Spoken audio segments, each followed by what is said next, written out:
One Big Beautiful Bill Act. Section 2, Table of Contents. The table of contents of this act is as follows. Section 1, Short Title. Section 2, Table of Contents. Title 1, Committee on Agriculture, Nutrition, and Forestry. Subtitle A, Nutrition.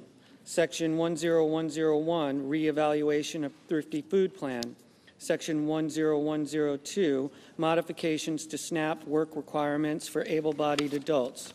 Section 10103, Availability of Standard Utility Allowances based on receipt on energy assistance. Section 10104, Restrictions on Internet Expenses. Section 10105, Matching Funds Requirements. Section 10106, Administrative Cost Sharing. Section 10107, National Education and Obesity Prevention Grant Programs. Section 10108, Alien SNAP Eligibility. Subtitle B, Forestry.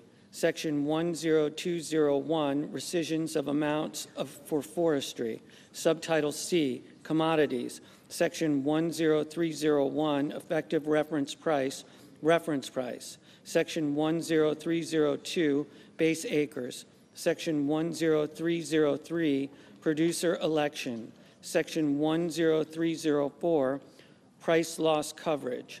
Section 10305, Agriculture Risk Coverage. Section 10306, Equitable Treatment of Certain Entities. Section 10307, Payment Limitations. Section 10308, Adjusted Gross Income Limitation. Section 10309, Marketing Loans. Section 10310, Repayment of Marketing Loans. Section 10311, Economic Adjustment Assistance for Textile Mills. Section 10312,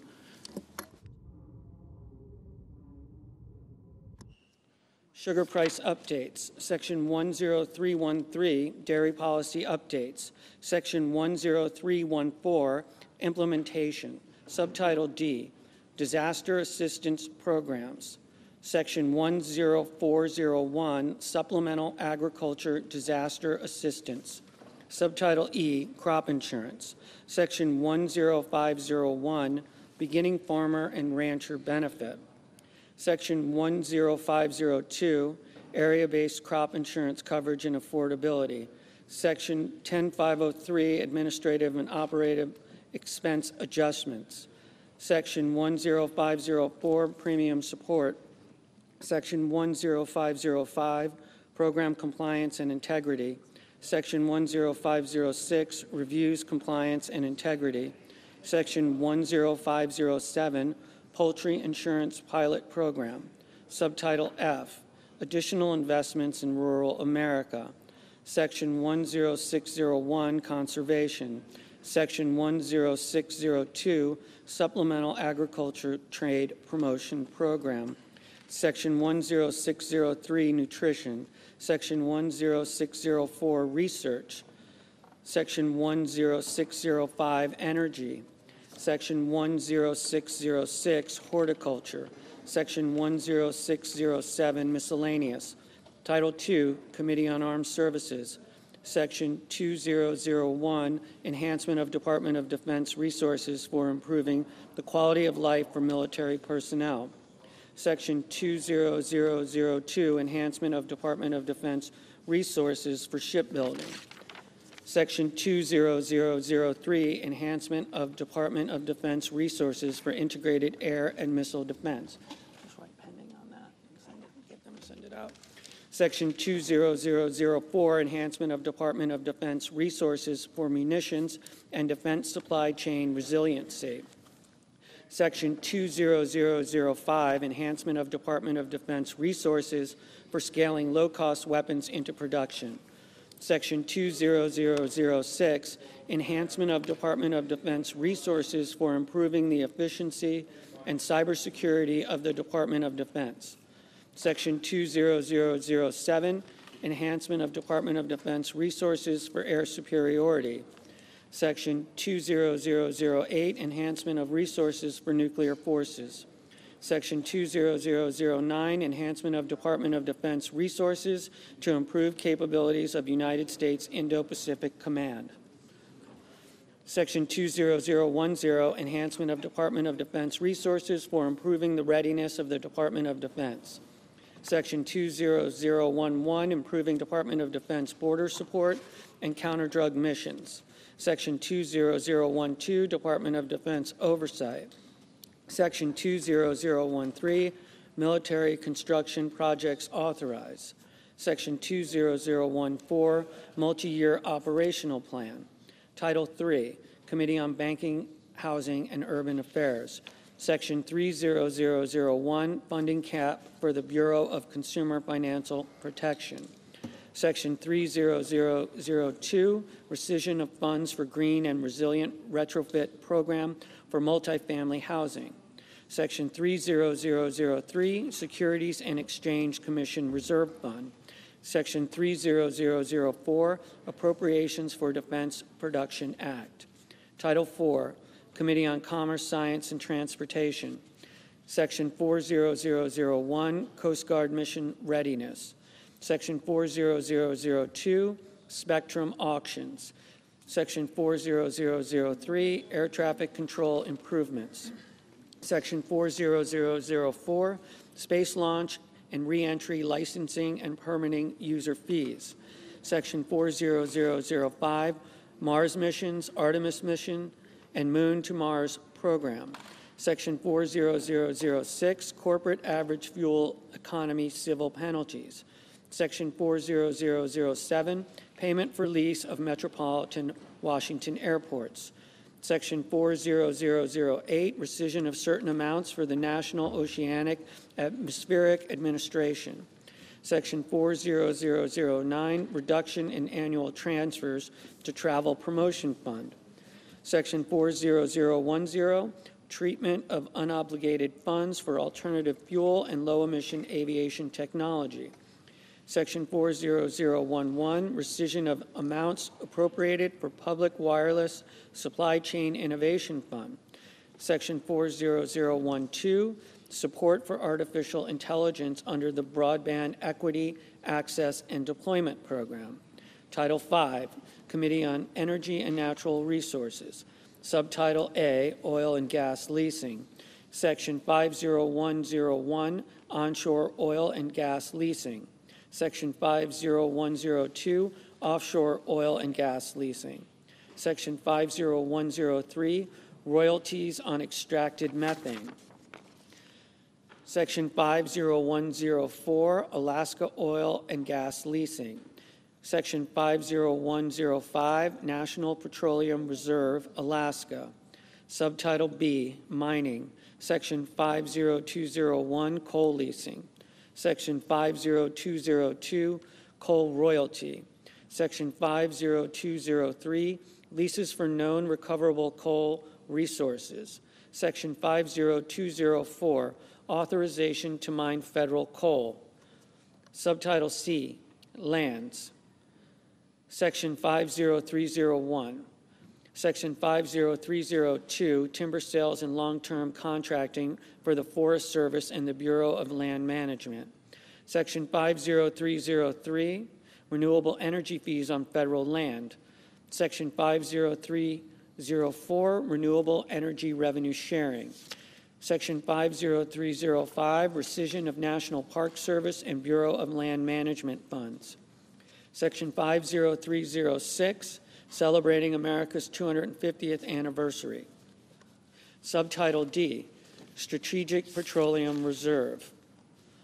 Section 50401, Strategic Petroleum Reserve. Section 50402, Repeals Rescissions. Section 50403, Energy Dominance Financing. Section 50404, Transformational Artificial Intelligence Models. Subtitle E, Water. Section 50501, Water Conveyance and Surface Water Storage Enhancement. Title VI, Committee on Environment and Public Works. Section 60001, rescission of funding for clean heavy-duty vehicles. Section 60002, repeal of greenhouse gas reduction fund. Section 60003, rescission of funding for diesel emission reductions. Section 60004, rescission of funding to address air pollution. Section 60005, rescission of funding to address air pollution at schools. Section 60006, rescission of funding for low emissions electricity program. Section 60007, rescission of funding for Section 211O of the Clean Air Act. Section 60008, rescission of funding for implementation of the American Innovation and Manufacturing Act. Section 60009, rescission of funding for enforcement, technology, and public information. Section 60010, rescission of funding for greenhouse gas corporate reporting. Section 60011, rescission of funding for environmental product declaration assistance. Section 60012, rescission of funding for methane emissions and waste reduction incentive program for petroleum and natural gas systems. Section 60013, rescission of funding for greenhouse gas, air pollution plans, and implementation grants.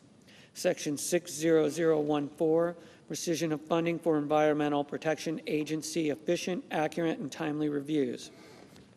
Section 60015, rescission of funding for low embodied carbon labeling for construction materials. Section 60016, rescission of funding for environmental and climate justice block grants.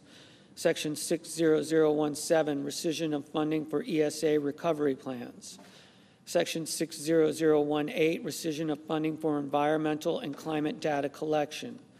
Section 60019, rescission of neighborhood access and equity grant program. Section 60020, rescission of funding for federal building assistance. Section 60021, rescission of funding for low-carbon materials for federal buildings. Section 60022, rescission of funding for GSA emerging and sustainable technologies. Section 60023, rescission of environmental review implementation funds. Section 60024, rescission of low-carbon transportation materials grants. Section 60025, John F. Kennedy Center for Performing Arts. Section 60026, project sponsor opt-in fees for environmental services. Title VII, Finance. Subtitle A, Tax. Section 70001, references to the Internal Revenue Code of 1986, etc. Chapter 1, providing permanent tax relief for middle-class families and workers. Section 70101, extension and enhancement of reduced rates. Section 70102, extension and enhancement of increased standard deduction. Section 70103, termination of deduction of personal exemptions other than temporary senior deduction. Section 70104, extension and enhancements of increased child tax credit. Section 70105, extension and enhancement of deduction for qualified business income. Section 70106, extension and enhancement of increased estate and gift tax exemption amounts.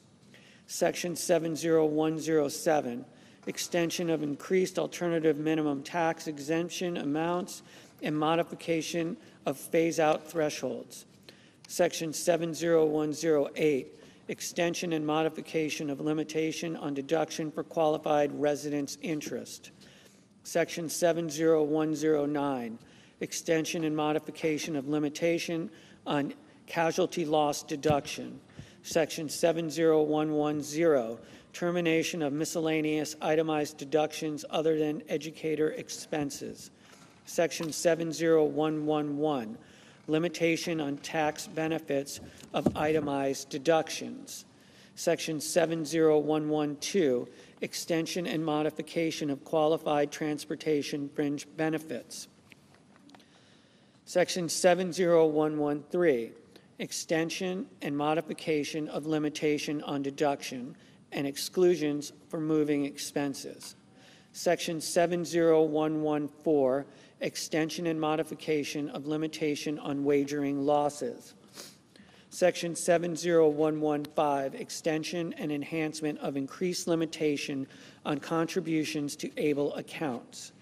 Section 70116, extension and enhancement of savers credit allowed for ABLE contributors. Section 70117, extension of rollovers for qualified tuition programs to ABLE accounts permitted. Section 70118, extension of treatment of certain individuals performing services in the Sinai Peninsula and enhancement to include additional areas. Section 70119, extension and modification and exclusion from gross income of student loans discharged on account of death or disability. Section 70120, limitation on individual deductions for certain state and local taxes, etc. Chapter 2, delivering on presidential priorities to provide new middle-class tax relief. Section 70201, no tax on tips. Section 70202, no tax on overtime. Section 70203, no tax on car loan investment. Section 70204, Trump accounts and contribution pilot program. Chapter 3, establishing certainty and competitiveness for American job creators. Subtitle A, permanent U.S. business tax reform and boosting domestic investment. Section 70301, full expensing for certain business property. Section 70302, full expensing of domestic research and experimental expenditures. Section 70303, modification of limitation on business interest. Section 70304, extension and enhancement of paid family and medical leave credit. Section 70305, exceptions from limitations on deduction for business meals. Section 70306, increased dollar limitations for expensing of certain depreciable business assets. Section 70307, special depreciation allowance for qualified production property. Section 70308, enhancement of advanced manufacturing investment credit. Section 70309, spaceports are treated like airports under exempt facility bond rules. Subtitle B, permanent America First international tax reforms. Part 1, foreign tax credit. Section 70311, modifications related to foreign tax credit limitation. Section 70312, modifications to determination of deemed paid credit for taxes properly attributable to tested income. Section 70313, sourcing certain income from the sale of inventory produced in the United States. Part 2, foreign-derived deduction eligible income and net CFC tested income. Section 70321, modification of deduction for foreign-derived deduction eligible income and net CFC tested income. Section 70322, determination of deduction eligible income. Section 70323, rules related to deemed intangible income. Part 3, base erosion minimum tax. Section 70331, extension and modification of base erosion minimum tax amount. Part 4, business interest limitation. Section 70341, coordination of business interest limitation and interest capitalization provisions. Section 70342, definition of adjusted taxable income for business interest limitation. Part 5, other international tax reforms. Section 70351, permanent extension of look-through rule for related controlled foreign corporations. Section 70352, repeal of election for 1 month deferral and determination of taxable year of specified foreign corporations. Section 70353, restoration of limitation on downward attribution of stock ownership in applying constructive ownership rules. Section 70354, modification to pro rata share rules. Chapter 4, investing in American families, communities, and small businesses. Subchapter A, permanent investments in families and children. Section 70401, enhancement of employer-provided child care credit. Section 70402, enhancement of adoption credit. Section 70403, recognizing Indian tribal governments for purposes of determining whether a child has special needs for purposes of the adoption credit. Section 70404, enhancement of the Dependent Care Assistance Program. Section 70405, enhancement of Child and Dependent Care Tax Credit.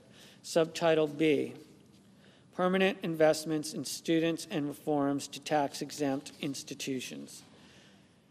Section 70411, tax credit for contributions of individuals to scholarship-granting organizations.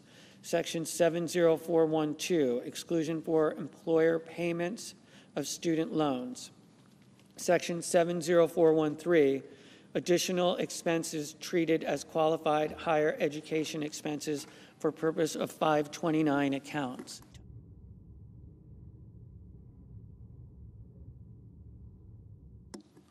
Section 70414, certain post-secondary credentializing expenses treated as qualified higher education expenses for purposes of 529 accounts. Section 70415, modification of excise tax on investment income of certain private colleges and universities. Section 70416, expanding application of tax on excess compensation within tax-exempt organizations. Subchapter C, permanent investments in community development. Section 70421, permanent renewal and enhancement of opportunity zones. Section 70422, permanent enhancement of low-income housing tax credit. Section 70423, permanent extension of new markets tax credit. Section 70424, permanent and expanded reinstatement of partial deduction for charitable contributions of individuals who do not elect to itemize. Section 70425, 0.5% floor on deduction of contributions made by individuals. Section 70426, 1% floor on deduction of charitable contributions made by corporations. Section 70427, permanent increase in limitations on cover over of tax on distilled spirits. Section 70428, nonprofit community development activities in remote native languages. Section 70429, adjustment of charitable deduction for certain expenses incurred in support of Native Alaskan subsistent whaling. Section 70430, exception to percentage of completion method of accounting for certain residential construction contracts. Subchapter D, permanent investments in small business and rural America. Section 70431, expansion of qualified small business stock gain exclusion. Section 70432, repeal of revision to de minimis rules for third-party network transactions. Section 70433, increase in threshold for requiring information reporting with respect to certain payees. Section 70434, treatment of certain qualified sound recording productions. Section 70435, exclusion of interest on loans secured by rural or agricultural real property. Section 70436, reduction of transfer and manufacturing taxes for certain devices. Section 70437, treatment of capital gains from the sale of certain farmland property. Section 70438, extension of rules for treatment of certain disaster-related personal casualty losses. Chapter 5, ending Green New Deal spending, promoting America First energy, and other reforms. Subchapter A, termination of Green New Deal subsidies. Section 70501, termination of previously owned clean vehicle credit. Section 70502, termination of clean vehicle credit. Section 70503, termination of qualified commercial clean vehicles credit. Section 70504, termination of alternative fuel vehicle refueling property credit. Section 70505, termination of energy efficient home improvement credit. Section 70506, termination of residential clean energy credit. Section 70507, termination of energy efficient commercial building deduction. Section 70508, termination of new energy efficient home credit. Section 70509, termination of cost recovery for energy, property, and qualified clean energy facilities, property, and technology. Section 70510, modifications of zero-emission nuclear power production credit. Section 70511, termination of clean hydrogen production credit. Section 70512, termination and restrictions on clean electricity production credit. Section 70513, termination and restrictions on clean electricity investment credit. Section 70514, phase out and restrictions on advanced manufacturing production credit. Section 70515, restriction on the extension of Advanced Energy Project Credit Program. Subchapter B, enhancement of America First energy policy. Section 70521, extension and modification of clean fuel production credit. Section 70522, restrictions on carbon oxide sequestration credit. Section 70523, intangible drilling and development costs taken into account for purposes of computing adjusted financial statement income. Section 70524, income from hydrogen storage, carbon capture, advanced nuclear, hydropower, and geothermal energy added to qualifying income of certain publicly traded partnerships. Section 70525, allow for payments to certain individuals who die fuel. Subchapter C, other reforms. Section 70531, modifications to de minimis entry privilege for commercial shipments. Chapter 6, enhancing deduction and income tax credit, guardrails, and other reforms. Section 70601, modification and extension of limitation on excess business losses of non-corporate taxpayers. Section 70602, treatment of payments for partnerships to partners for property or services. Section 70603, excessive employee remuneration from controlled group members and allocation of deduction.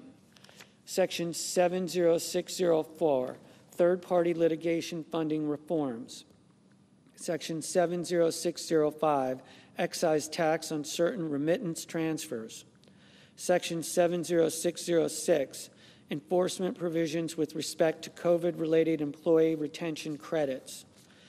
Section 70607, Social Security number requirement for American Opportunity and Lifetime Learning credits. Section 70608, Task Force on the Replacement of the Direct File. Subtitle B, Health. Chapter 1, Medicaid. Chapter A, Reducing Fraud and Improving Enrollment Processes.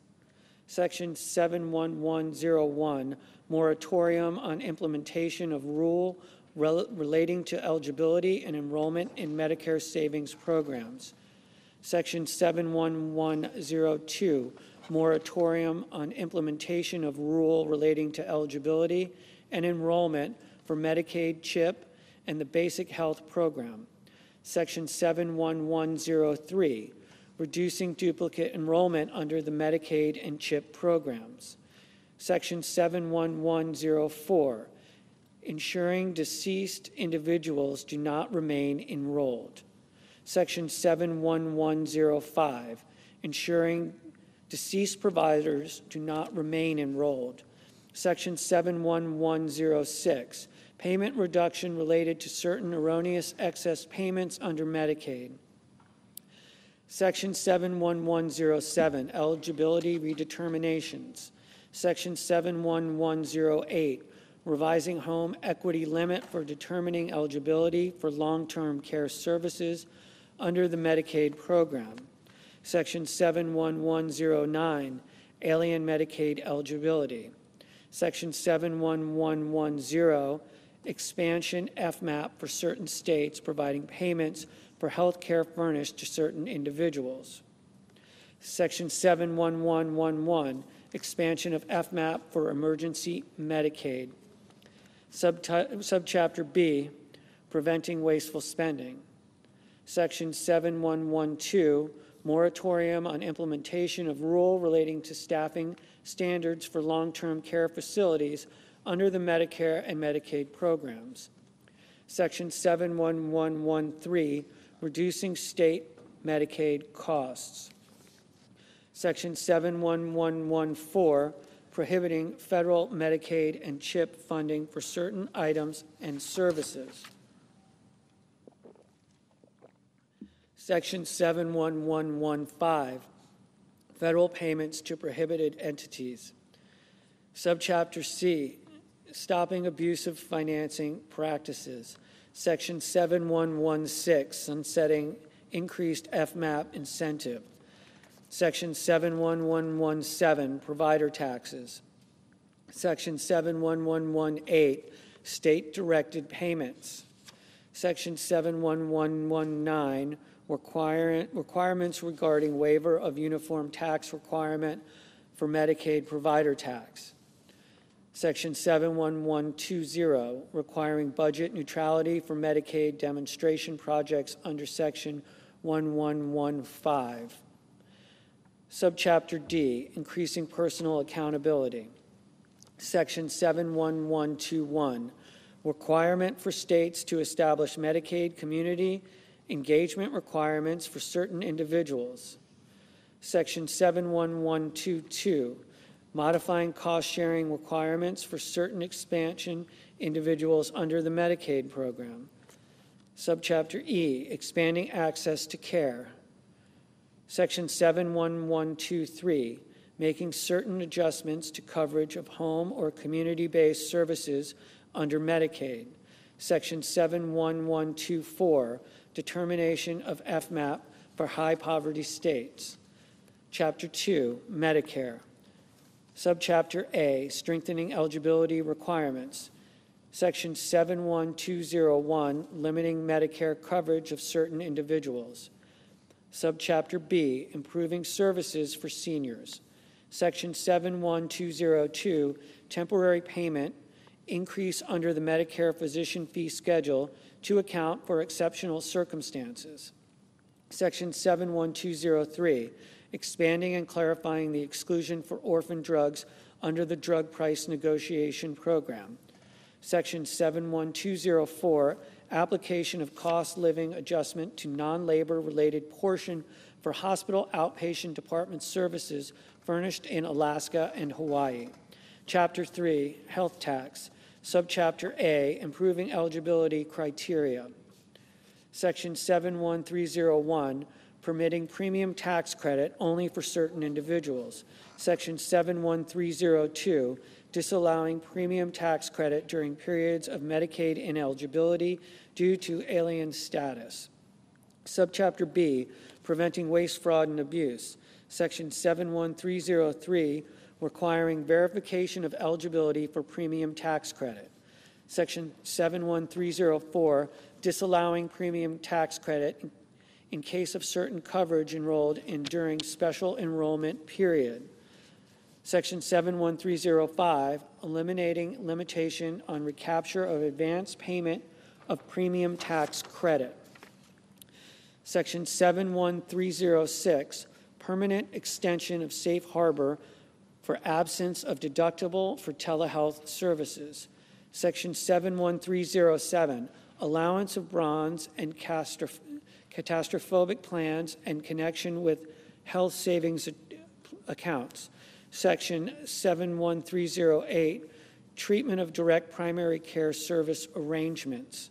Chapter 4, protecting rural hospitals and providers. Section 71401, rural health transformation program. Subtitle C, increase in debt limit. Section 72001, modification of limitation on the public debt. Title 8, Committee on Health, Education, Labor, and Pensions. Subtitle A, exemption of certain assets. Section 80001, exemption of certain assets. Subtitle B, loan limits.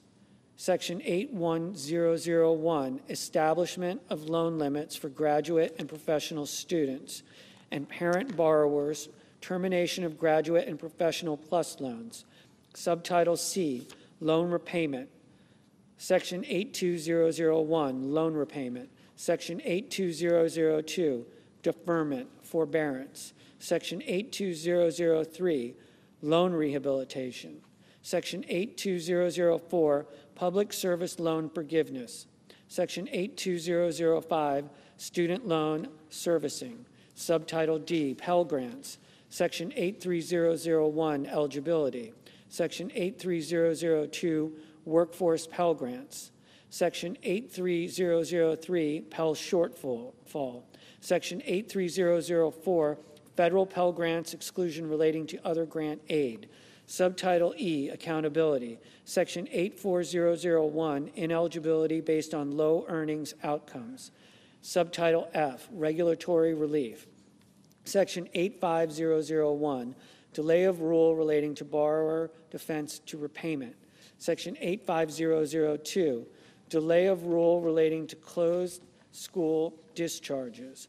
Subtitle G, limitation on authority. Section 86001, limitation on proposing or issuing regulations and executive actions. Subtitle H, Garden of Heroes. Section 87001, Garden of Heroes.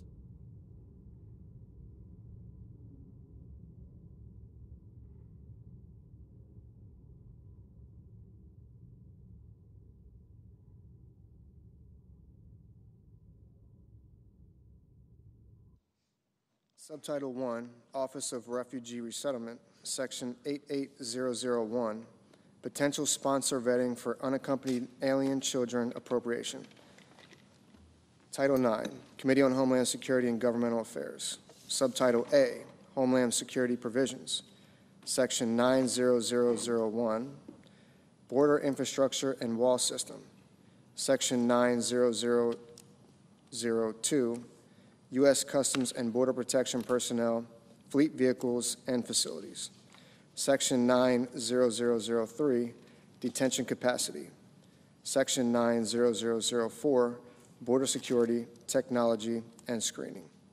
Section 90005, state and local assistance. Section 90006, presidential residence protection. Section 90007, Department of Homeland Security appropriations for border support. Subtitle B, Governmental Affairs Provisions. Section 90101, FEHB improvements. Section 90102, Pandemic Response Accountability Committee. Section 90103, Appropriation for the Office of Management and Budget. Title 10, Committee on the Judiciary. Subtitle A, Immigration and Law Enforcement Matters. Part 1, Immigration Fees. Section 100001, Applicability of the Immigration Laws. Section 100002, Asylum Fee. Section 100003, Employment Authorization Document Fees. Section 100004, Immigration Parole Fee. Section 100005, special immigrant juvenile fee. Section 100006, temporary protected status fee. Section 100007, visa integrity fee. Section 100008, Form I-94 fee. Section 100009, annual asylum fee. Section 100010, fee relating to renewal and extension of employment authorization for parolees. Section 100011, fee relating to renewal or extension of employment authorization for asylum applicants. Section 100012, fee relating to renewal and extension of employment authorization for aliens granted temporary protected status. Section 100013, fees relating to applications for adjustment of status. Section 100014, electronic system for travel authorization fee. Section 100015, electronic visa update system fee. Section 100016, fee for aliens ordered removed in absentia. Section 100017, inadmissible alien apprehension fee. Section 100018, amendment to authority to apply for asylum. Part 2, immigration and law enforcement funding. Section 100051, appropriation for the Department of Homeland Security. Section 10052, appropriation for U.S. Immigration and Customs Enforcement. Section 10053, appropriation for federal law enforcement training centers. Section 10054, appropriation for the Department of Justice. Section 10055, bridging immigration-related deficits experienced nationwide reimbursement fund. Section 10056, appropriation for the Bureau of Prisons. Section 10057, appropriation for the United States Secret Service. Subtitle B, Judiciary Matters. Section 100101, appropriation to the Administrative Office of the United States Courts. Section 100102, appropriation to the Federal Judicial Center. Subtitle C, Radiation Exposure Compensation Matters. Section 100201, extension of fund. Section 100202, claims relating to atmospheric testing. Section 100203, claims relating to uranium mining. Section 100205, limitations on claims. Title I, Committee on Agriculture, Nutrition, and Forestry. Subtitle A, Nutrition. Section 10101, reevaluation of Thrifty Food Plan. A, in general, Section 3 of the Food and Nutrition Act of 2008, 7 U.S.C. 2012, is amended by striking subsection U, inserting the following. U, Thrifty Food Plan.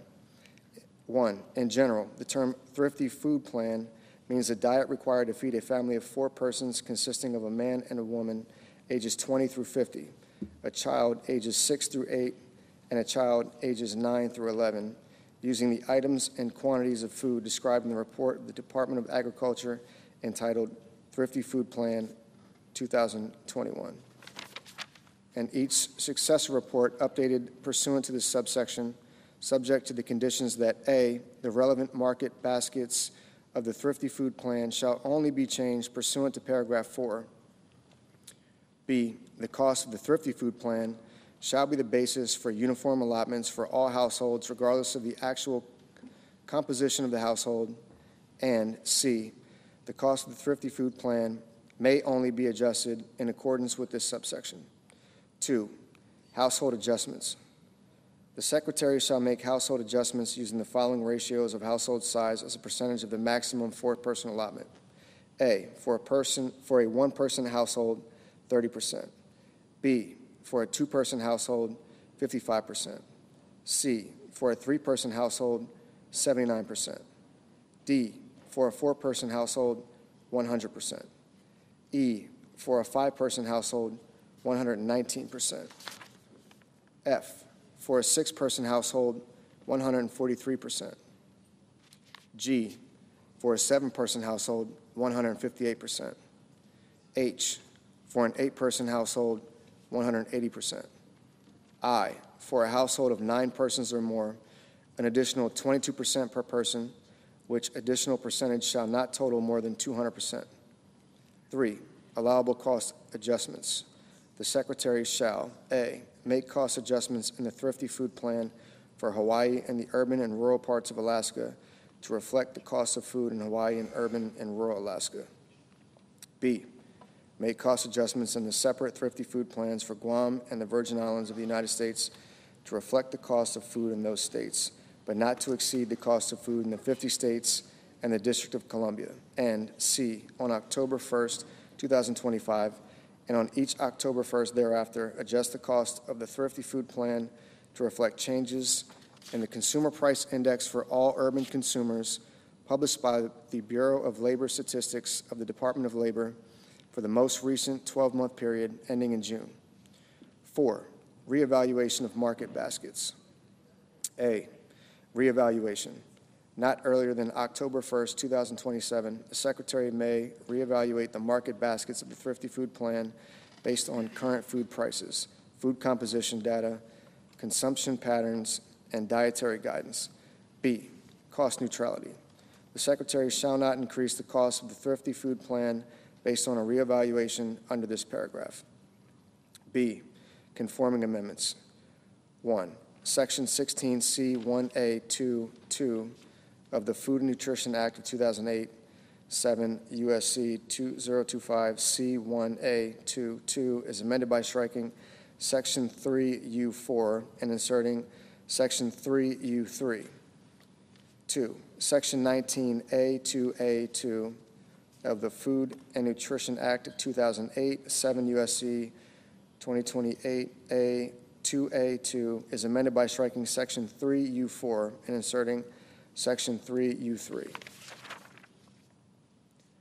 3, Section 27A2 of the Food and Nutrition Act of 2008, 7 U.S.C. 2036A2 is amended by striking Section 3U4, each place it appears, and inserting Section 3U3. Section 1012, modifications to SNAP work requirements for able-bodied adults. A, exceptions. Section 6.0 of the Food and Nutrition Act of 2008, 7 U.S.C. 20150 is amended by striking paragraph 3 and inserting the following. 3, exceptions. Paragraph 2 shall not apply to an individual if the individual is A, under 18 or over 65 years of age, B, medically certified as physically or mentally unfit for employment, C, a parent or other member of a household with responsibility for a dependent child under 14 years of age, D, otherwise exempt under subsection D2, E, a pregnant woman, F, an Indian or urban Indian, as such terms are defined in paragraphs 13 and 28 of Section 4 of the Indian Healthcare Improvement Act, or G, a California Indian described in Section 809A of the Indian Healthcare Improvement Act. B, standardizing enforcement. Section 604 of the Food and Nutrition Act of 2008, 7 U.S.C. 201504 is amended, 1, in subparagraph A by striking clause 2 and inserting the following. 2, is in a non-contiguous state and has an unemployment rate that is at or above 1.5 times the national unemployment rate, 8%, and 2, by adding at the end the following. C, definition of non-contiguous state. 1, in general, in this paragraph, the term non-contiguous state means a state that is not one of the contiguous 48 states or the District of Columbia. 2, exclusion. The term non-contiguous state does not include Guam or the Virgin Islands of the United States. C, waiver for non-contiguous states. Section 6.0 of the Food and Nutrition Act of 2008, 7 U.S.C. 20150 is amended, 1, by redesignating paragraph 7 as paragraph 8, and 2, by inserting after paragraph 6 the following. 7, exemption for non-contiguous states. A, definition of non-contiguous state. 1, in general, in this paragraph, the term non-contiguous state means a state that is not one of the contiguous 48 states or the District of Columbia. 2, exclusions. In this paragraph, the term non-contiguous state does not include Guam or the Virgin Islands of the United States. B, exemption.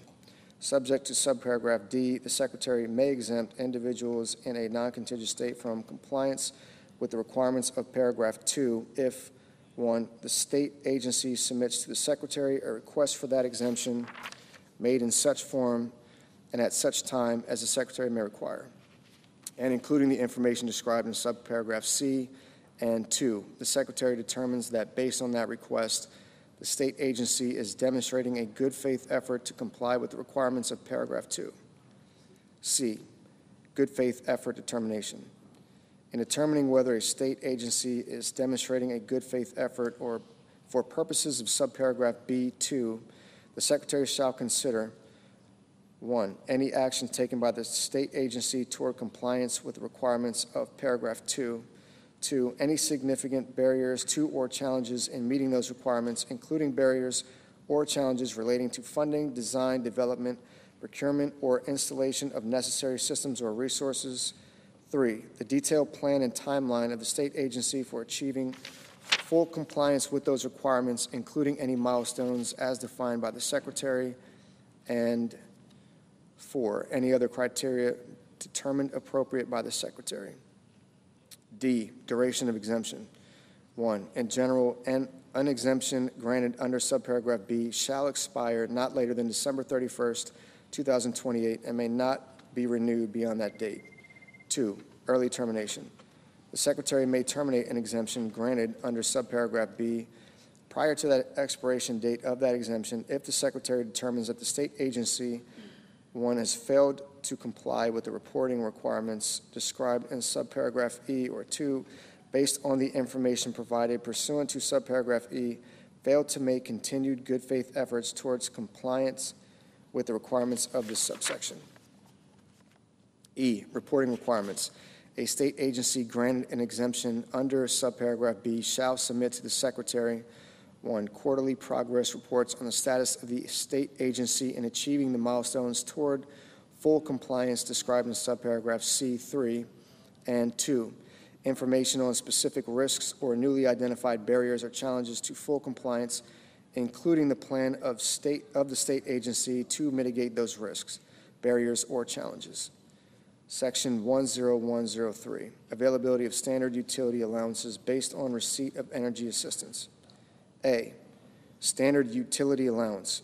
Section 5E 6C 4I of the Food and Nutrition Act of 2008, 7 U.S.C. 2014 E6C 4I is amended by inserting with an elderly or disabled member after households. B, third-party energy assistance payments. Section 5K4 of the Food Nutrition Act of 2008, 7 U.S.C. 2014 K4 is amended, 1, in subparagraph A by inserting without an elderly or disabled member before shall be, and 2, in subparagraph B by inserting with an elderly or disabled member before under a state law. Section 10104, restrictions on internet expenses.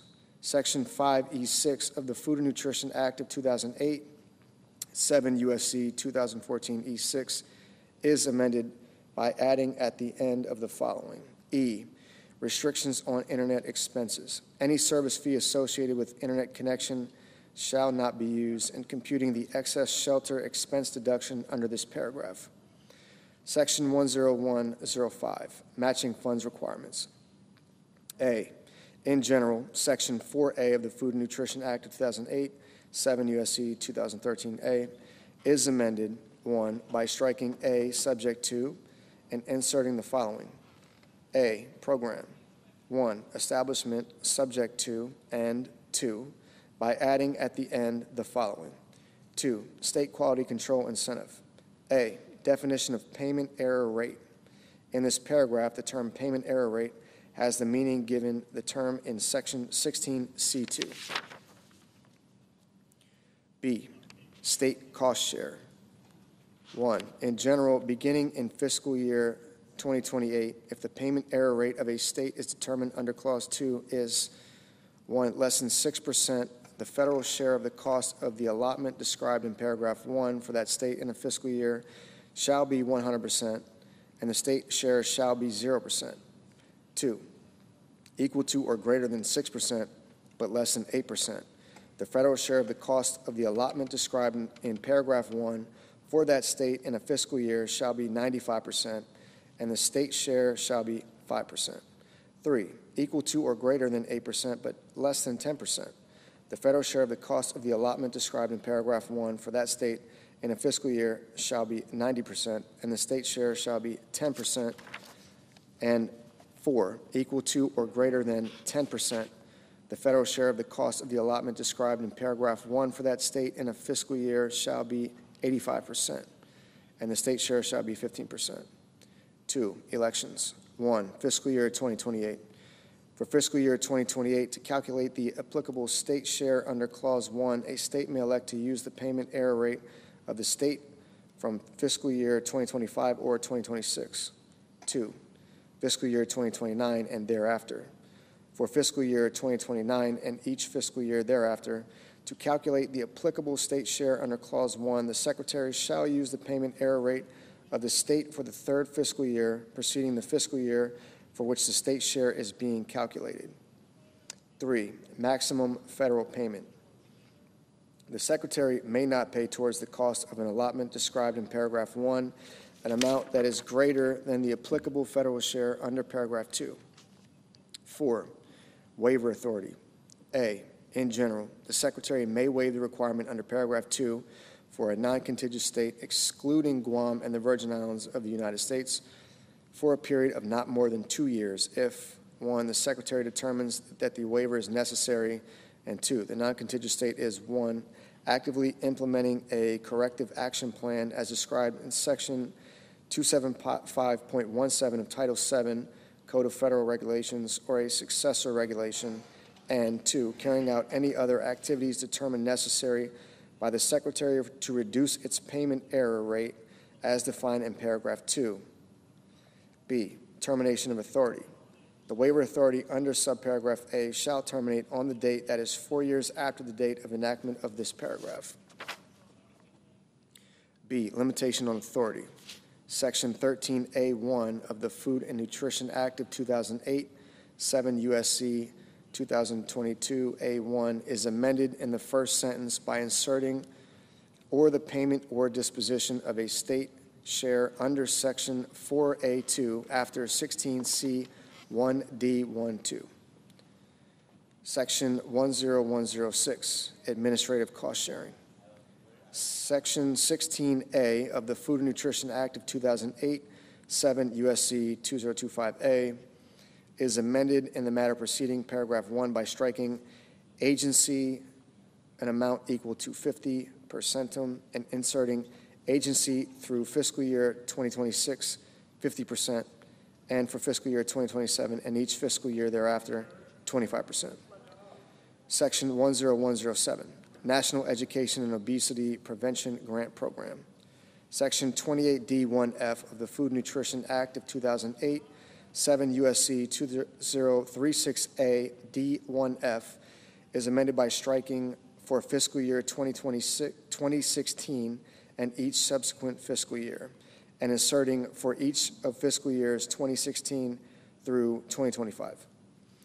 Section 10108, Alien SNAP eligibility. Section 6F of the Food and Nutrition Act of 2008, 7 U.S.C. 2015F, is amended to read as follows. F, no individual who is a member of a household otherwise eligible to participate in the Supplemental Nutrition Assistance Program under this section shall be eligible to participate in the Supplemental Nutrition Assistance Program as a member of that or any other household unless he or she is, 1, a resident of the United States, and 2, either A, a citizen or national of the United States, B, an alien lawfully admitted for permanent residence as an immigrant as defined by sections 101A15 and 101A20 of the Immigration and Nationality Act, excluding, among others, alien visitors, tourists, diplomats, and students who enter the United States temporarily with no intention of abandoning their residence in a foreign country. C, an alien who has been granted the status of Cuban and Haitian entrant as defined in Section 501E of the Refugee Education Assistance Act of 1980, Public Law 96-422, or D, an individual who lawfully resides in the United States in accordance with a compact of free association referred to in Section 402B2G of the Personal Responsibility and Work Opportunity Reconciliation Act of 1996. The income less at state option or a pro rata share and financial resources of the individual rendered ineligible to participate in the Supplemental Nutrition Assistance Program under this subsection shall be considered in determining the eligibility and the value of the allotment of the household of which such individual is a member. Subtitle B, Forestry, Section 10201, Rescission of Amounts for Forestry.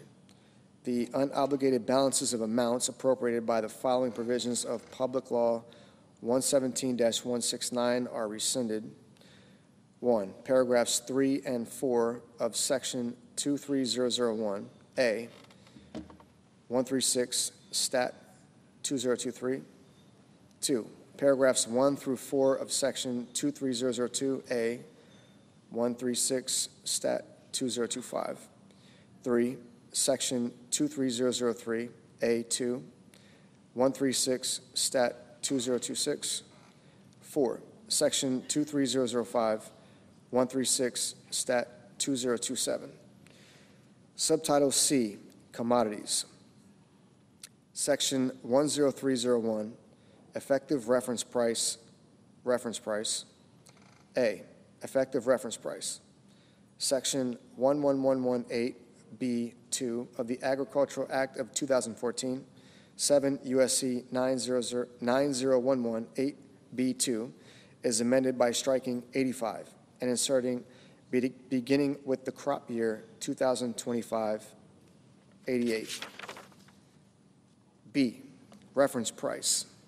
Section 1111 of the Agricultural Act of 2014, 7 U.S.C. 9011, is amended by striking paragraph 19 and inserting the following.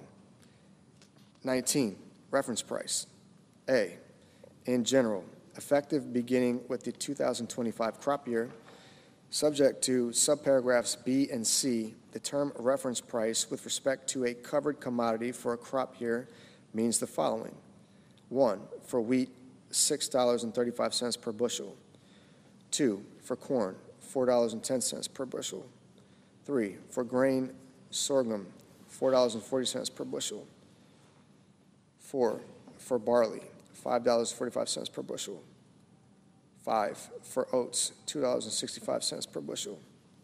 6, for long grain rice, $16.90 per hundredweight. 7, for medium grain rice, $16.90 per hundredweight. 8, for soybeans, $10 per bushel. 9, for other oil seeds, $23.75 per hundredweight. 10, for peanuts, $630 per ton. 11, for dry peas, $13.10 per hundredweight. 12, for lentils, $23.75 per hundredweight. 13, for small chickpeas, $22.65 per hundredweight. 14, for large chickpeas, $25.65 per hundredweight. 15, for seed cotton, 42 cents per pound. B, effectiveness. Effective beginning with the 2031 crop year, the reference price is defined in subparagraph A with respect to a covered commodity shall equal the reference price in the previous crop year multiplied by 1.005. C, limitation. In no case shall a reference price for a covered commodity exceed 113% of the reference price for such covered commodity listed in subparagraph A. Section 10302, base acres. Section 1112 of the Agricultural Act of 2014, 7 U.S.C. 9012, is amended, 1, in subsection D3A by striking 2023 and inserting 2031, and by adding at the end of the following: E, additional base acres. 1, in general, as soon as practicable after the date of enactment of this subsection and notwithstanding subsection A, the Secretary shall provide notice to owners of eligible farms pursuant to paragraph 3 and allocate to those eligible farms a total of not more than an additional 30 million base acres in the manner provided in this subsection.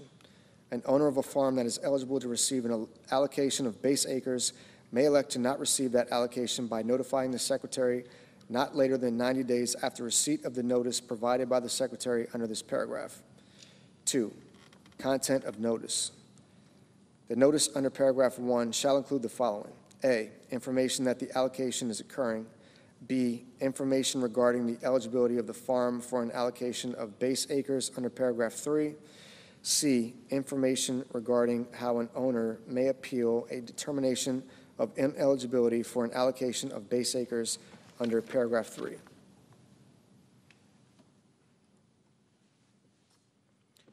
Through an appeals process established by the Secretary. 3, eligibility. A, in general, subject to subparagraph D, effective beginning with the 2026 crop year, a farm is eligible to receive an allocation of base acres if, with respect to the farm, the amount described in subparagraph B exceeds the amount described in subparagraph C.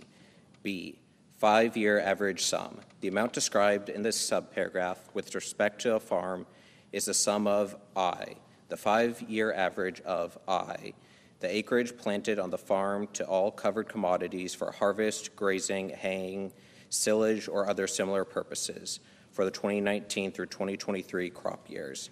And 2, any acreage on the farm that the producers were prevented from planting during the 2019 through 2023 crop years to covered commodities because of drought, flood, or other natural disaster, or other conditions beyond the control of the producers as determined by the Secretary, plus 2, the lesser of 1, subsection 1, 15% of the total acres on the farm, and 2, the 5-year average of AA, the acreage planted on the farm to eligible non-covered commodities for harvest, grazing, haying, silage, or other similar purposes for the 2019 through 2023 crop years, and subsection BB, any acreage on the farm that producers were prevented from planting during the 2019 through 2023 crop years to eligible non-covered commodities because of drought, flood, or other natural disaster, or other condition beyond the control of the producers, as determined by the Secretary. C, total number of base acres for covered commodities. The amount described in this subparagraph with respect to a farm is the total number of base acres for covered commodities on the farm, excluding unassigned crop base, as in effect on September 30, 2024. D, effect of no recent plantings of covered commodities. In the case of a farm for which the amount determined under Clause I of subparagraph B is equal to 0, that farm shall be ineligible to receive an allocation of base acres under the subsection. E, acreage planted on the farm to eligible non-covered commodities. Defined in this paragraph, the term acreage planted on the farm to eligible non-covered commodities means acreage planted on a farm to commodities other than covered commodities, trees, bushes, vines, grass, or pasture, including cropland that was idle or fallow, as defined by the Secretary. 4, number of base acres, subject to paragraphs 3 and 8. The number of base acres allocated to an eligible farm shall, subsection A, be equal to the difference obtained by subtracting the amount determined under subparagraph C of paragraph 3 from the amount determined under subparagraph B of that paragraph, and B, include unassigned crop base. 5, allocation of acres. A, Allocation. The Secretary shall allocate the number of base acres under paragraph 4 among those covered commodities planted on the farm at any time during the 2019 through 2023 crop years. B, allocation formula. The allocation of additional base acres for covered commodities shall be in proportion to the ratio of subsection I, the 5-year average of I, the acreage planted on the farm to each covered commodity for harvest, grazing, haying, silage, or other similar purposes for the 2019 through 2023 crop years. And 2, any acreage on the farm that producers were prevented from planting during the 2019 through 2023 crop years to that covered commodity because of drought, flood, or other natural disaster, or other condition beyond the control of the producers as determined by the Secretary to the 5-year average determined under paragraph 3BI. Inclusion of all 5 years in average. For the purpose of determining a 5-year acreage average under subparagraph B for a farm, the Secretary shall not exclude any crop year in which a covered commodity was not planted. D, treatment of multiple planting or prevented planting. For the purpose of determining under subparagraph B the acreage on a farm that producers planted or were prevented from planting during the 2019 through 2023 crop years to covered commodities, if the acreage that was planted or prevented from being planted was devoted to other covered commodity in the same crop year, other than a covered commodity produced under an established practice of double cropping, the owner may elect the covered commodity to be used for that year in determining the 5-year average, but may not include both the initial covered commodity and the subsequent covered commodity. E, limitation. The allocation of additional base acres among covered commodities on a farm under this paragraph may not result in a total number of base acres for the farm in excess of the number of acres on the farm. 6, reduction by the Secretary. In carrying out this subsection, if the total number of eligible acres allocated to base acres across all farms in the United States under this subsection would exceed 30 million acres, the Secretary shall apply an across-the-board prorated reduction to the number of eligible acres to ensure the number of allocated base acres under this subsection is equal to 30 million acres. 7, payment yield. Beginning with crop year 2026, for the purpose of making price loss coverage payments under Section 1116, the Secretary shall establish payment yields to base acres allocated under this subsection equal to A, the payment yield established on the farm for applicable covered commodity, and B, if no such payment yield for the applicable covered commodity exists, a payment yield equal to the average payment yield for the covered commodity for the county in which the farm is situated, or to determine pursuant to Section 1113C. 8, treatment of new owners. In the case of a farm for which the owner on the date of enactment of this subsection was not the owner for the 2019 through 2023 crop years, the Secretary shall use the planting history of the prior owner or owners of that farm for the purposes of determining A, eligibility under paragraph 3, B, eligibility acres under paragraph 4, and C, the allocation of acres under paragraph 5. Section 10303, producer election. A, in General Section 1115 of the Agricultural Act of 2014, 7 U.S.C. 9015, is amended 1, in subsection A, in the matter preceding paragraph 1, by striking 2023 and inserting 2031.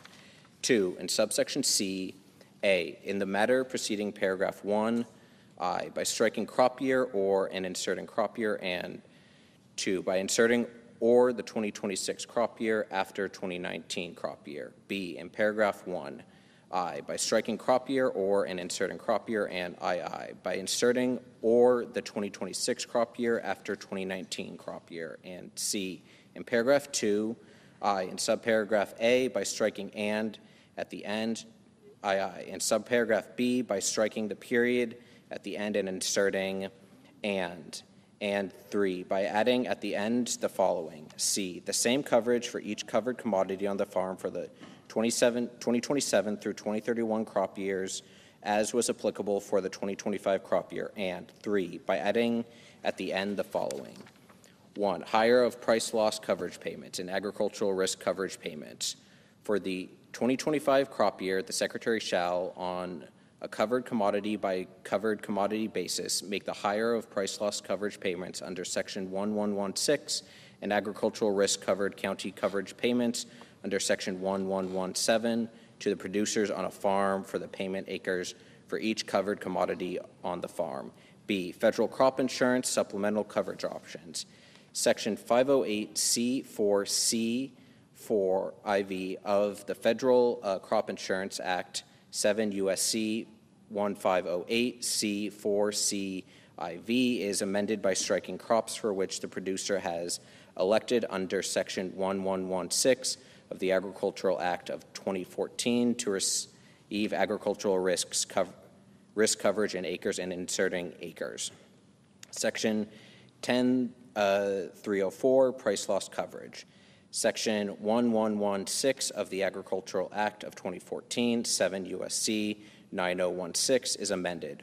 1. In subsection A2, in the matter preceding subparagraph A by striking 2023 and inserting 2031. 2. In subsection C1B, A, in the subparagraph heading by striking 2023 and inserting 2031.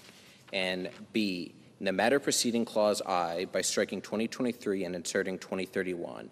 3. In subsection D, in the matter preceding paragraph 1 by striking 2025 and inserting 2031, and 4. In subsection G, A, by striking subparagraph F of section 1111-19 and inserting paragraph 19A VI of section 1111, and B, by striking 2012 through 2016, each place it appears, and inserting 2017 through 2021.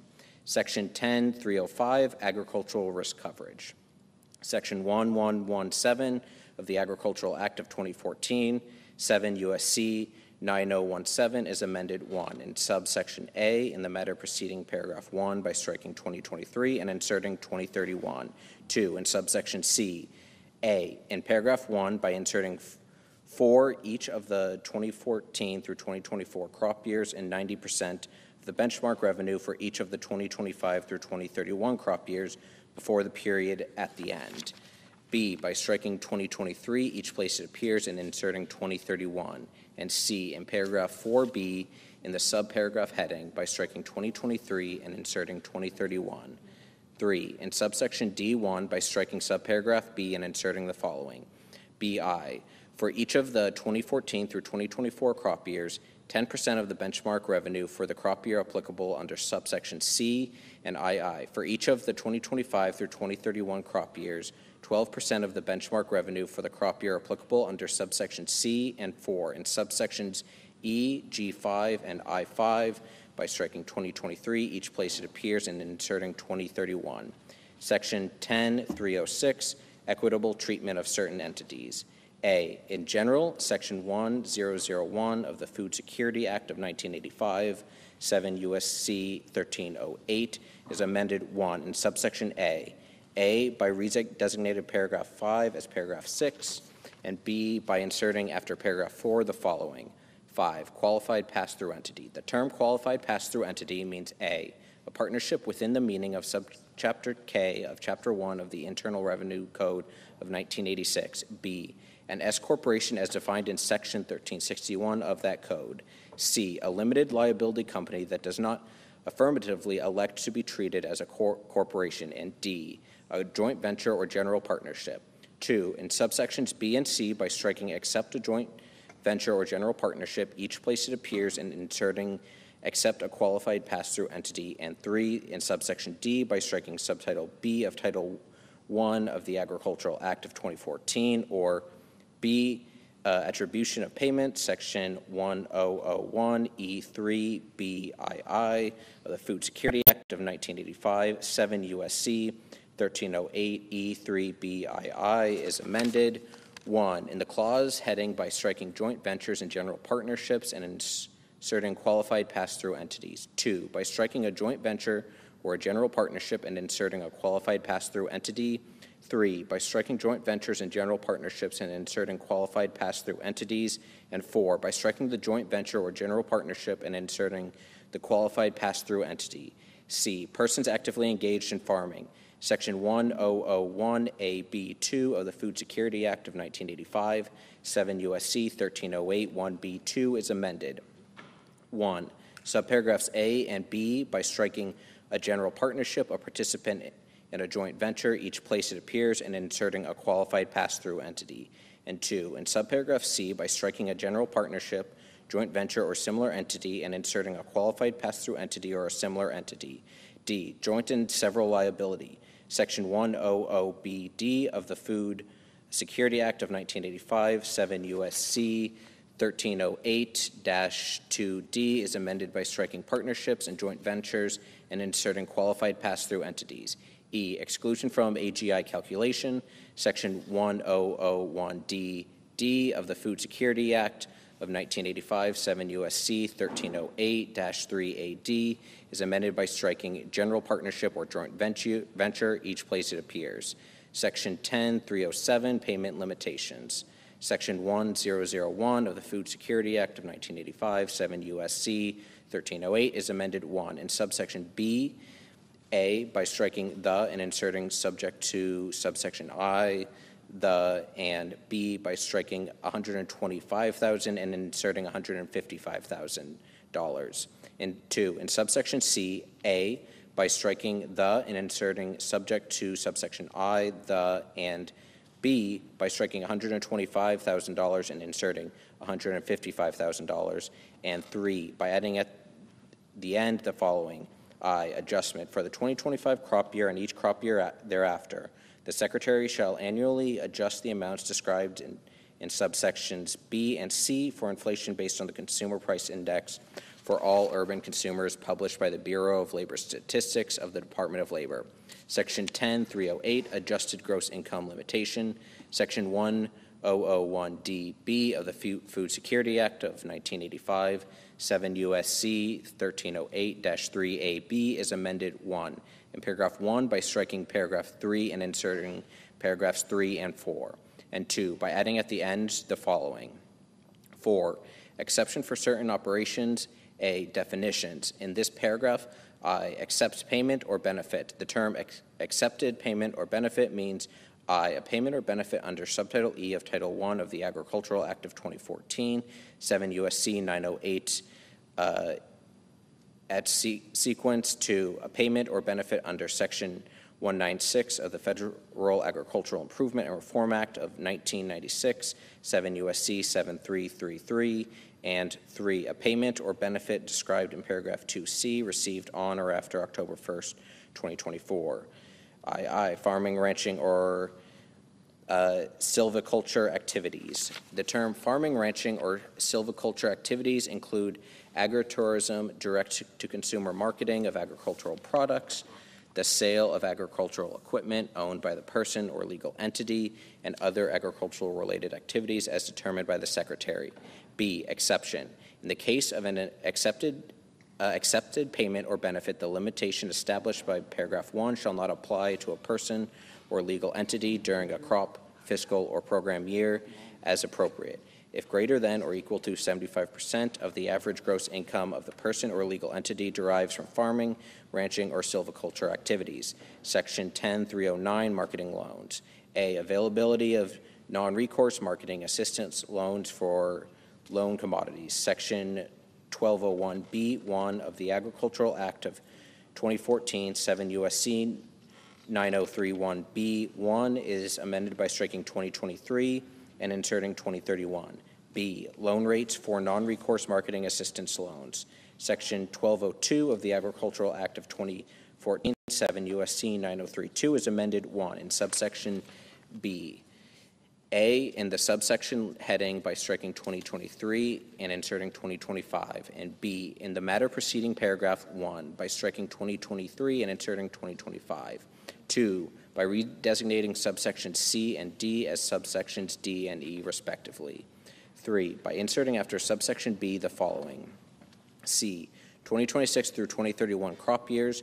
For the purposes of each of the 2026 through 2031 crop years, the loan rate for a marketing assistance loan under Section 1201 for a loan commodity shall be equal to the following: 1, in the case of wheat, $3.72 per bushel. In the case of corn, $2.42 per bushel.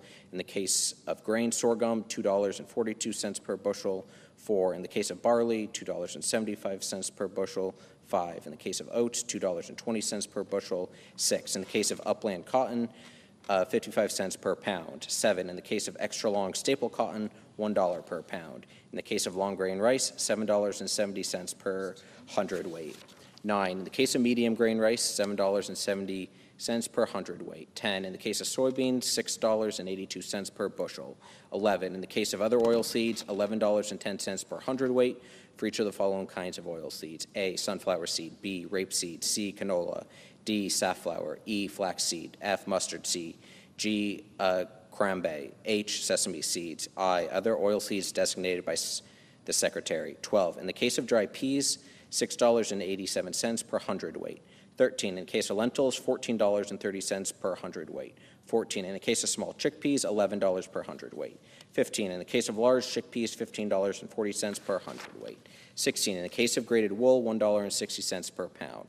17, in the case of non-grated wool, 55 cents per pound. 18, in the case of mohair, $5 per pound. 19, in the case of honey, $1.50 per pound. 20, in the case of peanuts, $390 per ton. 4, in subsection D, as so redesignated by striking A11 and B11 and inserting A11, B11, and C11, and 5, in subsection E, as so redesignated in paragraph 1 by striking 25 cents and inserting 30 cents. C, payment of cotton storage costs. Section 1204G of the Agricultural Act of 2014, 7 U.S.C. 9034G is amended: 1, by striking effective and inserting the following: 1, crop years 2014 through 2025, effective. 2, in paragraph 1, as so designated by striking 2023 and inserting 2025. And 3, by adding at the end the following: 2, payment of cotton storage costs effective for each of the 2026 through 2031 crop years. The Secretary shall make cotton storage payments for upland cotton and extra long staple cotton available in the same manner as the Secretary provided storage payments for the 2006 crop of upland cotton, except that the payment rate shall be equal to the lesser of A, the submitted storage charge for the current marketing year, and B, in the case of storage in I, California or Arizona, a payment rate of $4.90, and 2, II, any other state, a payment rate of $3. D, loan deficiency payments. 1, continuation. Section 1205A2B of the Agricultural Act of 2014, 7 U.S.C. 9035A2B is amended by striking 2023 and inserting 2031. 2, payments in lieu of LDPS. Section 1206 of the Agricultural Act of 2014, 7 U.S.C. 9036 is amended in subsections A and D by striking 2023 each place it appears and inserting 2031. E, special competitive provisions for extra long staple cotton. Section 1208A of the Agricultural Act of 2014, 7 U.S.C. 9038A is amended in the matter preceding paragraph 1 by striking 2026 and inserting 2032.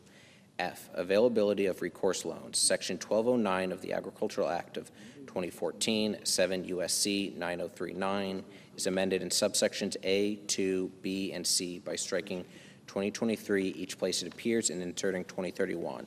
Section 310, repayment of marketing loans. Section 1204 of the Agricultural Act of 2014, 7 U.S.C.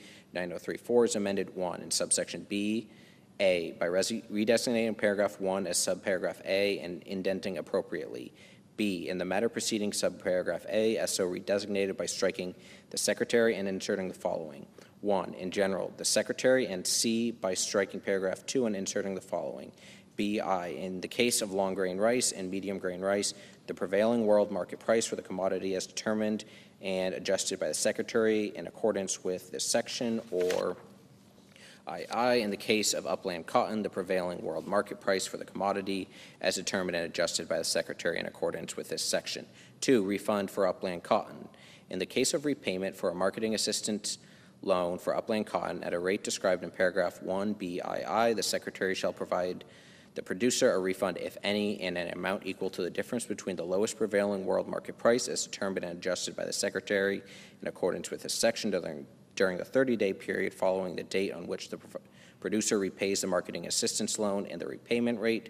2, in subsection C, A, by striking the period at the end and inserting semicolon and, B, by striking at the loan rate and inserting the following, at a rate that is lesser of 1, the loan rate, and C, by adding at the end the following. 2, the prevailing world market price for the commodity as determined and adjusted by the Secretary in accordance with this section. 3, subsection D, A, in paragraph 1, by striking and medium grain rice and inserting medium grain rice and extra long staple cotton. B, by redesignating paragraphs 1 and 2 as subparagraphs A and B respectively and indenting appropriately. C, in the matter preceding subparagraph A as so redesignated by striking for purposes and inserting the following. 1, in general, for purposes, and D, by adding at the end the following. 2, upland cotton. In the case of upland cotton, for any period when price quotations for middling M 3/32-inch cotton are available, the formula under paragraph 1A shall be based on the average of the 3 lowest price growths that are quoted. And 4, in subsection E, A, in the subsection heading by inserting extra long staple cotton and upland cotton. B, in paragraph 2, I, in the paragraph heading by inserting upland before cotton, and 2 in subparagraph, and II in subparagraph B in the matter preceding clause I by striking 2024 and inserting 2032. C, by redesignating paragraph 3 as paragraph 4, and D, by inserting after paragraph 2 the following. 3, extra long staple cotton. The prevailing world market price for extra long staple cotton determined under subsection D, A, shall be adjusted to United States quality and location with the adjustment to include the average costs to market the commodity, including average transportation cost as determined by the Secretary, and B, may be further adjusted during the period beginning on the date of enactment of the Act entitled An Act to Provide for Reconciliation pursuant to Title II of H. Con. Res. 14, 119th Congress, and ending on July 31st, 2032. If the Secretary determines the adjustment is necessary, I, to minimize potential loan forfeitures, I, to minimize the accumulation of stocks of extra long staple cotton by the federal government, I, to ensure that extra long staple cotton produced in the United States can be marketed freely and competitively, and IV, to ensure an appropriate transition between current crop and forward crop price quotations, except that the Secretary may use forward crop price quotations prior to July 31st of a marketing year only if I, there are insufficient current crop price quotations, and I, the forward crop price quotation is the lowest such quotation available. Section 10.311, Economic Adjustment Assistance for Textile Mills. Section 1207C of the Agricultural Act of 2014, 7 U.S.C. 9037C is amended by striking paragraph 2 and inserting the following. 2, value of assistance. The value of the assistance provided under paragraph 1 shall be A, for the period beginning on August 1st, 2013 and ending on July 31st, 2025, 3 cents per pound, and B, beginning on August 1st, 2025, 5 cents per pound.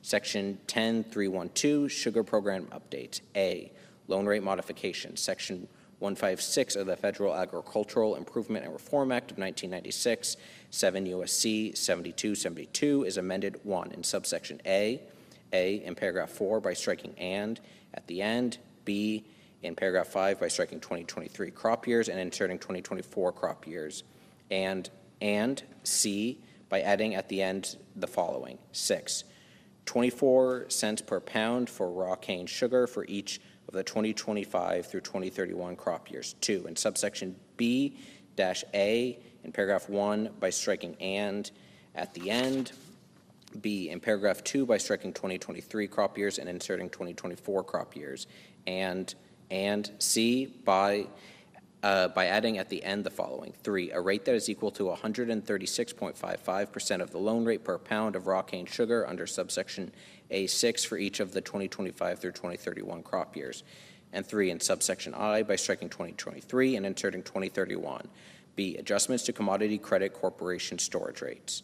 Section 167 of the Federal Agricultural Improvement and Reform Act of 1996, 7 U.S.C. 7287, is amended 1 by striking subsection A and inserting the following. A, in general, for the 2025 crop year and each subsequent crop year, the Commodity Credit Corporation shall establish rates for the storage of forfeited sugar in an amount that is not less than 1. In the case of refined sugar, 34 cents per hundredweight per month, and 2. In the case of raw cane sugar, 27 cents per hundredweight per month, and 2. In subsection B, A, in the subsection heading by striking subsequent and inserting prior, and B by striking and subsequent and inserting through 2024. C, modernization beet sugar allotments. 1, sugar estimates. Section 359BA1 of the Agricultural Adjustment Act of 1938, 7 U.S.C. 1359BBA1 is amended by striking 2023 and inserting 2031. 2, allocation to the processors. Section 359CG2 of the Agricultural Adjustment Act of 1938, 7 U.S.C.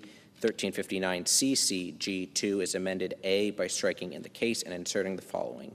A, in general, except as provided in subparagraph B in the case, and B by adding at the end the following. B, exception.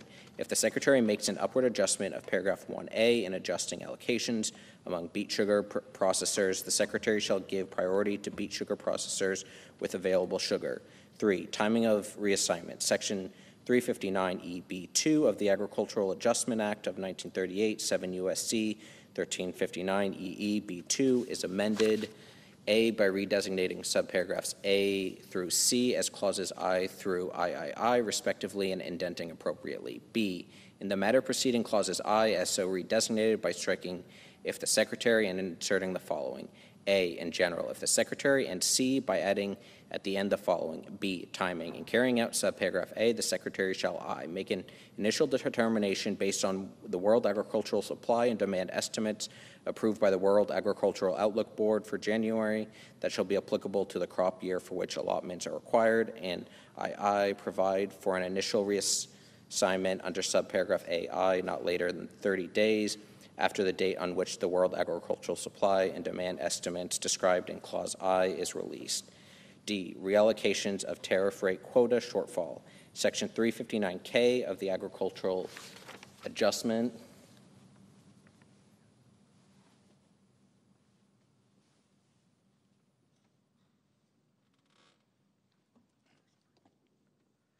Act of 1938, 7 U.S.C. 1359KK is amended by adding at the end the following. C, reallocation. 1, initial reallocation. Subject to paragraph 3, following the establishment of the tariff rate quotas under subsection A for a quota year, the Secretary shall, A, determine which countries do not intend to fulfill their allocation for the quota year, and B, reallocate any forecasted shortfall in the fulfillment of the tariff rate quotas as soon as practicable. 2, subsequent reallocation. Subject to paragraph 3, not later than March 1 of a quota year, the Secretary shall reallocate any additional forecasted shortfall in the fulfillment of the tariff rate quotas for raw cane sugar established under subsection A1 for that quota year. 3, cessation of effectiveness. Paragraphs 1 and 2 shall cease to be in effect if A, the agreement suspending the countervailing duty investigation on sugar from Mexico signed December 19, 2014 is terminated, and B, no countervailing duty order under Subtitle A of Title VII of the Tariff Act of 1930, 19 U.S.C. 1671 et sequitur, is in effect with respect to sugar from Mexico. D, refined sugar. 1, definition of domestic sugar industry. In this subsection, the term domestic sugar industry means domestic A, sugar beet producers and processors, B, producers and processors of sugar cane, and C, refiners of raw cane sugar. 2, study required. A, in general, not later than 180 days after the date of enactment of this subsection, the Secretary shall conduct a study on whether the establishment of additional terms and conditions with respect to refined sugar imports is necessary and appropriate. B, elements. In conducting the study under subparagraph A, the Secretary shall examine the following. I, the need for 1, defining refined sugar as having a minimum polarization of 99.8 degrees or higher.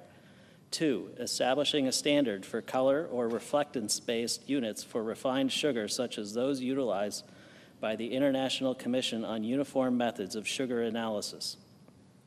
3, prescribing specifications for packaging type for refined sugar. 4, prescribing specifications for transportation modes for refined sugar. 5, requiring evidence that sugar imported as refined sugar will not undergo further refining in the United States. 6, prescribing appropriate terms and conditions to avoid unlawful sugar imports. And 7, establishing other definitions, terms, and conditions or other requirements. II, the potential impact of modifications described in each of the subclauses 1 through 7 of Clause I of the domestic sugar industry. III, whether based on the needs described in Clause I and the impact described in Clause II, the establishment of additional terms and conditions is appropriate. C, consultation. In conducting the study under subparagraph A, the Secretary shall consult with representatives of the domestic sugar industry and users of refined sugar. D, report.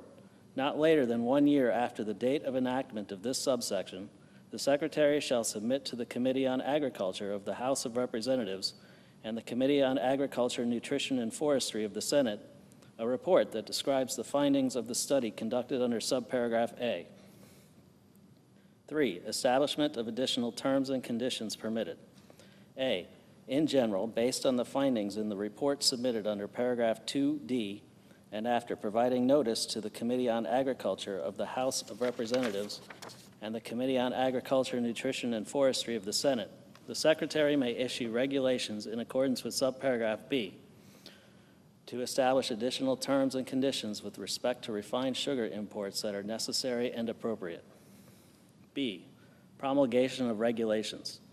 The Secretary may issue regulations under subparagraph A if the regulations, 1, do not have an adverse impact on the domestic sugar industry, and 2, are consistent with the requirements of this part, Section 156 of the Federal Agriculture Improvement and Reform Act of 1996, 7 U.S.C. 7272, and obligations under international trade agreements that have been approved by Congress. E, clarification of tariff rate quota adjustments. Section 359KB1 of the Agriculture Adjustment Act of 1938, 7 U.S.C. 1359 KKB1 is amended in the matter preceding subparagraph A by striking "if there is N" and inserting "for the sole purpose of responding directly to N." F, period of effectiveness. Section 359LA of the Agriculture Adjustment Act of 1938, 7 U.S.C. 1359 LLA, is amended by striking 2023 and inserting 2031. Section 10313, Dairy Policy Updates. A, Dairy Margin Coverage Production History. 1, definition. Section 14018 of the Agricultural Act of 2014, 7 U.S.C. 9051-8, is amended by striking "when the participating dairy operation first registers to participate in dairy margin coverage." 2, production history of participating dairy operations. Section 1405 of the Agricultural Act of 2014, 7 U.S.C. 9055, is amended by striking subsections A and B and inserting the following. A, production history. Except as provided under subsection B, the production history of a dairy operation for dairy margin coverage is equal to the highest annual milk marketings of the participating dairy operation during any one of the 2021, 2022, or 2023 calendar years. B, election by new dairy operations. In the case of a participating dairy operation that has been in operation for less than a year, the participating dairy operations shall elect one of the following methods for the Secretary to determine the production history of the participating dairy operation. 1, the volume of the actual milk marketings for the months the participating dairy operation has been in operation extrapolated to a yearly amount. 2, an estimate of the actual milk marketings of the participating dairy operation based on the herd size of the participating dairy operation relative to the national rolling herd average data published by the Secretary. B, dairy margin coverage payments. Section 1406A1C of the Agricultural Act of 2014, 7 U.S.C. 9056A1C, is amended by striking $5 million each place it appears and inserting $6 million. C, premiums for dairy margins. 1, Tier 1. Section 1407B of the Agricultural Act of 2014, 7 U.S.C. 9057B is amended. A, in the subsection heading by striking $5 million and inserting $6 million, and B, in paragraph 1 by striking $5 million and inserting $6 million. 2, Tier 2.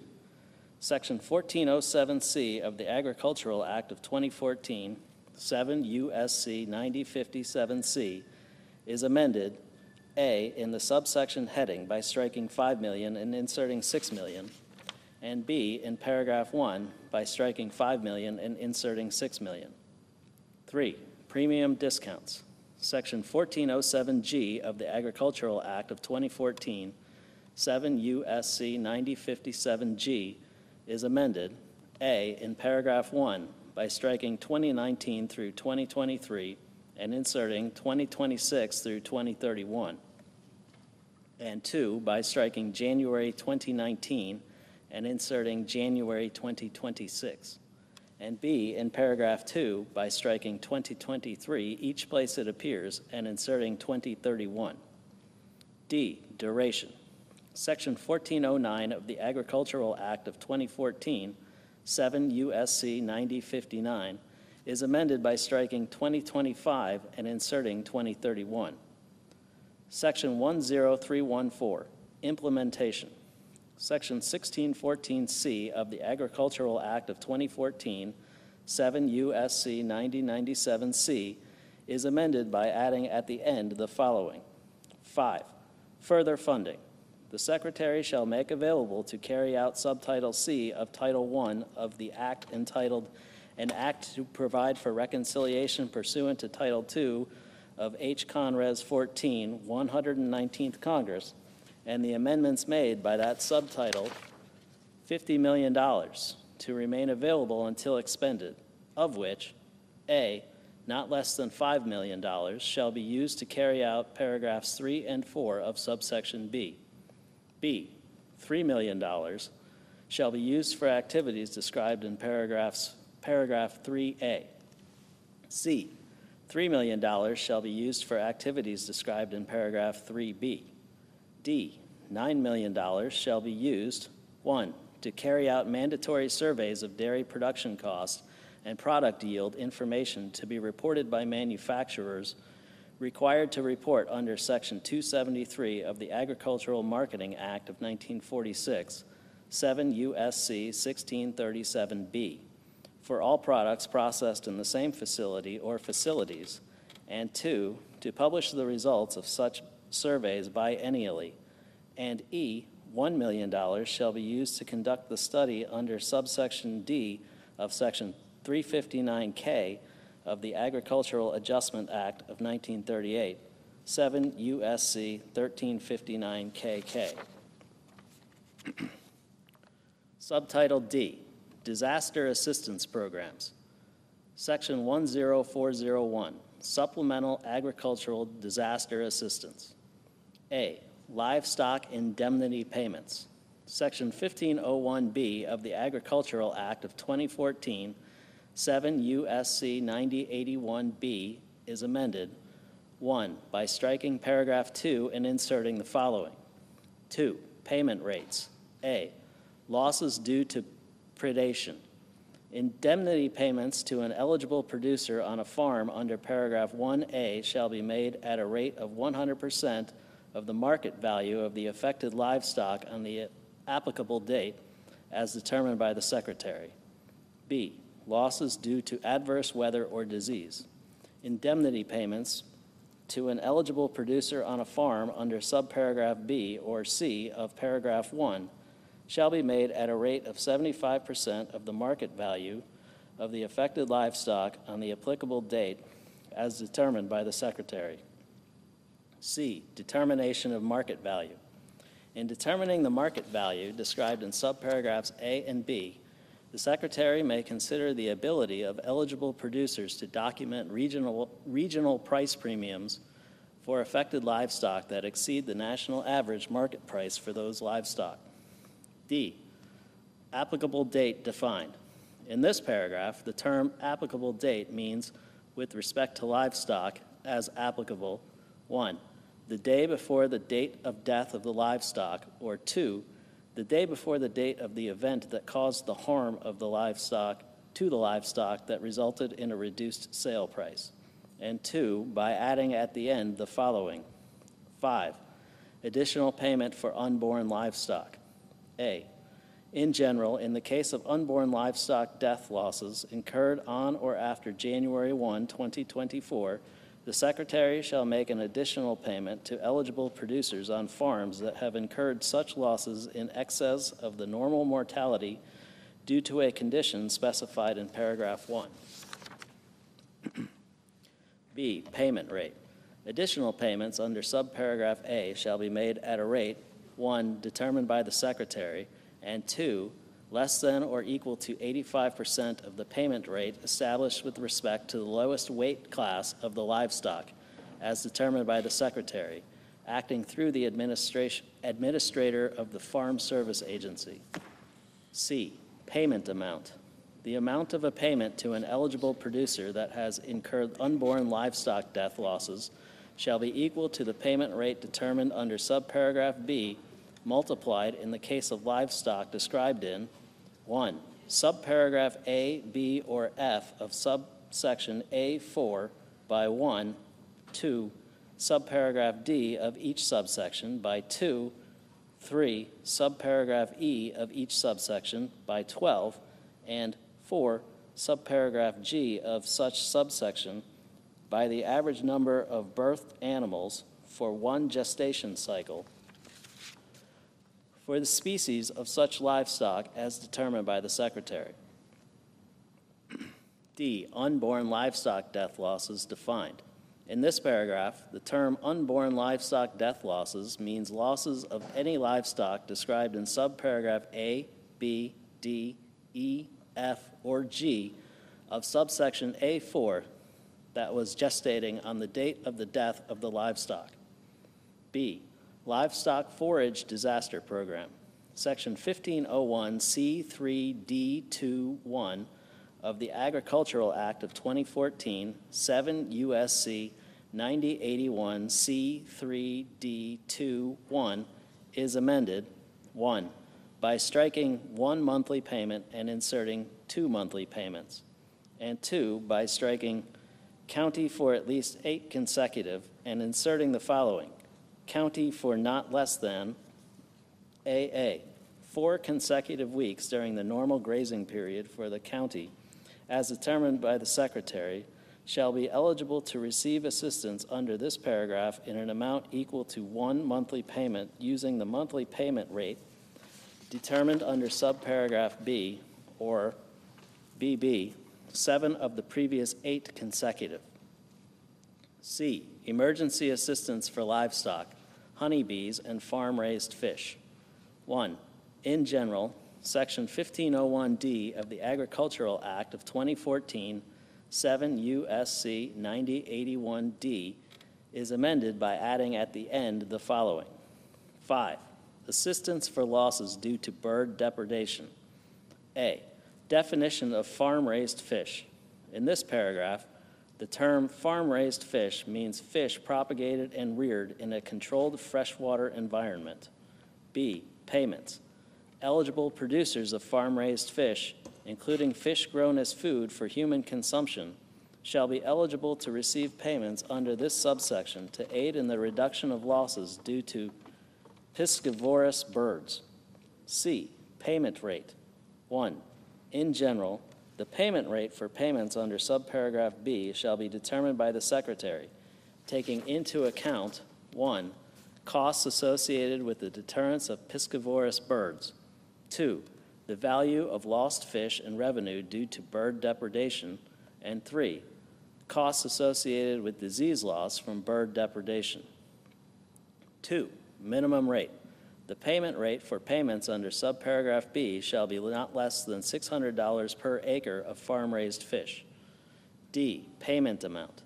The amount of a payment under subparagraph B shall be the product obtained by multiplying, 1, the applicable payment rate under subparagraph C, and 2, 85% of the total number of acres of farm-raised fish that the eligible producer has in production for the calendar year.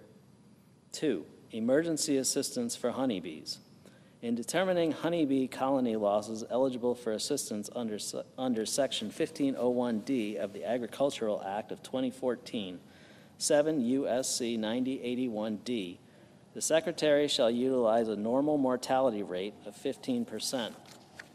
D, Tree Assistance Program.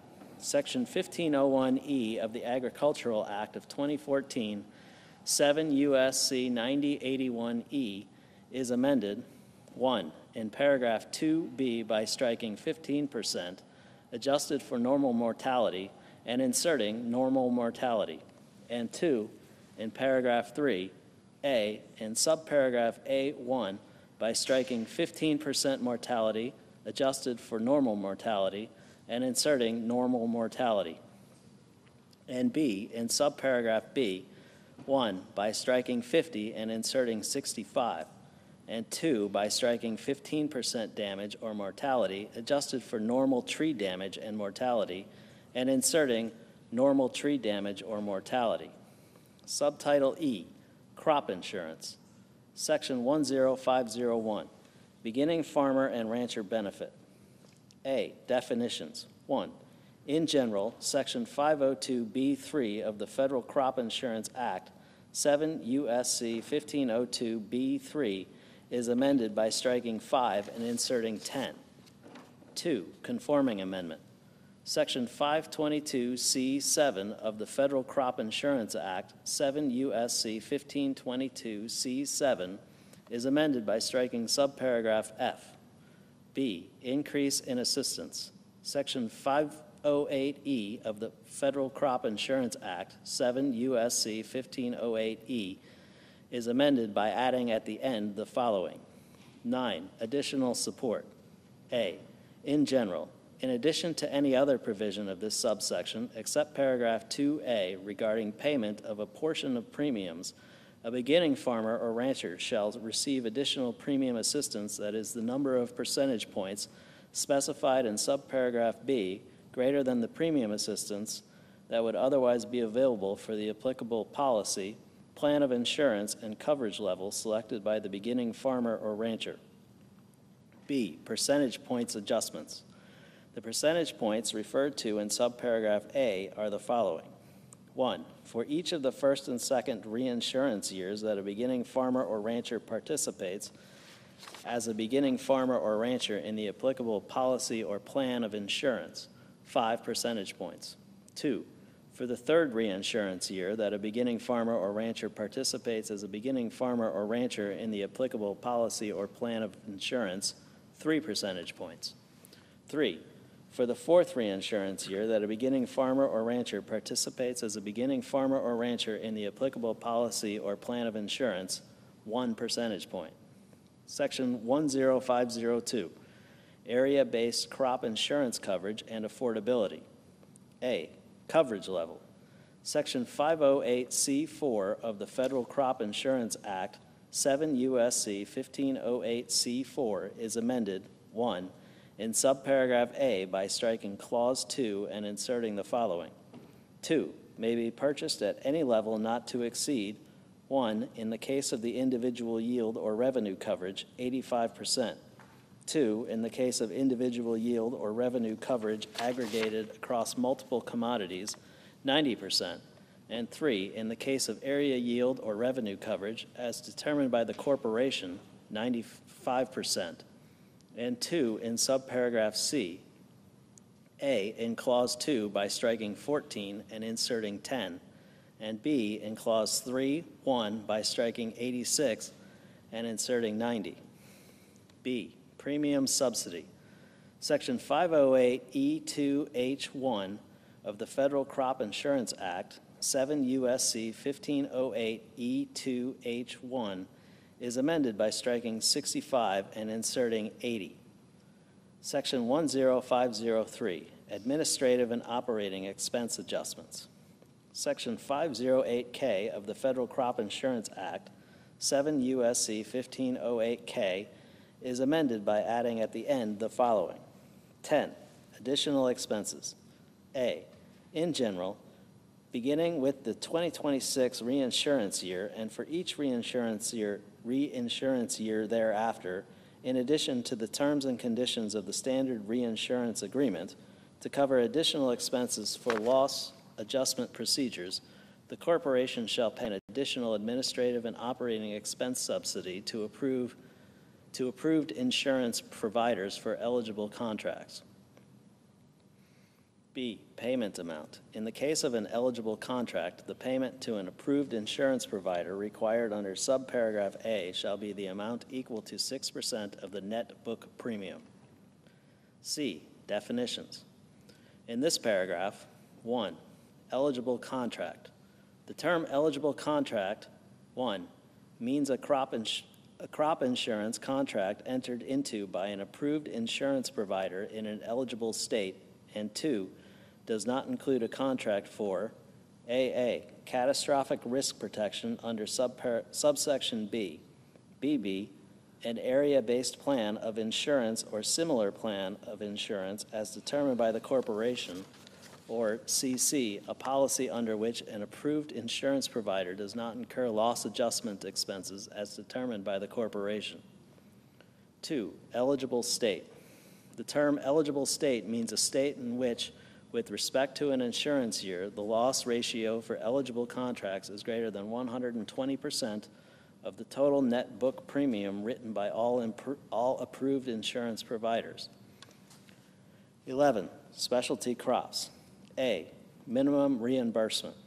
Begin with the 2026 reinsurance year, and for each reinsurance year thereafter, the rate of reimbursement to approved insurance providers and agents for administrative and operating expenses with respect to crop insurance contracts covering agricultural commodities described in Section 101 of the Specialty Crops Competitiveness Act of 2004, 7 U.S.C. 1621 Note, Public Law 108-465, shall be equal to or greater than the percentage that is the greater of the following.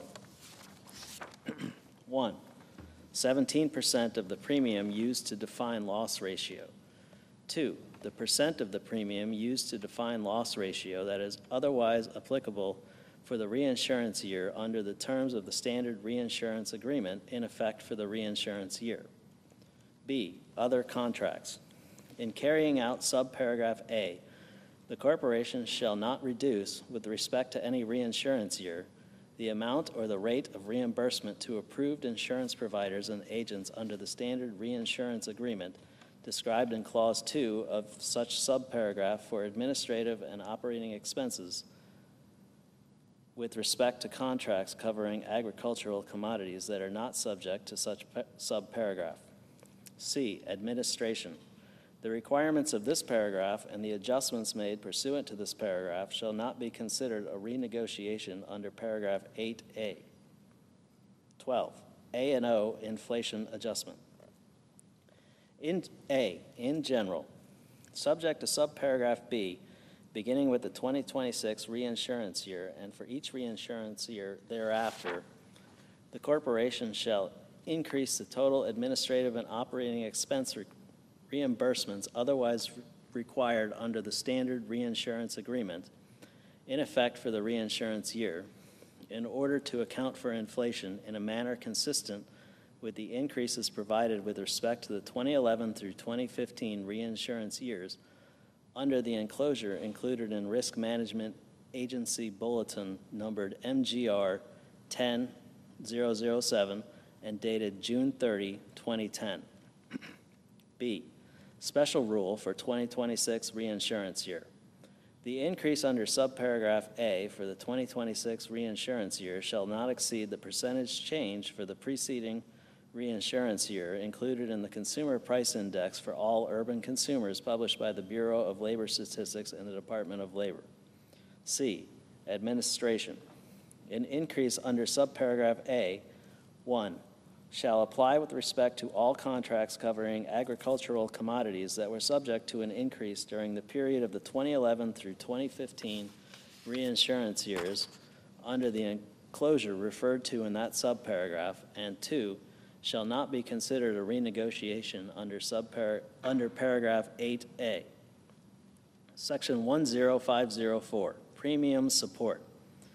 Section 508E2 of the Federal Crop Insurance Act, 7 U.S.C. 1508E2 is amended, 1, in subparagraph C1 by striking 64 and inserting 69, 2, in subparagraph D1 by striking 59 and inserting 64, 3, in subparagraph E1 by striking 55 and inserting 60, 4, in subparagraph F1 by striking 48 and inserting 51, and 5, in subparagraph G1 by striking 38 and inserting 41. Section 10505, program compliance and integrity.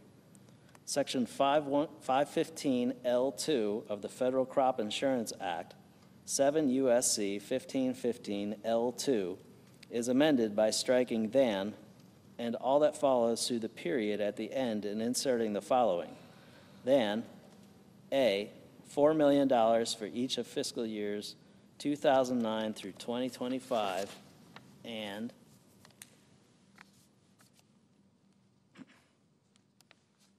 B, $6 million for fiscal year 2026 and each subsequent fiscal year. Section 10506, reviews, compliance, and integrity.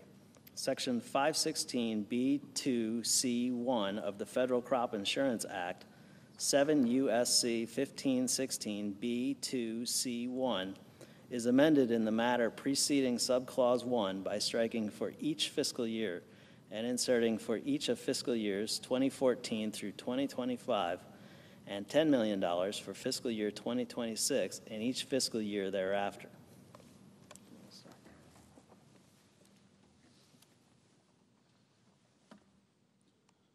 Section 10507, Poultry Insurance Pilot Program. Section 523 of the Federal Crop Insurance Act, 7 U.S.C. 1523, is amended by adding at the end the following. J, Poultry Insurance Pilot Program. 1, in general, notwithstanding subsection A2, the corporation shall establish a pilot program under which contract poultry growers, including growers of broilers and laying hens, may elect to receive index-based insurance from extreme weather-related risk resulting in increased utility costs, including costs of natural gas, propane, electricity, water, and other appropriate costs, as determined by the corporation associated with poultry production. 2, stakeholder engagement. The corporation shall engage with poultry industry stakeholders in establishing the pilot program under paragraph 1. 3, location. The pilot program established under paragraph 1 shall be conducted in a sufficient number of counties to provide a comprehensive evaluation of the feasibility, effectiveness, and demand among producers in the top poultry producing states as determined by the corporation. 4, approval of policy or plan, notwithstanding section 5081. The board shall approve a policy or plan of insurance based on the pilot program under paragraph 1. A, in accordance with section 508H, and B, not later than 2 years after the date of enactment of this subsection. Subtitle F, Additional Investments in Rural America, Section 10601, Conservation.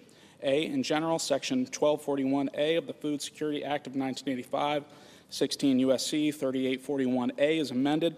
1, in paragraph 2 by striking subparagraphs A through F and inserting the following. A, $625 million for fiscal year 2026. B, $650 million for fiscal year 2027. C, $675 million for fiscal year 2028.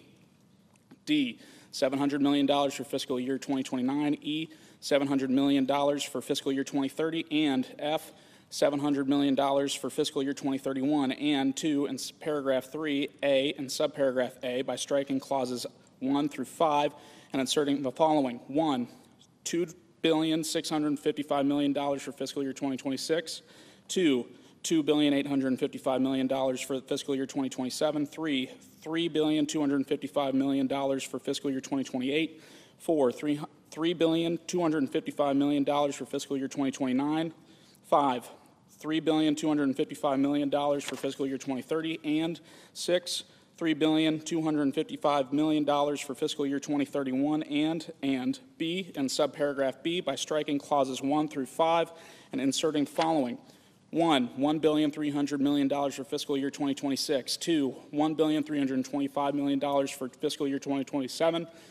3, $1,350 million for fiscal year 2028. 4, $1,375 million for fiscal year 2029. 5, $1,375 million for fiscal year 2030, and 6, $1,375 million for fiscal year 2031. B, Regional Conservation Partnership Programs, Section 1271D of the Food Security Act of 1985, 16 U.S.C. 3871D is amended by striking subsection A and inserting the following. A, availability of funding. Of the funds of the Commodity Credit Corporation, the Secretary shall use to carry out the program to the maximum extent practicable. 1, $425 million for fiscal year 2026. 2, $450 million for fiscal year 2027. 3, $450 million for fiscal year 2028. 4, $450 million for fiscal year 2029. 5, $450 million for fiscal year 2030, and 6, $450 million for fiscal year 2031. C, Grassroots Source Water Protection Programs, Section 1240 OB of the Food Security Act of 1985, 16 U.S.C. 3839 BB. 2, B is amended 1 in paragraph 1 by striking 2023 and inserting 2031, and 2 in paragraph 3, A in subparagraph A by striking and at the end. B in subparagraph B by striking the period at the end and inserting and. C by adding at the end of the following. C, $1 million beginning in fiscal year 2026 to remain available until expended. D, voluntary public access and habitat incentive programs, Section 1240 RF1 of the Food Security Act of 1985, 16 U.S.C. 3839 BB. 5F1 is amended 1 by striking 2023 and inserting 2023, and 2 by inserting and $70 million for the period of fiscal years 2025 through 2031 before the period at the end. E, watershed protection and flood prevention. Section 15 of the Watershed Protection and Flood Prevention Act, 16 U.S.C. 1012A is amended by striking $50 million for fiscal year 2019 and each fiscal year thereafter, and inserting $150 million for fiscal year 2026 and each fiscal year thereafter to remain available until expended. F, Feral Swine Eradication and Control Pilot Program, Section 2408G1 of the Agricultural Improvement Act of 2018, 7 U.S.C. 8351, note, Public Law 115-334 is amended 1 by striking 2023 and inserting 2023, and 2 by inserting and $105 million for the period of fiscal years 2025 through 2031 before the period at the end. G, rescission.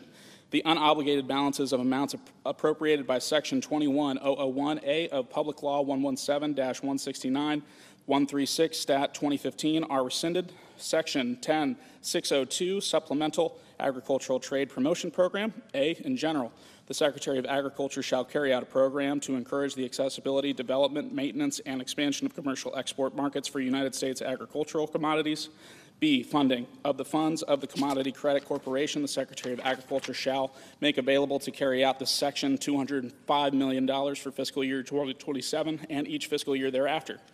Section 10603, Nutrition, Section 203D-D5 of the Emergency Food Assistance Act of 1983, 7 U.S.C. 7507 D5 is amended by striking 2024 and inserting 2031. Section 10604, Research. A, Urban, Indoor, and Other Emerging Agricultural Programs, Production, Research, Education, and Extension Initiative, Section 1672 ED1B of the Food, Agricultural, Conservation, and Trade Act of 1990, 7 U.S.C. 5925 GD1B is amended by striking fiscal year 2024 to remain available until expended, and inserting each of fiscal years 2024 through 2031. B, Foundation for Food and Agricultural Research. Section 7601 G1A of the Agricultural Act of 2014, 7 U.S.C. 5939 G1A is amended by adding at the end of the following. 4, further funding not later than 30 days after the date of enactment of this clause of the funds of the Commodity Credit Corporation, the Secretary shall transfer to the Foundation to carry out the Section $37 million to remain available until expended. C, scholarships for students at 1890 institutions, Section 1446B1 of the National Agricultural Research Extension and Teaching Policy Act of 1977, 7 U.S.C. 3222AB1 is amended by adding at the end the following. C, further funding of the funds of the Commodity Credit Corporation. The Secretary shall make available to carry out this section $60 million for fiscal year 2026 to remain available until expended. D, assistive technology program for farmers with disabilities. Section 1680 of the Food, Agricultural Conservation and Trade Act of 1997, USC 5933, is amended 1 in subsection C2 by inserting and subsection D after paragraph 1, and 2 by adding at the end of the following. D, mandatory funding.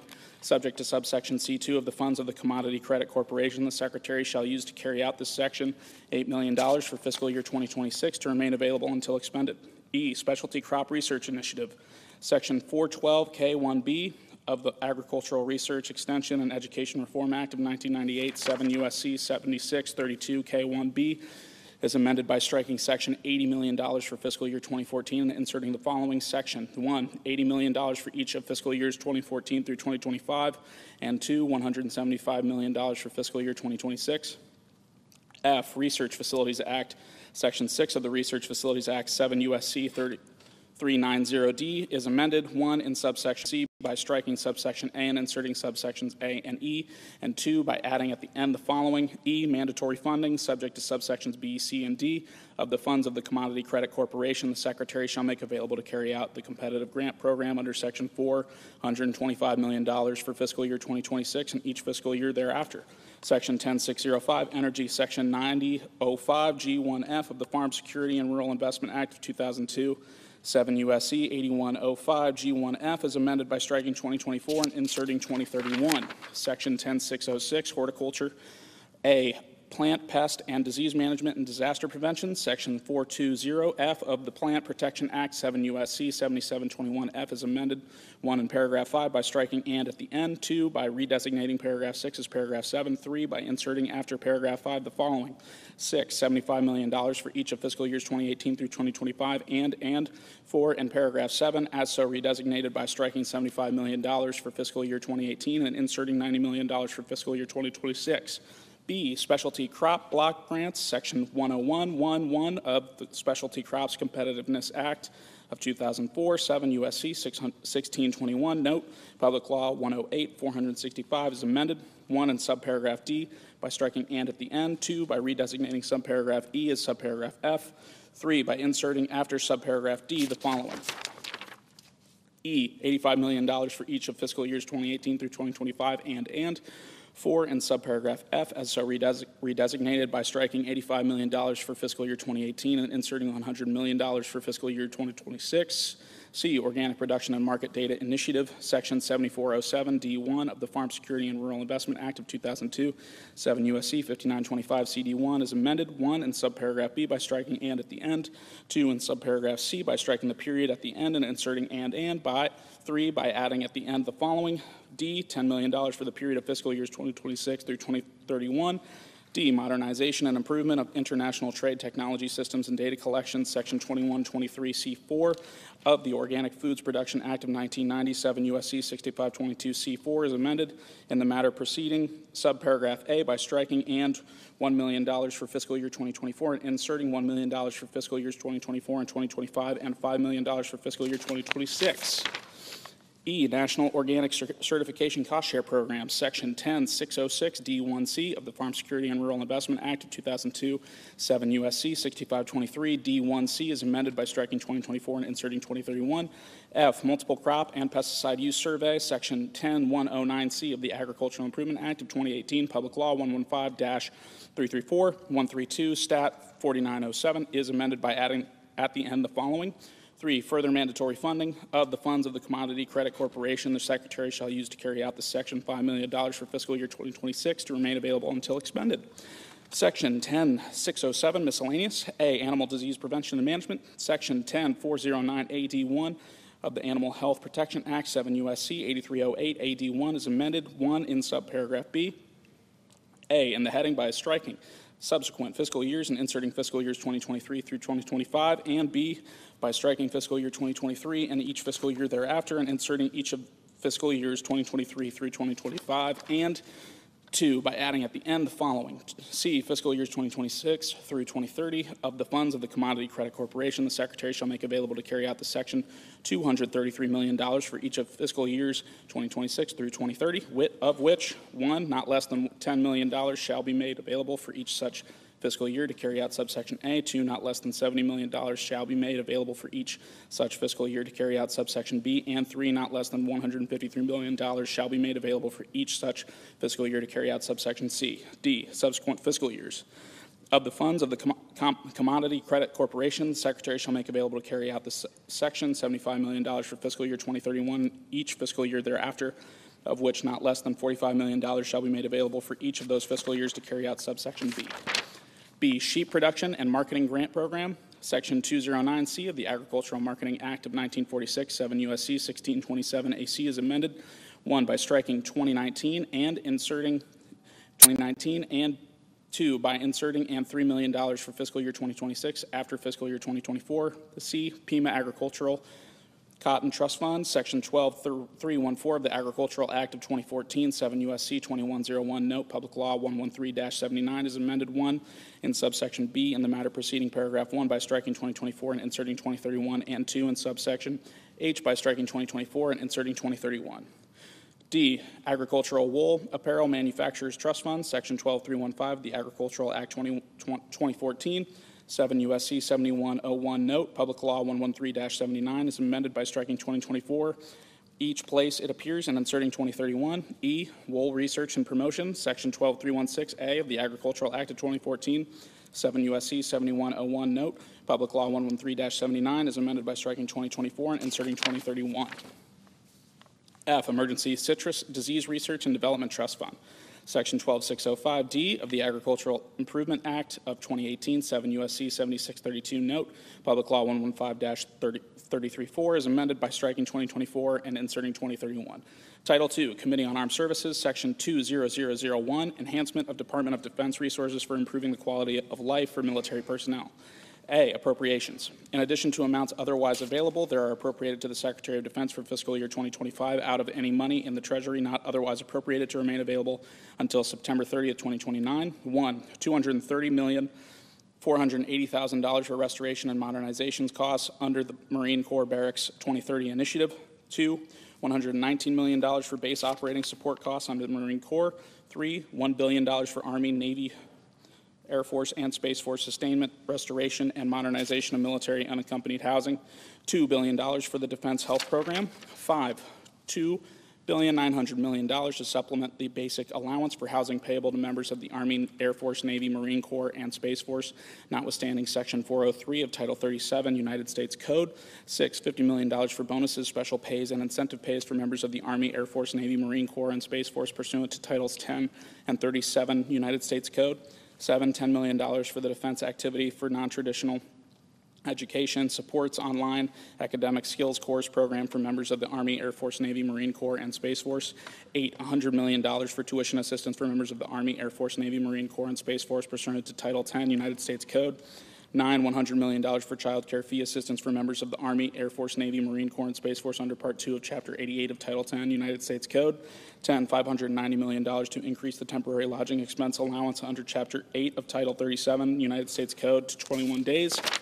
11, $100 million for Department of Defense impact aid payments to local educational agencies under Section 2008 of Title 10 United States Code. 12, $10 million for military spouse professional licensure under Section 1784 of Title 10 United States Code. 13, $6 million for Armed Forces Retirement Home Facilities.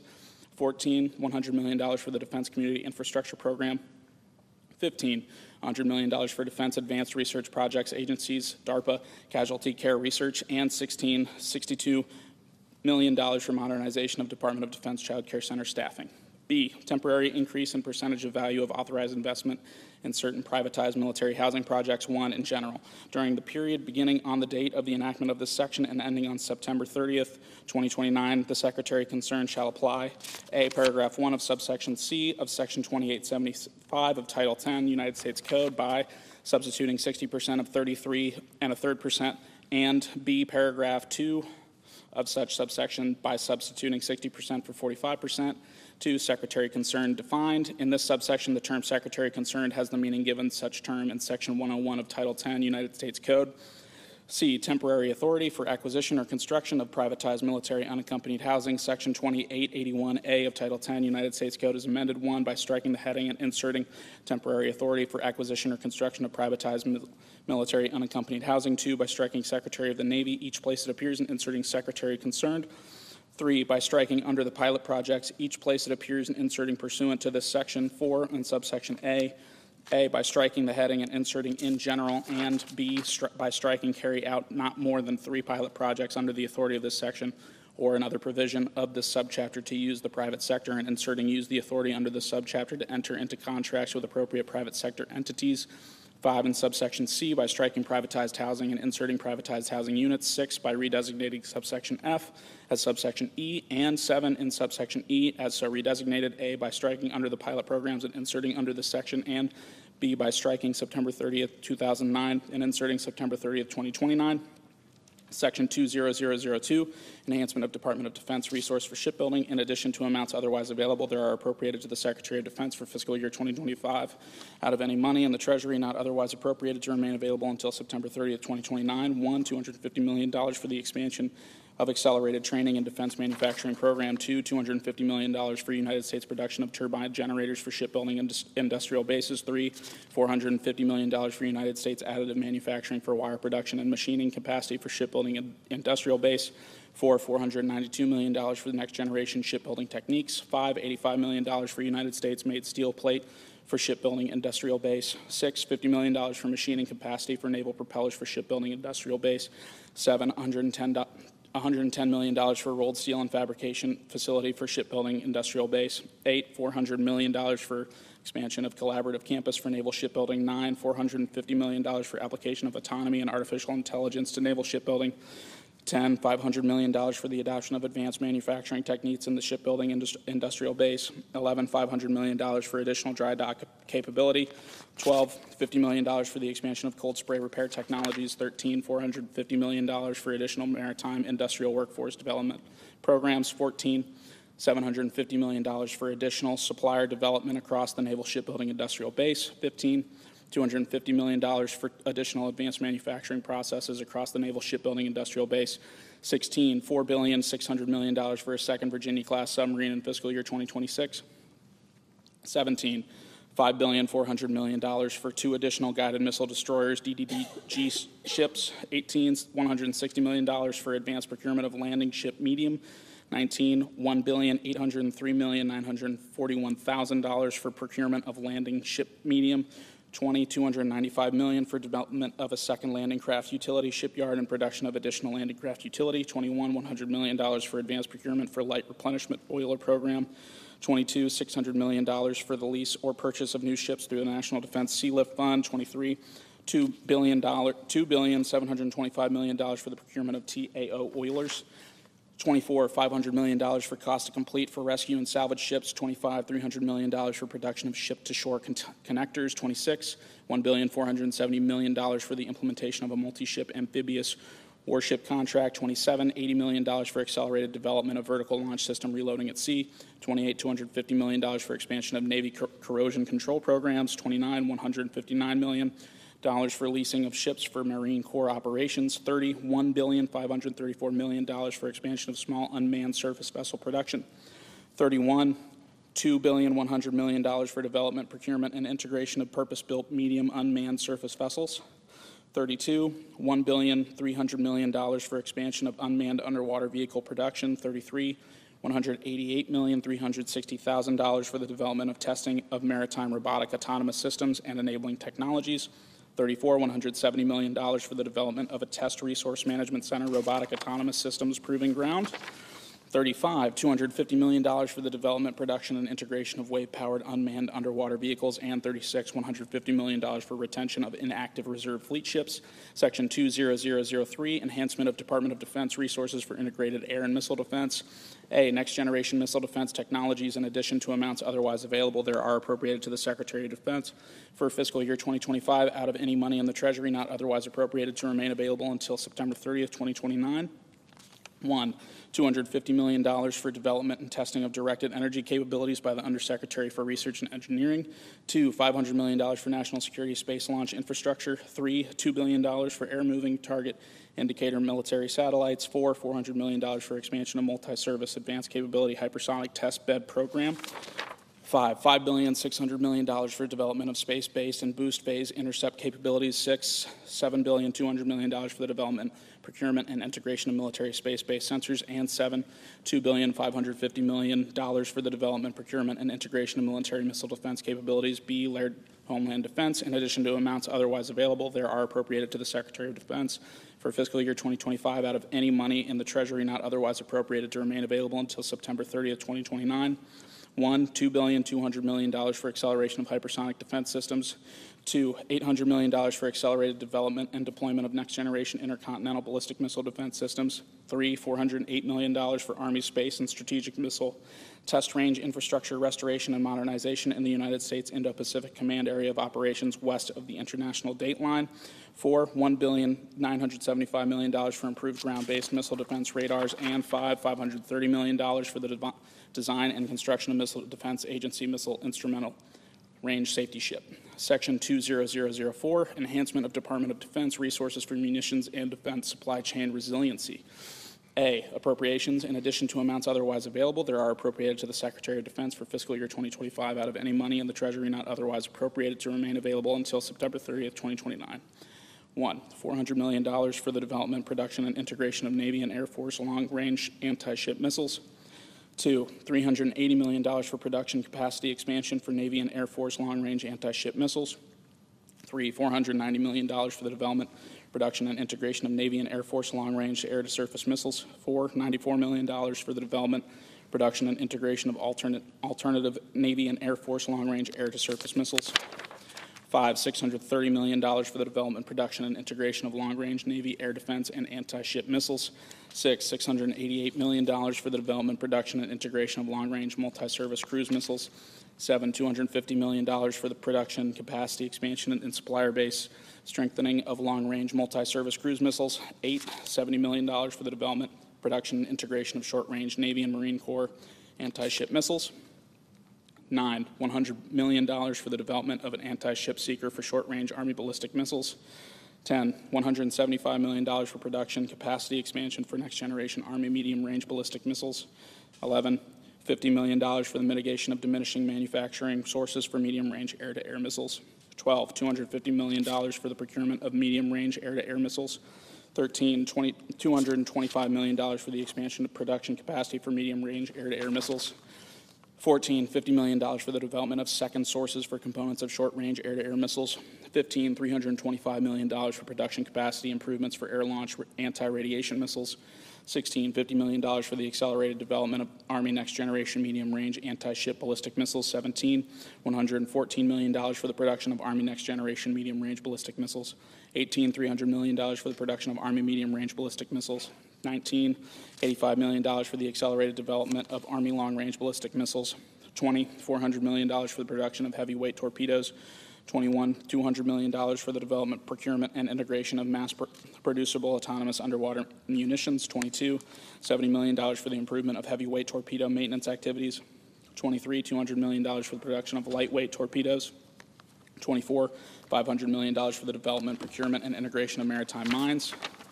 25, $50 million for the development, procurement, and integration of new underwater explosives. 26, $55 million for the development, procurement, and integration of lightweight multi-mission torpedoes. 27, $80 million for the production of sono buoys. 28, $150 million for the development, procurement, and integration of air-delivered long-range maritime mines. 29, $61 million for the acceleration of Navy expeditionary loitering munitions deployment. 30, $50 million for the acceleration of one-way attack unmanned aerial systems with advanced autonomy. 31, $1 billion for the expansion of the one-way attack unmanned aerial systems industrial base. 32, $200 million for investments in solid rocket motor industrial base through the Industrial Base Fund established under Section 4817 of Title 10 United States Code. 33, $400 million for investments in the emerging solid rocket motor industrial base through the Industrial Base Fund established under Section 4817 of Title 10 United States Code. 34, $42 million for investments in second sources for large diameter solid rocket motors for hypersonic missiles.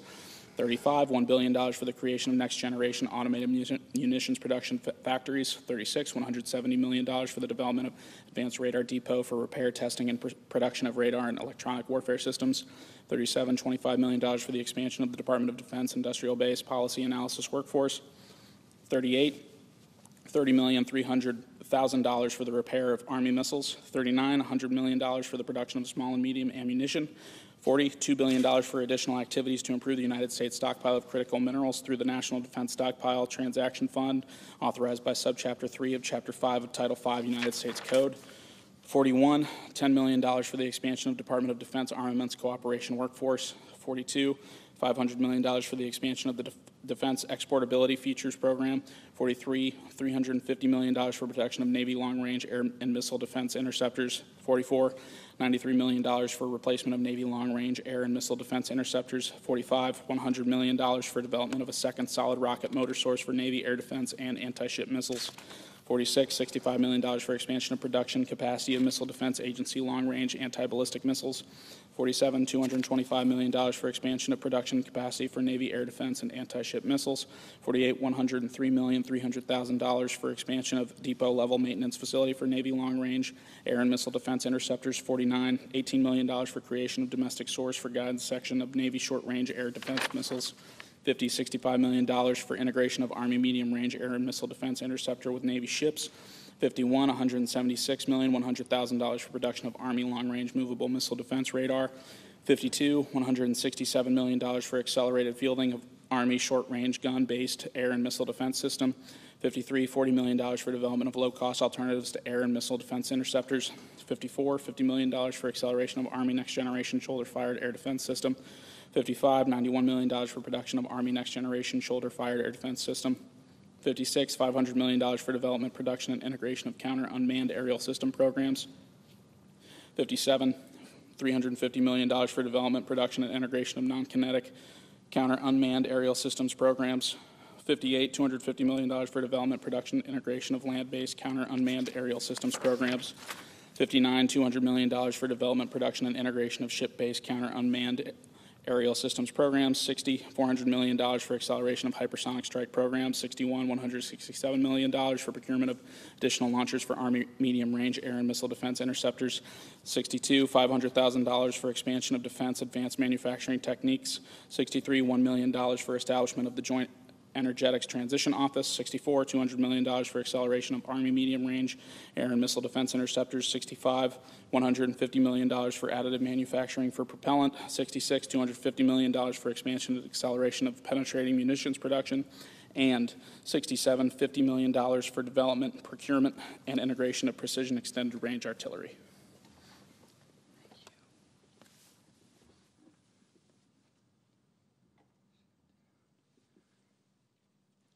B, appropriation. In addition to amounts otherwise available, there is appropriated to the Secretary of Defense for fiscal year 2025 out of any money in the Treasury not otherwise appropriated to remain available until September 30th, 2029, $3.3 billion for grants and purchase commitments made pursuant to the Industrial Base Fund established under Section 4817 of Title 10, United States Code. C, appropriation. In addition to amounts otherwise available, there is appropriated to the Secretary of Defense for fiscal year 2025 out of any money in the Treasury not otherwise appropriated to remain available until September 30th, 2029, $5 billion for investments in critical mineral supply chains made pursuant to the Industrial Base Fund established under Section 4817 of Title 10, United States Code. D, appropriations.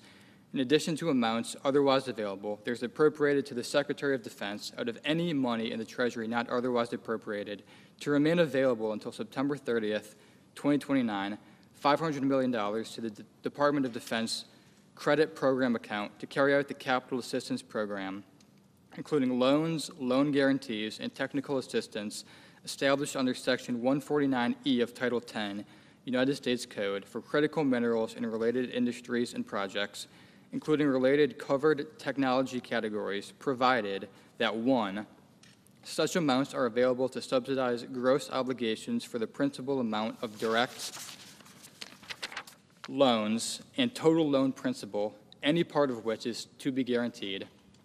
not to exceed $100 billion, and 2, such amounts are available to cover all costs and expenditures as provided under Section 149E5B of Title 10, United States Code. Section 20005, enhancement of Department of Defense resources for scaling low-cost weapons into production. A, appropriations. In addition to amounts otherwise available, there are appropriated to the Secretary of Defense for fiscal year 2025 out of any money in the Treasury not otherwise appropriated to remain available until September 30th, 2029, 1, $25 million for the Office of Strategic Capital Global Technology Scout Program, 2, $1.4 billion for the expansion of the Small Unmanned Aerial System Industrial Base, 3, $400 million for the development and deployment of the Joint Fires Network and associated joint battle management capabilities, 4, $400 million for the expansion of advanced command and control tools to combatant commands and military departments, 5, $100 million for the development of shared secured facilities for the Defense Industrial Base, 6, $50 million for the creation of additional Defense Innovation Unit on-ramp hubs, 7, $600 million for the acceleration of strategic capabilities office programs,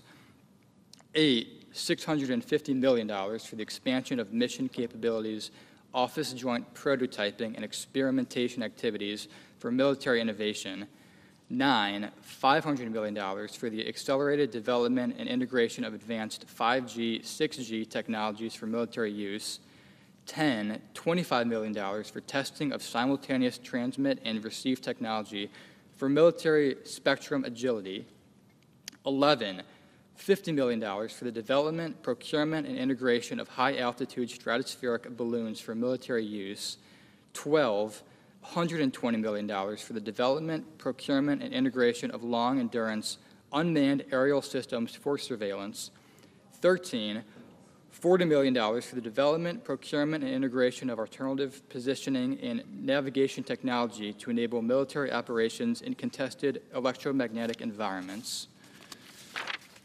14, $750 million for the acceleration of innovative military logistics and energy capability development and deployment, 15, $125 million for the acceleration of development of small, portable, modular nuclear reactors for military use, 16, $1 billion for the expansion of programs to accelerate the procurement and fielding of innovative technologies, 17, $90 million for the development of reusable hypersonic technology for military strikes, 18, $2 billion for the expansion of Defense Innovation Unit ceiling of commercial technology for military use, 19, $500 million to prevent delays in delivery of attributable autonomous military capabilities, 20, $1.5 billion for the development, procurement, and integration of low-cost cruise missiles, 21,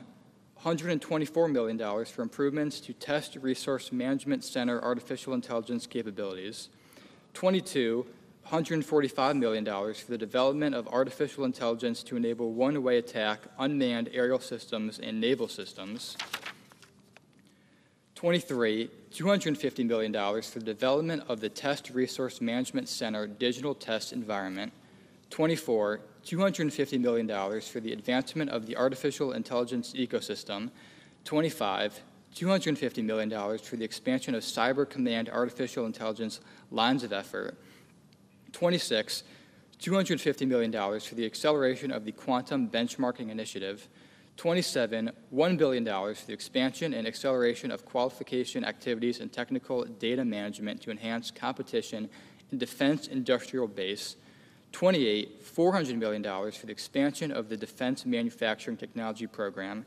29, $1,685 million for military cryptographic modernization activities, 30, $90 million for Apex Accelerators, the Mentor Protege Program, and cybersecurity support to small non-traditional contractors, 31, $250 million for the development, procurement, and integration of Air Force low-cost counter-air capabilities, 32, $10 million for additional Air Force wargaming activities, And 33, $20 million for the Office of Strategic Capital Workforce. B, appropriations.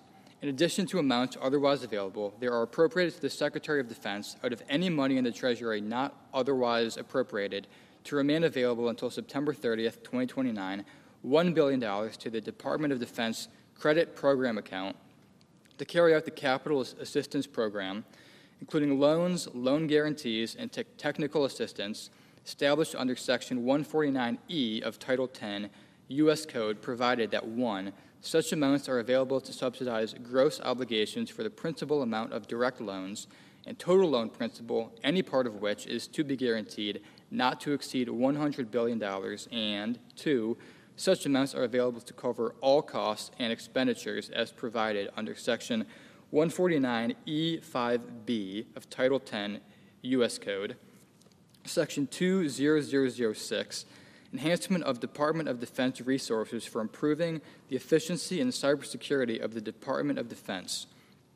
In addition to amounts otherwise available, they are appropriated to the Secretary of Defense for fiscal year 2025 out of any money in the Treasury not otherwise appropriated to remain available until September 30th, 2029.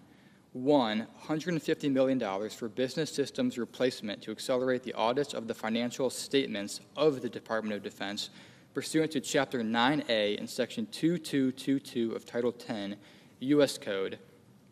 2, $200 million for the deployment of automation and artificial intelligence to accelerate the audits of the financial statements of the Department of Defense pursuant to Chapter 9A and Section 2222 of Title 10 United States Code. 3, $10 million for the improvement of the budgetary and programmatic infrastructure of the Office of the Secretary of Defense. And 4, $20 million for defense cybersecurity programs of the Defense Advanced Research Projects Agency. Section 20007, enhancement of Department of Defense resources for air superiority. In addition to amounts otherwise available, they are appropriated to the Secretary of Defense for fiscal year 2025 out of any money in the Treasury not otherwise appropriated to remain available until September 30th, 2029. 1, $3,150 million to increase F-15 aircraft production. 2, $361,220,000 to prevent the retirement of F-22 aircraft. 3, $127,460,000 to prevent the retirement of F-15E aircraft. 4, $187 million to accelerate installation of F-16 electronic warfare capability. 5, $116 million for C-17A mobility aircraft connectivity. 6, $84 million for KC-135 mobility aircraft connectivity. 7, $440 million to increase C-130J production. 8, $474 million to increase EA-37B production. 9, $678 million to accelerate the Collaborative Combat Aircraft Program. 10, $400 million to accelerate production of the F-47 aircraft. 11, $750 million to accelerate the F/A-XX aircraft. 12, $100 million for production of advanced aerial sensors. 13, $160 million to accelerate V-22 reliability and safety improvements. 14, $100 million to accelerate production of MQ-25 aircraft. 15, $270 million for development, procurement, and integration of Marine Corps unmanned combat aircraft. 16, $96 million for the procurement and integration of infrared search and track pods. 17, $50 million for the procurement and integration of additional F-15EX fuel tanks. 18, $600 million for the development, procurement, and integration of Air Force long-range strike aircraft. 19, $500 million for the development, procurement, and integration of Navy long-range strike aircraft. Section 20008, enhancement of resources for nuclear forces. A, DoD appropriations. In addition to amounts otherwise available, they are appropriated to the Secretary of Defense for fiscal year 2025 out of any money in the Treasury not otherwise appropriated to remain available until September 30th, 2029. 1.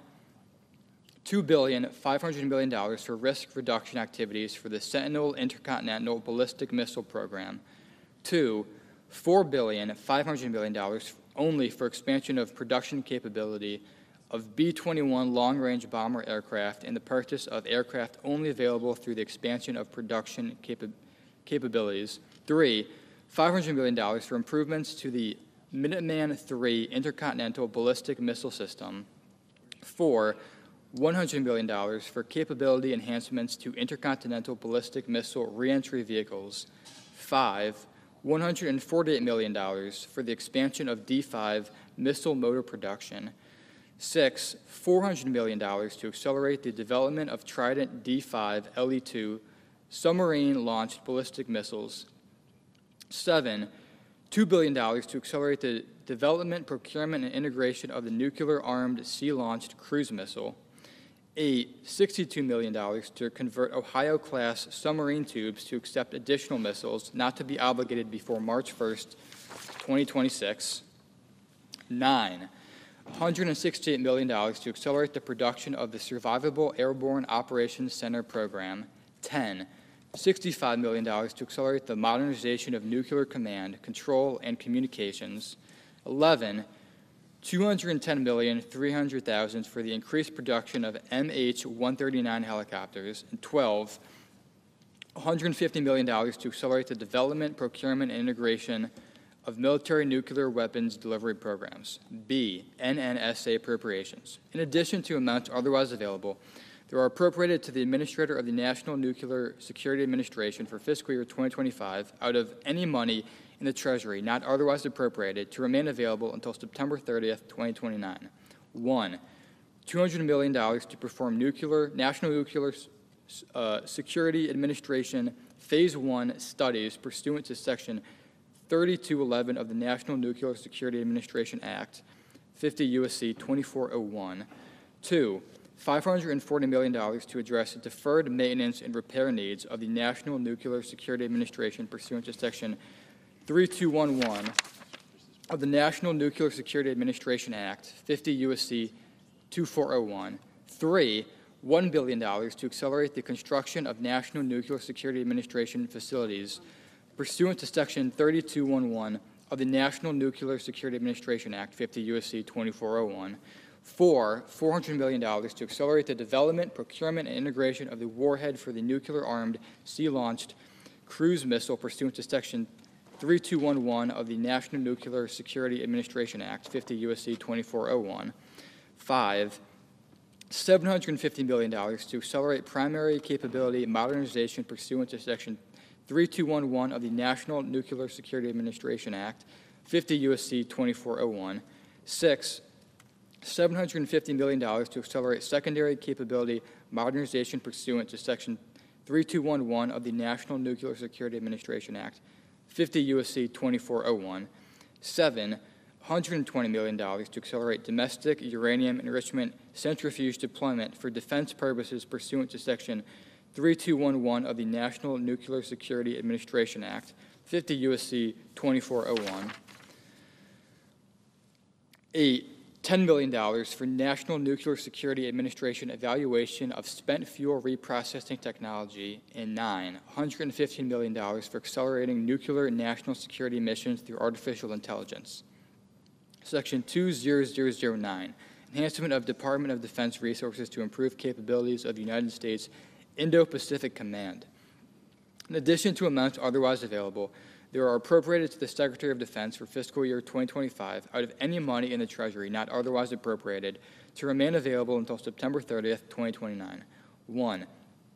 $365 million for Army exercises and operations in the Western Pacific Area of Operations.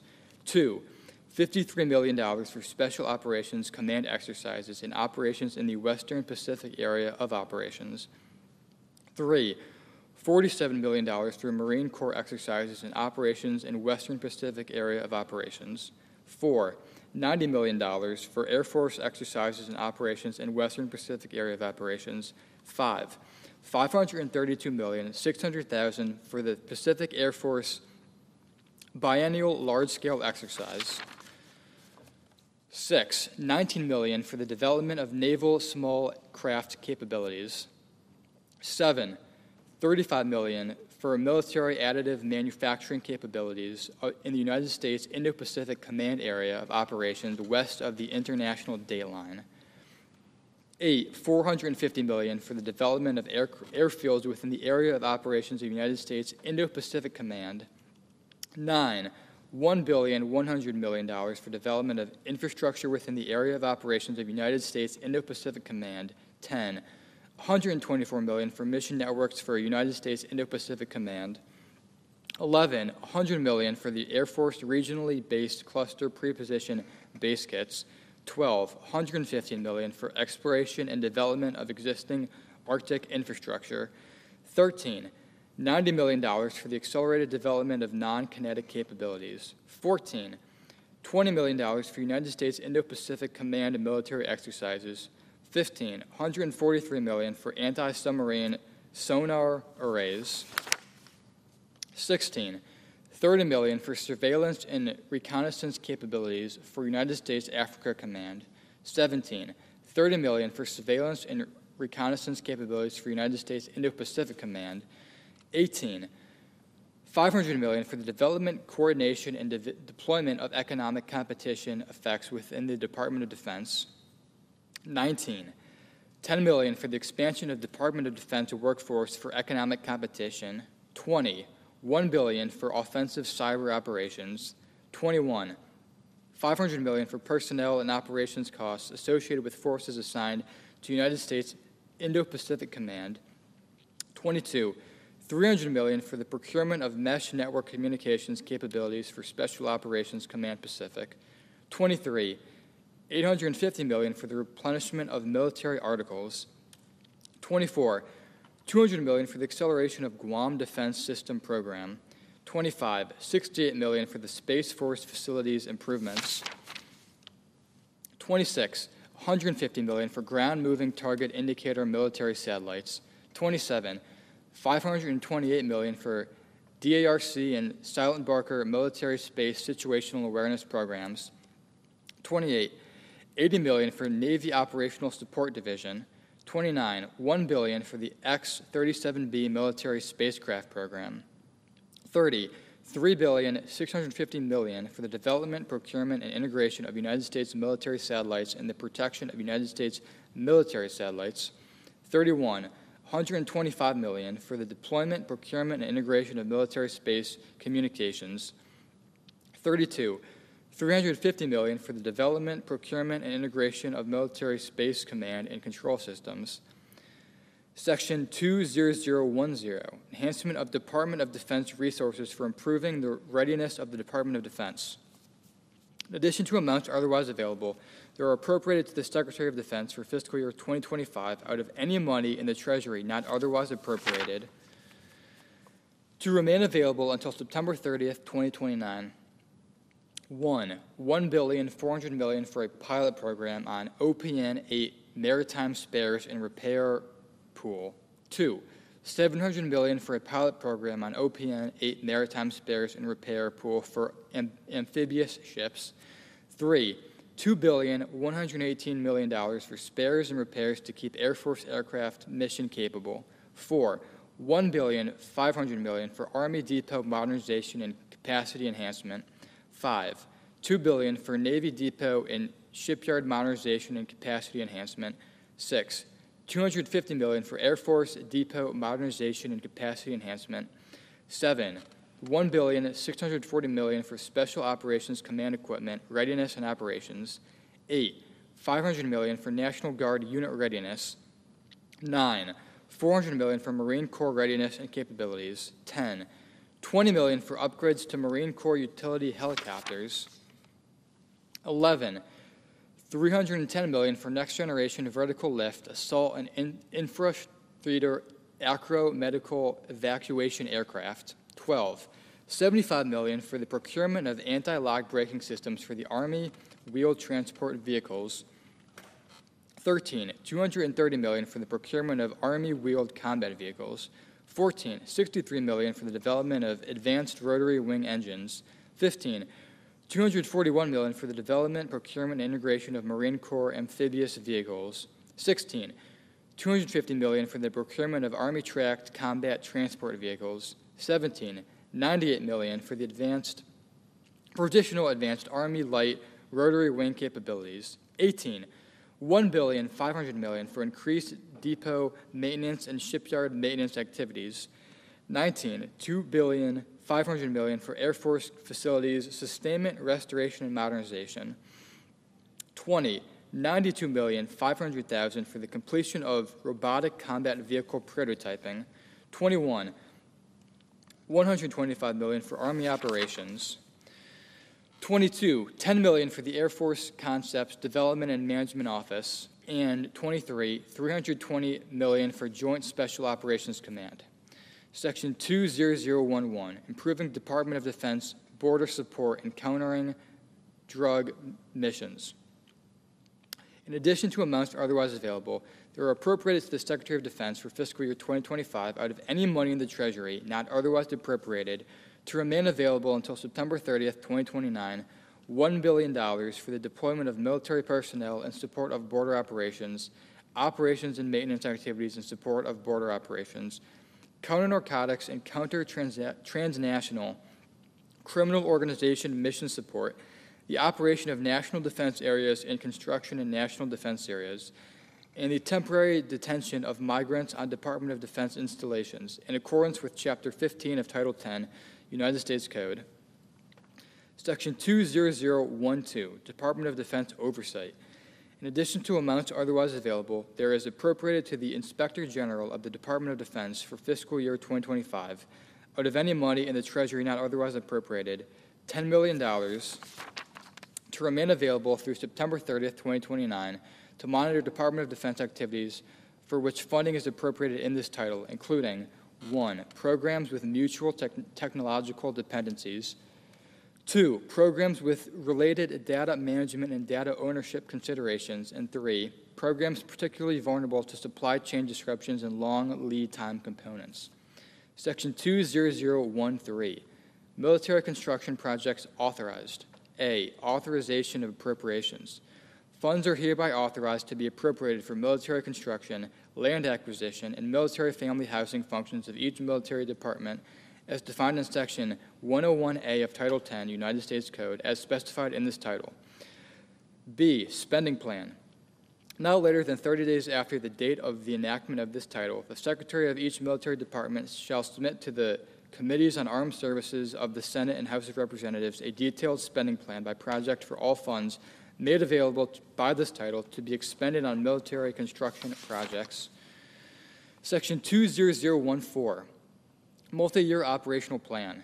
A, in general, not later than 60 days after the date of the enactment of this act, the Secretary of Defense and the Administrator of the National Nuclear Security Administration shall submit to the Committees on Armed Services of the Senate and the House of Representatives a plan detailing how the funds appropriated to the Department of Defense and the National Nuclear Security Administration under the Act will be spent over the 4-year period ending with fiscal year 2029. B, quarterly updates. 1, in general, not later than the last day of each calendar quarter beginning during the applicable period, the Secretary of Defense shall submit to the Committees on Armed Services of the Senate and the House of Representatives a report on the plan established under subsection A, including A, any updates to the plan, B, progress made in implementing the plan, and C, any changes in circumstances or challenges in implementing the plan. 2, applicable period. For purposes of paragraph 1, the applicable period is the period beginning 1 year after the date of the plan required. Under subsection A is due and ending on September 30th, 2029. C, reduction in appropriation. 1, in general, in the case of any failure to submit a plan required under subsection A or the report required under subsection B by the date specified in paragraph 2, the amounts made available to the Department of Defense under this act shall be reduced by $100,000 for each day after such specified date that the report has not been submitted to Congress. 2, specified date. For purposes of the reduction in appropriations under paragraph 1, the specified date is the date that is 60 days after the date the plan or report is required to be submitted under subsection A or B as the case may be. Title III, Committee on Banking, Housing, and Urban Affairs. Section 30001, Funding Cap for the Bureau of Consumer Financial Protection. Section 1017A2A3 of the Consumer Financial Protection Act 2010, 12 U.S.C. 5497A2A3 is amended by striking 12 and inserting 6.5. Section 30002, Rescission of Funds for Green and Resilient Retrofit Program for Multifamily Housing. The unobligated balances of amounts made available under Section 30002A of the Act entitled An Act to Provide for Reconciliation pursuant to Title II of S. Con. Res. 14, approved August 16, 2022, Public Law 117, 169, 136, Statute 2027, are rescinded. Section 30003, Securities and Exchange Commission Reserve Fund. A, in general, Section 4 of the Securities Exchange Act of 1934, 15 U.S.C. 78D is amended, 1, by striking subsection 1, and 2, by redesignating subsections J and K as subsections I and J, respectively. B, technical and conforming amendment. Section 21FG2 of the Securities Exchange Act of 1934, 15 U.S.C. 78U G 6.2 is amended to read as follows.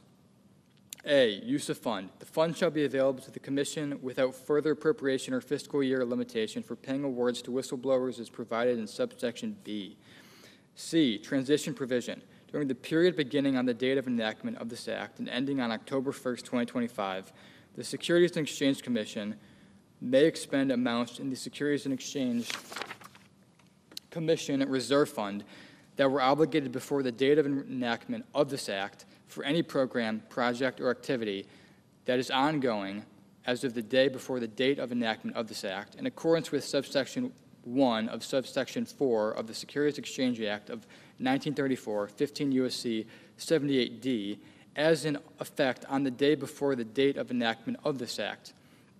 D, transfer of remaining amounts. Effective on October 1st, 2025, the obligated and unobligated balances of amounts in the Securities and Exchange Commission Reserve Fund shall be transferred to the general fund of the Treasury. E, closing of account. For the purposes of Section 1555 of Title 31, United States Code, the Securities and Exchange Commission Reserve Fund shall be considered closed and thereafter shall not be available for obligation or expenditure for any purpose upon execution of the transfer required under subsection D. Section 30004, Appropriations for Defense Production Act. In addition to amounts otherwise available, there is appropriated for fiscal year 2025, out of amounts not otherwise appropriated, $1 billion to remain available until September 30th, 2027, to carry out the Defense Production Act, 50 U.S.C. 4501. Title IV, Committee on Commerce, Science, and Transportation.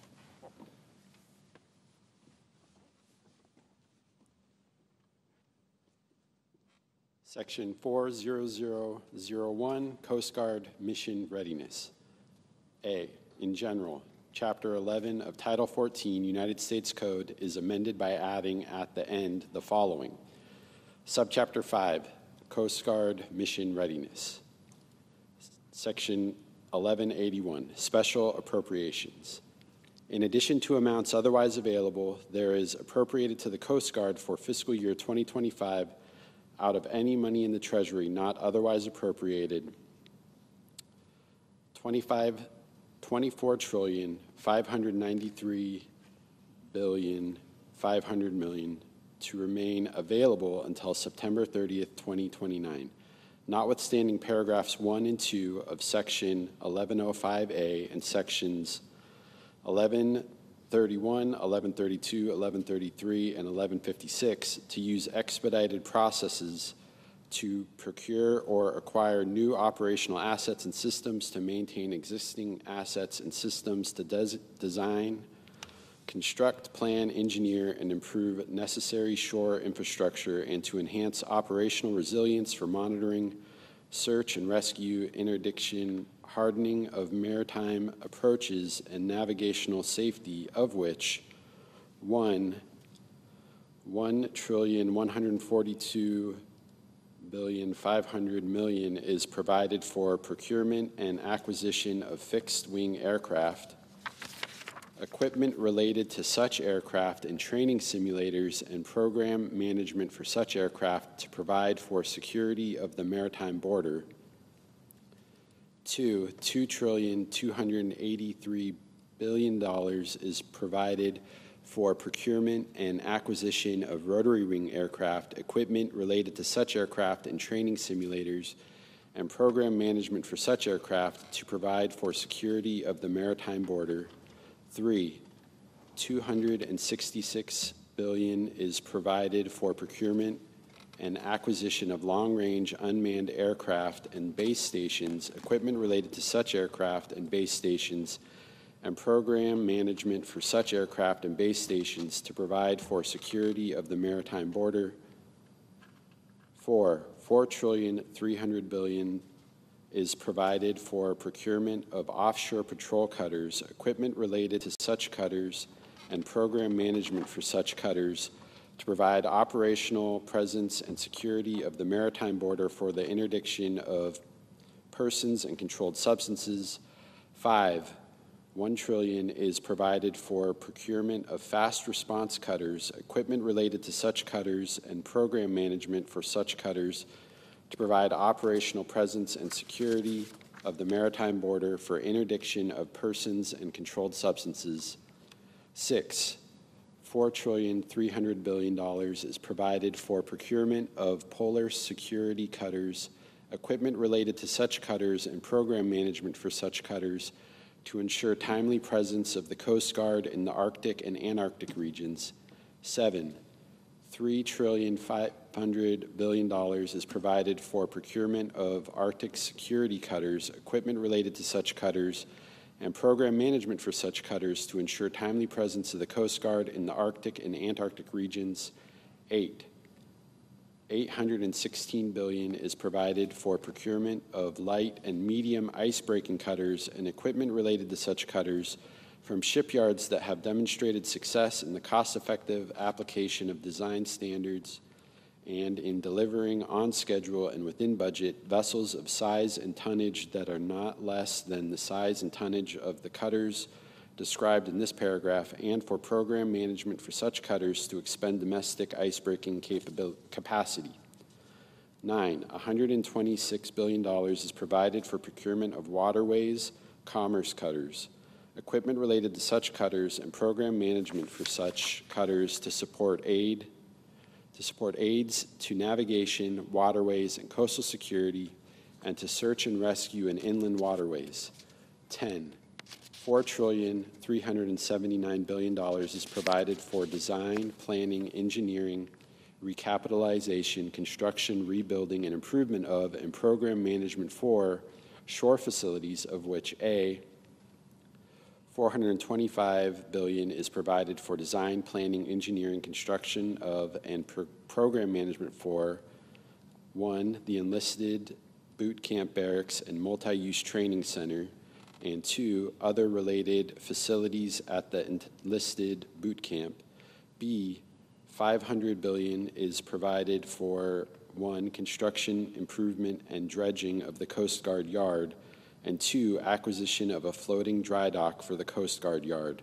C, not more than $2,729,500,000,000 is provided for home ports and hangars for cutters and aircraft for which funds are appropriated under paragraph 1 through 9, and D, $300 billion is provided for home porting of the existing polar icebreaker commissioned into service in 2025.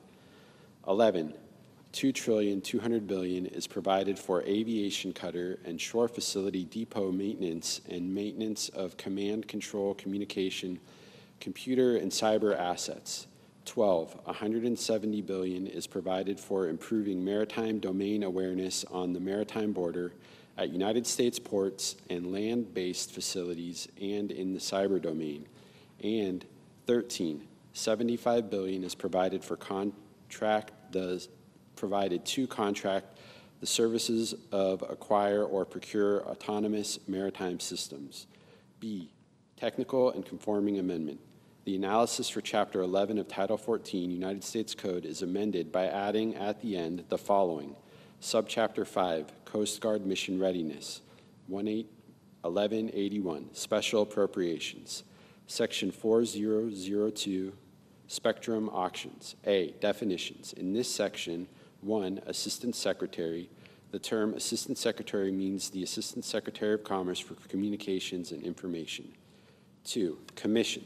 The term commission means the Federal Communications Commission.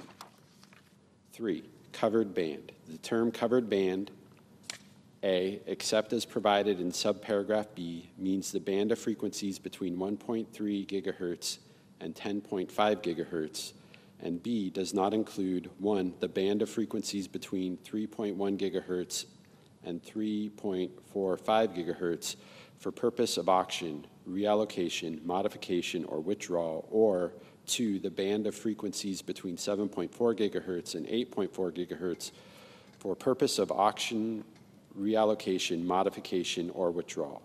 4, full power commercial licensed use cases. The term full power commercial licensed use cases means flexible use wireless broadband services with base station power levels sufficient for high power, high density, and wide area communication mobile services consistent with the service rules under Part 27 of Title 47, Code of Federal Regulations, or any successor regulations for wireless broadband deployment through the covered band. B, General Auction Authority. 1, Amendment. Section 309(1)11 of the Communications Act of 1934, 47 U.S. Code 309(1)11 is amended by striking, grant a license or permit under this subsection shall expire March 9, 2023, and all that follows, and inserting the following, complete a system of competitive bidding under this subsection shall expire September 30th, 2034, except that with respect to the electromagnetic spectrum, A, between frequencies of 3.1 gigahertz and 3.45 gigahertz, such authority shall not apply, and B, the frequencies of 7.4 gigahertz and 8.4 gigahertz, such authority shall not apply. 2, spectrum auctions. The Commission shall grant licenses through systems of competitive bidding before the expiration of the General Auction Authority of the Commission under Section 309(1)11 of the Communications Act of 1934, 47 U.S.C. 309(1)11 as amended by paragraph 1 of this subsection for not less than 300 megahertz, including by completing a system of competitive bidding not later than 2 years after the date of enactment of this act for not less than 100 megahertz in the band between 3.9 gigahertz and 4.2 gigahertz. C, identification for reallocation. In general, the Assistant Secretary, in consultation with the Commission, shall identify 500 megahertz of frequencies in the covered band for reallocation to non-federal use, shared federal and non-federal use, or a combination thereof, for full power commercial licensed use cases that, A, as of the date of enactment of this act are allocated for federal use, and B, shall be in addition to the 300 megahertz of frequencies for which the Commission grants licenses under subsection B2. 2, schedule. The Assistant Secretary shall identify the frequencies under paragraph 1 according to the following schedule. A, not later than 2 years after the date of enactment of this act, the Assistant Secretary shall identify not less than 200 megahertz of frequencies within the covered band. B, not later than 4 years after the date of enactment of this act, the Assistant Secretary shall identify any remaining bandwidth required to be identified under paragraph 1. 3, required analysis. A, in general, in determining under paragraph 1 which specific frequencies within the covered band to reallocate, the Assistant Secretary shall determine the feasibility of the reallocation of frequencies. B, requirements. In conducting the analysis of subparagraph A, the Assistant Secretary shall assess the net revenue potential, relocation or sharing costs as applicable, and the feasibility of reallocating specific frequencies with the goal of identifying the best approach to maximize net proceeds of system of competitive bidding for the Treasury, consistent with Section 3091 of the Communication Act of 1934, 47 U.S. Code 3091. D, auction. The Commission shall grant licenses for the frequencies identified for a reallocation under subsection C through systems of competitive bidding in accordance with the following schedule. 1.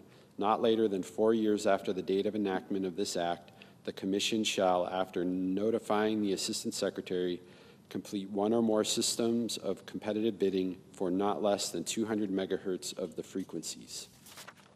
2. Not later than 8 years after the date of enactment of this act, the Commission shall, after notifying the Assistant Secretary, complete one or more systems of competitive bidding for any frequencies under subsection C that remain to be auctioned after compliance with paragraph 1 of this subsection. E, limitation. The President shall modify or withdraw any frequencies proposed for reallocation under this section not later than 60 days before the commencement of a system of competitive bidding scheduled by the Commission with respect to that frequency. If the President determines that such modification or withdrawal is necessary to protect the national security of the United States. F, appropriation. In addition to amounts otherwise available, there is appropriated to the Department of Commerce for fiscal year 2025 out of any money in the Treasury not otherwise appropriated, $50 billion to remain available through September 30th, 2034 to provide additional support for the Assistant Secretary to 1, conduct a timely spectrum analysis of the bands of frequencies, A, between 2.7 gigahertz and 2.9 gigahertz, B, between 4.4 gigahertz and 4.9 gigahertz, C, between 7.25 gigahertz and 7.4 gigahertz, and 2, publish a biennial report with the last report to be published not later than June 30th, 2034, on the value of all spectrum used by federal entities as defined in Section 113.1 of the National Telecommunication and Information Administration Organization Act, 47 U.S.C. 923.1, that assesses the value of bands of frequencies of increments of not more than 100 megahertz. Section 40003, Air Traffic Control Improvements. A, in general, for the purpose of the acquisition, construction, sustainment, and improvement of facilities and equipment necessary to improve or maintain aviation safety, in addition to amounts otherwise made available, there is appropriated to the Administrator of the Federal Aviation Administration for fiscal year 2025 out of any money in the Treasury not otherwise appropriated to remain available until September 30th, 2029. 1, $4,750 billion for telecommunications and infrastructure modernization and system upgrades. $3 trillion for radar system replacement, $500 billion for runway safety technologies, runway lighting systems, airport surface surveillance technologies, and to carry out Section 347 of the FAA Reauthorization Act of 2024, for $300 billion for enterprise information systems, display systems, 5, $80 billion to acquire and install not less than 50 automated weather observing systems, to acquire and install not less than 60 visual weather observing systems, to acquire and install not less than 64 weather camera sites, and to acquire and install weather stations. 6, $40 billion to carry out Section 44745 of Title 49 United States Code, except for the activities described in paragraph 5. 7, $1,900 billion for necessary actions to construct a new air route traffic control center in the subsection referred to as ARTCC, provided that not more than 2% of such amount is used for planning or administrative purposes, provided further that at least 3 existing ARTCCs are divested and integrated into the newly constructed ARTCC. 8, $100 billion to conduct an ARTCC realignment and consolidation effort under which at least 10 existing ARTCCs are closed or consolidated to facilitate recapitalization of ARTCC facilities owned and operated by the Federal Aviation Administration. 9, $1 trillion to support recapitalization and consolidation of terminal radar approach control facilities. In this subsection, referred to as TRACONs, the analysis of identification of TRACONs for divestment, consolidation, or integration, planning, site selection, facility acquisition, and transition activities and other appropriate activities for carrying out such divestment, consolidation, or integration, and the establishment of brand new TRACONs. 10, $350 billion for unstaffed infrastructure and replacement. 11, $50 billion to carry out Section 961 of FAA Reauthorization Act of 2024. 12, $300 billion to carry out Section 619 of the FAA Reauthorization Act of 2024. 13, $50 billion to carry out Section 621 of the FAA Reauthorization Act of 2024 and to deploy remote tower technology in untowered airports. 14, $100 billion for air traffic control advanced training technologies. B, quarterly reporting. Not later than 180 days after the date of enactment of this act, and every 90 days thereafter, the Administrator of the Federal Aviation Administration shall submit to Congress a report that describes any expenditures under this section. Section 40004, Space Launch and Reentry Licensing and Permitting User Fees. A, in general, Chapter 509 of Title 51, United States Code, is amended by adding at the end of the following new section. Section 50924, Space Launch and Reentry Licensing and Permitting User Fees. A, fees. 1, in general, the Secretary of Transportation shall impose a fee which shall be deposited in the account established under subsection B on each launch or reentry carried out under a license or permit issue under Section 50904 during 2026 or a subsequent year, in an amount equal to the lesser of A, the amount specified in paragraph 2 for the year involved per pound of the weight of the payload, or B, the amount specified in paragraph 3 for the year involved. 2, paragraph 2, specified amount. The amount specified in this paragraph is A, for 2026, 25 cents, B, for 2027, 35 cents, C, for 2028, 50 cents, D, for 2029, 60 cents, E, for 2030, 75 cents, F, for 2031, $1, G, for 2032, $1.25, C, for 2033, $1.50, and I, for 2034, and each subsequent year, the amount specified in this paragraph for the previous years increased by the percentage increase in the Consumer Price Index for all urban consumers, all items United States city average over the previous year. 3, paragraph 3, specified amount. The amount specified in this paragraph is A, for 2026, $30,000, B, for 2027, $40,000, C, for 2028, $50,000, D, for 2029, $75,000, E, for 2030, $100,000, F, for 2031, $125,000, G, for 2032, $170,000, H, for 2033, $200,000, and I for 2034, and each subsequent year, the amount specified in this paragraph for the previous year increased by the percentage increase in the Consumer Price Index for all urban consumers, all items United States city average over the previous year. B, Office of Commercial Space Transportation Launch and Reentry Licensing and Permitting Fund.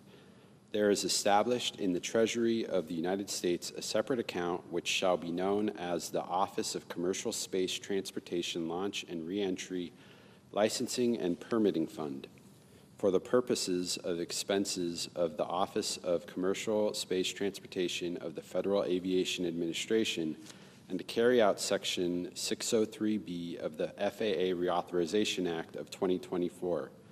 70% of the amounts deposited into the fund shall be available for such purposes and shall be available without further appropriation and without fiscal year limitations. B, clerical amendment.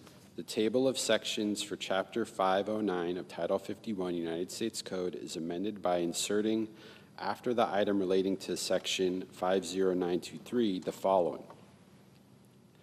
50924, Space Launch and Reentry Licensing and Permitting User Fees. Section 40005, Mars Missions, Artemis Missions, and Moon to Mars Program. In general, Chapter 203 of Title 51 United States Code is amended by adding at the end of the following. Section 20306, Special Appropriations for Mars Missions, Artemis Missions, and Moon to Mars Program. A, in general, in addition to amounts otherwise available, there is appropriated to the administration for the fiscal year 2025 out of any money in the Treasury not otherwise appropriated, $9,995,000,000 to remain available until September 30th, 2032 to use as follows. $700 billion to be obligated not later than fiscal year 2026 for the procurement using a competitively bid firm fixed price contract with the United States commercial provider as defined in Section 50101(7) of a high-performance Mars telecommunications orbiter. A, that one is capable of providing robust continuous communication for a Mars sample return mission as described in Section 432(3)(c) of the National Aeronautics and Space Transition Authorization Act of 2017, 51 U.S. Code 20302, note Public Law 115-10. And two, future Mars surface, orbital, and human exploration missions. Two, supports autonomous operations, onboard processing, and extended mission duration capabilities. And three, is selected from among the commercial proposals that one, receive funding from the administration in fiscal year 2024 or 2025 for commercial design studies for Mars sample returns, and two, proposed a separate independently launched Mars telecommunications orbiter supporting an end-to-end Mars sample return mission, and B, which shall be delivered to the administration not later than December 31st, 2028. Two, $2,600,000,000 to meet the requirements of Section 20302A using the program of record known as of the date of the enactment of this section as Gateway and as described in Section 10811B2B4 of the National Aeronautics and Space Administration Authorization Act of 2022, 51 U.S.C. 20302, note Public Law 117-167. Of which not less than $750 billion shall be obligated for each of fiscal years 2026, 2027, and 2028. Three, $4,100,000,000 for expenses related to meeting the requirements of Section 10812 of the National Aeronautics and Space Administration Authorization Act of 2022, 5 U.S. Code 2031301, Public Law 117-167, for the procurement, transportation, integration, operation, and other necessary expenses of the Space Launch System for Artemis Mission 4 and 5, of which not less than $1,025 billion shall be obligated for each of fiscal years 2026, 2027, 2028, 2029. 4, $20 billion for expenses related to the continued procurement of the multipurpose crew vehicle described in Section 303 of the National Aeronautics and Space Administration Authorization Act of 2020, 42 U.S. Code 18323, known as the Orion, for use with the Space Launch System on the Artemis 4 mission and reuse in subsequent Artemis missions, of which not less than $20 billion shall be obligated not later than fiscal year 2026. 5, $1,250 billion for expenses related to the operation of the International Space Station and for the purpose of meeting the requirements under Section 503A of the National Aeronautics and Space Administration Authorization Act of 2010, 42 U.S.C. 18353A, of which not less than $250 billion shall be obligated for such expenses for each of fiscal years 2025, 2026, 2027, 2028, and 2029.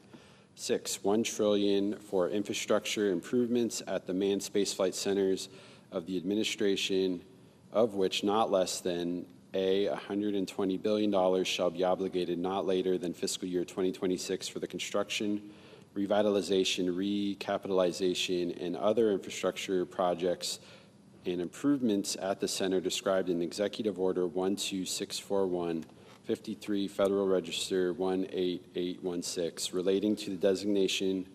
related to designating certain facilities of the National Aeronautics and Space Administration in the state of Mississippi as the John C. Stennis Space Center. B, $250 billion shall be obligated not later than fiscal year 2026 for construction, revitalization, recapitalization, and other infrastructure projects and improvements at the center described in Executive Order 11129, 28 Federal Register 12787, relating to designating certain facilities in the National Aeronautics and Space Administration and of the Department of Defense in the state of Florida at the John F. Kennedy Space Center. C, $300 billion shall be obligated not later than fiscal year 2026 for construction, revitalization, recapitalization, and other infrastructure projects and improvements at the center described in the joint resolution entitled Joint Resolution to Designate the Manned Spacecraft Center in Houston, Texas as the Lyndon B. Johnson Space Center in honor of the late president, approved February 17, 1973, Public Law 93-8, 87, Statute 7. D, $100 billion shall be obligated not later than fiscal year 2026 for construction, revitalization, recapitalization, and other infrastructure projects and improvements at the center described in Executive Order 10870, 25 Federal Register 2197, relating to designating the facilities of the National Aeronautics and Space Administration in Huntsville, Alabama as the George C. Marshall Space Flight Center. E, $300 billion shall be obligated not later than fiscal year 2026 for construction, revitalization, recapitalization, and other infrastructure projects and improvements at the Michaud Assembly Facility in New Orleans, Louisiana.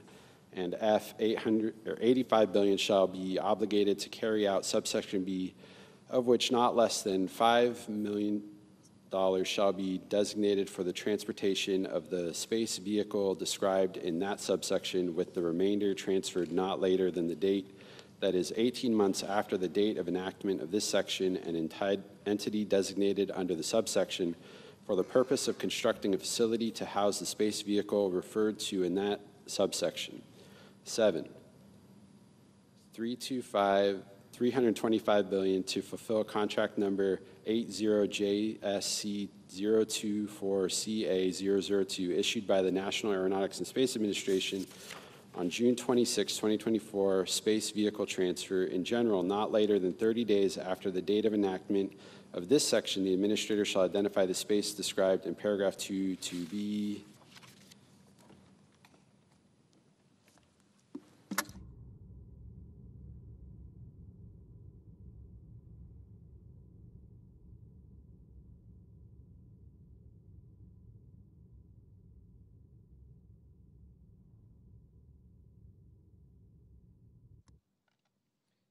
B, placed on public exhibition at an entity within the metropolitan statistical area where such center is located. 2, space vehicle described. A space vehicle described in this paragraph is a vessel that A, has flown into space, B, has carried astronauts, and C, is selected with the concurrence of an entity designated by the administrator. 3, transfer. A, in general, not later than 18 months after the date of the enactment of this section, the space vehicle identified under paragraph 1 shall be transferred to an entity designated by the administrator. B, title, not later than 1 year after the date on which a space vehicle is identified under paragraph 1, the federal government shall, as applicable, transfer the title to the space vehicle to the entity designated by the administrator. C, responsibility. The transfer under this paragraph shall be carried out under the administrator or acting administrator. C, obligation of funds. Funds appropriated under subsection A shall be obligated as follows.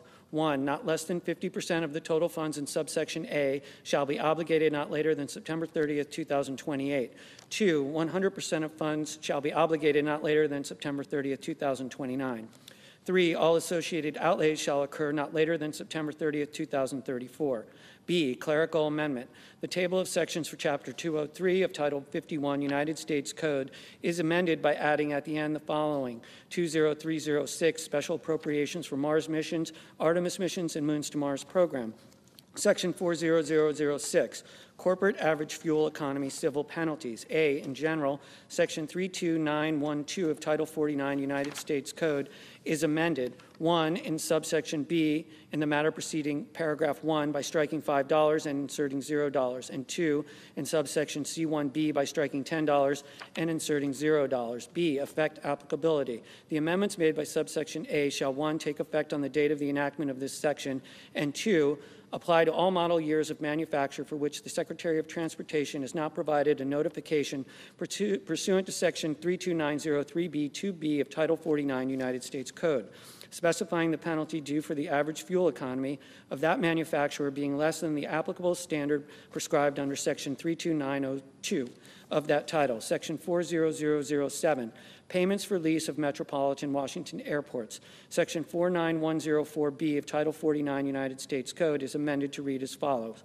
B, payments. 1, in general, subject to paragraph 2, under the lease, the Airports Authority must pay to the general fund of the Treasury annually an amount computed using the GNP price deflator, A, during the period from 1987 to 2026, equal to $3 million in 1987 dollars, and B, for 2027 and subsequent years, equal to $15 million in 2027 dollars.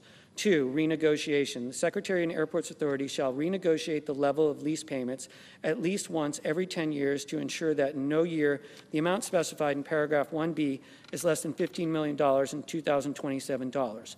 Section 40008, rescission of certain amounts for the National Oceanic and Atmospheric Administration. Any unobligated balances of amounts appropriated or otherwise made available by sections 40001, 40002, 40003, and 40004 of Public Law 117-169, 136-2028 are hereby rescinded. Section 40009, reduction in annual transfer to Travel Promotion Fund. Subsection D2B of the Travel Promotion Act of 2009, 22 U.S.C. 2131 D2B is amended by striking $100 million and inserting $20 million. Section 40010, treatment of unobligated funds for alternative fuel and low emissions aviation technology. Out of the amounts made available in Section 40007A of Title IV of Public Law 117-169, 49 U.S.C. 44504 note, any obligated balances of such amounts are hereby rescinded. Section 40011, rescission of amounts appropriated to Public Wireless Supply Chain Innovation Fund. Of the unobligated balances of amounts made available under Section 106A of the CHIPS Act of 2022, Public Law 117-167, 136-1392, $850 million are permanently rescinded. Section 40012, support for artificial intelligence under the Broadband Equity, Access, and Deployment Program. A, in general, Section 60102 of Division F of Public Law 117-58, 47 U.S.C. 1702 is amended. 1, in subsection A2, A, by redesignating subparagraphs B through N as subparagraphs F through R, respectively. B, by redesignating subparagraph A as subparagraph D, C, by inserting before subparagraph D as so redesignated the following. A, artificial intelligence. The term artificial intelligence has the meaning given the term in Section 5002 of the National Artificial Intelligence Initiative Act of 2020, 15 U.S.C. 9401. B, artificial intelligence model. The term artificial intelligence model means a software component of an information system that implements artificial intelligence technology and uses computational, statistical, or machine learning techniques to produce outputs from a defined set of inputs. C, artificial intelligence system. The term artificial intelligence system means any data system, software, hardware, application, tool, or utility that operates in whole or in part using artificial intelligence. D, by inserting after subparagraph D as so redesignated the following. E, automated decision system. The term automated decision system means any computational process derived from machine learning, statistical modeling, data analytics, or artificial intelligence that issues a simplified output, including a score, classification, or recommendation, to materially influence or replace human decision-making. And E, by striking subparagraph O as so redesignated and inserting the following. O, project. The term project means an undertaking by a sub-grantee under this section to construct and deploy infrastructure for the provision of 1, broadband services, or 2, artificial intelligence models, artificial intelligence systems, or automated decision systems. 2, in subsection B, by adding at the end the following. 5, appropriation for fiscal year 2025. A, in general, in addition to any amounts otherwise appropriated to the program, there is appropriated to the Assistant Secretary for fiscal year 2025 out of any funds in the Treasury not otherwise appropriated, $500 million to remain available until expended to carry out the program. B, set aside for artificial intelligence infrastructure master services agreements of the amount appropriated under subparagraph A, $25 million shall be used by the Assistant Secretary for the purpose of negotiating master service agreements on behalf of subgrantees of an eligible entity or political subdivision to enable access to quantity purchasing and licensing discounts for the construction, acquisition, and deployment of infrastructure for the provision of artificial intelligence models, artificial intelligence systems, or automated decision systems funded under this section. 3, in subsection F, A in paragraph 5 by striking and at the end, B by redesignating paragraph 6 as paragraph 7, and C by inserting after paragraph 5 the following. 6, the construction and deployment of infrastructure for the provisions of artificial intelligence models, artificial intelligence systems, or automated decision systems, and 4, in subsection G3 by striking subparagraph B and inserting the following. B, may, in addition to other authority under applicable law, deobligate grant funds awarded to an eligible entity that 1, violates paragraph 2, 2, demonstrates an insufficient level of performance or wasteful or fraudulent spending as defined in advance by the Assistant Secretary, or 3, if obligated, any funds made available under subsection B5A is not in compliance with subsection Q or R, and 5, in subsection J1, A in subparagraph A, 1 in clause 3 by striking and at the end, 2 by redesignating clause 4 as clause 5, and 3 by inserting after clause 3 the following. 4, certifies that the eligibility entity of obligated any funds made available under subsection B5A is compliance with subsections Q and R, and B in subparagraph B, 1 in clause 3 by striking and at the end, 2 by redesignating clause 4 as clause 5, and 3 by inserting after clause 3 the following. 4, certifies that the eligibility entity of obligated any funds made available under subsection B5A is in compliance with subsections Q and R, and C in subparagraph C, 1 by redesignating clauses 4 and 5 as clauses 5 and 6 respectively, 2 by inserting after clause 3 the following. 4, certifies that the eligibility entity, if obligated, any funds made available under subsection B5A is in compliance with subsections Q and R, and 6, by adding at the end the following. P, receipt of funds conditioned on temporary pause and efficiencies.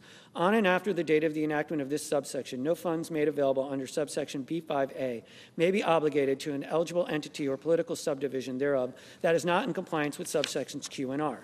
Q, temporary pause. 1, in general, except as provided in paragraph 2, no eligible entity or political subdivision thereof to which funds made available under subsection B5A are obligated on or after the date of enactment of this subsection may enforce during the 10-year period beginning on the date of enactment of this subsection any law or regulation regulation, that eligible entity or political subdivision thereof limiting, restricting, or otherwise regulating artificial intelligence models, artificial intelligence systems, or automated decision systems entered into interstate commerce. 2, rule of construction. Paragraph 1 may not be construed to prohibit the enforcement of any law or regulation. A, the primary purpose and effect of which is to, 1, remove legal impediments to or facilitate the deployment or operation of an artificial intelligence model, artificial intelligence system, or automated decision system. Or 2, streamline licensing, permitting, routing, zoning, procurement, or reporting procedures in a manner that facilitates the adoption of artificial intelligence models, artificial intelligence systems, or automated decision systems. Or B, that does not impose any substantive design, performance, data holding, documentation, civil liability, taxation fee, or other requirement of artificial intelligence models, artificial intelligence systems, or automated decision systems, unless that requirement is imposed under 1, federal law, 2, a general applicable law, such as a body of common law, and C, that does not impose a fee or bond unless 1, the fee or bond is reasonable and cost-based, and 2, under the fee or bond, artificial intelligence models, artificial intelligence systems, and automated decision systems are treated in the same manner as other models and systems that perform comparable functions. R, master service agreements, an eligible entity or political subdivision thereof to which funds made available under subsection B5A are obligated on or after the date of the enactment of this subsection shall certify to the Assistant Secretary either that 1, each subgrantee of the eligible entity or political subdivision is utilizing applicable master service agreements negotiated using amounts made available under subsection B5B, or 2, each contract, license, purchase order, or service agreement entered into, procured, or made by a subgrantee of the eligible entity or political subdivision for purposes described in subsection B5B is at least as cost-effective as the terms of executable master services agreements, as applicable, negotiated by the Assistant Secretary using amounts made available under subsection B5B. B, technical conforming amendments. Section 60102A1 of Division F of Public Law 117-58, 47 U.S.C. 1702A1 is amended, 1, in subparagraph B by striking a project and inserting a project described in subsection A2OI, and 2, in subparagraph D by striking a project and inserting a project described in subsection A2OI. Title 5, Committee on Energy and Natural Resources. Subtitle A, Oil and Gas Leasing. Section 50101, Onshore Oil and Gas Leasing. A, Repeal of Inflation Reduction Act provisions. 1, onshore oil and gas royalty rates, subsection A of section 50262 of Public Law 117-169-136.2056 is repealed, and provision of law amended or repealed by that subsection is restored or revived as if the subsection had not been enacted into law. 2, non-competitive leasing. Subsection E of section 50262 of Public Law 117-169-136.2057 is repealed, and any provision of law amended or repealed by that subsection is restored or revived as if the subsection had not been enacted into law. B, requirement to immediately resume onshore oil and gas leases. 1, in general, the Secretary of the Interior shall immediately resume quarterly onshore oil and gas lease sales in compliance with the Mineral Leasing Act 30 U.S.C. 181 et sec. 2, requirement, the Secretary of the Interior shall, A, that any oil and gas lease required under paragraph 1 is conducted immediately on completion of an applicable scoping, public comment, and environmental analysis requirements under the Mineral Leasing Act 30 U.S.C. 181 et sec. and the National Environmental Policy Act of 1965, 42 U.S.C. 4321, and B, that the process described in subparagraph A are conducted in a timely manner to ensure compliance with subsection B1. 3, lease of oil and gas lands. Section 17B1A of the Mineral Leasing Act 30 U.S.C. 226B1A, as amended by subsection A, is amended by inserting, for purposes of the previous sentence, the term eligible land means all lands that are subject to leasing under this act and are not excluded from leasing by statutory prohibition.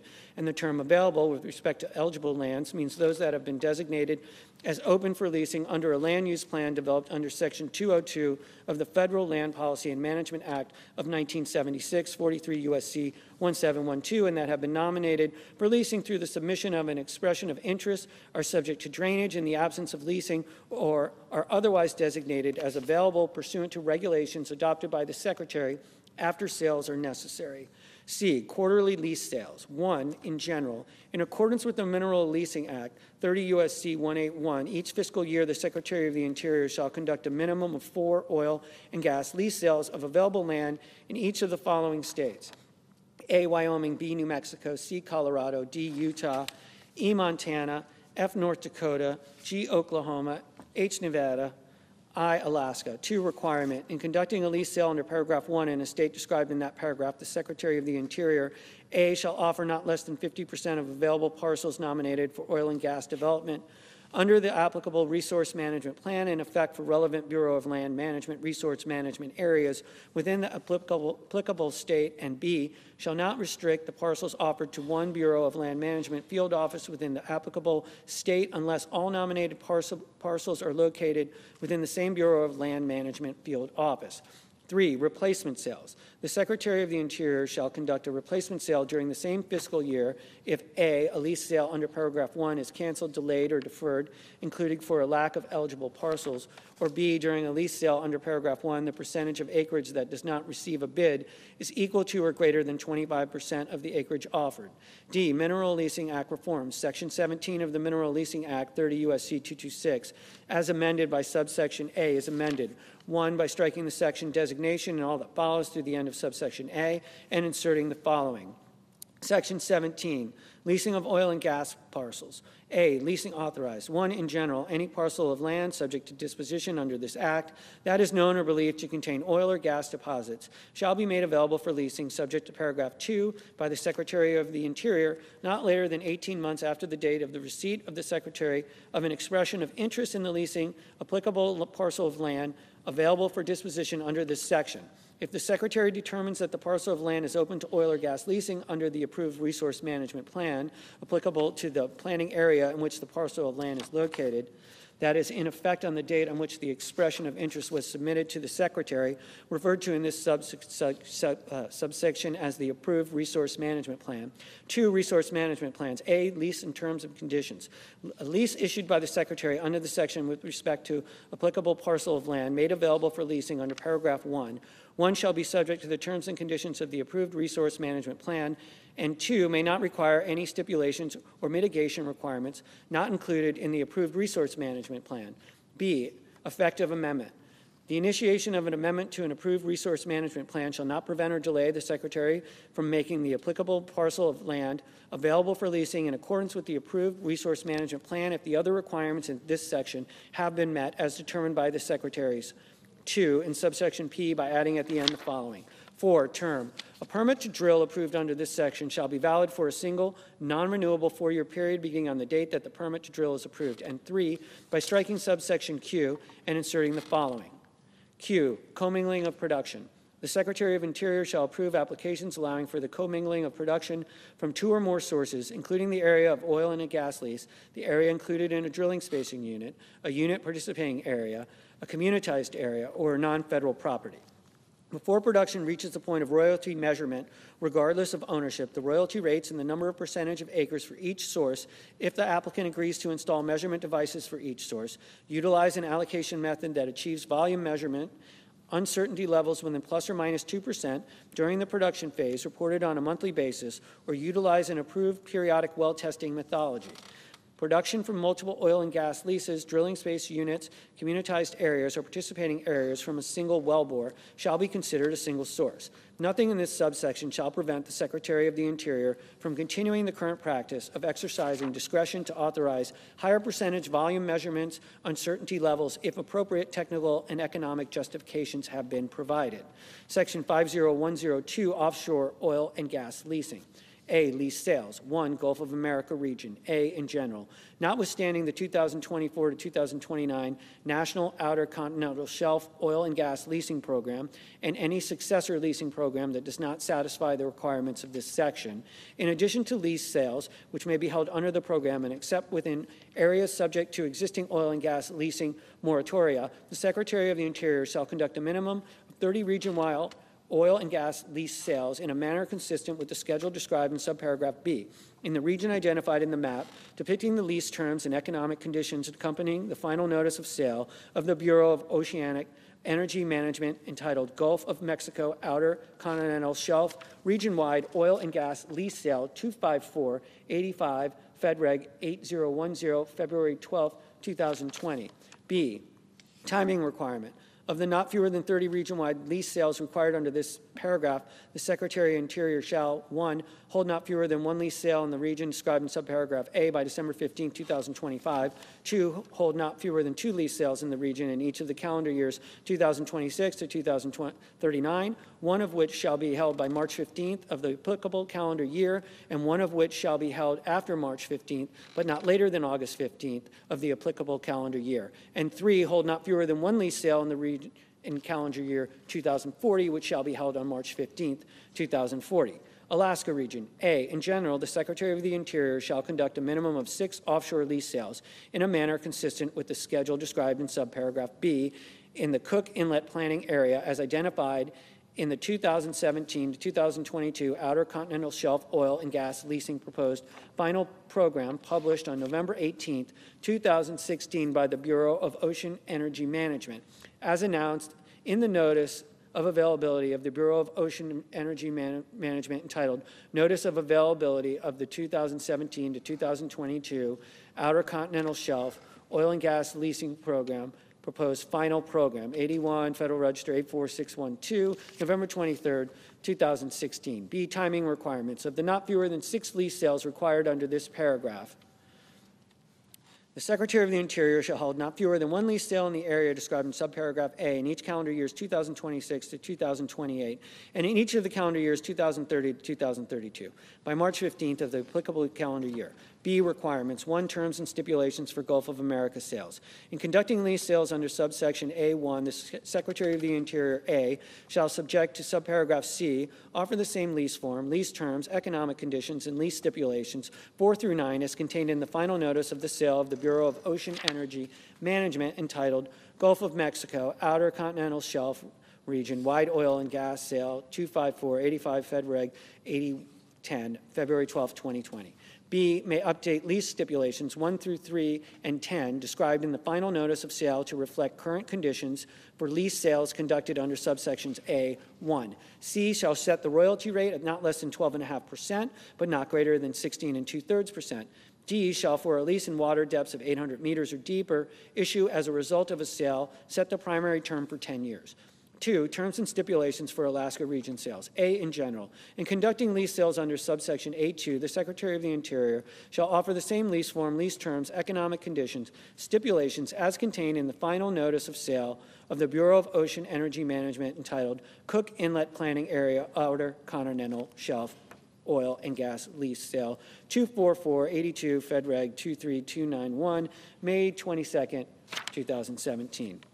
B, revenue sharing, notwithstanding Section 8G and Section 9 of the Outer Continental Shelf Lands Act, 43 U.S.C. 1337G 1338, and beginning in fiscal year 2034 of the bonuses, rents, royalties, and other revenues derived from lease sales conducted under subsection A2, 1, 70% shall be paid to the state of the Alaska, and 2, 30% shall be deposited in the Treasury and credited to miscellaneous receipts. 3, area offered for lease. A, Gulf of America region. For each offshore lease sale conducted under subsection A1, the Secretary of the Interior shall, 1, offer not fewer than 80 million acres, or 2, if there are fewer than 80 million acres that are unleased and available, offer all unleased and available acres. B, Alaska region.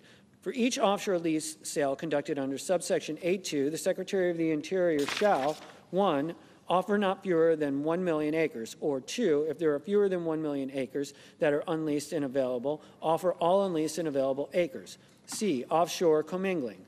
The Secretary of the Interior shall approve a request of an operator to commingle oil and gas production from multiple reservoirs within a single wellbore completed on the Outer Continental Shelf in the Gulf of America region unless the Secretary of the Interior determines that conclusive evidence establishes that the commingling would, 1, could not be conducted by the operator in a safe manner, or 2, would result in the ultimate recovery from the applicable reservoirs to be reduced in comparison to the expected recovery of those reservoirs if they had not been commingled. D, offshore oil and gas royalty rate. 1, repeal Section 50261 of Public Law 117-169. 136-2056 is repealed, and any provision of law amended or repealed by that section is restored or revived as if that section had not been enacted into law. 2, royalty rate. Section 8A1 of the Outer Continental Shelf Lands Act, 43 U.S.C. 1337A1, as amended by paragraph 1, is amended. A, in subparagraph A, by striking not less than 12.5% and inserting not less than 12.5%, but not more than 16 2/3%. B, in subparagraph C, by striking not less than 12.5% and inserting not less than 12.5%, but not more than 16 2/3%.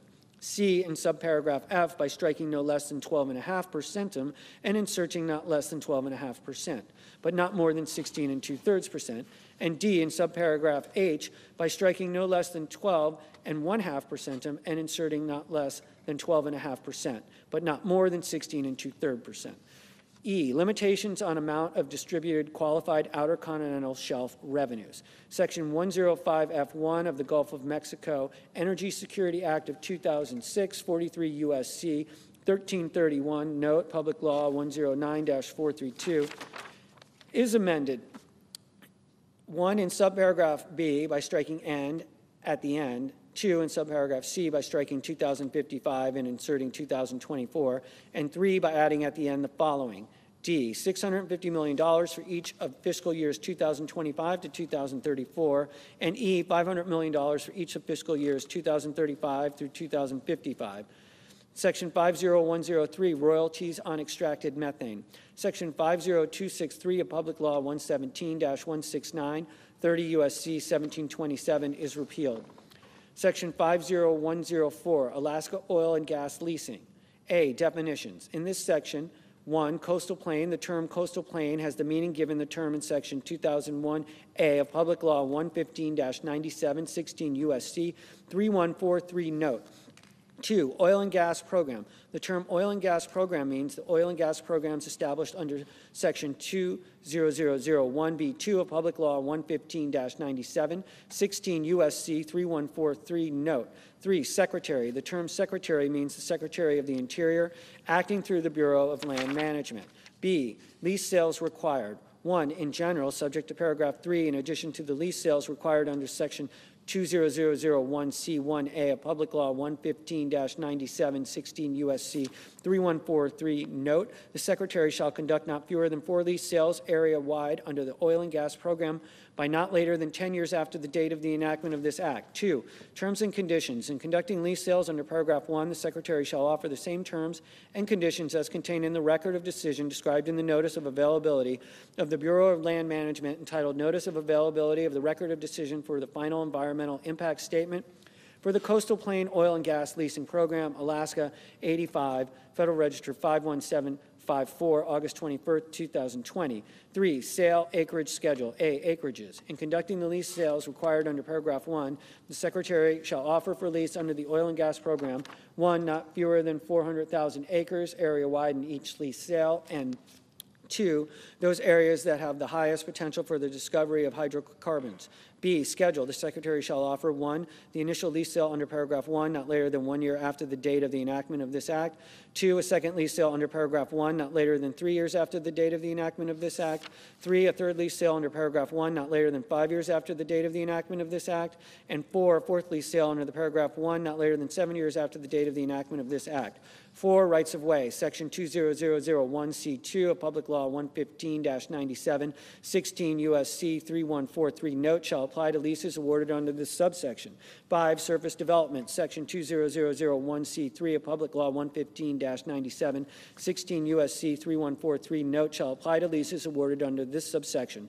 C, receipts. Notwithstanding Section 35 of the Mineral Leasing Act, 30 U.S.C. 191, and Section 20001 B5 of Public Law 115-97, 16 U.S.C. 3143, note, of the amount adjusted bonus, rental, and royalty receipts derived from the oil and gas program operations on the coastal plain pursuant to this section, 1A for each fiscal years 2025 through 2033, 50% shall be paid to the state of Alaska, and B, for the fiscal year 2034, each fiscal year thereafter, 70% shall be paid to the state of Alaska, and 2, the balance shall be deposited into the Treasury as miscellaneous receipts. Section 50105, National Petroleum Reserve, Alaska. A, definitions. In this section, 1, NPRA, Final Environmental Impact Statement. The term NPRA, Final Environmental Impact Statement, means the final environmental impact statement published by the Bureau of Land Management entitled National Petroleum Reserve in Alaska Integrated Activity Plan Final Environmental Impact Statement,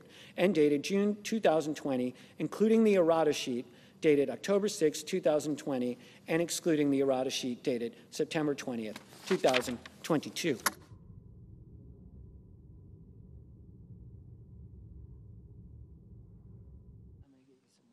2, NPRA, Record of Decision. The term NPRA, Record of Decision, means the record of decision published by the Bureau of Land Management entitled National Petroleum Reserve in Alaska Integrated Activity Plan Record of Decision and dated December 2020. 3, Program. The term program means the competitive oil and gas leasing, exploration, development, and production program established under Section 107 of the Naval Petroleum Reserves Reduction Act of 1976, 42 U.S.C. 6506A. 4, Secretary. The term Secretary means the Secretary of the Interior. B, Restoration of NPRA Oil and Gas Leasing Program, effective beginning on the date of enactment of this Act. 1, the Secretary shall expeditiously restore and resume oil and gas lease sales under the Program for Domestic Energy Production and Federal Revenue, subject to the requirements of this section. And 2, the final rule of the Bureau of Land Management entitled Management and Protection of the National Petroleum Reserve in Alaska, 89 Fed Reg 38712, May 7, 2024, shall have no force or effect until January 1, 2035. C, resumption of NPRA lease sales. 1, in general, subject to paragraph 2, the Secretary shall conduct not fewer than 5 lease sales under the program by not later than 10 years after the date of enactment of this Act. 2, sales acreages schedule A, acreages. In conducting the lease sales required under paragraph 1, the Secretary shall offer not fewer than 4 million acres in each sale. B, schedule. The Secretary shall offer I, an initial lease sale under paragraph 1 not later than 1 year after the date of enactment of this Act, and II, an additional lease sale under paragraph 1 not later than every 2 years after the date of enactment of this Act. D, terms and stipulations for NPRA lease sales. In conducting lease sales under subsection C, the Secretary shall offer the same lease form, lease terms, economic conditions, and stipulations as described in NPRA Final Environmental Impact Statement and the NPRA Record of Decision. C, receipts. Section 107I of the Naval Petroleum Reserves Reduction Act of 1976, 42 U.S.C. 6506A1 is amended. 1, by striking all receipts from and inserting the following. 1, in general, except as provided in paragraph 2, all receipts from. 2, by adding at the end the following, 2% share for fiscal year 2034 and thereafter. Beginning in fiscal year 2034, of the receipts from sales, rentals, bonuses, and royalties on leases issued pursuant to the section after the date of enactment of the Act entitled An Act to Provide for Reconciliation pursuant to Title II of H. Con. Res. 14, 119th Congress. A, 70% shall be paid to the state of Alaska, and B, 30% shall be paid into Treasury of the United States. Subtitle B, mining. Section 50201, coal leasing. A, definitions. In this section, 1, coal lease. The term coal lease means a lease entered into by the United States as a lessor through the Bureau of Land Management and an applicant on Bureau of Land Management Form 3400012 or a successor form that contains the terms of coal lease. 2, qualified application. The term qualified application means an application for a coal lease pending as of the date of enactment of this Act or submitted within 90 days thereafter under the lease by application program administered by the Bureau of Land Management pursuant to Mineral Leasing Act 30 U.S.C. 181 et sec, for which any required environmental review is commenced or the Director of the Bureau of Land Management determines can commence within 90 days after receiving the application. B, coal leasing activities. Not later than 90 days after the date of enactment of this Act, the Secretary of the Interior, 1, shall, A, with respect to each qualified application, 1, if not previously published for public comment, publish any required environmental review. 2, establish the fair market value of the applicable coal tract. 3, hold a lease sale with respect to the applicable contract. 4, identify the highest bidder or at above the fair market value and take all other intermediate actions necessary to identify the winning bidder and grant the qualified application. And 2, may, A, with respect to a previously issued coal lease, grant any additional approvals of the Department of the Interior required for mining activities to commence. And B, after completing the actions required by Clause I through 4 of paragraph 1A, grant the qualified application and issue that applicable lease to the person that submitted the qualified application if that person submitted the winning bid in the lease sale held under Clause 3 of paragraph 1A. Section 50202, coal royalty. A, rate. Section 7A of the Mineral Leasing Act, 30 U.S.C. 207A, is amended in the fourth sentence by striking 12.5% and inserting 12.5%, except such amounts shall not be more than 7% during the period that begins on the date of enactment of the act entitled An Act to Provide for Reconciliation pursuant to Title II of H. Con. Res. 14, 119th Congress, and ends September 30th, 2034. B, applicability to existing leases. The amendment made by subsection A shall apply to a coal lease, 1, issued under Section 2 of the Mineral Leasing Act, 30 U.S.C. 201, before, on, or after the date of enactment of this act, and 2, that has not been terminated. C, advanced royalties. With respect to a lease issued under Section 2 of the Mineral Leasing Act, 30 U.S.C. 201, for which the leasee has paid advanced royalties under Section 7B of that act, 30 U.S.C. 207B, the Secretary of the Interior shall provide to the leasee a credit for the difference between the amount paid by the leasing and advanced royalties for the lease before the date of the enactment of this act and the amount the leasee would have to be repaid if the amendment made by subsection A had been made before the leasee paid advanced royalties for the lease. Section 50203, leases for known recoverable coal resources. Notwithstanding Section 2A3A of the Mineral Leasing Act, 30 U.S.C. 201A3A, and Section 202A of the Federal Land Policy and Management Act of 1976, 43 U.S.C. 1712A, not later than 90 days after the date of the enactment of this act, the Secretary of the Interior shall make available for lease known recoverable coal resources of not less than 4 million additional acres on federal land located in the 48 contiguous states in Alaska, subject to the jurisdiction of the Secretary, but which shall not include any federal land within 1, a national monument, 2, a national recreation area, 3, a component of the National Wilderness Preservation System, 4, a component of the National Wild and Scenic River System, 5, a component of the National Trail System, 6, a National Conservation Area, 7, a unit of the National Wildlife Refuge System, 8, a unit of the National Fish Hatchery System, or 9, a unit of the National Park System. Section 50204, authorization to mine federal coal. Authorization in order to provide access to coal reserves in adjacent state or private land that without an authorization could not be mined economically. Federal coal reserves located in federal land subject to a mining plan previously approved by the Secretary of the Interior as of the date of enactment of this act and adjacent to coal reserves in adjacent state or private land are authorized to be mined. B, requirement. Not later than 90 days after the date of the enactment of this act, the Secretary of the Interior shall, without substantial modification, take such steps as are necessary to authorize the mining of federal land described in subsection A. C, NEPA. Nothing in this section shall prevent a review under the National Environmental Policy Act of 1969, 42 U.S.C. 4321 et sec. Subtitle C, lands.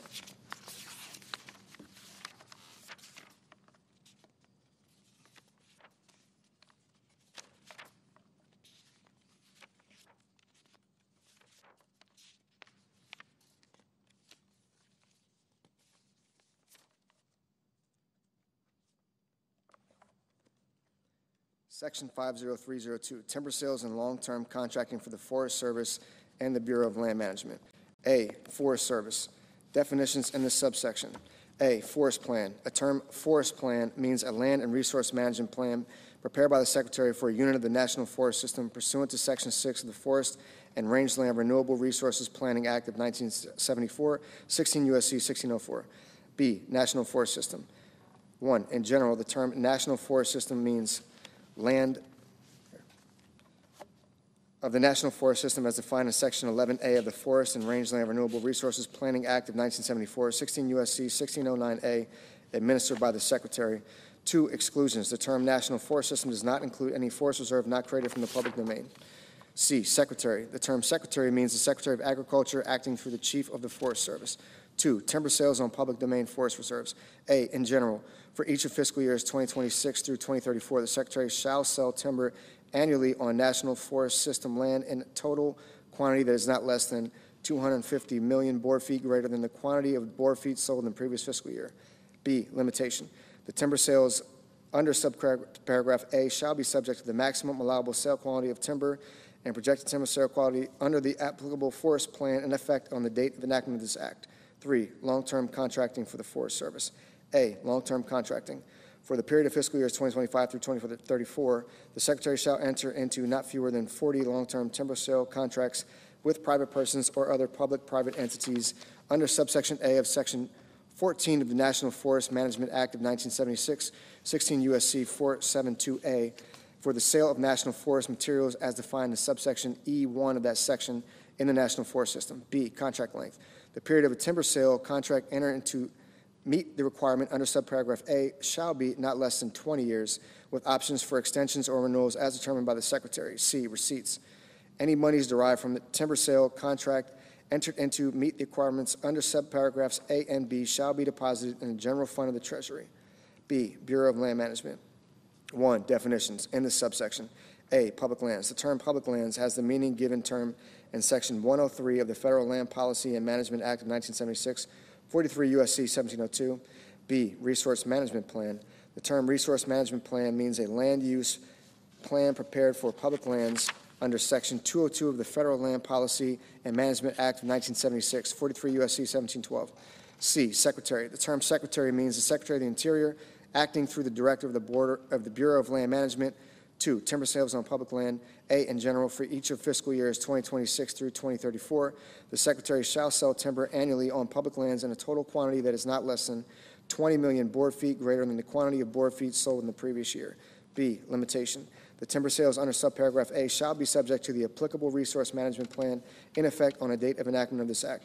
3, long-term contracting for the Bureau of Land Management. A, long-term contracting. For the period of fiscal years 2025 through 2034, the Secretary shall enter into not fewer than 5 long-term contracts with private persons or other public or private entities under Section 1 of the Act of July 31st, 1947, commonly known as the Materials Act of 1947, 61 Stat 681, Chapter 406, 30 U.S.C. 601, for the disposal of vegetative materials described in that section on public lands. B, contract length.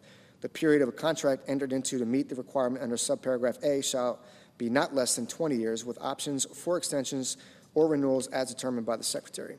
C, receipts. Any monies derived from a contract entered into to meet the requirements under subparagraphs A and B shall be deposited in the general fund of the Treasury. Section 50303, renewable energy fees on federal land. A, definitions in this section. 1, annual adjustment factor. The term annual adjustment factor means 3%.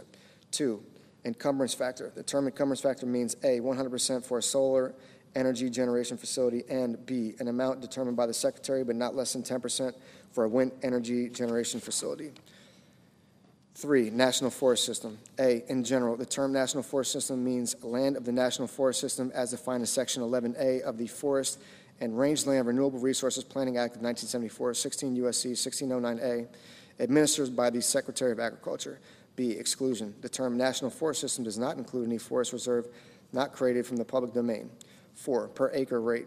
The term per acre rate with respect to a right-of-way means the average of the per acre pasture land rental rates published in the cash rent survey by the National Agricultural Statistics Service for the state in which the right-of-way is located over the 5 calendar year period preceding the issuance or renewal of the right-of-way. 5, project. The term project means a system described in Section 2801.9A4 of Title 43, Code of Federal Regulations, as in effect on the date of enactment of this act. 6, public land. The term public land means A, public lands as defined in Section 103 of the Federal Land Policy and Management Act of 1976, 43 U.S.C. 1702, and B, National Forest System land. 7, renewable energy project. The term renewable energy project means a project located on public land that uses wind or solar energy to generate energy. 8, right-of-way. The term right-of-way has the meaning given the term Section 103 of the Federal Land Policy and Management Act, 1976, 43 U.S.C. 1702. 9, secretary. The term secretary means A, Secretary of the Interior with respect to land controlled or administered by the Secretary of the Interior, and B, the Secretary of Agriculture with respect to National Forest System land. B, acreage rent for wind and solar rights-of-way. 1, in general, pursuant to Section 504G of the Federal Land Policy and Management Act of 1976, 43 U.S.C. 1764G, the Secretary shall, subject to paragraph 3 and not later than January 1 of each calendar year, collect from the holder of a right-of-way for a renewable energy project an acreage rent in an amount determined by the equation described in paragraph 2. 2. Calculation of acreage rent rate. A. Equation. The amount of acreage rent collected under paragraph 1 shall be determined using the following equation. Acreage rent equals A times B times 1 plus C D squared. B. Definitions. For purposes of the equation described in subparagraph A, 1, the letter A means per acre rate. 2, the letter B means the encumbrance factor. 3, the letter C means the annual adjustment factor. 4, the letter D means the year and the term of right-of-way. 3, payment until production. The holder of a right-of-way for renewable energy project shall pay an acreage rent collected under paragraph 1 until the date of which energy generation begins. C, capacity fees. In general, the Secretary shall, subject to paragraph 3, annually collect a capacity fee from the holder of a right-of-way for a renewable energy project based on the amount described in paragraph 2.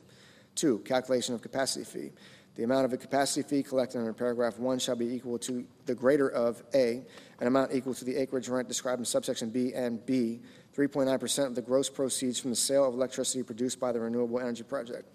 3, multiple use reduction factor. A, application. The holder of a right-of-way for a wind energy generation project may request that the Secretary apply a multiple use reduction factor of 10% to the amount of a capacity fee determined under paragraph 2 by submitting to the Secretary an application at such time in such manner and containing such information as the Secretary may require. B, approval. The Secretary may approve an application submitted under subparagraph A only if not less than 25% of the land within the area of the right-of-way is authorized for use, occupancy, or development with respect to an activity other than the generation of wind energy for the entirety of the year in which the capacity fee is collected. C, late determination. 1, in general, if the Secretary approves an application under subparagraph B for a wind energy generation project after the date on which the holder of the right-of-way for the project begins paying a capacity fee, the Secretary shall apply the multiple use reduction factor described in subparagraph A to the capacity fee for the first year beginning after the date of approval and each year thereafter for the period during which the right-of-way remains in effect. 2, refund. Secretary may not refund the holder of a right-of-way for the difference in the amount of a capacity fee paid in a previous year. D, late payment fee termination. 1, in general, the Secretary may charge the holder of a right-of-way for a renewable energy project a late payment fee if the Secretary does not receive payment for the acreage rent under subsection B or the capacity fee under subsection C by the date that is 15 days after the date on which the payment was due. 2, termination of right-of-way. The Secretary may terminate a right-of-way for a renewable energy project if the Secretary does not receive payment for the acreage rent under subsection B of the capacity fee under subsection C by the date that is 90 days after the date on which payment was due. Section 50304, renewable energy revenue sharing. A, definitions. In this section, 1, county. The term county includes a parish, township, borough, and other similar independent unit of local government. 2, covered land. The term covered land means that land that is A, public land administered by the Secretary, and B, not excluded from the development of solar or wind energy under 1, a land use plan, or 2, other federal law. 3, national forest system. In general, the term national forest system means the land of the national forest system as defined in Section 11A of the Forest and Rangeland Renewable Resources Planning Act of 1974, 16 U.S.C. 1609A, administered by the Secretary of Agriculture. B, exclusion. The term national forest system does not include any forest reserve not created from the public domain. 4, public land. The term public land means A, public lands as defined in Section 103 of the Federal Land Policy and Management Act of 1976, 43 U.S.C. 1702, and B, national forest system land. 5, renewable energy project. The term renewable energy project means a system described in Section 2801.9A4 of Title 43, Code of Federal Regulations, as in effect on the date of enactment of this act, located on covered land that uses wind or solar energy to generate energy. 6, secretary. The term secretary means A, the Secretary of the Interior with respect to land controlled or administered by the Secretary of the Interior, and B, the Secretary of Agriculture with respect to the National Forest System land. B, disposition of revenue. 1, disposition of revenues. Beginning on January 1, 2026, the amounts collected from a renewable energy project as bonus bids, rentals, fees, or other payments under a right-of-way permit, lease, or other authorization shall A, be deposited in the general fund of the Treasury, and B, without further appropriation for fiscal year limitation, has allocated as follows. 1, 25% shall be paid from amounts in the general fund of the Treasury to the state within the boundaries of which the revenue is derived. 2, 25% shall be paid from amounts in the general fund of the Treasury to each county and a state within the boundaries of which the revenue is derived. To be allocated among each applicable county based on the percentage of county land from which the revenue is derived. 2, payments to states and counties. A, in general, amounts paid to states and counties under paragraph 1 shall be used in accordance with the requirements of Section 35 of the Mineral Leasing Act, 30 U.S.C. 191. B, payments in lieu of taxes. A payment to a county under paragraph 1 shall be in addition to a payment in lieu of taxes received by the county under Chapter 69 of Title 31 United States Code. C, timing. The amounts required to be paid under paragraph 1B for an applicable fiscal year shall be made available for the fiscal year that immediately follows fiscal year for which the amounts were collected. Section 50305, rescission of National Park Service and Bureau of Land Management funds. There are rescinded the unobligated balances of amounts made available by the following sections of Public Law 117-169, commonly known as the Inflation Reduction Act of 2022, 136 Statute 1818. 1, Section 50221, 136 Statute 2052. 2, Section 50221, 136 Statute 2052. 3, Section 50223, 136 Statute 2052. Section 50306, celebrating America's 250th anniversary. In addition to amounts otherwise available, there is appropriated to the Secretary of the Interior, acting through the Director of the National Park Service, for fiscal year 2025, out of any money in the Treasury not otherwise appropriated, $150 million for events, celebrations, and activities surrounding the observance and commemoration of the 250th anniversary of the founding of the United States to remain available through fiscal year 2028. Subtitle D, Energy. Section 50401, Strategic Petroleum Reserve. A, Energy Policy and Conservation Act definitions. In this section, the terms related facility, storage facility, and Strategic Petroleum Reserve have the meanings given those terms in Section 152 of the Energy Policy and Conservation Act, 42 U.S.C. 6232. B, Appropriations. In addition to the amounts otherwise available, there is appropriated to the Department of Energy for fiscal year 2025 out of any money in the Treasury not otherwise appropriated to remain available until September 30th, 2029. $218 million for maintenance of, including repairs to, storage facilities and related facilities of Strategic Petroleum Reserve, and to $171 million to acquire by purchase petroleum products for storage in the Strategic Petroleum Reserve. C, repeal of Strategic Petroleum Reserve drawdown and sale mandate.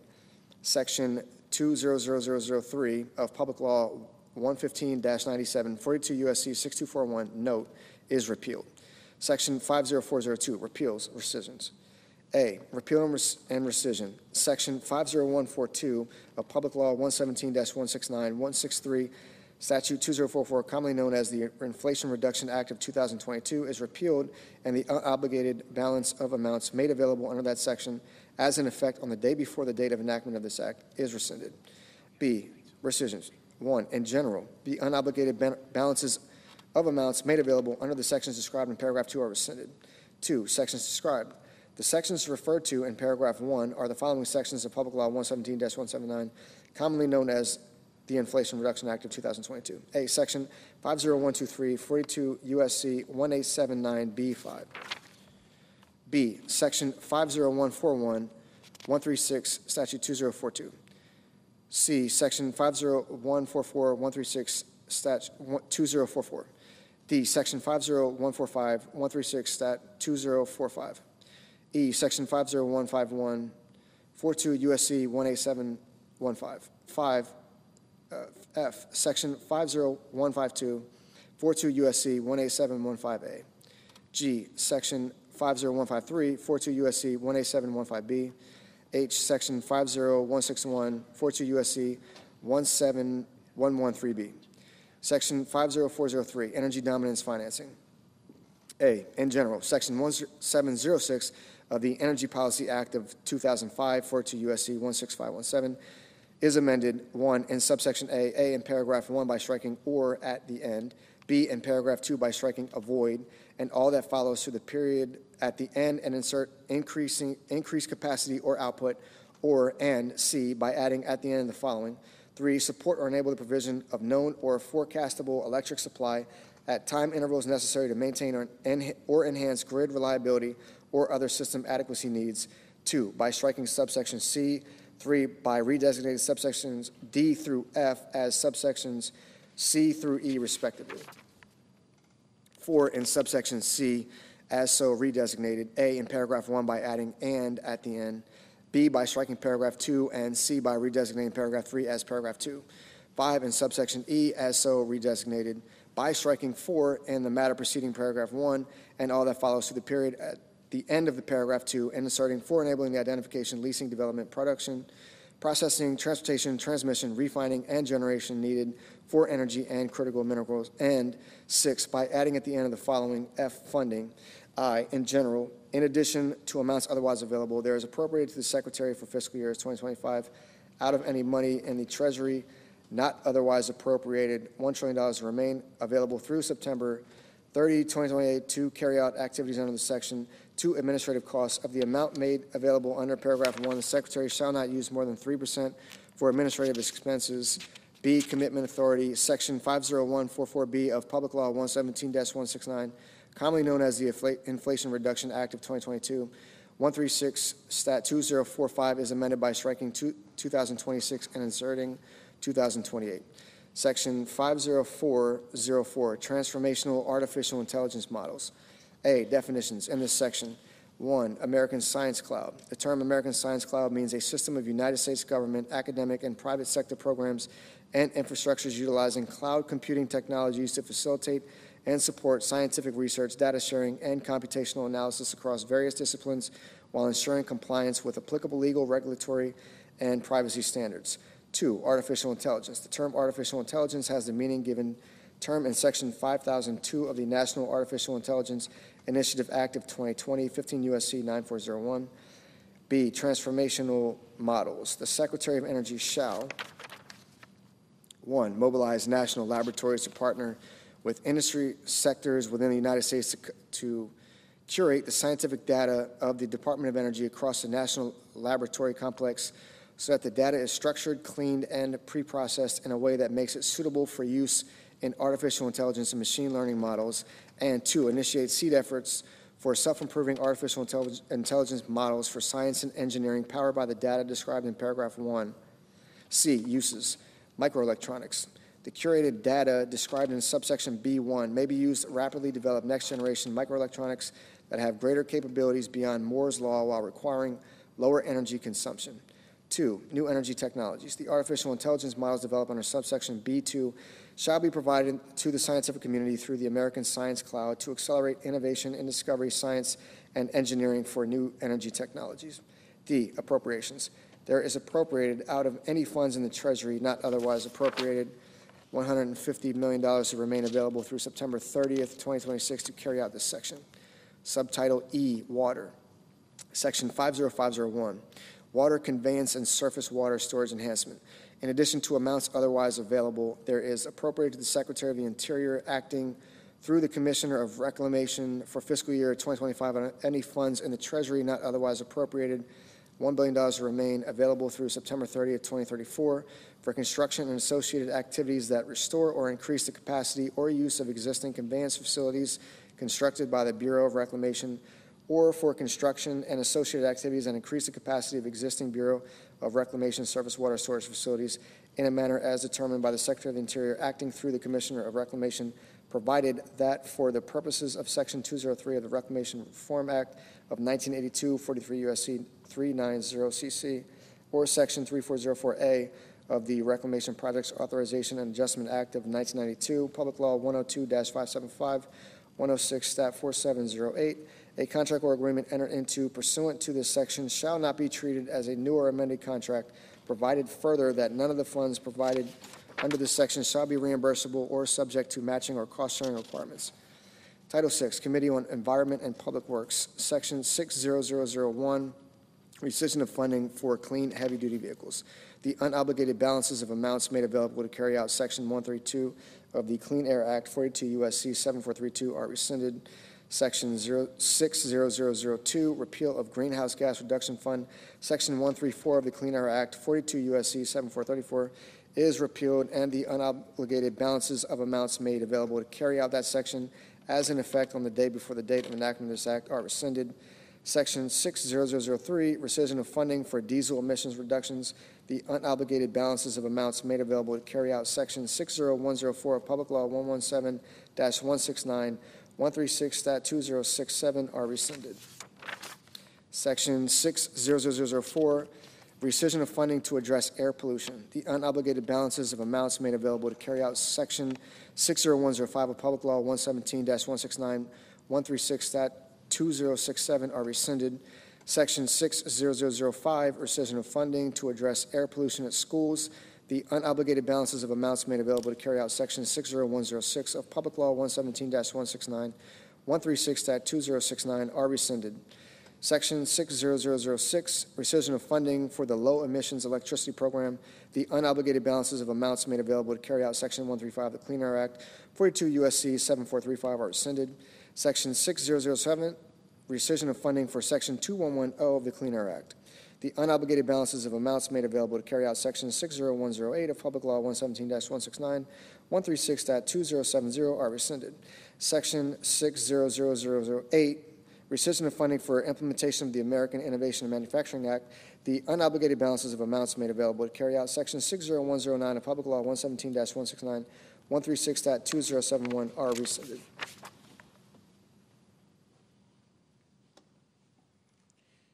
Section 60009, rescission of funding for enforcement technology and public information, the unobligated balances of amounts made available to carry out Section 60110 of Public Law 117-169, 136.2071 are rescinded. Section 60010, rescission of funding for greenhouse gas corporate reporting, the unobligated balances of amounts made available to carry out 60111 of Public Law 117-169, 136.2072 are rescinded.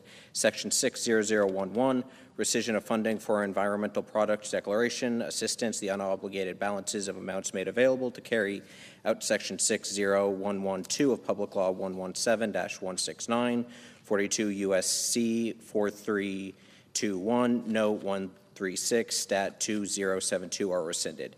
Section 60012, rescission of funding for methane emissions and waste reduction incentive program for petroleum and natural gas systems. A, rescission. The unobligated balances of amounts made available to carry out subsections A and B of Section 136 of the Clean Air Act, 42 U.S.C. 7436 are rescinded.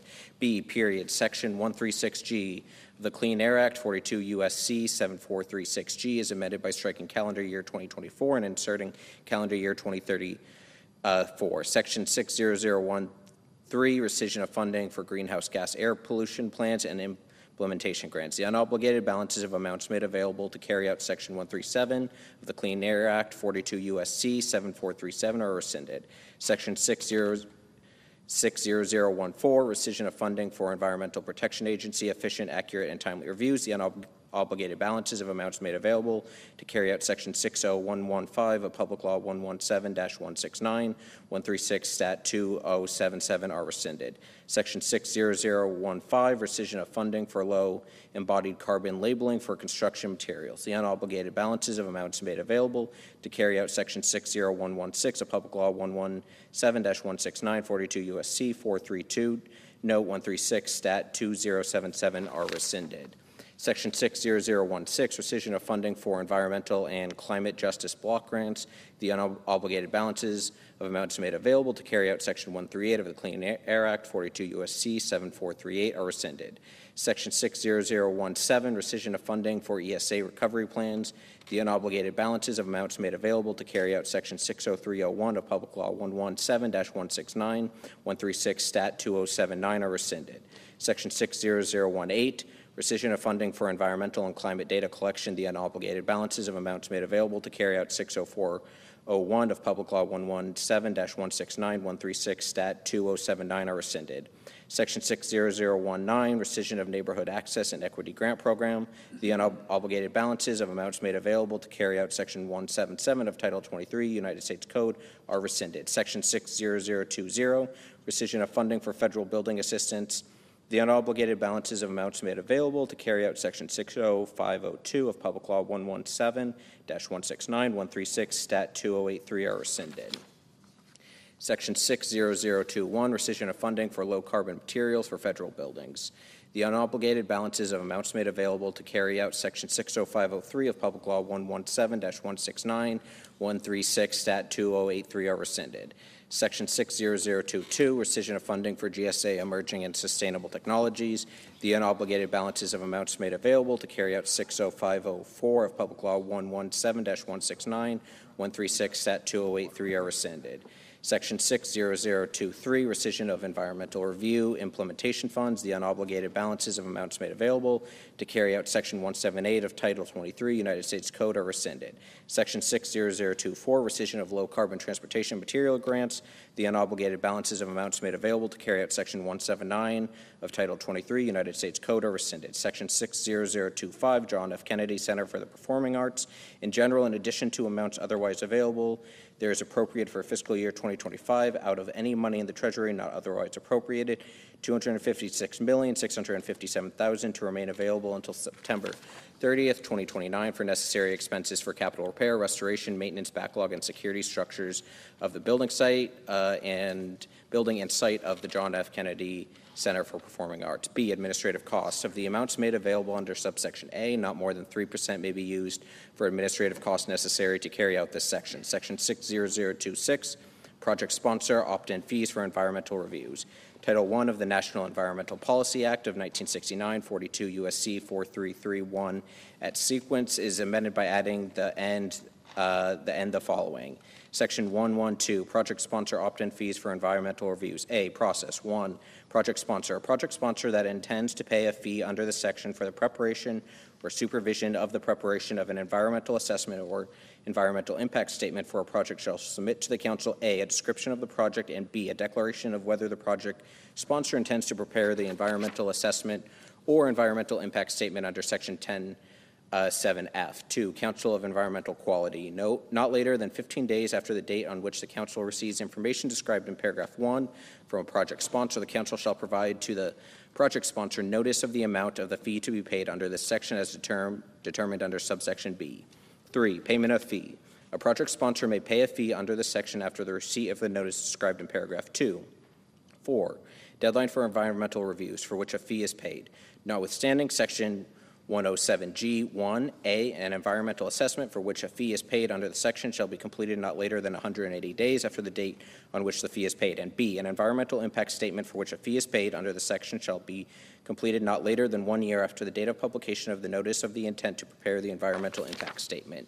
B, fee amount. The amount of a fee under the section shall be 1, 125% of the anticipated cost to prepare the environmental assessment or environmental impact statement. And 2, in the case of an environmental assessment or environmental impact statement to be prepared in whole or in part by a project sponsor under section 107F, 125% of the anticipated cost to supervise preparation of and, as applicable, prepare the environmental assessment or environmental impact statement.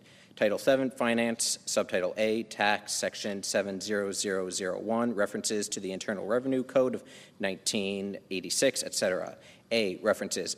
Except as otherwise expressly provided whenever in this title an amendment or repeal is expressed in terms of an amendment to or repeal of a section or other provision, the reference shall be considered to be made to a section or other provision of the Internal Revenue Code of 1986. B, certain rules regarding effect of rate changes not applicable. Section 15 of the International Revenue Code of 1986 shall not apply to any change in rate of tax by reason of any provision of or amendment made by this title.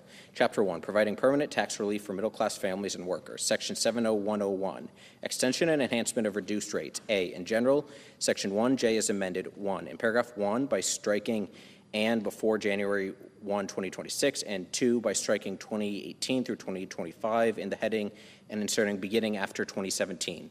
B, inflation adjustment. Section 1J3BI is amended by inserting solely for the purpose is of determining the dollar amounts at which any rate bracket higher than 12% ends and at which any rate bracket higher than 22% begins before subsection F3. C, effective date. The amendments made by this section shall be applied to taxable years beginning after December 31st, 2025. Section 70102, extension and enhancement of increased standard reduction. A, in general, Section 63C7 is amended 1, by striking and before January 1st, 2026 in the matter preceding subparagraph A, and 2, by striking 2018 through 2025 in the heading and inserting beginning after 2017. B, Additional increase in standard deduction. Paragraph 7 of Section 63C is amended, 1, by striking $18,000, both places it appears in subparagraphs AI and BII, and inserting $23,625. 2, by striking $12,000, both places it appears in subparagraphs AII and BII, and inserting $15,750. 3, by striking 2018 in subparagraph BII and inserting 2025. And 4, by striking 2017 in subparagraph BII and inserting 2024. C, effective date. The amendments made by this section shall apply to taxable years beginning after December 31st, 2024. Section 70103, termination of deduction for personal exemptions other than temporary senior deduction. A, in general, Section 151D5 is amended 1, by striking 2018 through 2025 in the heading and inserting beginning after 2017. 2, by striking and before January 1st, 2026.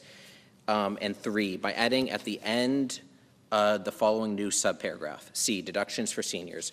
I, in general, in the case of a taxable year beginning before January 1st, 2029, there shall be allowed a deduction in an amount equal to $6,000 for each qualified individual with respect to the taxpayer. II, qualified individual. For purposes of Clause I, the term qualified individual means I, the taxpayer, if the taxpayer has attained age 65 before the close of the taxable year, and II, in the case of a joint return, the taxpayer's spouse, if such spouse has attained age 65 before the close of the taxable year. III, limitation based on modified adjusted gross income. I, in general, in the case of any taxpayer for any taxable year, the $6,000 amount in Clause I shall be reduced, but not below zero, by 6% of so much of that taxpayer's modified adjusted gross income as exceeds $75,000, $150,000 in the case of a joint return. II, modified adjustment gross income. For the purpose of this clause, the term modified adjusted gross income means the adjusted gross income of the taxpayer for the taxable year increased by any amount excluded from gross income under sections 911, 931, or 933. 4, Social Security number required. 1, in general clause, I shall not apply with respect to a qualified individual unless the taxpayer includes such qualified individual Social Security number on the return of tax for the taxable year. 2, Social Security number. For the purpose is of subclause 1, the term Social Security number has the meaning given such term in Section 24H7. 5, married individuals. If the taxpayer is a married individual within this meaning of Section 7703, this subparagraph shall apply only if the taxpayer and the taxpayer's spouse file a joint return for the taxable year. B, omission of correct Social Security number treated as mathematical or clerical error. Section 6213G2 is amended by striking and at the end of subparagraph U, by striking the period at the end of subparagraph V and inserting and by inserting after subparagraph V the following new subparagraph W. An omission of a correct Social Security number required under Section 151D5C relating to deduction for seniors. C, effective date. The amendments made by this section shall apply to taxable years beginning after December 31st, 2024. Section 70104, extension and enhancement of increased child tax credit. A, extension and increase of expanded child tax credit. Section 24H is amended 1, in paragraph 1 by striking and before January 1st, 2026. 2, in paragraph 2 by striking $2,000 and inserting $2,200, and 3, by striking 2018 through 2025 and in the heading and inserting beginning after 2017. B, Social Security number required. Section 24H7 is amended to read as follows. 7, Social Security number required. A, in general, no credit shall be allowed under the section to a taxpayer with respect to any qualifying child unless the taxpayer includes on the return of the tax for the taxable year 1, the taxpayer's Social Security number, or in the case of a joint return, the Social Security number of at least one spouse, and 2, the Social Security number of such qualifying child. B, Social Security number. For the purposes of this paragraph, the term Social Security number means any Social Security number issued to an individual by the Social Security Administration, but only if the Social Security number is issued 1, to a citizen of the United States or pursuant to subclause I or that portion of subclause III that relates to subclause I of Section 205C2BI of the Social Security Act, and 2, before the due date for such return. C, inflation adjustments. In general, Section 24I is amended to read as follows. I, inflation adjustments. 1, maximum amount of refundable credit. In the case of a taxable year beginning after 2024, the $1,400 amount in subsection H5 shall be increased by an amount equal to A, such dollar amount multiplied by B, the cost of living adjustment determined under Section 1F3 for the calendar year in which the taxable year began, determined by substituting 2017 for 2016 in subparagraph A, II thereof.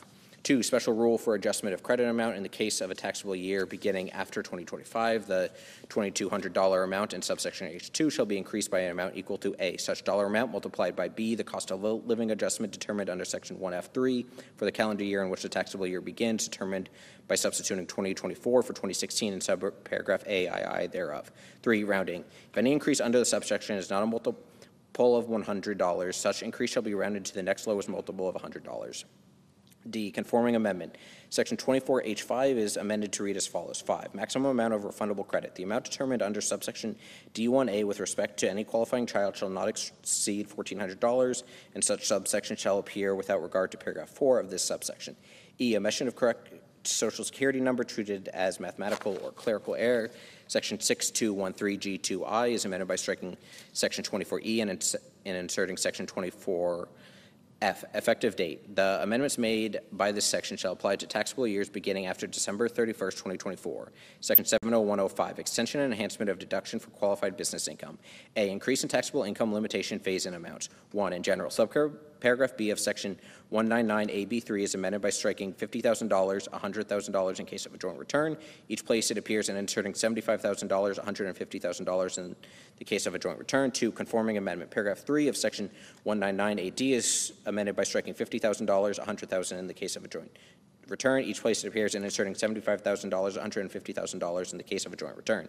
B, minimum deduction for active qualified business income. 1, in general. Subsection I of section 199A is amended to read as follows.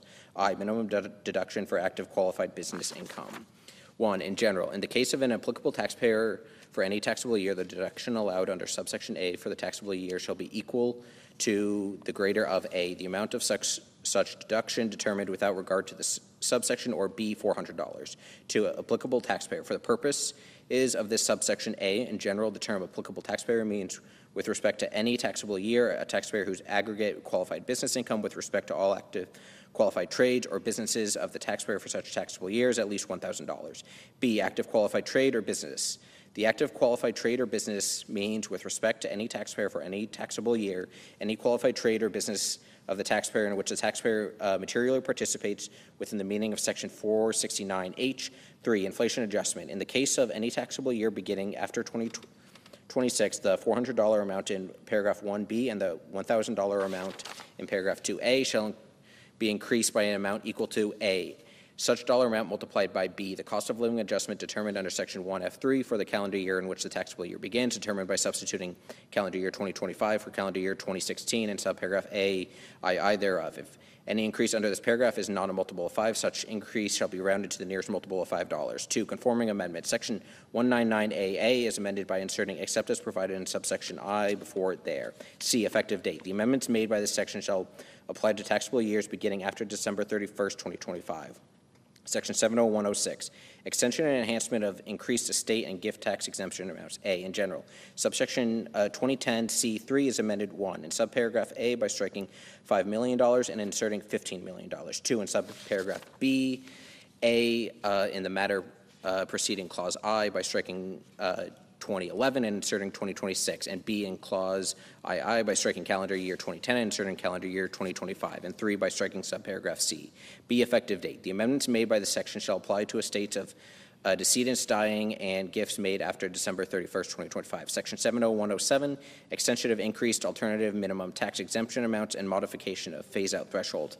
A, in general, section 55D4 is amended 1 in subparagraph A by striking and before January 1st, 2026, and 2 by striking and before 2026 in the heading. B, modification of inflation adjustment, section 55D4B is amended 1 by striking 2018 and inserting 2018-2026 in the case of $1 million, amount in subparagraph AIII, and 2 by striking determined by substituting calendar year 2017 for calendar year 2016 in subparagraph AII thereof, and inserting determined by substituting for calendar year 2016 in subparagraph AII thereof. 1, calendar year 2017 in the case of $109,400 amount in subparagraph AII, and the $70,300 amount in subparagraph AIII, and 2, calendar year 2025 in the case of $1 million amount in subparagraph AIII. C, modification of phase-out amount, section 55D4AII is amended by striking and at the end of subclause II and by adding at the end of the following new subclause. 4, by substituting 50% for 25%, and D, effective date. The amendments made by the section shall apply to taxable years beginning after December 31st, 2025. Section 70108, extension and modification of limitation on deduction for qualified resident interest. A, in general, Section 163H3F is amended. 1, in Clause I, A, by striking and before January 1st, 2026. B, by redesignated subclauses 3 and 4 as subclauses 4 and 5 respectively. C, by striking out subclauses 3 and subclause 5 as so redesignated and inserting subclause 4. And D, by inserting after subclause 2 the following new subclause 3, mortgage insurance premiums treated as interest. Clause 4 of subparagraph E shall not apply. 2, by striking clauses 2 and redesignated clauses 3 and 4 as clauses 2 and 3 respectively. And 3, by striking 2018 through 2025 in the heading and inserting beginning after 2017. B, effective date. The amendment made by the section shall apply to taxable years beginning after December 31st, 2025. Section 70109, extension and modification of limitation on casualty loss deduction. In general, Section 165H5 is amended. 1, subparagraph A, by striking and before January 1st, 2026, and 2, by striking 2018 through 2025 in the heading and inserting beginning after 2017. B, extension to state-declared disasters. 1, in general, subparagraph A of Section 165H5 is amended by subsection A is further amended by striking I-5 and inserting I-5 or a state-declared disaster. 2, exception related to personal casualty gains. Clause I of Section 165H5B is amended by striking as so defined and inserting as so defined or a state-declared disaster. 3, state-declared disaster. Paragraph 5 of Section 165H is amended by adding at the end the following new subparagraph. C, state-declared disaster for the purpose is of this paragraph. 1, in general, the term state-declared disaster means with respect to any state, any natural catastrophe, including any hurricane, tornado, storm, high water, wind-driven water, tidal wave, tsunami, earthquake, volcanic eruption, landslide, mudslide, snowstorm, or drought, or regardless of case, any fire, flood, or explosion in any part of the state, which in the determination of the governor of such state or mayor in the case of the District of Columbia and the secretary causes damage of sufficient severity and magnitude to warrant the application of the rules of this section. 2, state. The term state includes the District of Columbia, the Commonwealth of Puerto Rico, the Virgin Islands, Guam, American Samoa, and the Commonwealth of the Northern Mariana Islands. C, effective date. The amendments made by the section shall apply to taxable years beginning after December 31st, 2025. 70110, termination of miscellaneous itemized deductions other than educator expenses. A, in general, Section 67G is amended by striking and before January 1st, 2026, and 2, by striking 2018 through 2025, the heading inserted beginning after 2017. B, deduction for educator expenses. 1, in general, Section 67B is amended by striking and at the end of paragraph 11, by striking the period at the end of paragraph 12, and inserting and by adding the end the following new paragraph. 13, the deductions allowed by Section 162 for educator expenses as defined in subsection G. 2, inclusion of coaches and certain non-athletic instructional equipment. Section 67 is amended by redesignated subsection G as amended by the section as subsection H and by inserting after subsection F the following new section. G, educator expenses for the purpose of subsection B13. The term educator expenses means expenses of a type which would be described in section 62A2D if 1, such section were applied, A, without regard to dollar limitation, and B, without regard to other than non-athletic supplies for courses of instruction in health or physical education in Clause 2 thereof, and C, by substituting as part of instructional activity for in the classroom in Clause 2 thereof, and 2, Section 62D1A, where were applied to inserting interscholastic sports administrator or coach after counselor. C, effective date. The amendments made by the section shall apply to taxable years beginning after December 31st, 2025. Section 70111, limitation on tax benefit of itemized deductions. A, in general, Section 68 is amended to read as follows.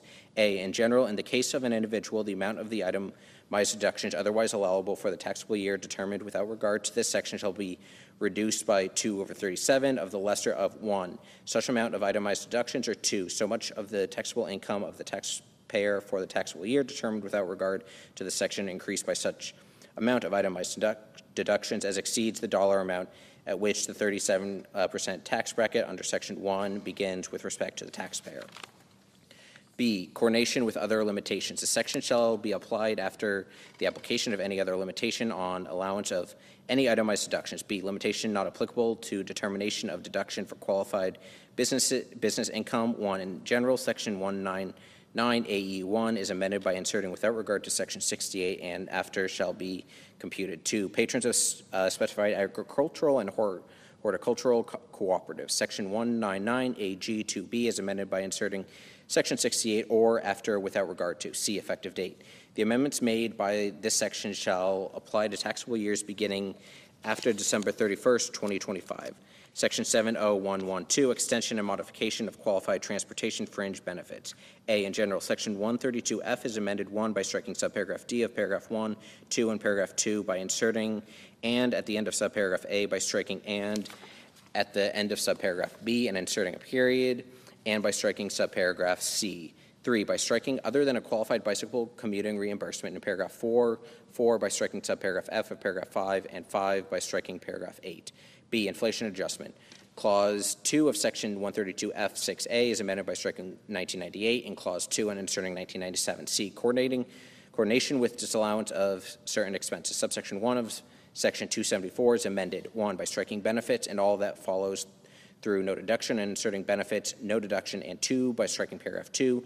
D, effective date. The amendments made by the section shall apply to taxable years beginning after December 31st, 2025. Section 70113, extension and modification of limitation on deduction and exclusion for moving expenses. A, extension of limitation on deduction. Section 217K is amended 1 by striking and before January 1st, 2026, and 2 by striking 2018 through 2025 in the heading and inserting beginning after 2017. B, allowance of deduction for members of the intelligence community. Section 217K as amended by subsection A is further amended 1 by striking 2017, except in the case and inserting 2017, 1 in general, except in the case, and 2 by adding at the end of the following new paragraph, 2 members of the intelligence community and employee or new appointee of the intelligence community as defined in Section 3 of the National Security Act of 1947, 50 U.S.C. 3003, other than a member of the Armed Forces of the United States who moves pursuant to a change in assignment which requires relocation shall be treated for the purposes of this section in the same manner as an individual to whom subsection G applies. C, extension of limitation on exclusion. Section 132G2 is amended 1 by striking and before January 1st, 2026, and 2 by striking 2018 through 2025 in the heading and inserting beginning after 2017. D, allowance of exclusion for members of the intelligence community. 132G2 of the Internal Revenue Code of 1986 is amended by inserting or an employee or new appointee of the intelligence community as defined in Section 3 of the National Security Act of 1947, 50 U.S.C. 3003, other than a member of the Armed Forces of the United States who moves pursuant to a change in assignment that requires relocation after a change of station. E, effective date. The amendments made by the section shall apply to taxable years beginning after December 31st, 2025. Section 70114, extension and modification of limitation on wagering losses. A, in general, Section 165 is amended by striking subsection D and inserting the following. D, wagering losses. 1, in general, for purpose of losses from wagering transactions, the amount allowed as a deduction for any taxable year, A, shall be equal to 90% of the amount of such losses during such taxable year, and B, shall only be allowed to the extent of the gains from such transactions during such taxable year. 2, special rule. For the purpose is of paragraph 1, the term losses from wagering transactions includes any deduction otherwise allowable under this chapter incurred in carrying on any wagering transaction. B, effective date. The amendments made by the section shall apply to taxable years beginning after December 31st, 2025. Section 70115, extension and enhancement of increased limitation on contributions to ABLE accounts. A, in general, Section 529AB2B is amended 1 in clause 1 by inserting determined by substituting 1996 for 1997 in paragraph 2B thereof after section 2503B, and 2 in clauses 2 by striking before January 1st, 2026. B, effective dates. 1 in general, except as otherwise provided in the subsection, the amendments made. The section shall apply to the contributions made after December 31st, 2025. 2, modified inflation adjustment. The amendment made by subsection A1 shall apply to taxable years beginning after December 31st, 2025. Section 70116, extension and enhancement of savers credit allowed for ABLE contributions. A, extension. 1, in general, section 25BD1 is amended to read as follows. 1, in general, the term qualified retirement savings contributions means with respect to any taxable year, the sum of A, the amount of contributions made by the eligible individual during such taxable year to the ABLE account within the meaning of Section 529A, of which such an individual is the designated beneficiary, and B, in the case of any taxable year beginning before January 1st, 2027. 1, the amount of the qualified retirement contributions as defined in Section 219E made by the eligible individual. 2, the amount of 1, any elective deferrals as defined in Section 402G3 of such individual, and 2, any elective deferral of compensation by such individual under an eligible deferred compensation plan as defined in Section 457B of an eligible employer described in Section 457E1A, and 3, the amount of voluntary employee contributions by such individual to any qualified retirement plan as defined in Section 4974C, 2, coordination with Secure 2.0 Act of 2022 Amendment, paragraph 1 of Section 103E of the Secure 2.0 Act of 2022 was repealed, and the Internal Revenue Code of 1986 shall be applied and administered as though such paragraph were never enacted. 3, effective date. The amendments and repeal made by the subsection shall apply to taxable years ending after December 31st, 2025. B, increase of credit amount. 1, in general, Section 25BA is amended by striking $2,000 and inserting $2,100. 2, effective date. The amendment made by the subsection shall apply to taxable years beginning after December 31st, 2026. Section 70117, extension of rollovers from qualified tuition programs to able accounts permitted. A, in general, Section 529C3C 13 is amended by striking before January 1st, 2026. B, effective date. The amendment made by the section shall apply to taxable years beginning after December 31st, 2025. Section 70118, extension of treatment of certain individuals performing services in the Sinai Peninsula and enhancement to include additional areas. Treatment made permanent. Section 11026A of Public Law 115-97 is amended by striking with respect to the applicable period. Kenya, Mali, Burkina Faso, and Chad included as hazardous duty areas. Section 11026B of Public Law 15-97 is amended to read as follows. B, qualified hazardous duty area. For purposes of the section, the term qualified hazardous duty area means each of the following locations, but only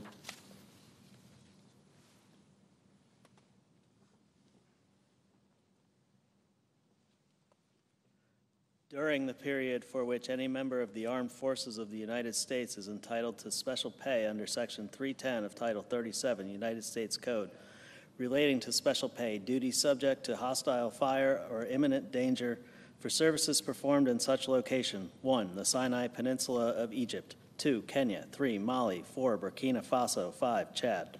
C, conforming amendment. Section 1126 of Public Law 115-97 is amended by striking subsections C and D. D, effective date. The amendments made by this section shall take effect on January 1st, 2026. Section 70119, extension and modification of exclusion from gross income of student loans discharged on account of death or disability. A, in general, Section 108F5 is amended to read as follows. 5, discharges on account of death or disability. A, in general, in the case of an individual, gross income does not include any amount which, but for this subsection, would be includable in gross income for such taxable year by reason of the discharge, in whole or in part, of any loan described in subparagraph B, if such a discharge was 1, pursuant to subsection A or D of Section 437 of the Higher Education Act of 1965, or the parallel benefit under Part D of Title IV of such act relating to the repayment of loan liability. 2, pursuant to Section 464C1F of such act, or 3, otherwise discharged on account of death or total and permanent disability of the student. B, loans discharged. A loan is described in this subparagraph if such loan is 1, a student loan as defined in paragraph 2, or 2, a private education loan as defined in Section 140A of the Consumer Credit Protection Act, 15 U.S.C. 1650A. C, Social Security number requirement. 1, in general, subparagraph A shall not apply with respect to any discharge during any taxable year unless the taxpayer includes the taxpayer's Social Security number on the return of tax for such taxable year. 2, Social Security number. For purposes of this subparagraph, the term Social Security number has the meaning given such term in Section 24H7. B, omission of correct Social Security number treated as mathematical or clerical error. Section 6213G2, as amended by this Act, is further amended by striking "and" at the end of subparagraph 5, by striking the period at the end of subparagraph W, and inserting "and by inserting after subparagraph W the following new subparagraph. X, an omission of a correct Social Security number required under Section 108F5C relating to discharges on account of death or disability. C, effective date. The amendments made by this section shall apply to discharges after December 31st, 2025.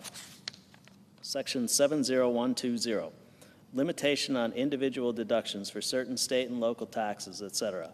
A, in general, Section 164B6 is amended, 1, by striking "and before January 1, 2026, and 2, by striking $10,000, $5,000 in the case of a married individual filing a separate return, and inserting the applicable limitation amount, half the applicable limitation amount in the case of a married individual filing a separate return.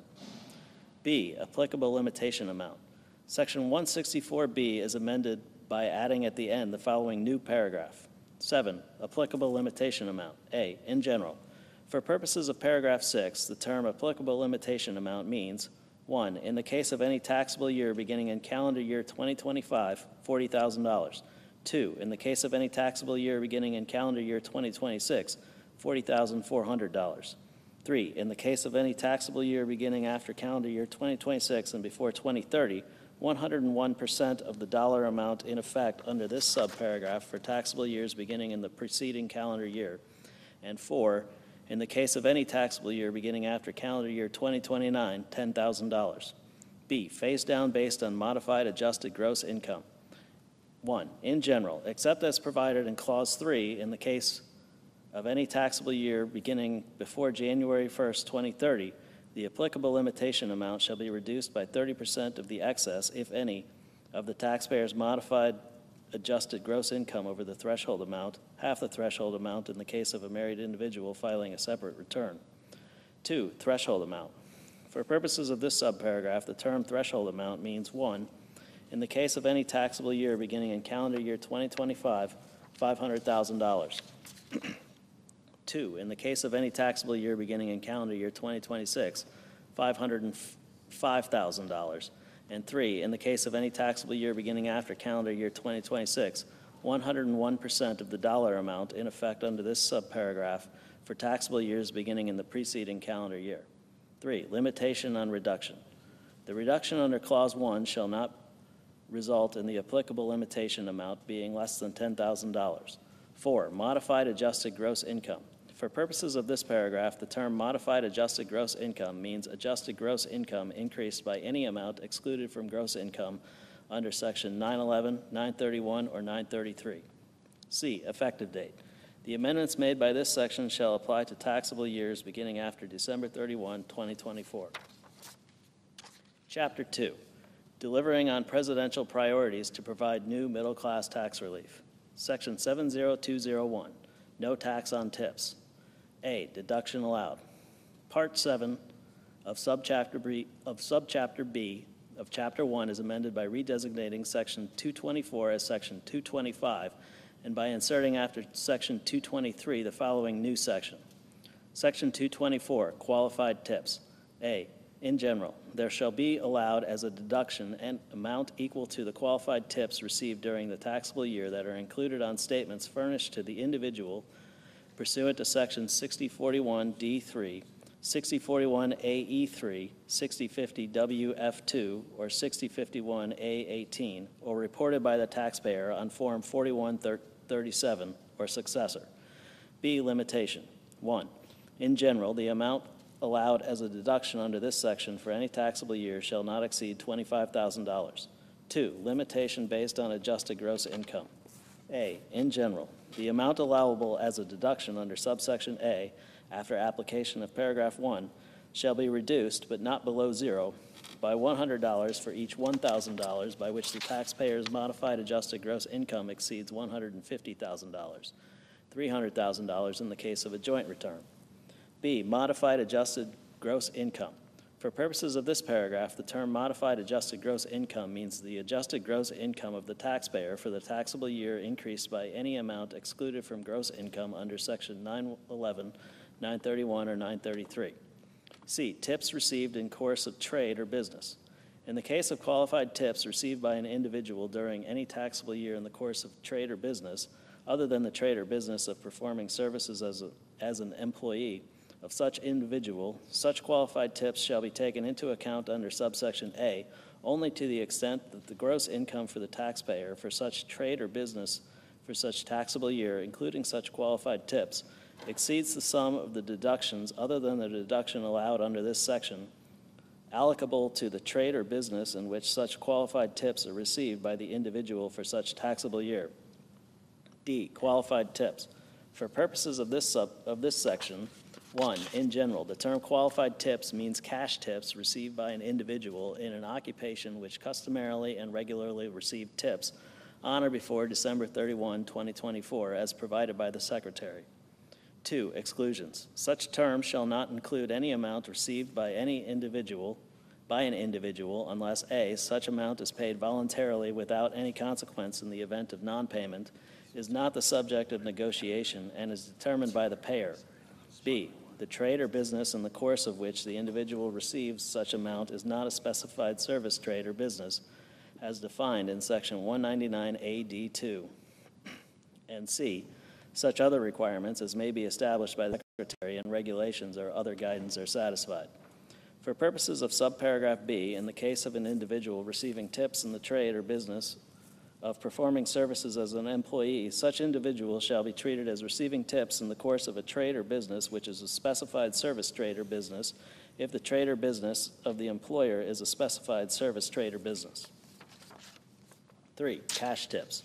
For purposes of paragraph 1, the term cash tips includes tips received from customers that are paid in cash or charged, and in the case of an employee, tips received under any tip-sharing arrangement.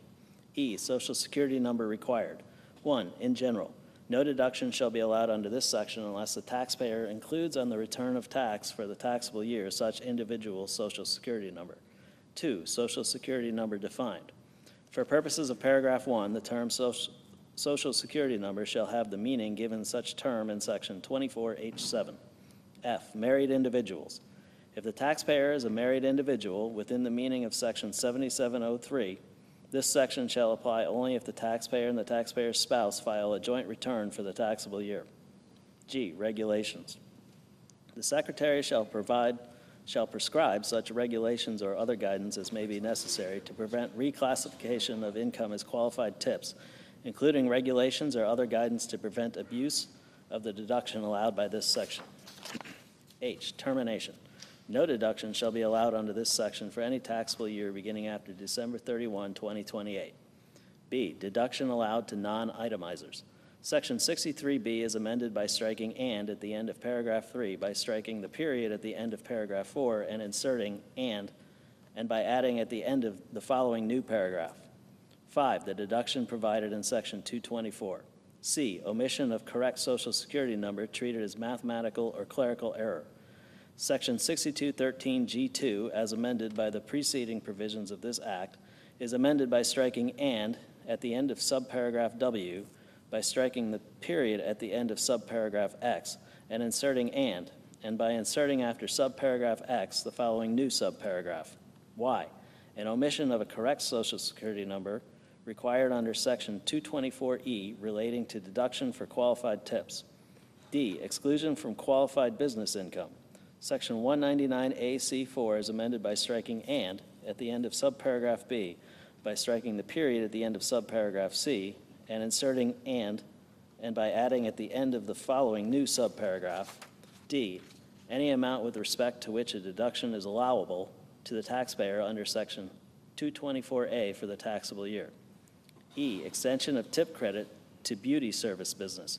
1, in general, Section 45BB2 as amended is amended to read as follows. 2, application only to certain lines of business. In applying paragraph 1, there shall be taken into account only tips received from customers or clients in connection with the following services.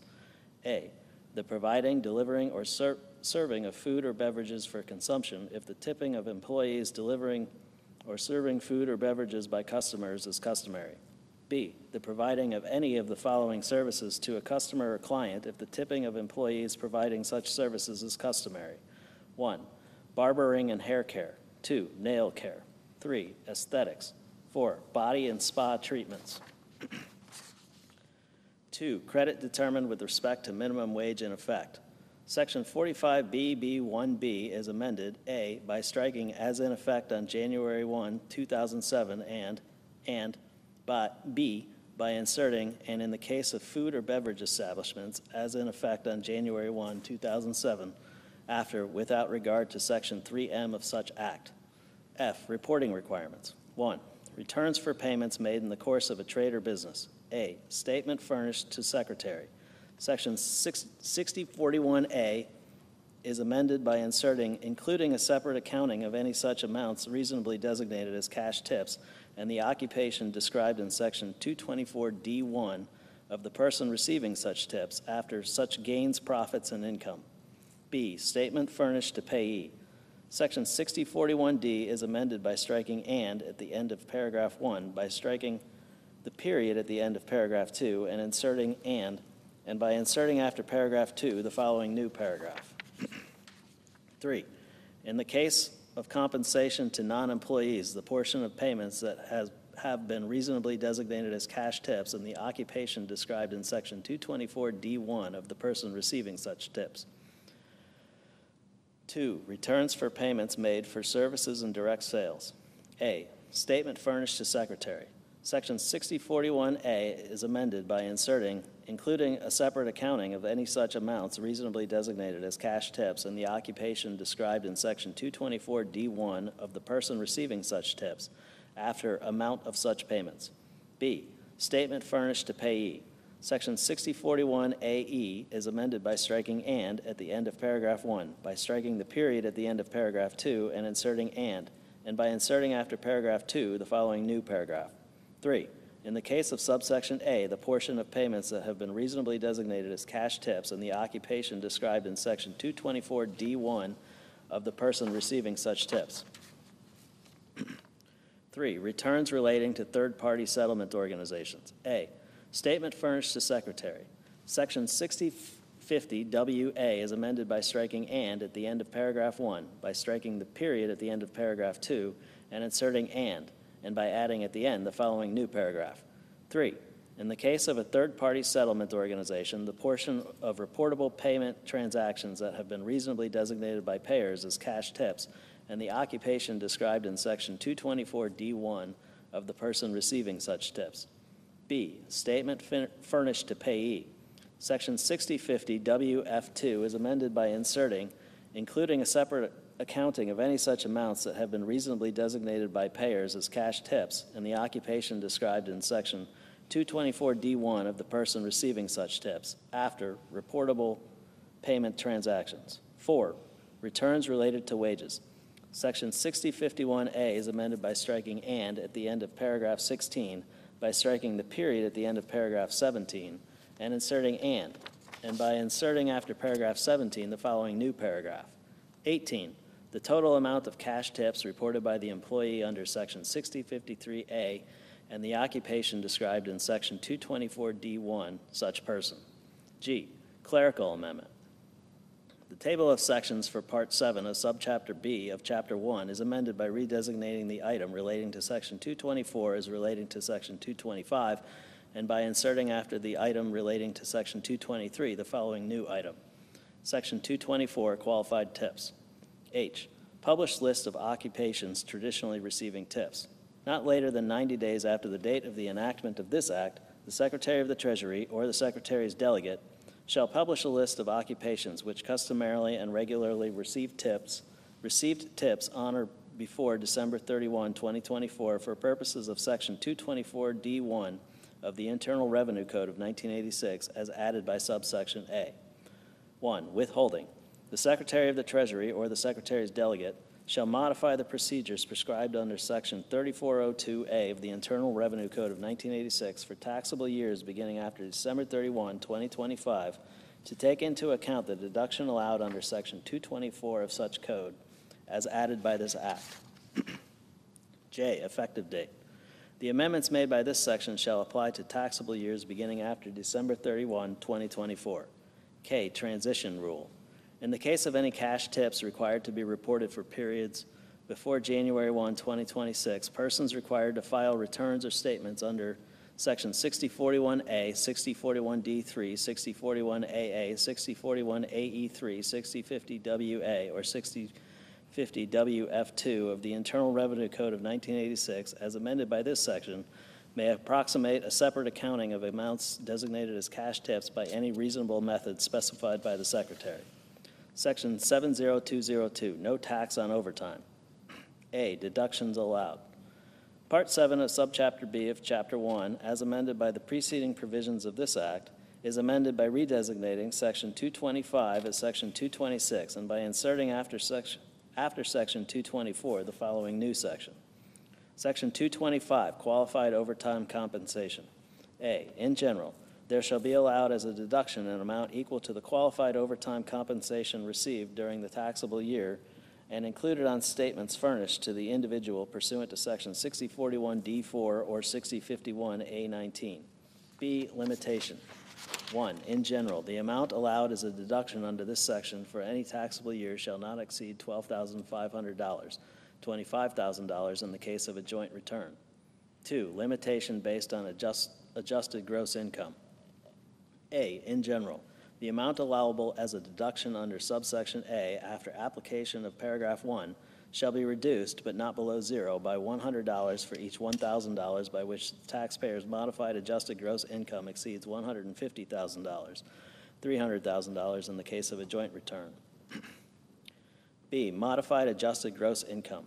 For purposes of this paragraph, the term modified adjusted gross income means the adjusted gross income of the taxpayer for the taxable year increased by any amount excluded from gross income under Section 911, 931, or 933. C, qualified overtime compensation.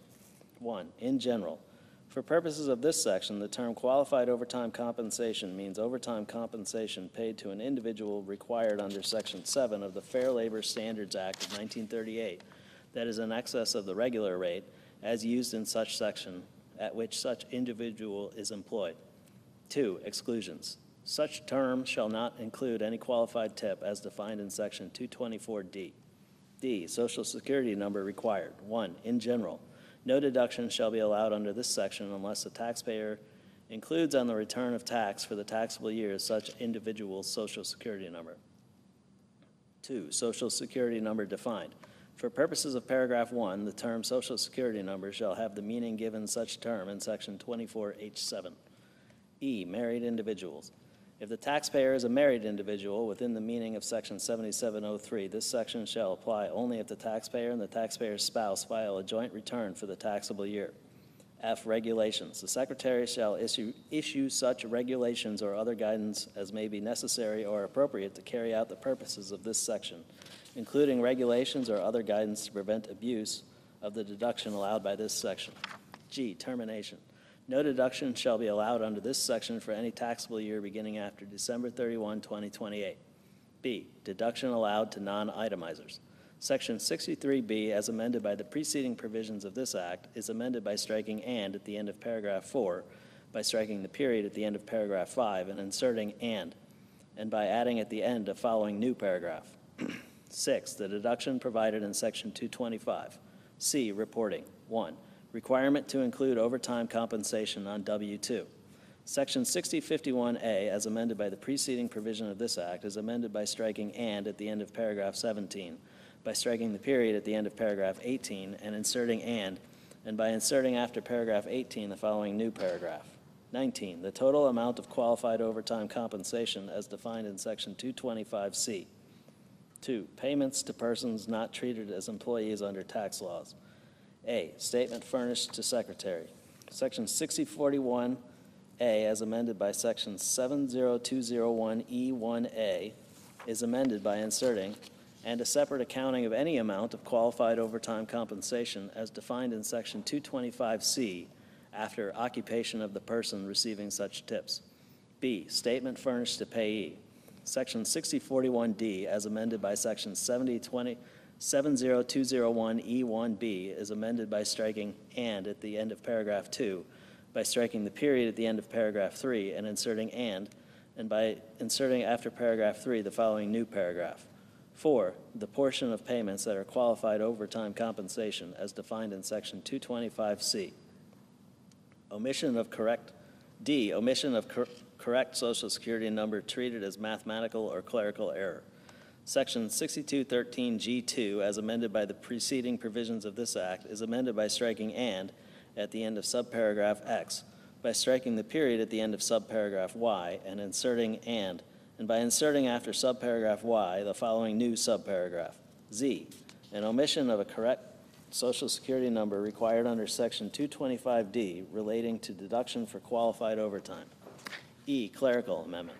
The table of sections for Part 7 of Subchapter B of Chapter 1, as amended by the preceding provisions of this act, is amended by redesignating the item relating to Section 225 as an item relating to Section 226, and by inserting after the item relating to Section 224 the following new item. Section 225, qualified overtime compensation.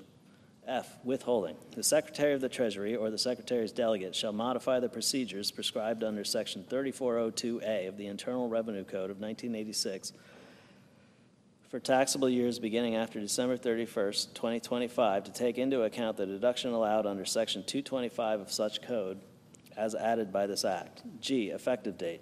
The amendments made by this section shall apply to taxable years beginning after December 31, 2024. H, transition rule. In the case of qualified overtime compensation required to be reported for periods before January 1, 2026, persons required to file returns or statements under Section 6051A19, 6041A, or 6041D4 of the Internal Revenue Code of 1986, as amended by this section, may approximate a separate accounting of amounts designated as qualified overtime compensation by any reasonable method specified by the Secretary. Section 70203, no tax on car loan interest. A, in general, Section 163H is amended by redesignating paragraph 4 as paragraph 5 and by inserting after paragraph 3 the following new paragraph. 4, special rules for taxable years 2025 through 2028 relating to qualified passenger vehicle loan interest. A, in general, in the case of taxable years beginning after December 31, 2024 and before January 1, 2029, for purposes of this subsection, the term personal interest shall not include qualified passenger vehicle loan interest. B, qualified passenger vehicle loan interest defined. 1, in general, for purposes of this paragraph, the term qualified passenger vehicle loan interest means any interest which is paid or accrued during the taxable year on indebtedness incurred by the taxpayer after December 31, 2024 for the purchase of and that is secured by a first lien on an applicable passenger vehicle for personal use. 2, exceptions. Such term shall not include any amount paid or incurred on any of the following. 1, a loan to finance fleet sales. 2, a loan incurred for the purchase of a commercial vehicle that is not used for personal purposes. 3, any lease financing. 4, a loan to finance the purchase of a vehicle with a salvage title.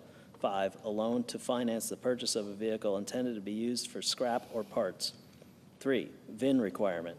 Interest shall not be treated as qualified passenger vehicle loan interest under this paragraph unless the taxpayer includes the vehicle identification number of the applicable passenger vehicle described in Clause 1 of the return of tax for the taxable year. C, limitations. 1, dollar amount. The amount of interest taken into account by a taxpayer under subparagraph B for any taxable year shall not exceed $10,000. 2, limitation based on modified adjusted gross income. 1, in general, the amount which is otherwise allowable as a deduction under subsection A is qualified passenger vehicle loan interest determined without regard to this clause and after the application of Clause 1 shall be reduced, but not below zero, by $200 for each $1,000 or portion thereof, by which the modified adjusted gross income of the taxpayer for the taxable year exceeds $100,000, $200,000 in the case of a joint return. 2, modified adjusted gross income. For purposes of this clause, the term modified adjusted gross income means the adjusted gross income of the taxpayer for the taxable year increased by any amount excluded from gross income under Section 911, 931, or 933. D, applicable passenger vehicle. The term applicable passenger vehicle means any vehicle, 1, the original use of which commences with the taxpayer, 2, which is manufactured primarily for use on public streets, roads, and highways, not including a vehicle operated exclusively on a rail or rails. 3, which has at least 2 wheels. 4, which is a car, minivan, sport utility vehicle, pickup truck, or motorcycle. 5, which is treated as a motorcycle for purposes of Title II of the Clean Air Act. And 6, which has a gross vehicle weight rating of less than 14,000 pounds. Such term shall not include any vehicle, the final assembly of which did not occur within the United States. E, other definitions and special rules. For purposes of this paragraph, 1, final assembly. For purposes of subparagraph D, the term final assembly means the process by which a manufacturer produces a vehicle at or through the use of a plant, factory, or other place from which the vehicle is delivered to a dealer with all component parts necessary for the mechanical operation of the vehicle included with the vehicle, whether or not the component parts are permanently installed in or on the vehicle. 2, treatment of refinancing. Indebtedness described in subparagraph B shall include indebtedness that results from refinancing any indebtedness described in such subparagraph and that is secured by a first lien on the applicable passenger vehicle with respect to which the refinanced indebtedness was incurred, but only to the extent the amount of such resulting indebtedness does not exceed the amount of such refinanced indebtedness. 3, related parties. Indebtedness described in subparagraph B shall not include any indebtedness owned to a person who is related within the meaning of Section 267B or 707B1 to the taxpayer. B, deduction allowed to non-itemizers. Section 63B, as amended by the preceding provisions of this Act, is amended by striking "and" at the end of paragraph 5, by striking the period at the end of paragraph 6, and inserting and by adding at the end the following new paragraph. 7, so much of the deduction allowed by Section 163A as is attributable to the exception under Section 163H4A. C, reporting. 1, in general, Subpart B of Part 3 of Subchapter A of Chapter 61 is amended by adding at the end the following new section.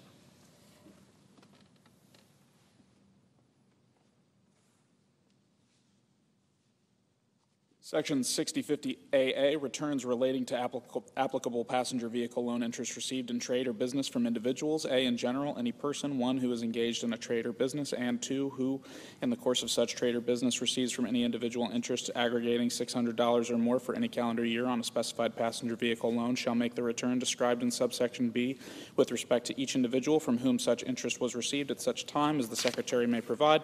B, form and manner of returns. A return is described in this subsection if such return 1 is in such form as the Secretary may prescribe, and 2, contains A, the name and address of the individual from whom the interest described in subsection A2 was received, B, the amount of such interest received for the calendar year, C, the amount of outstanding principal on the specified passenger vehicle loan as of the beginning of such calendar year, D, the date of the origination of such loan, E, the year, make, model, and vehicle identification number of the applicable passenger vehicle which secures such loan, or such other description of such vehicle as the Secretary may prescribe, and F, such other information as the Secretary may prescribe. C, statements to be furnished to individuals with respect to whom information is required. Every person required to make a return under subsection A shall furnish to each individual whose name is required to be set forth in such a return a written statement shown. 1, the name, address, and phone number of the information contact of the person required to make such return, and 2, the information described in some paragraphs B, C, D, and E of subsection B2 with respect to such individual, and such information as is described in subsection B2F with respect to such individual as the Secretary may provide for purposes of this subsection. The written statement required under the preceding sentence shall be furnished on or before January 31st of the year following the calendar year for which the return under subsection A was required to be made. D, definitions for purposes of this section. 1, in general terms used in this section, which are also used in paragraph 4 of sections 163H, shall have the same meaning as when used in such paragraph. 2, specified passenger vehicle loan. The term specified passenger vehicle loan means the indebtedness described in section 163H4B with respect to any applicable passenger vehicle. E, regulations. The Secretary shall issue such regulations or other guidance as may be necessary or appropriate to carry out the purposes of this section, including regulations or other guidance to prevent the duplicate reporting of information under this section. F, applicability. No return shall be required under this section for any period to which section 163H4 does not apply. 2, penalties. Section 6724D is amended. A, in paragraph 1B by striking or at the end of the clause XXVII, by striking and at the end of clause XXVIII, and inserting or and by adding at the end of the following new clause. 29, section 6050A 6050AA, relating to returns relating to applicable passenger vehicle loan interest received in trade or business from individuals, and B, in paragraph 2, by striking or at the end of subparagraph KK, by striking the period at the end of subparagraph LL, and inserting or and by inserting after subparagraph LL the following new paragraph, MM, Section 6050 AAC, relating to statements relating to applicable passenger vehicle loan interest received in trade or business from individuals. D, conforming amendments. 1, Section 56E1B is amended by striking Section 163H4 and inserting Section 163H5. 2, the table of sections for Subpart B of Part 3 of Chapter A of Chapter 61 is amended by adding at the end of the following new item, Section 6050AA, returns relating to applicable passenger vehicle loan interest received in trade or business from individuals. E, effective date. The amendments made by this section shall apply to indebtedness incurred after December 31st, 2024. Section 70204, Trump Accounts and Contribution Pilot Program. A, Trump Accounts. 1, in general, Subchapter F of Title 1 is amended by adding at the end the following new part, Part 9, Trump Accounts, Section 530A, Trump Accounts, Section 530A, Trump Accounts. A, general rule, except as provided in the section or under regulations or guidance established by the Secretary, a Trump account shall be treated for purposes of this title in the same manner as an individual retirement account under Section 408A. B, Trump account, for purposes of this section. 1, in general, the term Trump account means an individual retirement account is defined in Section 408A, which is not designated as a Roth IRA, and which meets the following requirements. A, the account, I, is created or organized by the Secretary for the exclusive benefit of an eligible individual or such eligible individual's beneficiaries, or 2, is 1, created or organized in the United States for the exclusive benefit of an individual who has not attained the age of 18 before the end of the calendar year or such individual's beneficiaries, and 2, funded by a qualified rollover contribution. B, the amount is designated in such manner as the Secretary shall prescribe at the time of the establishment of the account as a Trump account. C, the written governing instrument creating the account meets the following requirements. 1, no contribution will be accepted, 1, before the date that is 12 months after the date of the enactment of this section, or 2, in the case of a contribution made in any calendar year before the calendar year in which the account beneficiary attains age 18, if such contribution would result in aggregate contributions other than exempt contributions for such calendar year in excess of the contribution limit specified in subsection C2A. 2, except as provided in subsection D, no distribution will be allowed before the first day of the calendar year in which the account beneficiary attains age 18. 3, no part of the account funds will be invested in any asset other than an eligible investment during any period before the first day of the calendar year in which the account beneficiary attains age 18. 2, eligible individual. The term eligible individual means any individual, A, who has not attained the age of 18 before the close of the calendar year in which the election under subparagraph C is made. B, for whom a Social Security number within the meaning of Section 24H7 has been issued before the date on which an election under subsection C is made. And C, for whom, 1, an election is made under the subparagraph by the Secretary if the Secretary determines, based on information available to the Secretary from tax returns or otherwise, that such individual meets the requirements of subparagraphs A and B, and no prior election has been made for such individual under Clause 2, or 2, an election is made under this subparagraph by a person other than the Secretary at such time in such manner as the Secretary may prescribe for the establishment of the Trump account if no prior election has been made for such individual under Clause 1. 3, eligible investment. A, in general, the term eligible investment means any mutual fund or exchange-traded fund which, 1, tracks the returns of a qualified index, 2, does not use leverage, 3, does not have annual fees and expenses of more than 0.1% of the balance of the investment in the fund, and 4, meets such other criteria as the Secretary determines appropriate for purposes of the Section B qualified index. The term qualified index means 1, the Standard & Poor's 500 stock market index, or 2, any other index. 1, which is comprised of equity investments in United States companies, and 2, for which regulated futures contracts as defined in Section 1256G1 are traded on a qualified board or exchange as defined in Section 1256G7. Such terms shall not include any industry or sector-specific index, but may include an index based on market capitalization. 4, account beneficiary. The term account beneficiary means the individual on whose behalf the Trump account was established. C, treatment of contributions. 1, no deduction allowed. No deduction shall be allowed under Section 219 for any contribution which is made before the first day of the calendar year in which the account beneficiary attains age 18. 2, contribution limit. In the case of any contribution made before the calendar year in which the account beneficiary attains age 18. A, in general, the aggregate amount of contributions other than exempt contributions for such calendar year shall not exceed $5,000. B, exempt contribution. For purposes of this paragraph, the term exempt contribution means 1, qualified rollover contribution, 2, any qualified general contribution, or 3, any contribution provided under Section 6434. C, cost of living adjustment. 1, in general, in the case of any calendar year after 2027, the $5,000 amount under subparagraph A shall be increased by an amount equal to 1, such dollar amount multiplied by 2, the cost of living adjustment determined under Section 1F3 for the calendar year determined by substituting calendar year 2026 for calendar year 2016 in subparagraph A2 thereof. 2, rounding, if any increase under this subparagraph is not a multiple of 100, such amount shall be rounded to the next lower multiple of 100. 3, timing of contributions. Section 219F3 shall not apply to any contribution made to a Trump account for any taxable year ending before the calendar year in which the account beneficiary attains age 18. D, distributions. 1, in general, except as otherwise provided in the subsection, no distribution shall be allowed before the first day of the calendar year in which the account beneficiary attains age 18. 2, tax treatment of allowable distributions. For purposes of applying Section 72 to any amount distributed from a Trump account, the investment in the contract shall not include A, any qualified general contribution, B, any contribution provided under Section 6434, and C, the amount of any contribution which is excluded from the gross income under Section 128. 3, qualified rollover contributions. Paragraph 1 shall not apply to any distribution which is a qualified rollover contribution, and the amount of such distribution shall not be included in the gross income of the beneficiary. 4, qualified able rollover contributions. A, in general, paragraph 1 shall not apply to any distribution which is a qualified able rollover contribution, and the amount of such distribution shall not be included in the gross income of the beneficiary. B, qualified able rollover contribution. For purposes of this section, the term qualified able rollover contribution means an amount which is paid during the calendar year in which the account beneficiary attains age 17 and a direct trustee-to-trustee transfer from a Trump account maintained for the benefit of the account beneficiary to an able account as defined in Section 529 AE6 for the benefit of such account beneficiary, but only if the amount of such payment is equal to the entire balance of the Trump account from which the payment is made. 5, distributions of excess contributions. In the case of any contribution which is made before the calendar year in which the account beneficiary attains age 18 and which is in excess of the limitation in effect under subsection C2A for the calendar year.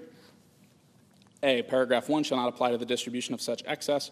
B, the amount of such distribution shall not be included in gross income of the account beneficiary. And C, the tax imposed by this chapter on the distributee for the taxable year in which the distribution is made shall be increased by 100% of the amount of net income attributable to such excess determined without regard to subparagraph B.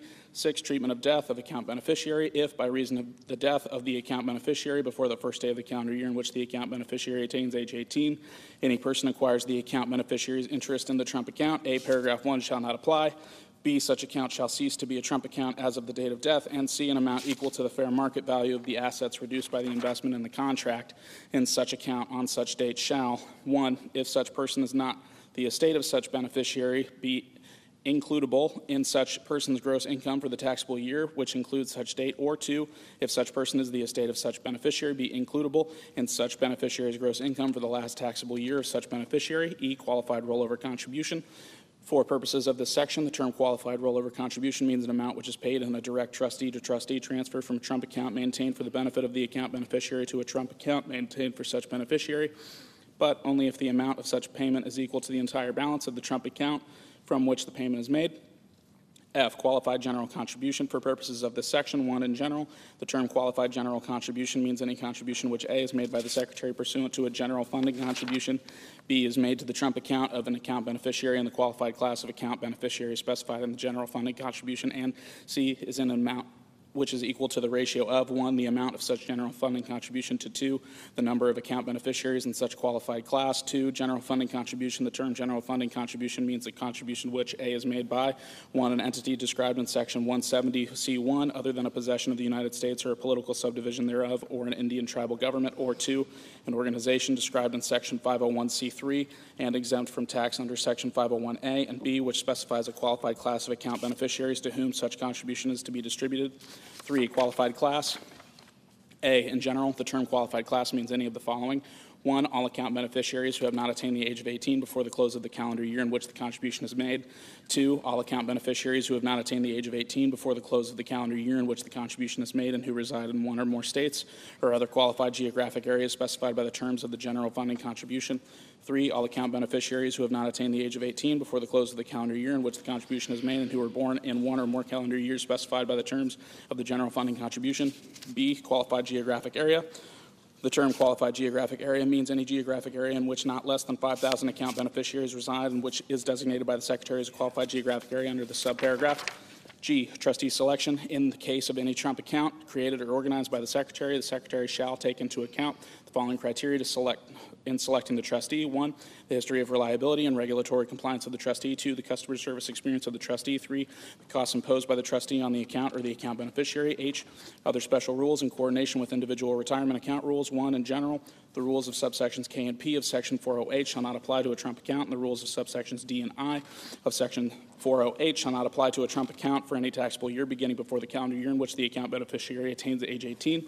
2, custodial accounts. In the case of a Trump account, Section 408H shall be applied by substituting a Trump account described in Section 530AB1 for an individual retirement account described in subsection A.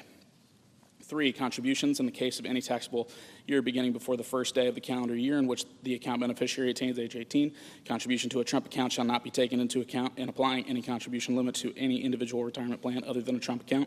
4, distributions. Section 408D2 shall be applied separately with respect to Trump accounts and other individual retirement plans. 5, excess contributions for purposes of applying Section 4973B to a Trump account for any taxable year beginning before the first day of the calendar year in which the account beneficiary attains age 18. The term excess contributions means the sum of A, the amount by which the amount contributed to the account for the calendar year in which taxable year begins exceeds the amount permitted to be contributed to the account under subsection C2, and B, the amount determined under this paragraph for the preceding taxable year. For purposes of this paragraph, the excess contributions for a taxable year are reduced by the distributions to which subsection D5 applies that are made during the taxable year by the date prescribed by law, including extensions of time for filing the account beneficiary's return for the taxable year. 1, reports. 1, in general, the trustee of a Trump account shall make such reports regarding such account to the Secretary and to the beneficiary of the account at such time and in such a manner that as may be required by the Secretary. Such reports shall include information with respect to A, contributions including the amount and source of any contribution in excess of $25 made from a person other than the Secretary, the account beneficiary, or the parent or legal guardian of the account beneficiary. B, distributions including distributions which are qualified rollover contributions. C, the fair market value of the account. D, the investment in the contract with respect to such account. And E, such other matters as the Secretary may require. 2, qualified rollover contributions. Not later than 30 days after the date of any qualified rollover contribution, the trustee of the Trump account to which the contribution was made shall make a report to the Secretary. Such report shall include A, the name, address, and social security number of the account beneficiary. B, the name and address of such trustee. C, the account number. D, the routing number of the trustee. And E, such other information as the Secretary may require. 3, period of reporting. This subsection shall not apply to any period after the calendar year in which the beneficiary attains age 17. 2, qualified able rollover contributions exempt from able contribution limitation. A, in general, Section 529A(b)(2)(b) is amended by inserting or received in a qualified able rollover contribution described in Section 530A(d)(4)(b) after except as provided in the case of contributions under subsection C1C. B, prohibition on excess contributions. The second sentence of Section 529A(b)(6) is amended by inserting but do not include any contributions received in a qualified able rollover contribution described in Section 530A(d)(4)(b) before the period at the end. C, conforming amendment.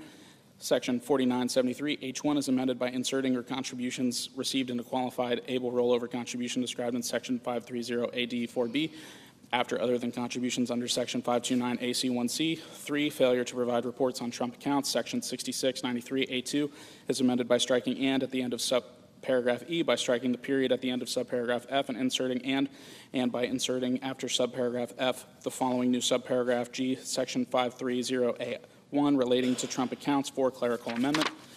A, the table of parts for subchapter F of Chapter 1 is amended by adding at the end the following new item, Part 9, Trump accounts. B, employer contributions. 1, in general. Part 3 of subchapter B of Chapter 1 is amended by inserting after Section 127 the following new section, Section 128, employer contributions to Trump accounts. A, in general.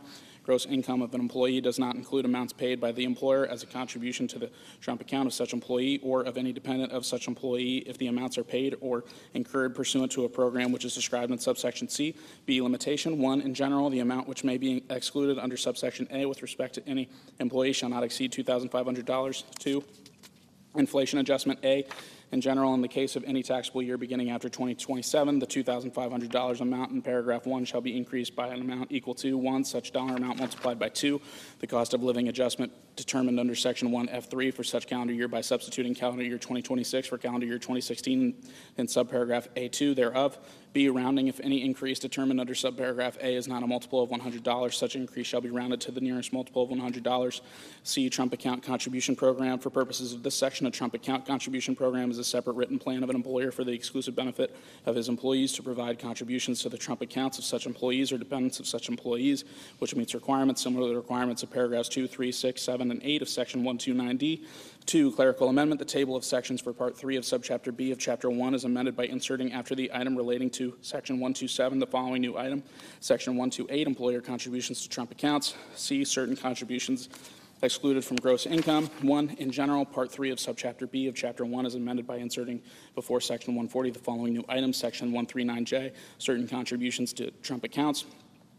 A, in general, gross income of an account beneficiary shall not include any qualified general contribution to a Trump account of the account beneficiary. B, definitions. Any term used in this section which is used in Section 530A shall have the meaning given to such term under Section 530A. 2, clerical amendment. The table of sections for Part 3 of Subchapter B is amended by inserting before the item relating to Section 140 the following new item. Section 139J, certain contributions to Trump accounts. D, Trump accounts contribution pilot program. 1, in general, Subchapter B of Chapter 65 is amended by adding at the end the following new section. Section 6434, Trump accounts contribution pilot program.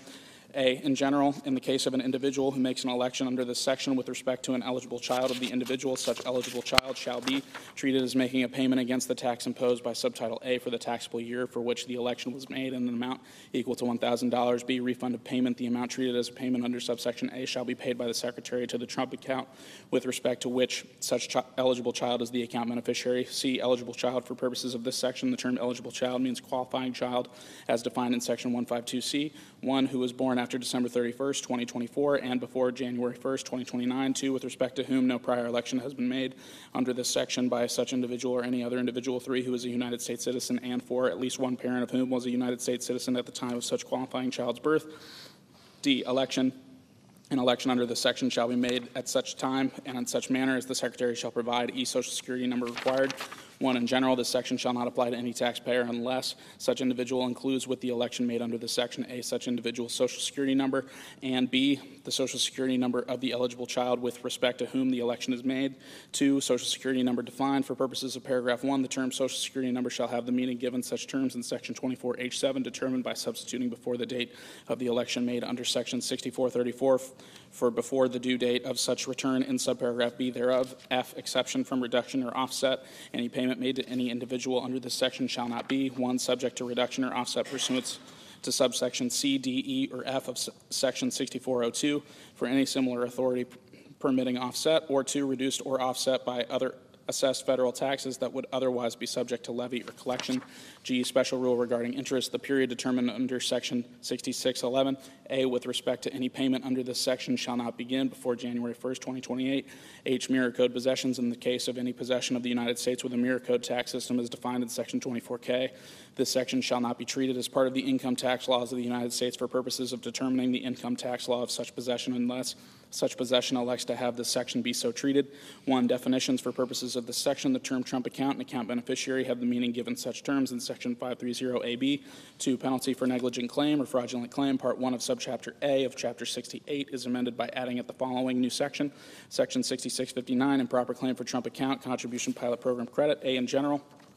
In the case of any individual who makes an election under Section 6434 with respect to an individual who is not an eligible child of the taxpayer. 1, if such election was made due to negligence or disregard of the rules or regulations, there shall be imposed a penalty of $500. Or 2, if such election was made to fraud, there shall be imposed a penalty of $1,000. B, definitions. 1, eligible child. The term eligible child has the meaning given such term under Section 6434. 2, negligence, disregard. The term negligence and disregard have the same meaning as when such terms are used in Section 6662.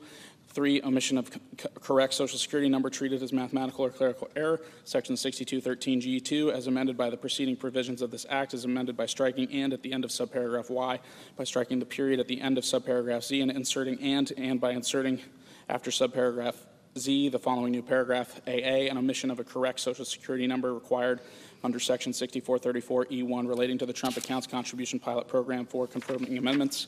A, the table of sections for subchapter B of Chapter 65 is amended by adding at the end of the following new item, Section 6434, Trump Accounts Contribution Pilot Program. B, the table of sections for Part 1 of subchapter A of Chapter 68 is amended by inserting after the item relating to Section 6658 the following new item, Section 6659, improper claim for Trump Account Contribution Pilot Program credit. E, effective date. The amendments made by this section shall apply to taxable years beginning after December 31st, 2025.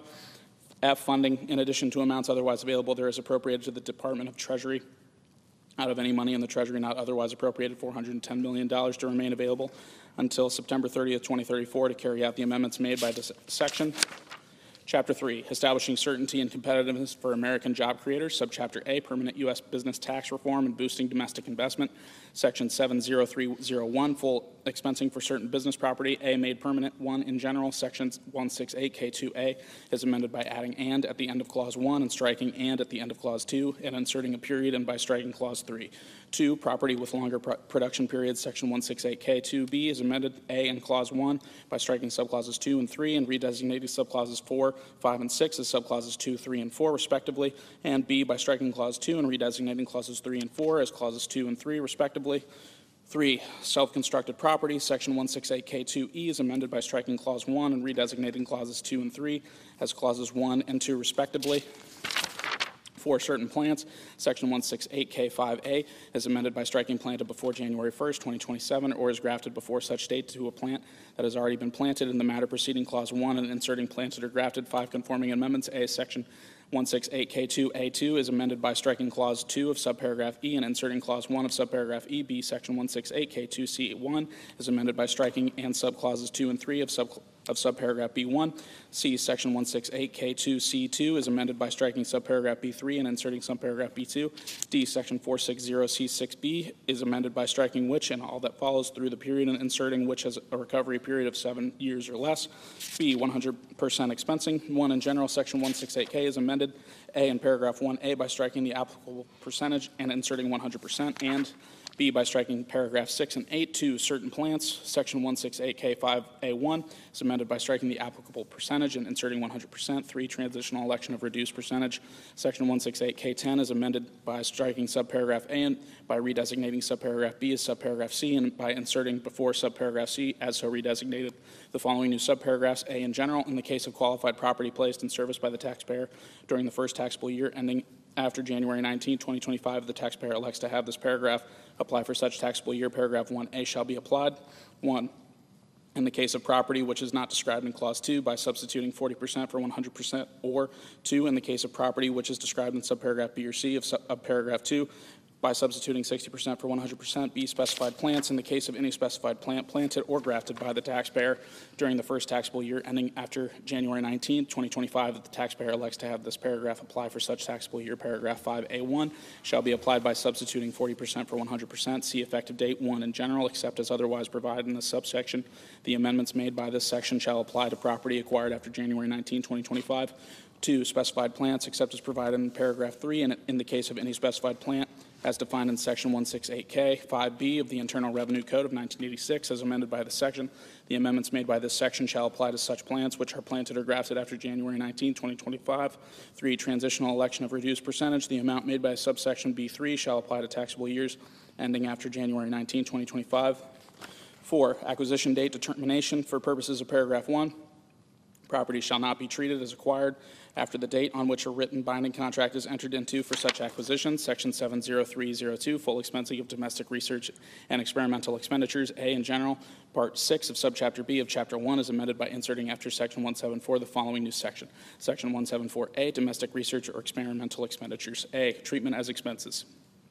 Notwithstanding Section 263, there shall be allowed as a deduction any domestic research or experimental expenditures which are paid or incurred by the taxpayer during the taxable year. B, domestic research or experimental expenditures. For purposes of this section, the term domestic research or experimental expenditures means research or experimental expenditures paid or incurred by the taxpayer in connection with the taxpayer's trade or business other than such expenditures which are attributable to foreign research within the meaning of Section 41D4F. C, amortization of certain domestic research or experimental expenditures in general at the election of the taxpayer made in accordance with regulations or guidance provided by the Secretary in the case of domestic research or experimental expenditures which would, but for subsection A, be chargeable to capital account but not chargeable to property of the character which is subject to the allowance under Section 167 relating to allowance for depreciation, etc., or Section 611 relating to allowance for depletion, subsection A, shall not apply, and the taxpayer shall, A, charge such expenditures to capital account, and B, be allowed an amortization deduction of such expenditures ratably over such period of not less than 60 months as may be selected by the taxpayer, beginning with the month in which the taxpayer first realizes benefits from such expenditures. 2, time for and scope of election. The election provided by paragraph 1 may be made for any taxable year, but only if made not later than the time prescribed by law for filing the return for such taxable year, including extensions thereof. The method so elected and the period selected by the taxpayer shall be adhered to in computing taxable income for the taxable year for which the election is made, and for all subsequent taxable years, unless with the approval of the Secretary a change to a different method or to a different period is authorized with respect to part or all of such expenditures. The election shall not apply to any expenditure paid or incurred during any taxable year before the taxable year for which the taxpayer makes the election. D, special rules. 1, land and other property. This section shall not apply to any expenditure for the acquisition or improvement of land or for the acquisition or improvement of property to be used in connection with the research or experimentation and of a character which is subject to the allowance under Section 167 relating to allowance for depreciation, etc., or Section 611 relating to allowance for depletion, but for the purposes of this section, allowances under Section 167 and allowances under Section 611 shall be considered as expenditures. 2, expiration expenditures. This section shall not apply to any expenditure paid or incurred for the purpose of ascertaining the existence, location, extent, or quality of any deposit of ore or other mineral, including oil and gas. 3, software development. For purposes of this section, any amount paid or incurred in connection with the development of any software shall be treated as a research or experimental expenditure. B, coordination with certain other provisions. 1, foreign research expenses. Section 174 is amended. A in subsection A, 1, by striking a taxpayer's specified research or experimental expenditures and inserting a taxpayer's foreign research or experimental expenditures, and 2, by striking over the 5-year period, 15-year period in the case of any specified research or experimental expenditures which are attributable to foreign research within the meaning of Section 41D4F, then paragraph 2B, and inserting over the 15-year period. B in subsection B, 1, by striking specified research and inserting foreign research, 2, by inserting and which are attributable to foreign research within the meaning of Section 41D4F before the period at the end, and 3, by striking specified in the heading thereof, inserting foreign, and C in subsection D, 1, by striking specified research or experimental expenditures and inserting foreign research or experimental expenditures, and 2, by inserting or reduction to amount realized after no deduction.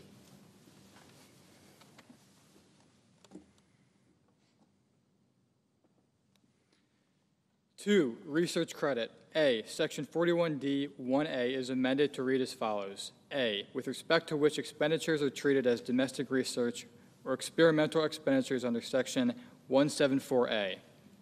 B, Section 280 CE1 is amended to read as follows. 1, in general, the domestic research or experimental expenditures otherwise taken into account under Sections 174A shall be reduced by the amount of the credit allowed under Section 41A. 3, AMT adjustment. Section 56B2 is amended. A, in subparagraph A, 1, by striking or 174A in the matter preceding clause 1 and inserting 174A or 174AA, and 2, by striking research and experimental expenditures described in Section 174A in clause 2 thereof and inserting foreign research or experimental expenditures described in Section 174A and domestic research or experimental expenditures in Section 174AA, and B, in paragraph C, by inserting or 174A after 174AA. 4, optional 10-year write-off. Section 59E2B is amended by striking Section 174A relating to research and experimental expenditures and inserting Section 174AA relating to domestic research or experimental expenditures. 5, qualified small issue bonds. Section 144A4C4 is amended by striking 174A and inserting 174AA. 6, startup expenditures. Section 195C1 is amended by striking or 174 in the last sentence and inserting 174 or 174A. 7, capital expenditures.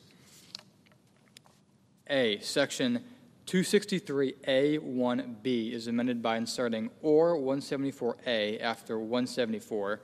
B, Section 263A C2 is amended by inserting or 174A after 174. 8, active business computer software royalties. Section 543D4A1 is amended by inserting 174A after 174. 9, source rules. Section 864G2 is amended, A, by striking research and experimental expenditures within the meaning of Section 174 in the first sentence and inserting foreign research or experimental expenditures within the meaning of Section 174, or domestic research or experimental expenditures within the meaning of Section 174, and B, in the last sentence, 1, by striking treated as deferred expenses under subsection B of Section 174 and inserting allowed as an amortization deduction under Section 174A or Section 174AC, and 2, by striking such subsection and inserting such section as the case may be. 10, basis adjustment. Section 1016A14 is amended by striking deductions as deferred expenses under Section 174B1 relating to research and experimental expenditures, and inserting deductions under Section 174 or 174AC. 11, small business stock. Section 1202E2B is amended by striking which may be treated as research and experimental expenditures under Section 174 and inserting which are treated as foreign research or experimental expenditures under Section 174 or domestic research or experimental expenditures under Section 174A. E, change in method or accounting. 1, in general, the amendments made by subsection A shall be treated as a change in method of accounting for purposes of Section 481 of the Internal Revenue Code of 1996, and A, such change shall be treated as initiated by the taxpayer. B, such change shall be treated as made with the consent of the Secretary. And C, such change shall be applied only on a cutoff basis for any domestic research or experimental expenditures as defined in Section 174AB of such code as added by this section, and determined by applying the rules of Section 174AD of such code, paid or incurred in taxable years beginning after December 31st, 2024, and no adjustments under Section 41A shall be made.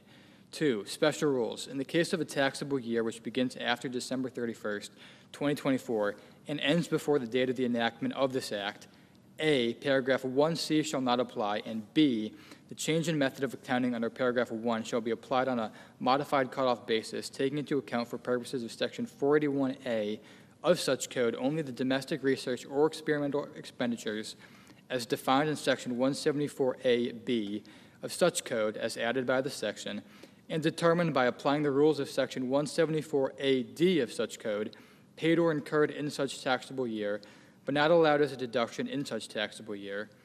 D, clerical amendment. The table of sections for Part 6 of Subchapter B of Chapter 1 is amended by inserting after the item relating to Section 174 the following new item. Section 174A, domestic research or experimental expenditures. C, effective date.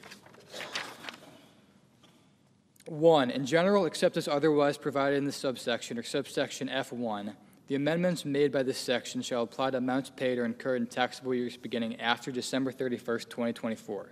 2, treatment of foreign research or experimental expenditures upon disposition. A, in general, the amendment by subsection B1, C2 shall apply to property disposed, retired, or abandoned after May 12th, 2025. B, no inference. The amendment made by subsection B1, C2 shall not be construed to create any inference with respect to the proper application of Section 174D of the Internal Revenue Code of 1996 with respect to taxable years beginning before May 13th, 2025.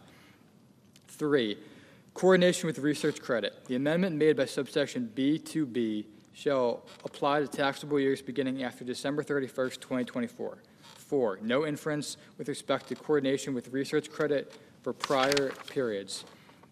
The amendment made by subsection B2B shall not be construed to create any inference with respect to the proper application of Section 280CE of the Internal Revenue Code of 1996 with respect to taxable years beginning before January 1st, 2025. F, transition rules. 1, election for retroactive application by certain small businesses. A, in general, at the election of an eligible taxpayer, paragraphs 1 and 3 of subsection E shall each be applied by substituting December 31st, 2021 for December 31st, 2024. An election made under this subparagraph shall be made in such manner as the Secretary may provide and not later than the date that is 1 year after the date of the enactment of this act. The taxpayer shall file an amended return for each taxable year affected by such election.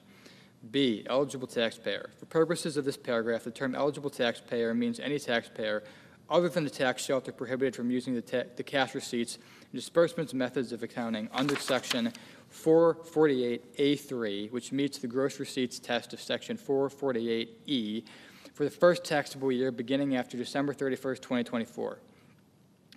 C, election treated as change in method of accounting. In the case of any taxpayer which elects the application of subparagraph A, 1, such election may be treated as a change in method of accounting for purposes of Section 41 of such code for the taxpayer's first taxable year affected by such election. 2, such change shall be treated as initiated by the taxpayer for such taxable year. 3, such change shall be treated as made with the consent of the Secretary. And 4, subsection C shall not apply to such taxpayer. D, election regarding coordination with research credit.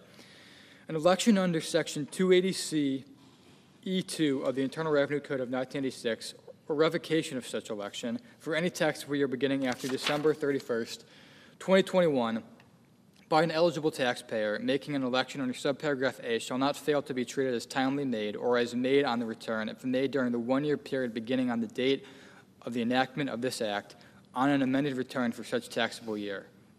2, election to deduct certain unamortized amounts paid or incurred in taxable years beginning before January 1st, 2025. A, in general, in the case of any domestic research or experimental expenditures as defined in Section 174A as added by subsection A, which are paid or incurred in taxable years beginning after December 31st, 2021 and before January 1st, 2025, and which was charged to capital account, a taxpayer may elect 1, to deduct any remaining unamortized amount with respect to such expenditures in the first taxable year beginning after December 31st, 2024, or 2, to deduct such remaining unamortized amount with respect to such expenditures ratably over the 2 taxable year period beginning with the first taxable year beginning after December 31st, 2024. B, change the method of accounting. In the case of a taxpayer who makes an election under this paragraph, 1, such taxpayer shall be treated as initiating a change in method of accounting for purposes of Section 41 of the Internal Revenue Code of 1996 with respect to the expenditures to which the election applies. 2, such change shall be treated as made with the consent of the Secretary. And 3, such change shall be applied only on a cutoff basis for such expenditures. No adjustments under Section 41A shall be made. C, regulations. The Secretary of the Treasury or the Secretary's delegate shall publish such guidance or regulations as may be necessary to carry out the purposes of this paragraph, including regulations or guidance allowing for the deduction allowed under subparagraph A in the case of taxpayers with taxable years beginning after December 31st, 2024, and ending before the date of the enactment of this act. Section 70303, modification of limitation on business interest. A, in general, Section 163J 8AV is amended by striking in the case of taxable years beginning before January 1st, 2025. B, floor plan financing applicable to certain trailers and campers. Section 163J9C is amended by adding at the end of the following new flush sentence, such terms shall also include any trailer or camper which is designed to provide temporary living quarters for recreational camping or seasonal use and is designed to be towed by or fixed to a motor vehicle. C, effective date and special rule. In general, the amendments made by this section shall apply to taxable years beginning after December 31st, 2024. 2, special rule for short taxable years. The Secretary of the Treasury or the Secretary's delegate may prescribe such rules as are necessary or appropriate to provide for the application of the amendments made by this section in the case of any taxable year of less than 12 months that begins after December 31st, 2024, and ends before the date of the enactment of this act. Section 70304, extension and enhancement of paid family and medical leave credit. A, in general, Section 45S is amended in subsection A, by striking paragraph 1 and inserting the following. 1. In general, for purposes of Section 38, in the case of an eligible employer, the paid family and medical leave credit is an amount equal to either of the following as elected by such employer. A, the applicable percentage of the amount of wages paid to qualifying employees with respect to any period in which such employees are on family and medical leave. B, if such employer has an insurance policy with regards to the provision of paid family and medical leave, which is in force during the taxable year, and the applicable percentage of the total amount of premiums paid or incurred by such employer during such taxable year with respect to such insurance policy, and B, by adding at the end of the following. 3, rate of payment determined without regard to whether leave is taken. For purposes of determining the applicable percentage with respect to paragraph 1B, the rate of payment under the insurance policy shall be determined without regard to whether any qualifying employees were on family and medical leave during the taxable year. 2, in subsection B1, by striking credit allowed and inserting wages taken into account. 3, in subsection C, by striking paragraphs 3 and 4 and inserting the following. 3, aggregation rule. A, in general, except as provided in subparagraph B, all persons which are treated as a single employer under subsections B and C of section 414 shall be treated as a single employer. B, exception 1, in general, subparagraph A shall not apply to any person who establishes to the satisfaction of the Secretary that such person has a substantial and legitimate business reason for failing to provide a written policy described in paragraph 1 or 2. 2, substantial and legitimate business reason. For purposes of Clause 1, the term substantial and legitimate business reason shall not include the operation of a separate line of business, the rate of wages or category of jobs for employees, or any similar basis, or the application of state or local laws relating to family and medical leave, but may include the grouping of employees of a common law employer. 4, treatment of benefits mandated or paid for by state or local governments. For purposes of this section, any leave which is paid by a state or local government is required by state or local law. A, except as provided in subparagraph B, shall be taken into account in determining the amount of paid family and medical leave provided to the employer, and B, shall not be taken into account in determining the amount of the paid family and medical leave credit under subsection A. 4, in subsection D, A in paragraph 1 by inserting or at the election of the employer for not less than 6 months after 1 year or more. B in paragraph 2 by inserting as determined on an annualized basis pro rata for part-time employees after compensation, and by striking the period at the end and inserting and by adding at the end of the following. 3, is customarily employed for not less than 20 hours per week, and 5, by striking subsection 1. B, no double benefit. Section 280CA is amended. 1, by striking 45SA and inserting 45SA1A, and 2, by inserting after the first sentence of the following. No deduction shall be allowed for that portion of the premiums paid or incurred for the taxable year which is equal to that portion of the paid family and medical leave credit which is determined for the taxable year under Section 45SA1B.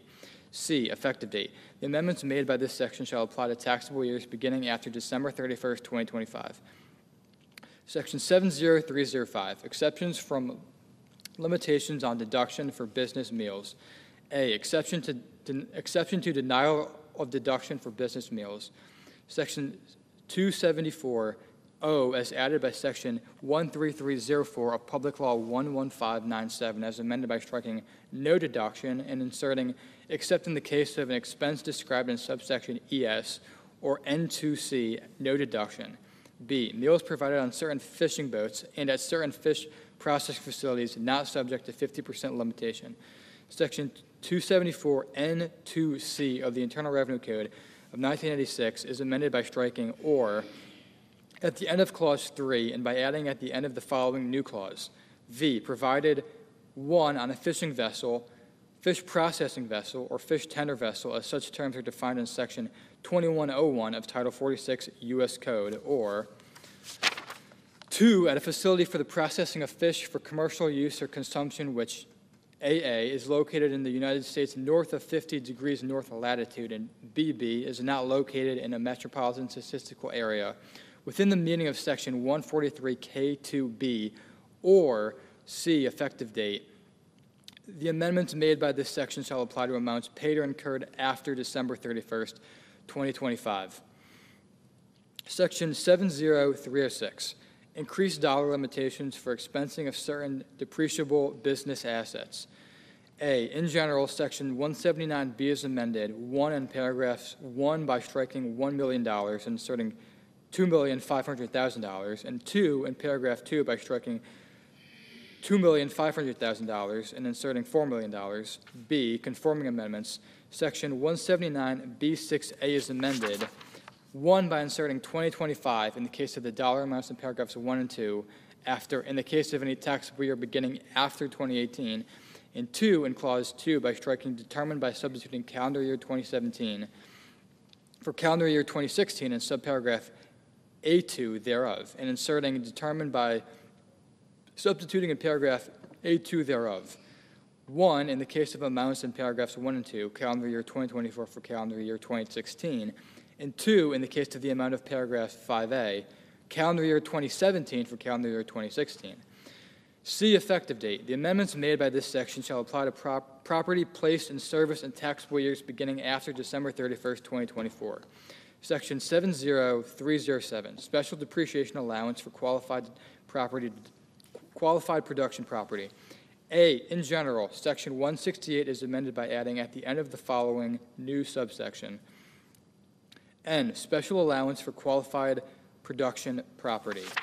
1, in general, in the case of any qualified production property of a taxpayer making an election under this subsection, A, the depreciation deduction provided by Section 167A for the taxable year in which such property is placed in service shall include an allowance equal to 100% of the adjusted basis of the qualified production property, and B, the adjusted basis of the qualified production property shall be reduced by the amount of such deduction before computing the amount otherwise allowable as a depreciation deduction under this chapter for such taxable year and any subsequent taxable year. 2, qualified production property. For purposes of this subsection, A, in general, the term qualified production property means that the portion of any non-residential real property, 1, to which this section applies, and 2, which is used by the taxpayer as an integral part of a qualified production activity, 3, which is placed in the service of the United States or any possession of the United States, 4, the original use of which commences with the taxpayer, 5, the construction of which begins after January 19th, 2025, and before January 1st, 2029, 6, which is designated by the taxpayer in the election made under this subsection, and 7, which is placed in service before January 1st, 2031. For purposes of Clause 2, in the case of a property with respect to which the taxpayer is a lessor, property used by a lessee shall not be considered to be used by the taxpayer as part of a qualified production activity. B, special rule for certain property not previously used in qualified production activities. 1, in general, in the case of property acquired by the taxpayer during the period described in subparagraph AV, the requirements of clauses 4 and 5 of subparagraph A shall be treated as satisfied if 1, such property was not used in a qualified production activity, determined without regard by the second sentence of subparagraph D, by any person at any time during the period beginning on January 1st, 2021, and ending on May 12th, 2025. 2, such property was not used by the taxpayer at any time prior to such acquisition, and 3, the acquisition of such property meets the requirements of paragraphs 2A, 2B, 2C, and 3 of Section 179D. 2, written binding contracts. For purposes of determining under Clause 1 whether such property is acquired before the period described in subparagraph AV, such property shall be treated as acquired not later than the date on which the taxpayer enters into a written binding contract for such acquisition, and H, whether such property is acquired under such period, such property shall be treated as acquired not earlier than such date. C, exclusion of office space, etc. The term qualified production property shall not include that portion of any non-residential real property which is used for offices, administrative services, lodging, parking, sales activities, research activities, software development or engineering activities, or other functions unrelated to the manufacturing, production, or refining of tangible personal property. D, qualified production activity. The term qualified production activity means the manufacturing, production, or refining of a qualified product. The activities of any taxpayer do not constitute manufacturing, production, or refining of the qualified product unless the activities of such taxpayer result in a substantial transformation of the property comprising the product. E, production. The term production shall not include activities other than agricultural production and chemical production. F, qualified product. The term qualified product means any tangible personal property if such property is not a food or beverage prepared in the same building as a retail establishment in which such property is sold. G, syndication. For purposes of subparagraph A4, rules similar to the rules of subsection K2E3 shall apply. H, extension of placed in service date under certain circumstances. The Secretary may extend the date under subparagraph A7 with respect to any property that meets the requirements of clauses 1 through 6 of subparagraph A if the Secretary determines that an act of God, as defined in section 101(1) of the Comprehensive Environmental Response, Compensation, and Liability Act of 1980, prevents the taxpayer from placing such property in service before such date. 3, deduction allowed in computing minimum tax.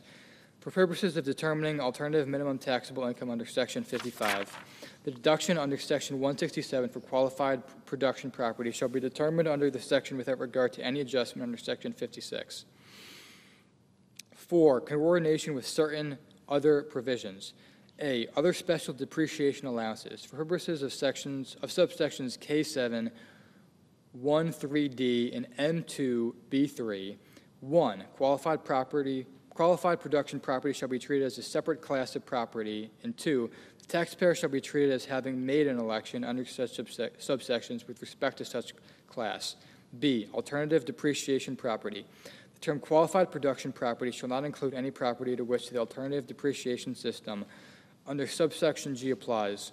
For purposes of subsection G7A, qualified production property to which this subsection applies shall be treated as separate non-residential real property. 5, recapture. If at any time during the 10-year period, beginning on the date that any qualified production property is placed in service by the taxpayer, such property ceases to be used as described in paragraph 2A2 and is used by the taxpayer in a productive use not described in paragraph 2A2, section 1245 shall be applied. 1, by treating such property as having been disposed of by the taxpayer as of the first time such property is so used in a productive use not described in paragraph 2A2, and 2, by treating the amount described in subparagraph B of section 1245A1 with respect to such disposition as being not less than the amount described in subparagraph A of such section, and B, the basis of the taxpayer in such property and the taxpayer's allowance for depreciation with respect to such property shall be appropriately adjusted to take into account amounts recognized by reason of subparagraph A. 6, election. A, in general, an election under the subsection for any taxable year shall 1, specify the non-residential real property subject to the election and the portion of such property designated under paragraph 2A6, and 2, except as otherwise provided by the Secretary, be made on the taxpayer's return of the tax imposed by this chapter for the taxable year. Such elections shall be made in such a manner as the Secretary may prescribe by regulations or other guidance. B, election. Any election made under this subsection and any specification contained in any such election may not be revoked except with the consent of the Secretary, and the Secretary shall provide such consent only in extraordinary circumstances. 7, regulations. The Secretary shall issue such regulations or other guidance as may be necessary or appropriate to carry out the purposes of this subsection, including regulations or other guidance. A, providing rules regarding what constitutes substantial transformations of property which are consistent with guidance provided under Section 954D, and B, providing for the application of paragraph 5 with respect to a change in use described in such paragraph by transferee following a fully or partially tax-free transfer of qualified production property. B, treatment of qualified production property as Section 1245 property. Section 1245A3 is amended by striking or at the end of subparagraph E, by striking the period at the end of subparagraph F and inserting or, and by adding at the end of the following new subparagraph. G, any qualified production property as defined in Section 168N2. C, effective date. The amendments made by this section shall apply to property placed in service after the date of the enactment of this Act. Section 70308, enhancement of advanced manufacturing investment credit. A, in general, Section 48DA is amended by striking 25% and inserting 35%. B, effective date. The amendments made by this section shall apply to property placed in service after December 31st, 2025. Section 70309, spaceports are treated like airports under exempt facility bond rules. A, in general, Section 142A1 is amended to read as follows. 1. Airports and spaceports. B. Treatment of ground leases. Section 142B1 is amended by adding at the end of the following new subparagraph. C. Special rule for spaceport ground leases. For purposes of subparagraph A, spaceport property located on land leased by a governmental unit from the United States shall not fail to be treated as owned by a governmental unit if the requirements of this paragraph are met by the lease and any subleases of the property. C. Definition of spaceport. Section 142 is amended by adding at the end of the following new subsection. P. Spaceport. In general, for purposes of subsection A1, the term spaceport means any facility located or in use in close proximity to a launch site or re-entry site used for A, manufacturing, assembling, or repairing spacecraft, space cargo, or other facilities as described in this paragraph, or any component of the foregoing. B, flight control operations. C, providing launch services and re-entry services, or D, transferring crew, space flight participants, or space cargo to or from spacecraft. 2, additional terms. For purposes of paragraph 1, A, space cargo. The term space cargo includes satellites, scientific experiments, other property transported into space, and any other type of payload, whether or not such property returns from space. B, spacecraft. The term spacecraft means a launch vehicle or a re-entry vehicle. C, other terms. The terms launch site, crew, space flight participant, launch services, launch vehicle, payload, re-entry services, re-entry site. A re-entry vehicle shall have the respective meanings given to such terms by Section 50902 of Title 51 United States Code as in effect on the date of enactment of this subsection. 3. Public use requirement.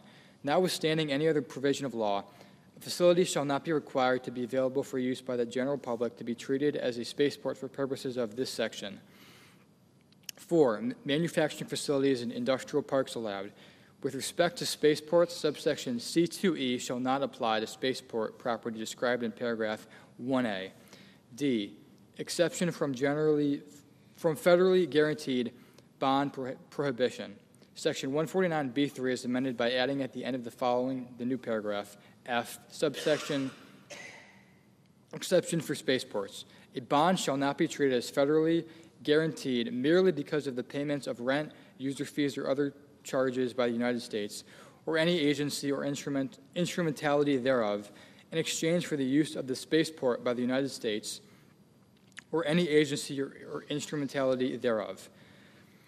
E, conforming amendment. The heading for Section 142E is amended by inserting spaceports after airports.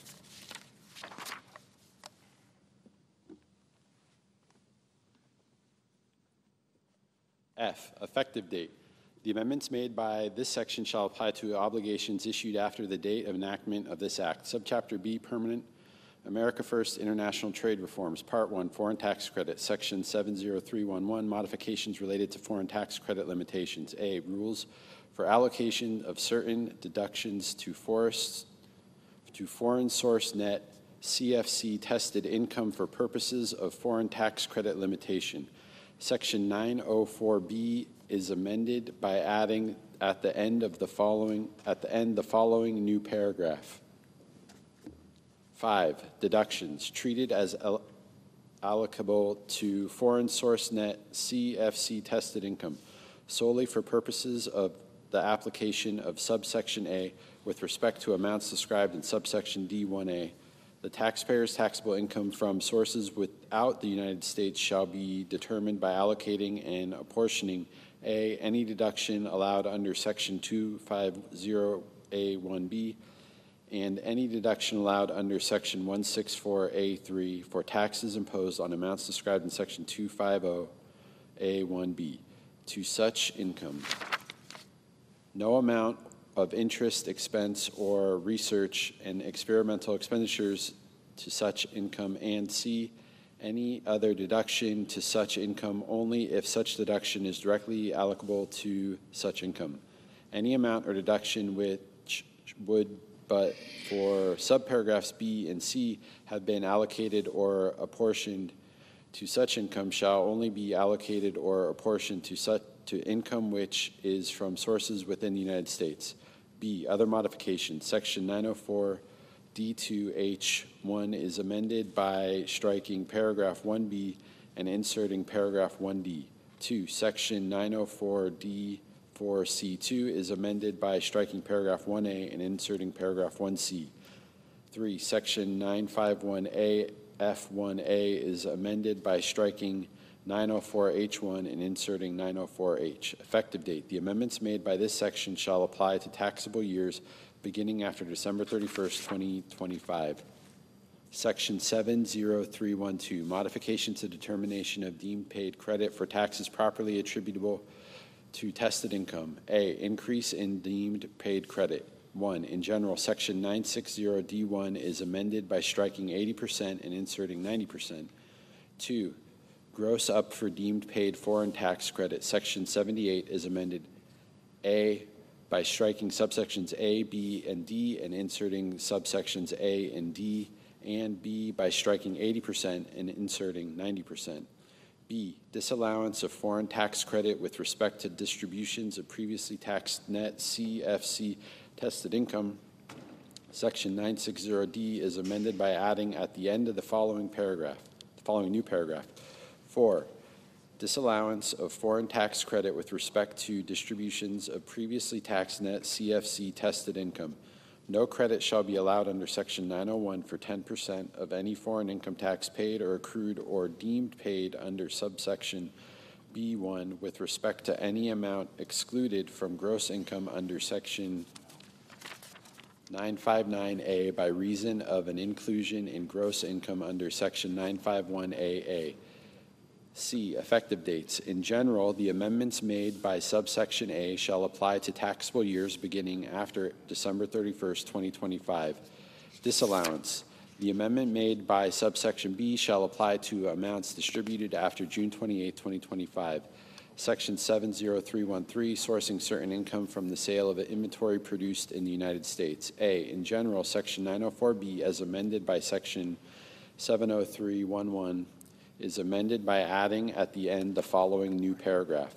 6, source rules for certain inventory produced in the United States and sold through foreign branches.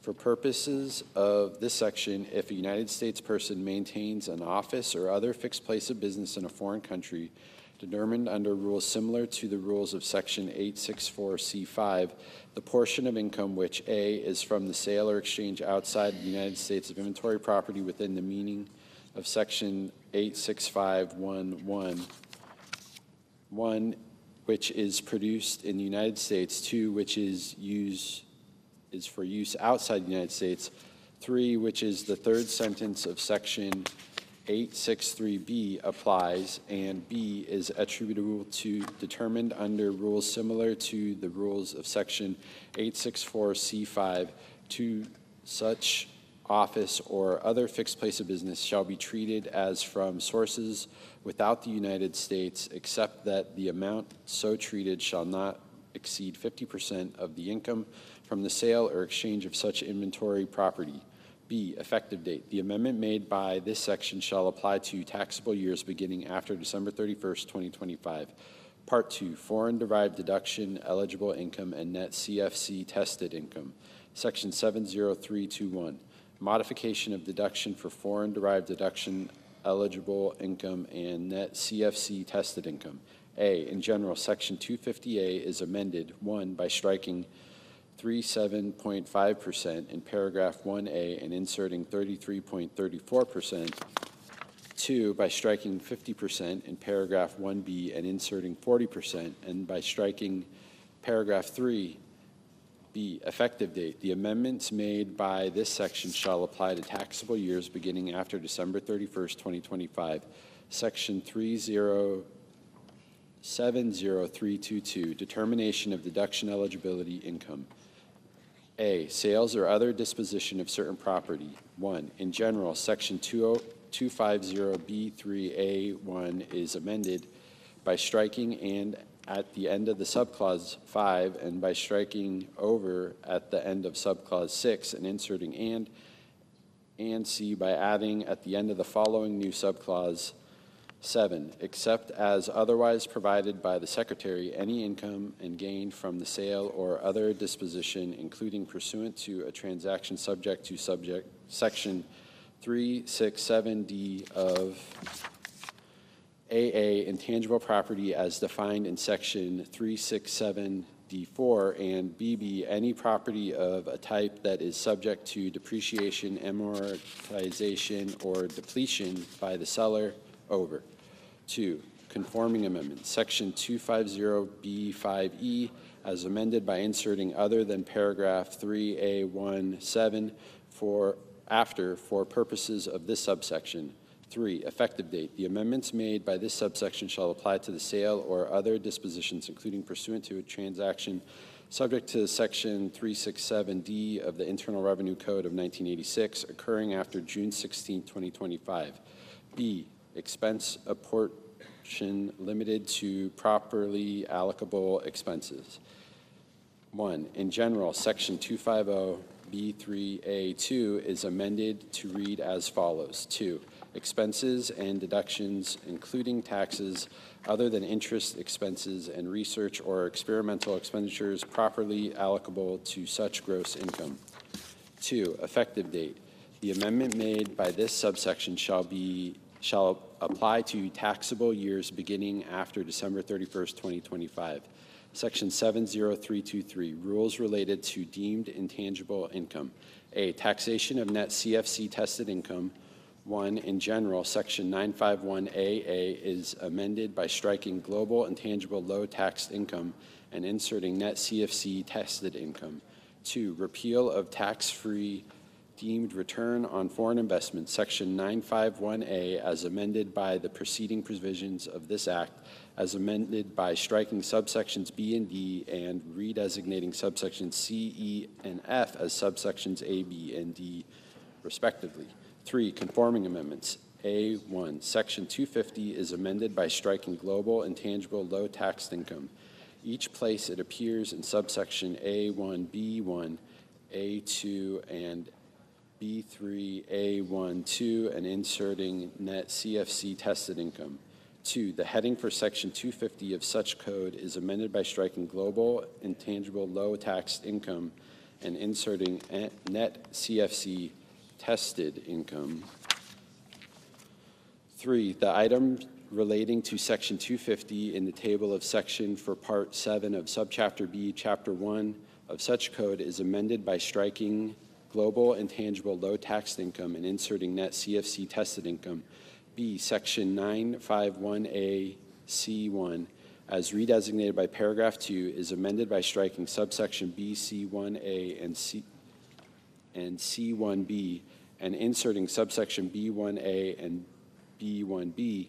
C, section 951AD as redesignated by paragraph 2 is amended. 1, by striking global intangible low income each place it appears and inserting net CFC tested income, and 2, by striking subsection C1A in paragraph 2B2 and inserting subsection B1A.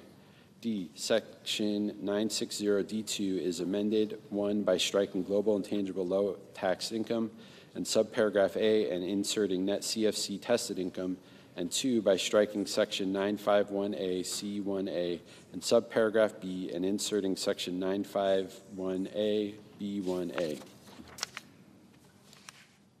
E1, the heading for section 951A is amended by striking global intangible low tax income and inserting net CFC tested income.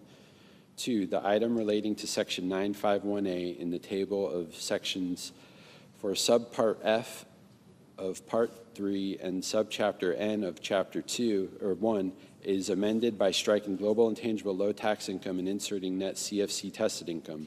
Deductions for foreign derived deduction eligible income. 1, in general, section 250A1A is amended by striking foreign derived intangible income and inserting foreign derived deduction eligible income. 2, conforming amendment. Section 250A2 is amended by striking foreign derived intangible income each place it appears and inserting foreign-derived deduction-eligible income.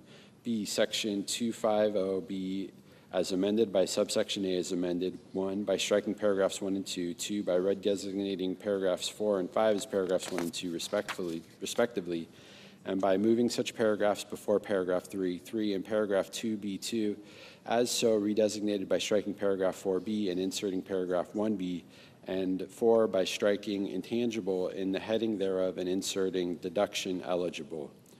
C1, the heading for Section 250 is amended by striking intangible in the heading thereof and inserting deduction eligible. 2, the heading for Section 172D9 is amended by striking intangible and inserting deduction eligible. 3, the item relating to Section 250 in the table of section for Part 8 of Subchapter B, Chapter 1 is amended by striking intangible and inserting deduction eligible. C, effective date. The amendment made by this section shall apply to taxable years beginning after December 31st, 2025. Part 3, base erosion minimum tax, Section 70331. Extension and modification of base erosion minimum tax. A, in general, Section 59AB is amended, 1, by striking 10% in paragraphs 1 and inserting 10.5%, and 2, by striking paragraph 2 and redesignating paragraphs 3 and 4 as paragraphs 2 and 3 respectively. B, conforming amendments. 1, Section 59AB1 is amended by striking except as provided in paragraphs 2 and 3 and inserting except as provided in paragraphs 2. 2, Section 59AB2 as redesignated by subsection A2 is amended by striking the percentage otherwise in effect under paragraph 1A and 2A shall each be increased, and inserting the percentages otherwise in effect under paragraph 1A shall be increased. 3, Sections 59E1C is amended by striking in the case of the taxpayer described in subsection B3B and inserting in the case of the taxpayer described in subsection B2B. C, other modifications. In Section 59A B2B2, as redesignated by subsection A2, is amended by striking registered securities dealer and inserting securities dealer registered. 2, Section 59H2B is amended by striking Section 603BB2 and inserting Section 603A8AB2. 3, Section 59A12 is amended, A, by striking subsection G and inserting subsection H, and B, by striking subsection G3 and inserting subsection H3. D, effective date. The amendments made by this section shall apply to taxable years beginning after December 31st, 2025. Part 4, business interest limitation. Section 70341, coordination of business interest limitation with interest capitalization provisions. A, in general, Section 163J is amended by redesignating paragraphs 10 and 11 as paragraphs 11 and 12, and by inserting after paragraph 9 the following. 10, coordination with interest capitalization provisions. A, in general, in applying this subsection. 1, the limitation under paragraph 1 shall apply to business interest without regard to whether the taxpayer would otherwise deduct such business interest or capitalize such business interest under an interest capitalization provision. And 2, any reference in this subsection to a deduction for a business interest shall be treated as including a reference to the capitalization of business interest. B, amount allowed applied first to be capitalized interest. The amount allowed after taking into account the limitation described in paragraph 1 shall be applied first to the aggregate amount of business interest which would otherwise be capitalized, and 2, the remainder of any shall be applied to the aggregate amount of business interest which would be deducted. C, treatment of disallowed interest carried forward. No portion of any business interest carried forward under paragraph 2 from any taxable year to any succeeding taxable year for purposes of this title, including any interest capitalization provisions which previously applied to such portion, to be treated as interest to which an interest capitalization provision applies. D, interest capitalization provision. For purposes of this section, the term interest capitalization provision means any provision of this subtitle under which interest, 1, is required to be charged to capital account, or 2, may be deducted or charged to capital account. B, certain capitalized interest not treated as business interest. Section 163J5 is amended by adding at the end the following new sentence. Such terms shall not be included in any interest which is capitalized under Section 263G or 263AF. C, regulatory authority, Section 163J, as amended by subsection A, is amended by redesignating paragraphs 11 and 12 as paragraphs 12 and 13, and by inserting after paragraph 10 the following. 1. Regulatory authority. The Secretary shall issue such regulations or guidance as may be necessary or appropriate to carry out the purposes of this subsection, including regulations or guidance to determine which business interest is taken into account under this subsection and Section 59AC3. D, effective date. The amendments made by this section shall apply to taxable years beginning after December 31st, 2025. Section 70342. Definition of adjusted taxable income for business interest limitations. A, in general, subparagraph A of Section 163J8 is amended. 1, by striking and at the end of the clause 4, and 2, by adding at the end the following new clause.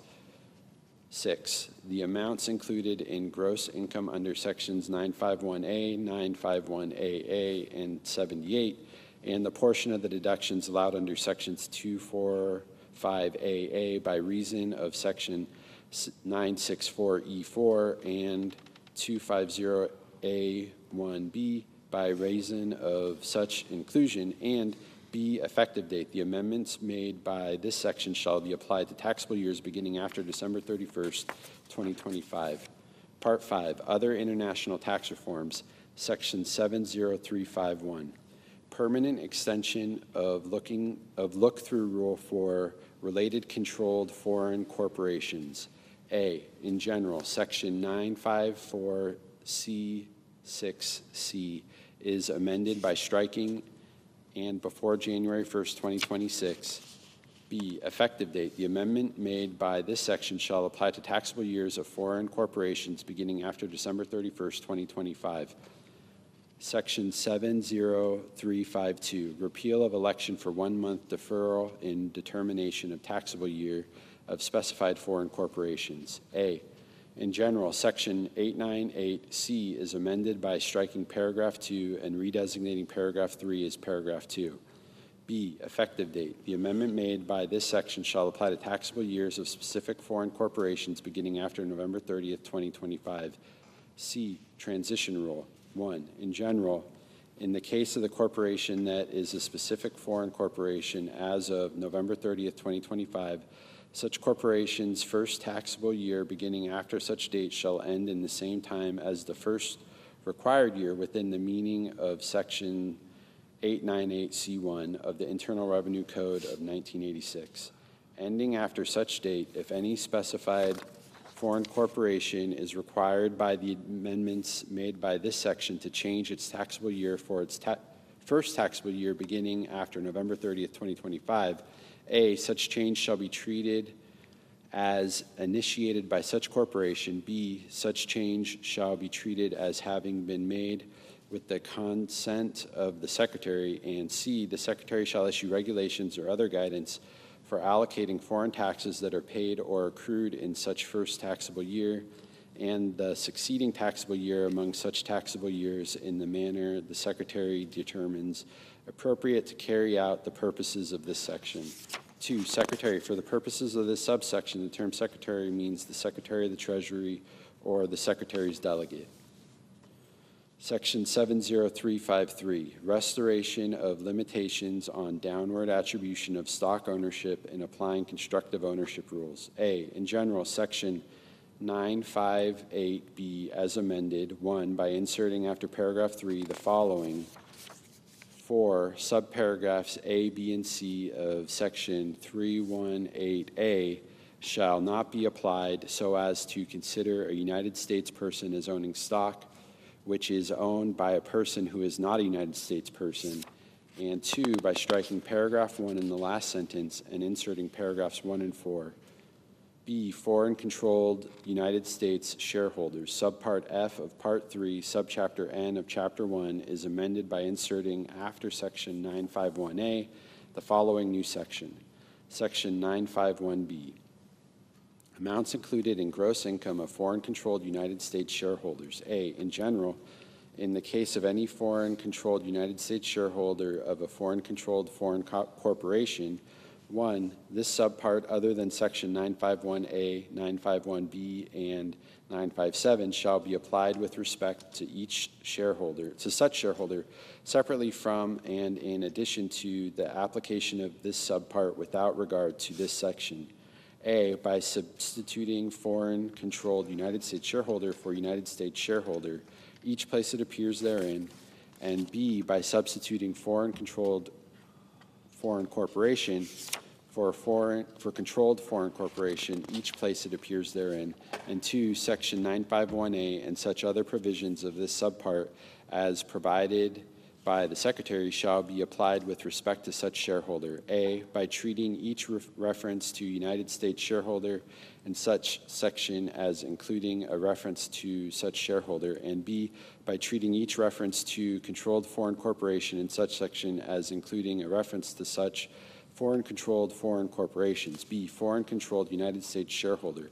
For purposes of this section, the term foreign-controlled United States shareholder means with respect to any foreign corporation, any United States person which would be a United States shareholder with respect to such foreign corporation. If 1, Section 951B were applied to substituting more than 50% for 10% or more, and 2, Section 958B were applied without regard to paragraph 4 thereof.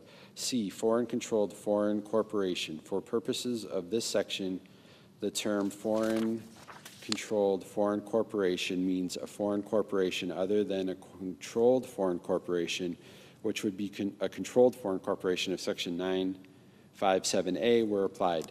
1, by substituting foreign-controlled United States shareholder for United States shareholders, and 2, by substituting Section 958B other than paragraph 4 thereof for Section 958B. D, regulations. The Secretary shall prescribe such regulations or other guidance as may be necessary or appropriate to carry out the purpose of this section, including regulations or other guidance. 1, to treat a foreign-controlled United States shareholder or a foreign-controlled foreign corporation as a United States shareholder or as a controlled foreign corporation, respectively, for purposes of provisions of this title other than this subpart, including any reporting requirements. And 2, with respect to the treatment of foreign-controlled foreign corporations that are passive foreign investment companies as defined in Section 921-97. C, clerical amendment. The table of sections for subpart F of Part 3 of subchapter N of Chapter 1 is amended by inserting after the item relating to Section 951 the following new item, C951B, amounts included in the gross income of foreign-controlled United States shareholders. D, effective date. The amendments made by this section shall apply to taxable years of foreign corporations beginning December 31st, 2025. E, special rule.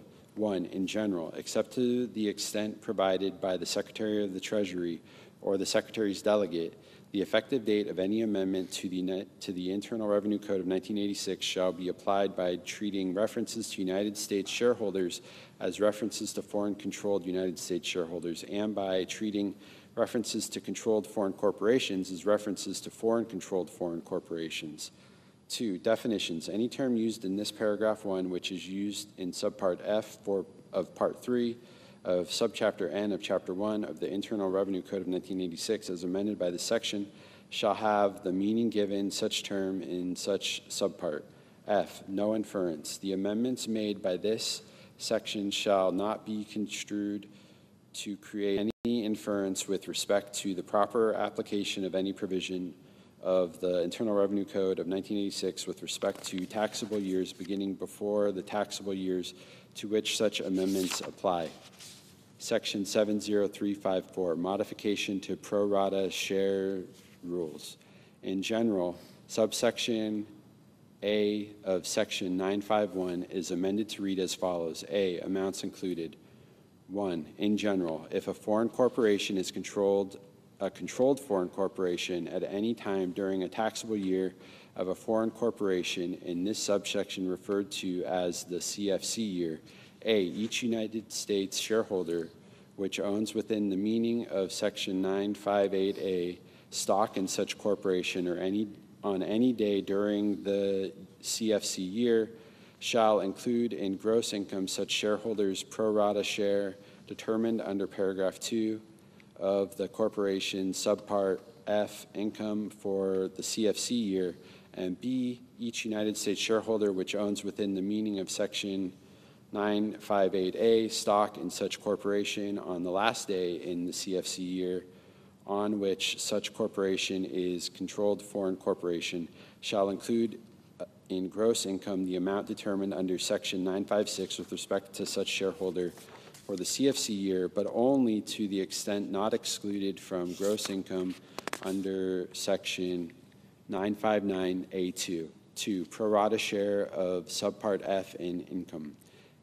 A United States shareholder's pro rata share of a controlled foreign corporation subpart F income for a CFC year shall be the portion of such income which is attributable to A, the stock of such corporation owned within the meaning of Section 958A by such shareholder, and B, any period of the CFC year during which 1, such shareholder owned within the meaning of Section 958A such stock, 2, such shareholder was a United States shareholder of such corporation, and 3, such corporation was a controlled foreign corporation. 3, taxable year of inclusion. Any amount required to be included in gross income by a United States shareholder under paragraph 1 with respect to a CFC year shall be included in gross income for the shareholder's taxable year, which includes the last day on which the shareholder owns within the meaning of Section 958A stock in the controlled foreign corporation during such CFC year. 4, regulatory authority. The Secretary shall prescribe such regulations or other guidance as may be necessary or appropriate to carry out the purposes of this subsection, including regulations or other guidance allowing taxpayers to elect or requiring taxpayers to close the taxable year of a controlled foreign corporation upon a direct or indirect disposition of stock of such corporation. B, coordination with Section 951A, Section 951AC, as redesignated by Section 70323A2, is amended.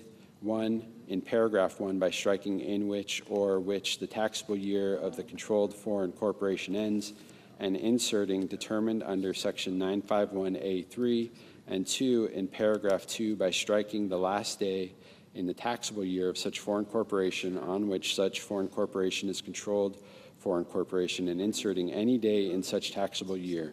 C, effective dates.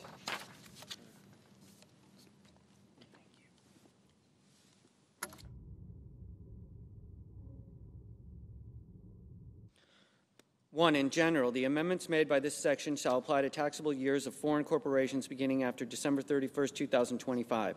2, transition rule for dividends. A dividend paid or deemed paid by a controlled foreign corporation shall not be treated as a dividend for purposes of applying Section 951, A2B of the Internal Revenue Code of 1986, as in effect before the amendments made by this section if A, such dividend, 1, was paid or deemed paid on or before June 28, 2025, during the taxable year of such controlled foreign corporation, which included such date and the United States shareholder described in Section 951A1 of such code as so in effect did not own, within the meaning of Section 958A of such code, the stock of such controlled foreign corporation during the portion of such taxable year on or before June 28, 2025, or 2, was paid or deemed paid after June 28, 2025, and before such controlled foreign corporation's first taxable year beginning after December 31st, 2025. B, such dividends does not increase the taxable income of a United States person, including by reason of dividends received deduction and inclusion from gross income or an exclusion from subpart F income. Chapter 4, investing in American families, communities, and small businesses. Subchapter A, permanent investments in families and children, Section 70401, enhancement of employer-provided child care credit. A, increase of amount of qualified child care expenditures taken into account. Section 45FA1 is amended by striking 25% and inserting 40%, 50% in the case of an eligible small business. B, increase of maximum credit amount. Subsection B of Section 45F is amended to read as follows. B, dollar limitation. 1, in general, the credit allowable under subsection A for any taxable year shall not exceed $500,000, $600,000 in the case of an eligible small business. 2, inflation adjustment. In the case of any taxable year beginning after 2026, the $500,000 and $600,000 amounts in paragraph 1 shall each be increased by an amount equal to A, such dollar amount multiplied by B, the cost of living adjustment determined under Section 1F3 for the calendar year in which the taxable year begins, determined by substituting calendar year 2025 for calendar year 2016, and subparagraph A2 thereof. C, eligible small business. Section 45F(C) is amended by adding at the end the following new paragraph. 4, eligible small business. The term eligible small business means a business that meets the gross receipts test of Section 448C, determined A, by substituting 5 taxable year for 3 taxable year in paragraph 1 thereof, and B, substituting 5 year for 3 year in paragraph 3A thereof. D, credit allowed for third-party intermediaries. Section 45FC1A3 is amended by inserting or under contract with an intermediate entity that contracts with one or more qualified child care facilities to provide such child care services before the period at the end. E, treatment of jointly owned or operated child care facility. Section 45FC2 is amended by adding at the end the following new subparagraph. C, treatment of jointly owned or operated child care facility. A facility shall not fail to be treated as qualified child care facility of the taxpayer merely because such facility is jointly owned or operated by the taxpayer and other persons. F, regulation and guidance. Section 45F is amended by adding at the end the following new subsection.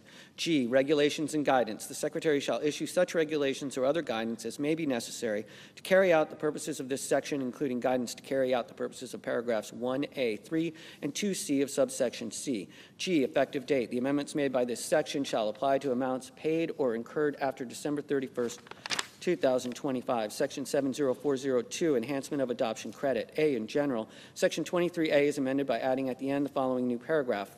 4, portion of credit refundable. So much of the credit allowed under paragraph 1 as does not exceed $5,000 shall be treated as a credit allowed under subpart C and not as a credit allowed under this subpart.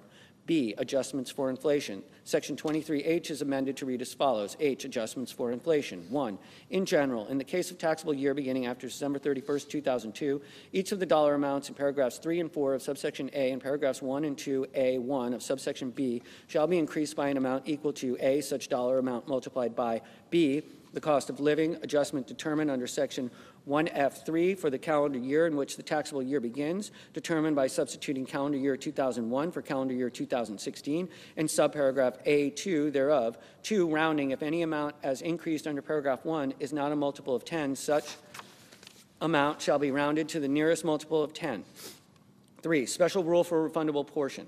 In the case of the dollar amount in subsection A4, paragraph 1 shall be applied A by substituting 2025 for 2002 in the matter preceding subparagraph A, and B by substituting calendar year 2024 for calendar year 2001 and subparagraph B thereof. C, exclusion of refundable portion of credit from carry forward. Section 23C1 is amended by striking credit allowable under subsection A and inserting portion of the credit allowable under subsection A, which is allowed under this subpart. D, effective date. The amendments made by this section shall apply to taxable years beginning after December 31st, 2024. Section 70403, recognizing Indian tribal governments for purposes of determining whether a child has a special needs for purposes of the adoption credit. A, in general, Section 23D3 is amended. 1, in subparagraph A by inserting or Indian tribal government after a state. 2, in subparagraph B by inserting or Indian tribal government after such state. B, effective date. The amendments made by this section shall apply to taxable years beginning after December 31st, 2024. Section 70404, enhancement of the dependent care assistance program. A, in general, Section 129A2A is amended by striking $5,000, $2,500, and inserting $7,500 $3,750. B, effective date. The amendment made by this section shall apply to taxable years beginning after December 31st, 2025. Section 70405, Enhancement of Child and Independent Care Tax Credit. A, in general, paragraph 2 of section 21A is amended to read as follows. 2, applicable percentage defined. For purposes of paragraph 1, the term applicable percentage means 50%. A, reduced but not below 35%. By 1 percentage point for each $2,000 or fraction thereof by which the taxpayer's adjusted gross income for the taxable year exceeds $15,000, and B, further reduced but not below 20% by 1 percentage point for each $2,000, $4,000 in the case of a joint return, or fraction thereof by which the taxpayer's adjusted gross income for the taxable year exceeds $75,000, $150,000 in the case of a joint return. B, effective date. The amendment made by this section shall apply to taxable years beginning after December 31st, 2025. Subchapter B, permanent investments in student reforms into tax-exempt institutions. Section 70411, tax credit for contributions of individuals to scholarship-granting organizations. A, allowance of credit for contributions of individuals to scholarship-granting organizations. 1, in general, subpart A of part 4 of subchapter A of chapter 1 is amended by inserting after section 25E the following new section. Section 25F, qualified elementary and secondary education scholarships. A, allowance of credit. In the case of an individual who is a citizen or resident of the United States within the meaning of section 7701A9, there shall be allowed as a credit against the tax imposed by this chapter for the taxable year an amount equal to the aggregate amount of qualified contributions made by the taxpayer during the taxable year. B, limitations. 1, in general, the credit allowed under subsection A to any taxpayer for any taxable year shall not exceed an amount equal to or greater of A, 10% of the adjusted gross income of the taxpayer for the taxable year, or B, $5,000. 2, allocation of volume cap. The credit allowed under subsection A to any taxpayer for any taxable year shall not exceed the amount of the volume cap allocated by the Secretary to such taxpayer under subsection H, with respect to qualified contributions made by the taxpayer during taxable year. 3, reduction based on state credit. The amount allowed as a credit under subsection A for taxable year shall be reduced by the amount allowed as a credit on any state tax return of the taxpayer for qualified contributions made by the taxpayer during the taxable year. C, definitions. For purpose of this section, 1, eligible student. The term eligible student means an individual who, A, is a member of a household with an income which, for the calendar year prior to the date of the application for a scholarship, is not greater than 300% of the area median gross income, as such term is used in section 42, and B, is eligible to enroll in a public elementary or secondary school. 2, qualified contribution. The term qualified contribution means a charitable contribution as defined by section 170C to a scholarship granting organization in the form of cash or publicly traded securities as defined in section 6050LA2B. 3, qualified elementary or secondary education expense. The term qualified elementary or secondary education expense means the following expenses in connection with enrollment or attendance at or for students enrolled at or attending an elementary or secondary public, private, or religious school. A, tuition. B, curriculum and curricular materials. C, books or other instructional materials. D, online educational materials. E, tuition for tutoring or educational classes outside of the home, including a tutoring facility, but only if the tutor or instructor does not bear a relationship to the student, which is described in section 152D. 2, and 1, is licensed as a teacher in any state. 2, has taught at 1, a public or private elementary or secondary school, or 2, an institution of higher education, as defined in Section 101A of the Higher Education Act of 1965, 20 U.S.C. 1001A, or 3, is a subject matter expert in the relevant subject. F, fees for a nationally standardized norm-referenced achievement test, an advanced placement examination, or any examination related to college or university admission. G, fees for dual enrollment in an institution of higher education. H, educational therapies for students with disabilities provided by a licensed or accredited practitioner or provider, including occupational, behavioral, physical, and speech-language therapies, but only if the practitioner or provider does not bear a relationship to the student, which is described in Section 152D2. 4, scholarship granting organization. The term scholarship granting organization means any organization, A, which 1, is described in Section 501c3 and exempt from tax under 501A, and 2, is not a private foundation. B, substantially all of the activities of which are providing scholarships for qualified elementary or secondary education expenses of eligible students. C, which prevents the commingling of qualified contributions with other amounts by maintaining one or more separate accounts exclusively for qualified contributions. D is approved to operate in the state in which such organization grants scholarships, and E, which satisfies the requirements of subsection D. D, requirements for scholarship granting organization. 1, in general, an organization meets the requirements of this subsection if A, such organization provides scholarships to 10 or more students who do not all attend the same school. B, such organization spends not less than 90% of revenues on scholarships for eligible students. C, such organization does not provide scholarships for any expenses other than qualified elementary or secondary education expenses. D, such organization provides a scholarship to eligible students with a priority for 1, students awarded a scholarship the previous school year, and 2, after application of Clause 1, any eligible students who have a sibling who is awarded a scholarship from such organization. E, such organization does not earmark or set aside contributions for scholarships on behalf of any particular student. F, such organization, 1, verifies the annual household income and family size of eligible students who apply for scholarships in a manner which complies with the requirement described in paragraph 2, and 2, limits the awarding of scholarships to eligible students who are a member of a household for which the income does not exceed the amount established under subsection C1A. G, such organization, 1, obtains from an independent certified public accountant annual financial compliance audits, and 2, certifies to the Secretary at such time and in such form and manner as the Secretary may prescribe that the audit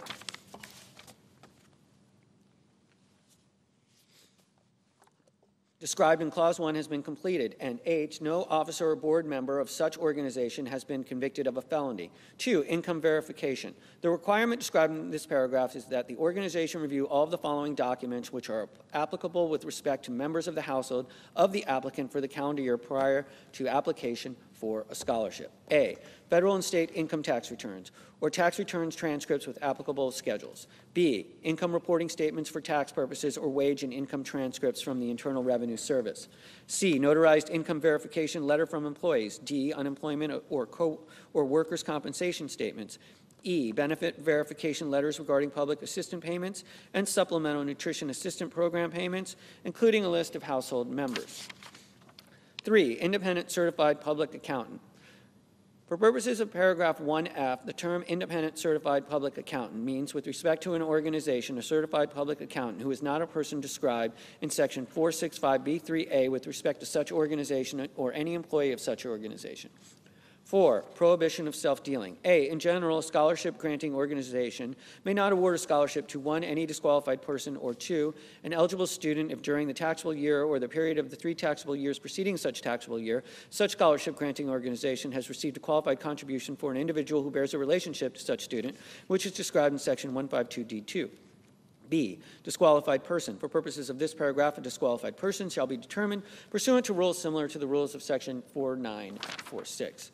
E, denial of double benefit. Any qualified contribution for which a credit is allowed under this section shall not be taken into account as a charitable contribution for purposes of section 170.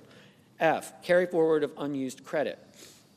1, in general, if the credit allowable under subsection A for any taxable year exceeds the limitations imposed by section 26A for such taxable year reduced by the sum of the credits allowable under this subpart, other than this section, section 23 and section 25D, such excess shall be carried to the succeeding taxable year and added to the credit allowable under subsection A for such taxable year.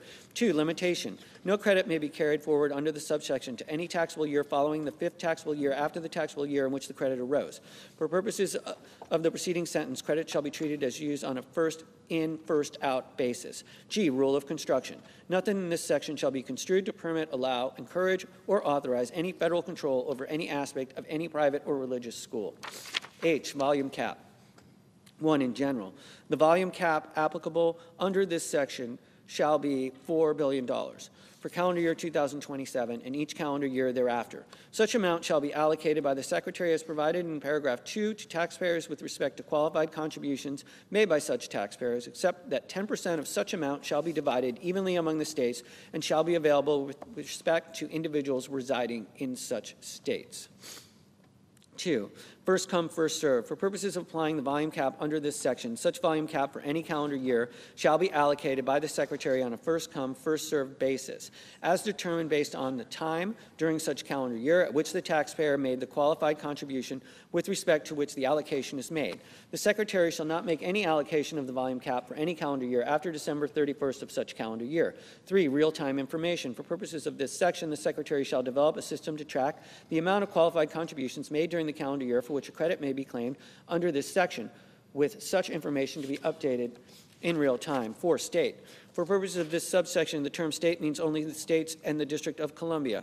1. Regulation and guidance. The Secretary shall issue such regulations or other guidance as the Secretary determines necessary to carry out the purposes of this section, including regulations or other guidance. 1. Providing for enforcement of the requirements under subsection D4, and 2. With respect to record keeping or information reporting for purposes of administrating the requirements of this section. 2. Conforming amendments. A. Section 25E1C is amended by striking N25D and inserting 25D and 25F. B, the table of sections for subpart A of Part 4, subchapter A of Chapter 1 is amended by inserting after the item relating to Section 25E the following new item. Section 25F, qualified elementary and secondary education scholarships.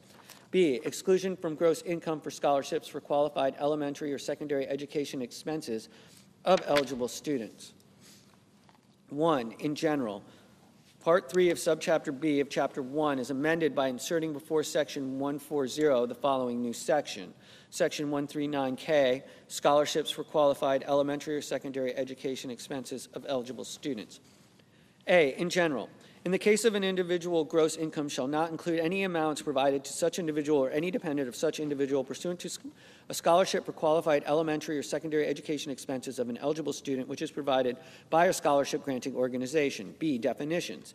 In this section, the term qualified elementary or secondary education expense, eligible student, and scholarship granting organization have the same meaning given in such terms under Section 25FC. Conforming amendment. The table of sections for Part 3 of Subchapter B of Chapter 1 is amended by inserting before the item relating to Section 140 the following new item. Section 139K, scholarships for qualified elementary or secondary education expenses of eligible students. C, failure of scholarship granting organizations to make distributions. 1, in general, Chapter 42 is amended by adding at the end the following new subchapter. Subchapter 1, scholarship granting organizations.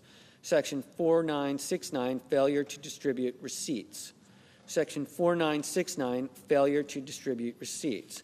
A, in general, in the case of any scholarship granting organization as defined in Section 25F, which has been determined by the Secretary to have failed to satisfy the requirements under subsection B for any taxable year, any contribution made to such organization during the first taxable year beginning after the date of such determination shall not be treated as a qualified contribution, as defined in Section 25F(c)(2) for purposes of Section 25F. B, requirement. The requirement described in this subsection is that the amount of receipts of the scholarship granting organization for the taxable year, which are distributed before the distribution deadline with respect to such receipts, shall not be less than the required distribution amount with respect to such taxable year.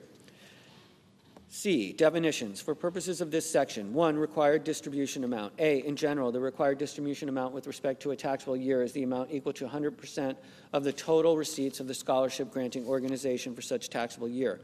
1, reduced by the sum of such receipts that are retained for reasonable administrative expenses for the taxable year or are carried to the succeeding taxable year under subparagraph C, and 2, increased by the amount of the carryover under subparagraph C from the preceding taxable year. B, safe harbor for reasonable administrative expenses. For purposes of subparagraph A1, if the percentage of total receipts of a scholarship granting organization for taxable year which are used for administrative expenses is equal to or less than 10%, such expenses shall be deemed to be reasonable for purpose of such subparagraph.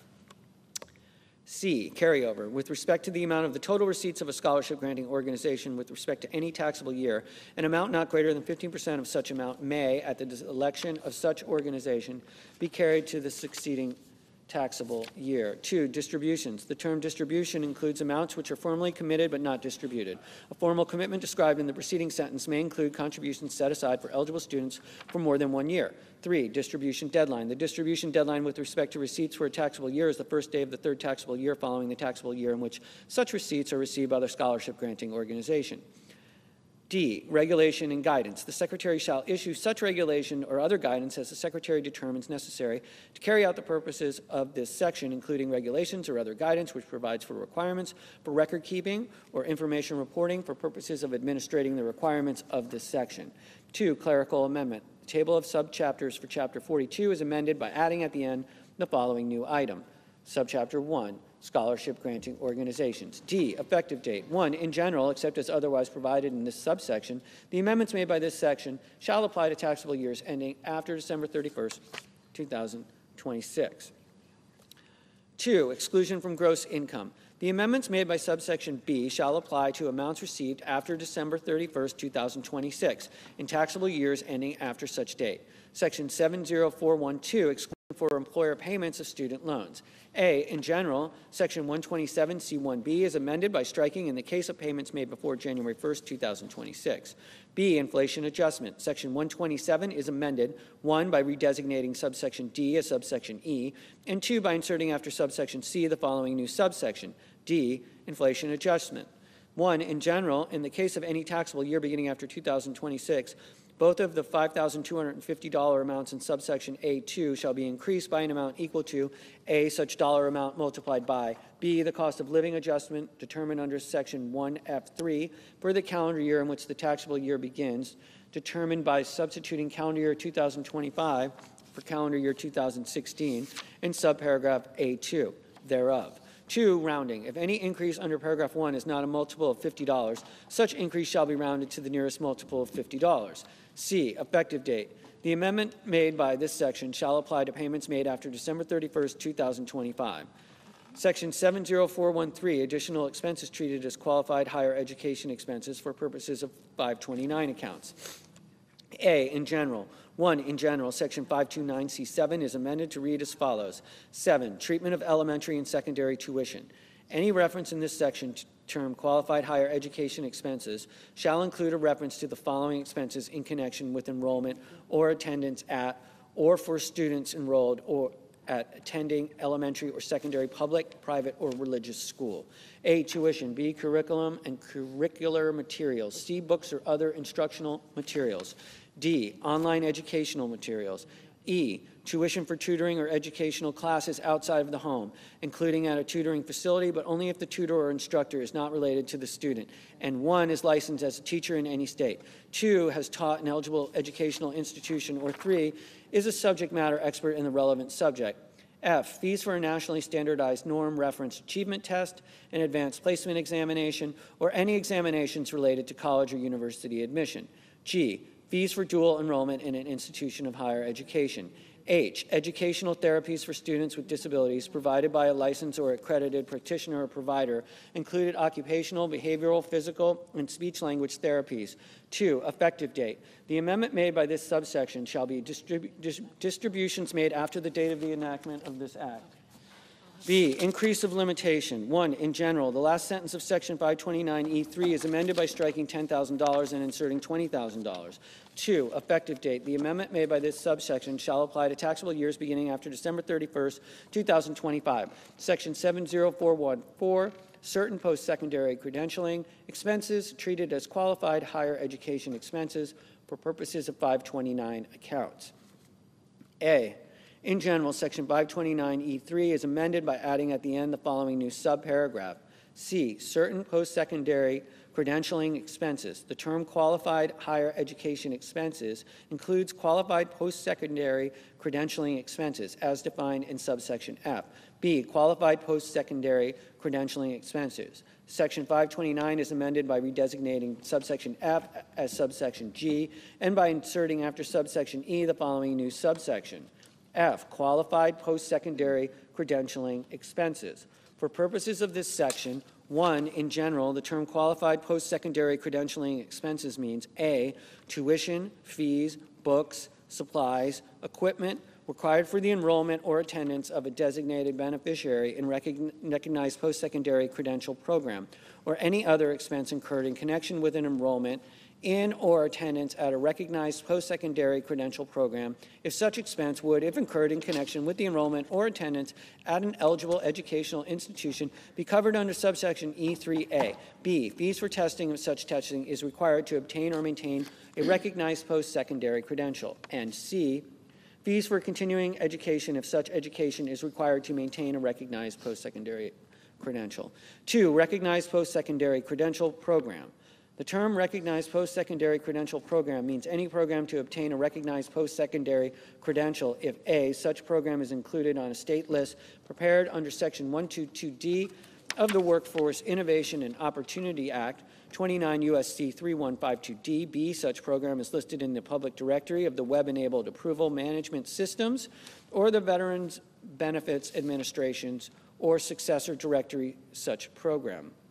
C, an examination developed or administered by an organization widely recognized as providing reputable credentials in the occupation is required to obtain or maintain such credential, and such organization recognizes such program as providing training or education which prepares individuals to take such examination. Or D, such program is identified by the Secretary after consultation with the Secretary of Labor as being a reputable program for obtaining a recognized post-secondary credential for purposes of this subparagraph. 3, recognized post-secondary credential. The term recognized post-secondary credential means A, post-secondary employment credential that is industry recognized and is 1, any post-secondary employment credential issued by a program that is accredited by the Institute for Credentialing Excellence, the National Commission on Certifying Agencies, or the American National Standards Institute. 2, any post-secondary employment credential that is included in the Credentialing Opportunities Online Directory of Credentialing Programs or Successor Directory maintained by the Department of Defense or by any branch of the Armed Forces. Or 3, any post-secondary employment credential identified for purposes of this clause by the Secretary after consultation with the Secretary of Labor as being industry recognized. B, any certificate of completion of an apprenticeship that is registered and certified with the Secretary of Labor under the Act of August 16, 1937, commonly known as National Apprenticeship Act 50 Stat 664, Chapter 663, 29 U.S.C. 50.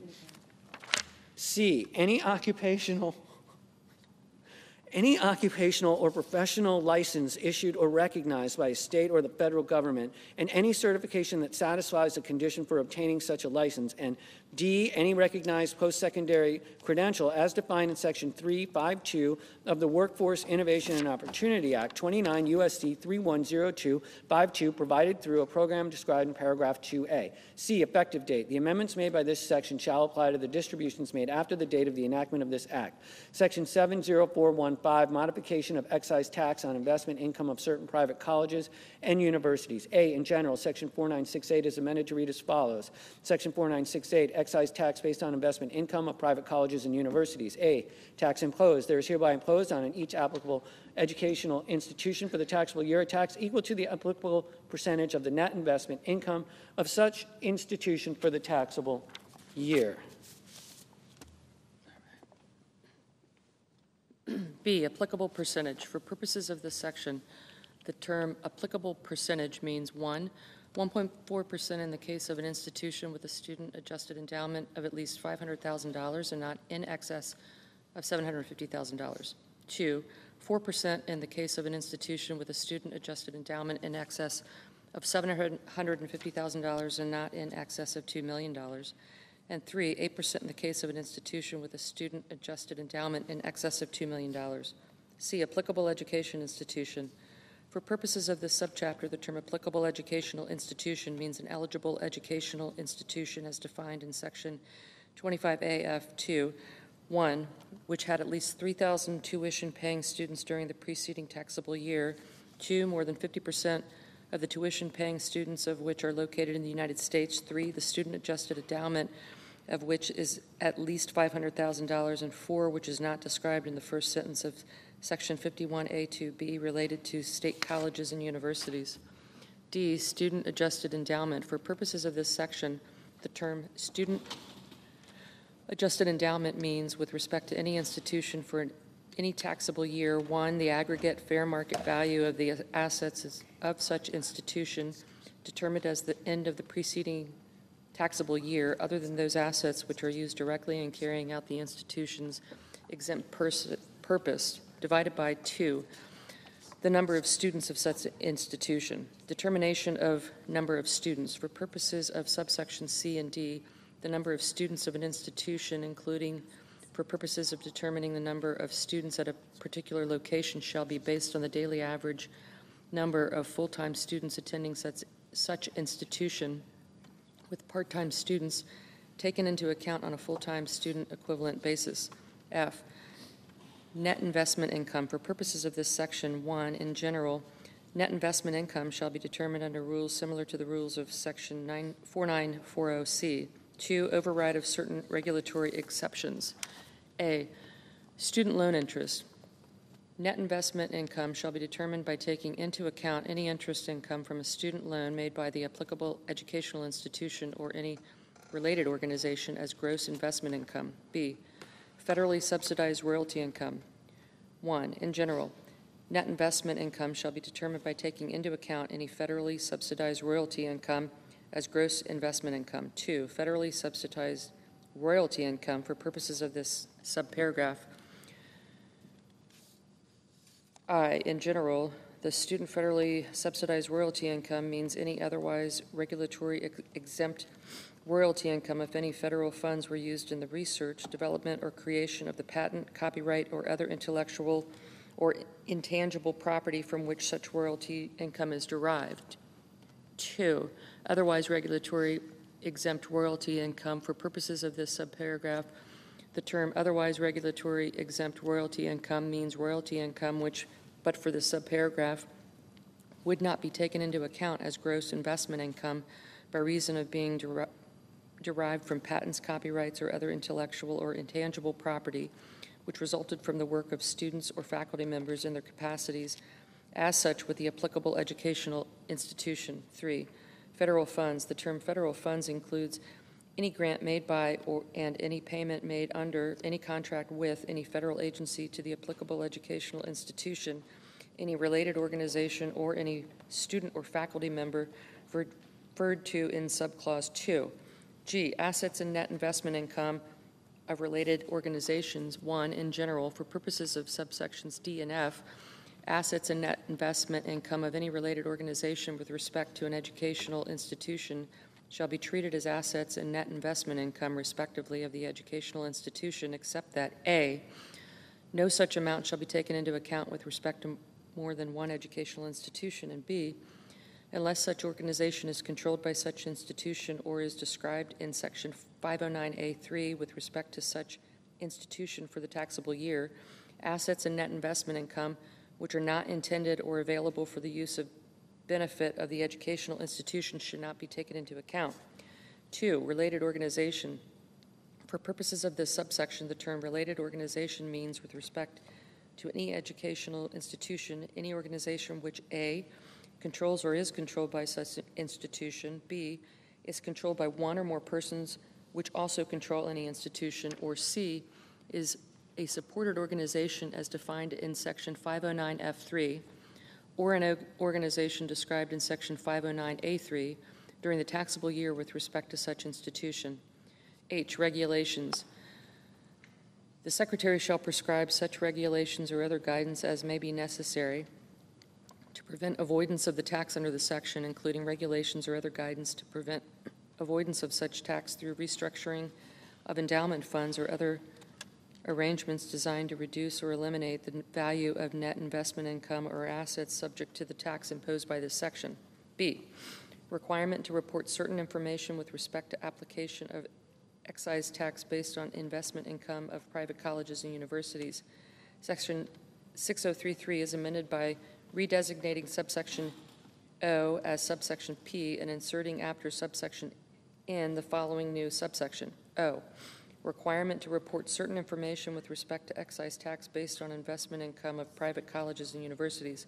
Each applicable educational institution described in section 4968C, which is subject to the requirements of subsection A, shall include on the return required under subsection A, 1, the number of tuition-paying students taken into account under subsection 4968C, and 2, the number of students of such institution determined under the rules of Section 4968E. C, effective date. The amendments made by this section shall apply to taxable years beginning after December 31, 2025. Section 70416, expanding application of tax on excise compensation within tax-exempt organizations. A, in general. Section 4960C2 is amended to read as follows. 2, covered employee. For purposes of this section, the term covered employee means any employee of an applicable tax-exempt organization or any predecessor of such an organization, and any former employee of such an organization or predecessor who was such an employee during any taxable year beginning after December 31, 2016. B, effective date. The amendment made by subsection A shall apply to taxable years beginning after December 31, 2025. Subchapter C, permanent investments in community development. Section 70421, permanent renewal and enhancement of opportunity zones. A, decennial designations. 1, determination period. Section 1400Z-1C2B is amended by striking beginning of the date of the enactment of the Tax Cuts and Jobs Act and inserting beginning of the decennial determination date. 2, decennial determination date. Section 1400Z-1C2 is amended by adding at the end the following new subparagraph. C, decennial determination date. The term decennial determination date means 1, July 1, 2026, and 2, each July 1 of the year that is 10 years after the preceding decennial determination date under this subparagraph. 3, repeal of special rule for Puerto Rico. Section 1400Z-1B is amended by striking paragraph 3. 4, limitation on number of designations. Section 1400Z-1D1 is amended. A, in paragraph 1 by striking and subsection B3, and 2, by inserting during any period after the number of population census tracts in a state that may be designated as qualified opportunity zones under this section, and B, in paragraph 2, by inserting during any period before the period at the end. 5, effective dates. A, in general, except as provided in paragraph 2, the amendments made by this subsection shall take effect on the date of the enactment of this act. B, Puerto Rico. The amendment made by paragraph 3 shall take effect on December 31, 2026. B, qualifications for designations. 1, determination of low-income communities. Section 1400Z-1C is amended by striking all that precedes paragraph 2 and inserting the following. C, other definitions. For purposes of this section. 1, low-income communities. The term low-income community means any population census tract if A, such population census tract has a median family income that 1, in the case of a population census tract not located within a metropolitan area, does not exceed 70% of the statewide median family income, or 2, in the case of a population census tract located within a metropolitan area does not exceed 70% of the metropolitan area median family income, or B, such population census tract has 1, has a poverty rate of at least 20%, and 2, has a median family income that 1, in the case of a population census tract not located within a metropolitan area, does not exceed 125% of the statewide median family income, or 2, in the case of a population census tract located within a metropolitan area, does not exceed 125% of the metropolitan area median family income. 2, repeal of the rule for contiguous census tracts. Section 1400Z-1 is amended by striking subsection E and redesignating subsection F as subsection E. 3, period for which designation is in effect. Section 1400Z-1E, as redesignated by paragraph 2, is amended to read as follows. E, period for which designation is in effect. 1, in general, a designation as a qualified opportunity zone shall remain in effect for the period beginning on the applicable start date and ending on the day before the date that is 10 years after the applicable start date. 2, applicable start date. For purposes of this section, the term applicable start date means, with respect to any qualified opportunity zone designated under this section, the January 1 following the date on which such qualified opportunity zone was certified and designated by the Secretary under subsection B1B. 4, effective date. The amendments made by this subsection shall apply to areas designated under section 1400Z-1 of the Internal Revenue Code of 1986, after the date of the enactment of this act. C, application of special rules for capital gains. 1, repeal of sunset on election. Section 1400Z-2A2 is amended to read as follows. 2, election.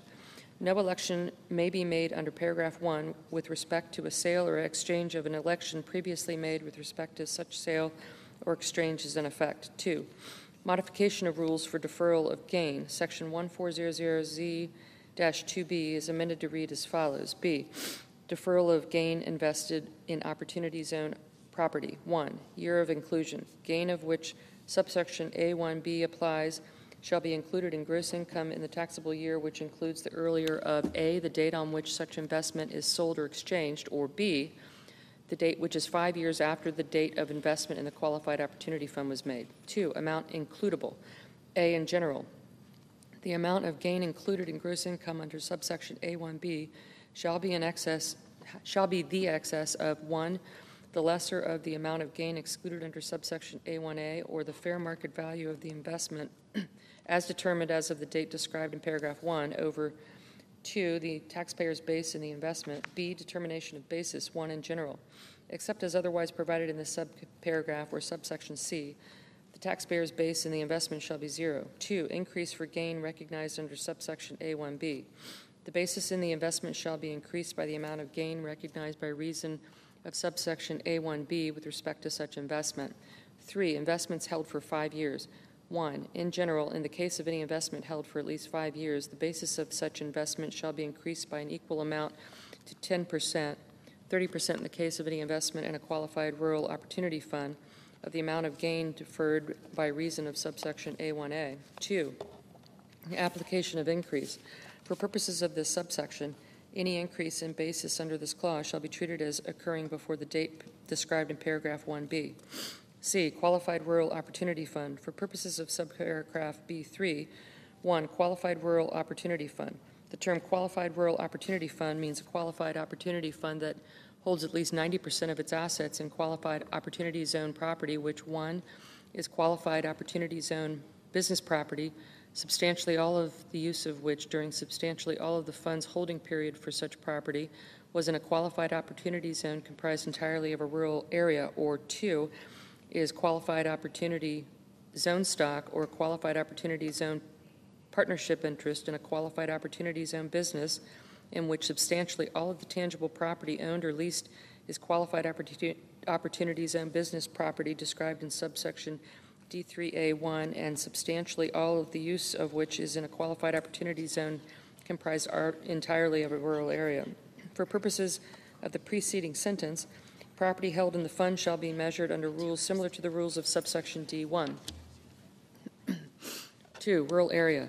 The term rural area means any area other than 1, a city or town that has a population of greater than 50,000 inhabitants, and 2, any urbanized area contiguous and adjacent to a city or town described in subclause 1.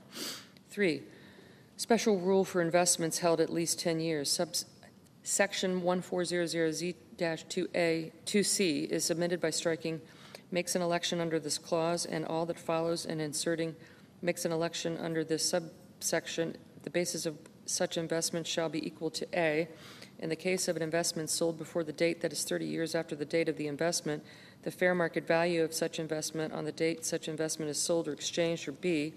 In any other case, the fair market value of such investment on the date that is 30 years after the date of the investment. 4, termination of qualified opportunity zone property. A, qualified opportunity zone business property, section 1400Z-2D2D11 is amended by striking December 31, 2017, and inserting the applicable start date as defined in section 1400Z-1E2 with respect to the qualified opportunity zone described in subclause 3.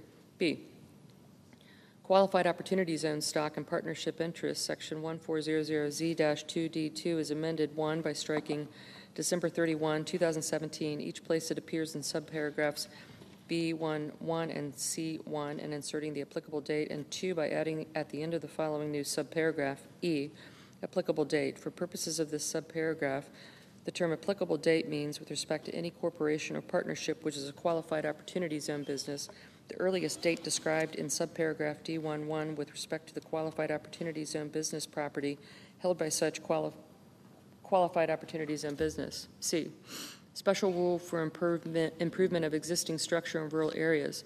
Section 1400Z-2 D2D2 is amended by inserting 50% of such adjusted basis in the case of property in a qualified opportunity zone comprised entirely of a rural area as defined in subsection B2C2 after the adjusted basis of such property. 5 effective dates. A, in general, except as otherwise provided in this paragraph, the amendments made in this subsection shall apply to amounts invested in qualified opportunity funds after December 31, 2026. B, acquisition of qualified opportunity zone property. The amendments made by subparagraphs A and B of paragraph 4 shall apply to property acquired after December 31, 2026. C, substantial improvement. The amendment made by paragraph 4C shall take effect on the date of the enactment of this act. D, information reported on qualified opportunity funds and qualified rural opportunity funds. 1, filing requirements for funds and investors. Subpart A of Part 3 of Subchapter A of Chapter 61 is amended by inserting after Section 6039J the following new sections. Section 6039K returns with respect to qualified opportunity funds and qualified rural opportunity funds. A, in general, every qualified opportunity fund shall file an annual return at such time and in such manner as the Secretary may prescribe, containing the information described in subsection B. B, information from qualified opportunity funds. The information described in this subsection is 1, the name, address, and taxpayer identification number of the qualified opportunity fund. 2, whether the qualified opportunity fund is organized as a corporation or a partnership. 3, the value of the total assets held by the qualified opportunity fund as of each date described in section 1400Z-2D1.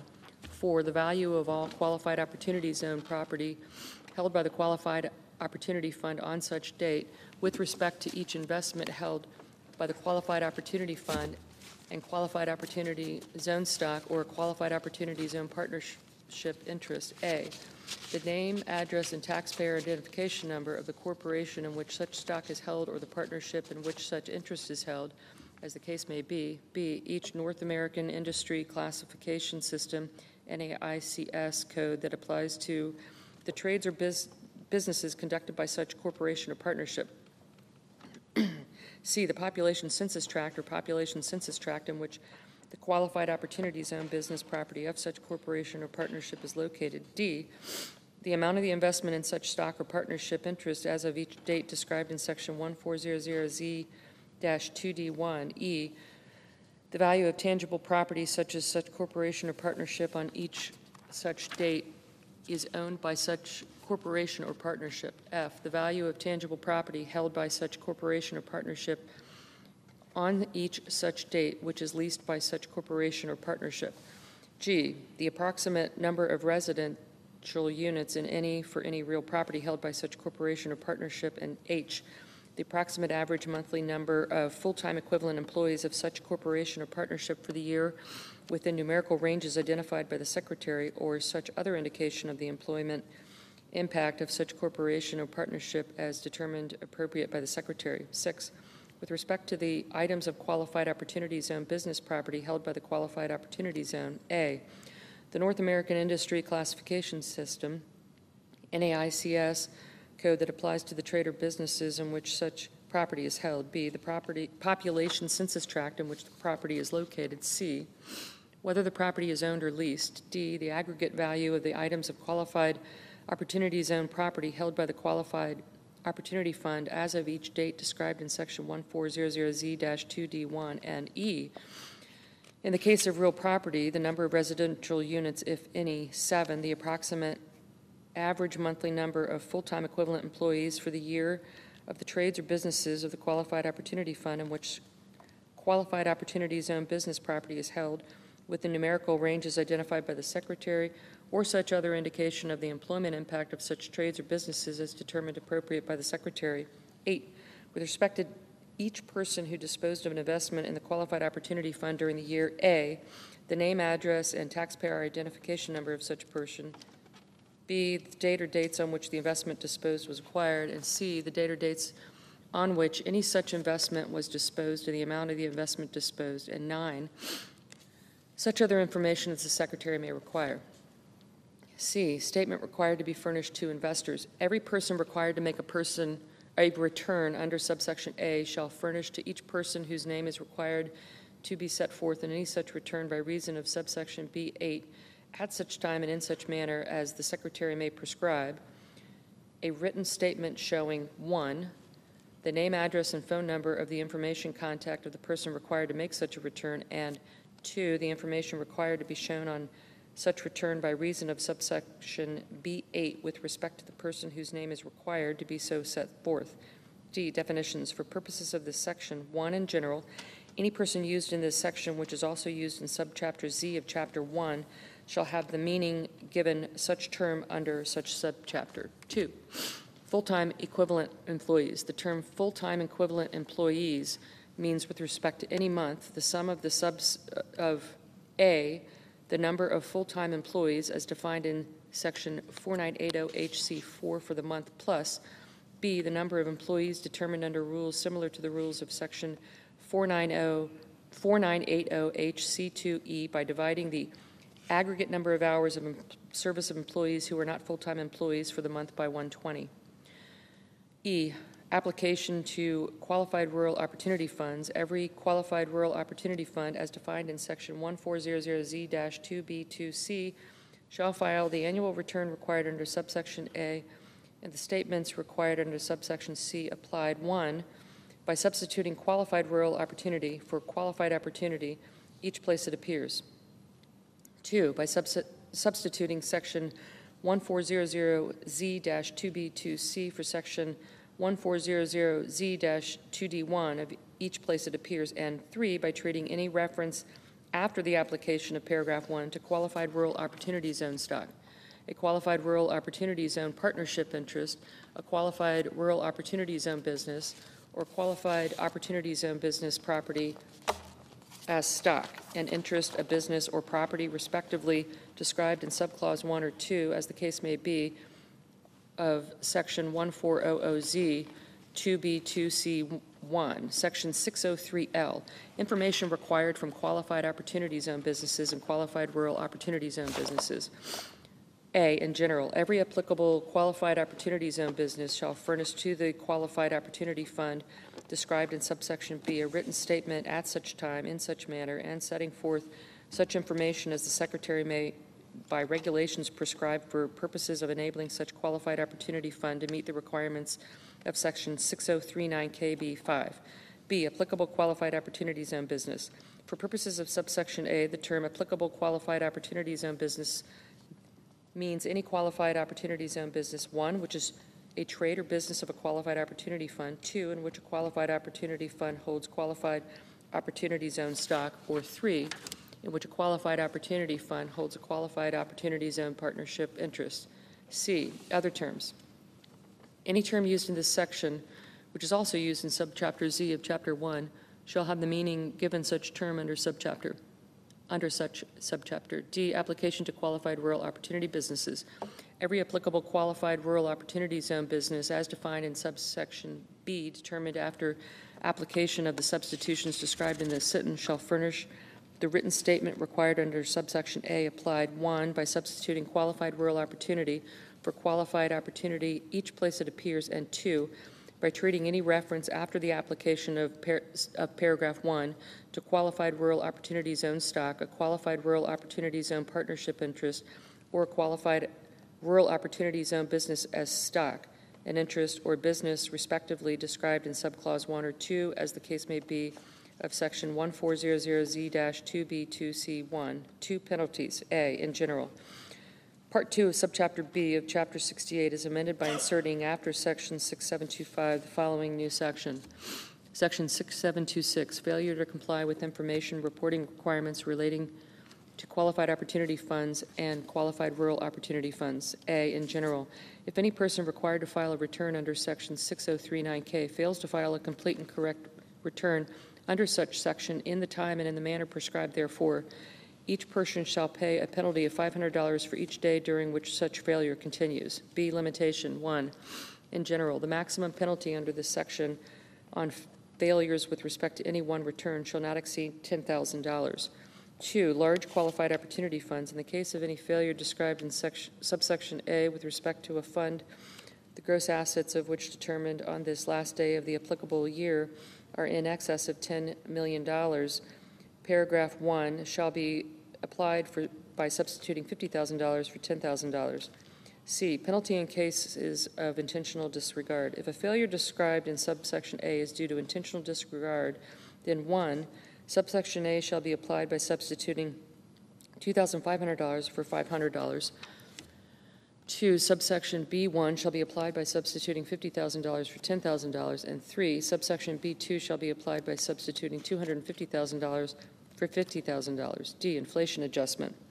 1, in general, if in the case of any failure relating to a return acquired to be filed by a calendar year beginning after 2025, each of the dollar amounts in subsections A, B, and C shall be increased by an amount equal to A, such dollar amount multiplied by B, the cost of living adjustment determined under section 1F3 for the calendar year determined by substituting calendar year 2024 for calendar year 2016 in subparagraph A2 thereof. 2, rounding.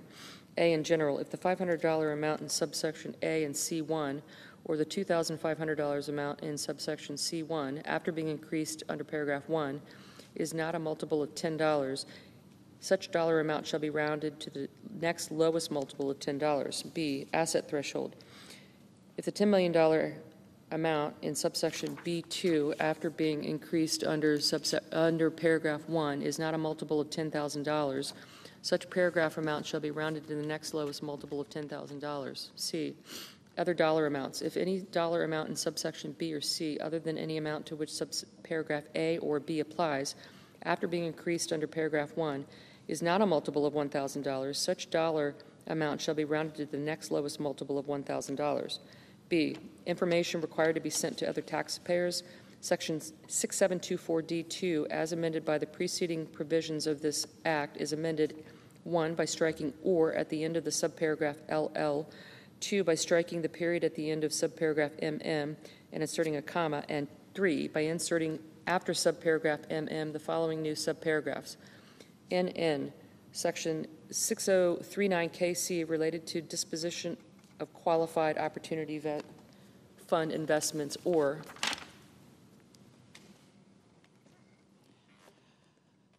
Section 6093L, relating to information required from certain qualified opportunity zone businesses and qualified rural opportunity zone businesses. 3, electronic filing. Section 6011E is amended by adding at the end the following new paragraph. 8, qualified opportunity funds and qualified rural opportunity funds. Notwithstanding paragraphs 1 and 2, any return filed by a qualified opportunity fund or qualified rural opportunity funds under section 6039K shall be filed on magnetic media or other machine-readable form. 4, clerical amendments. A, the table of sections for subpart A of part 3 of subchapter A of chapter 61 is amended by inserting after the item relating to section 6039J the following new items. Sec 6039K, returns with respect to qualified opportunity funds and qualified rural opportunity funds. Sec 6039L, information required from qualified opportunity zone businesses and qualified rural opportunity zone businesses. B, the table of sections for part 2 of subchapter B of chapter 6A is amended by inserting after the item relating to section 6725 the following new item. Sec 6726, failure to comply with information reporting requirements relating to qualified opportunity funds and qualified rural opportunity funds. 5, effective date. The amendments made by this subsection shall apply to taxable years beginning after the date of the enactment of this Act. E, Secretary reporting of data on Opportunity Zone and Rural Opportunity Zone tax incentive. 1, in general, in addition to amounts otherwise available, there is appropriated out of any money in the Treasury not otherwise appropriated $15 million to remain available until September 30th, 2028 for necessary expenses of the Internal Revenue Service to make the reports described in paragraph 2. 2, reports, as soon as practical, after the date of the enactment of this Act and annually thereafter, the Secretary of the Treasury or the Secretary's delegate, referred to in this section as the Secretary, shall make publicly available a report on qualified opportunity funds. 3, information included. The report required under paragraph 2 shall include, to the extent available, the following information. A, the number of qualified opportunity funds. B, the aggregate dollar amount of assets held in qualified opportunity funds. C, the aggregate dollar amount of investments made by qualified opportunity funds in qualified opportunity fund property, stated separately for each North American Industry Classification System, NAICS code. D, the percentage of population census tracts designated as qualified opportunity zones that have received qualified opportunity fund investments. E, for each population census tract designated as a qualified opportunity zone, the approximate average monthly number of full-time equivalent employees of the qualified opportunity zone businesses in such qualified opportunity zone for the preceding 12-month period within numerical ranges identified by the Secretary, or such other indication of the employment impact of such qualified opportunity fund businesses as determined appropriate by the Secretary. F, the percentage of the total amount of investments made by qualified opportunity funds in I, qualified opportunity zone property, which is real property, and 2, other qualified opportunity zone property. G, for each population census tract, the aggregate approximate number of residential units resulting from investments made by qualified opportunity funds in real property. H, aggregate dollar amount of investments made by qualified opportunity funds in each population census tract. 4, information. A, in general, beginning with the report submitted under paragraph 2 of the 6th year after the date of the enactment of this act, the Secretary shall include in such report the impacts and outcomes of a designation of a population census tract as a qualified opportunity zone as measured by economic indicators, such as job creation, poverty reduction, new business starts, and other metrics as determined by the Secretary. B, semi-decennial information. 1, in general, in the case of any report submitted under paragraph 2, in the 6th year of the 11th year after the date of the enactment of this act, the Secretary shall include the following information. I, 1, for population census tracts designated as a qualified opportunity zone, a comparison based on aggregate information of the factors listed in Clause 3 between the 5-year period ending on the date of the enactment of Public Law 11597 and the most recent 5-year period for which data is available. 2, for population census tracts designated as a qualified opportunity zone, a comparison based on aggregate information of the factors listed in Clause 3 for the most recent 5-year period for which data is available between such population census tracts and similar population census tracts that were not designated as a qualified opportunity zone. 2, control groups. For purposes of Clause 1, the Secretary may combine population census tracts into such groups as the Secretary determines appropriate for purposes of making comparisons. 3, factors listed. The factors listed in this clause are the following. 1, the unemployment rate. 2, the number of persons working in the population census tract, including the percentage of such persons who were not residents in the population census tract in the preceding year. 3, rates. 3, individual family and household poverty rates. 4, median family income of residents of the population census tract. 5, demographic information on residents of the population census tract, including age, income, education, race, and employment. 6, the average percentage of income of residents of the population census tract spent on rent annually. 7, the number of residences in the population census tract. 8, the rate of home ownership in the population census tract. 9, the average value of residential property in the population census tract. 10, the number of affordable housing units in the population census tract.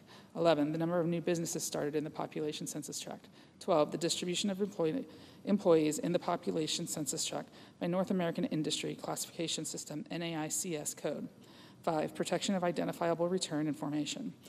In making reports required under this subsection, the Secretary A shall establish appropriate procedures to ensure that any amounts reported do not disclose taxpayer return information that can be associated with any particular taxpayer or competitive or proprietary information.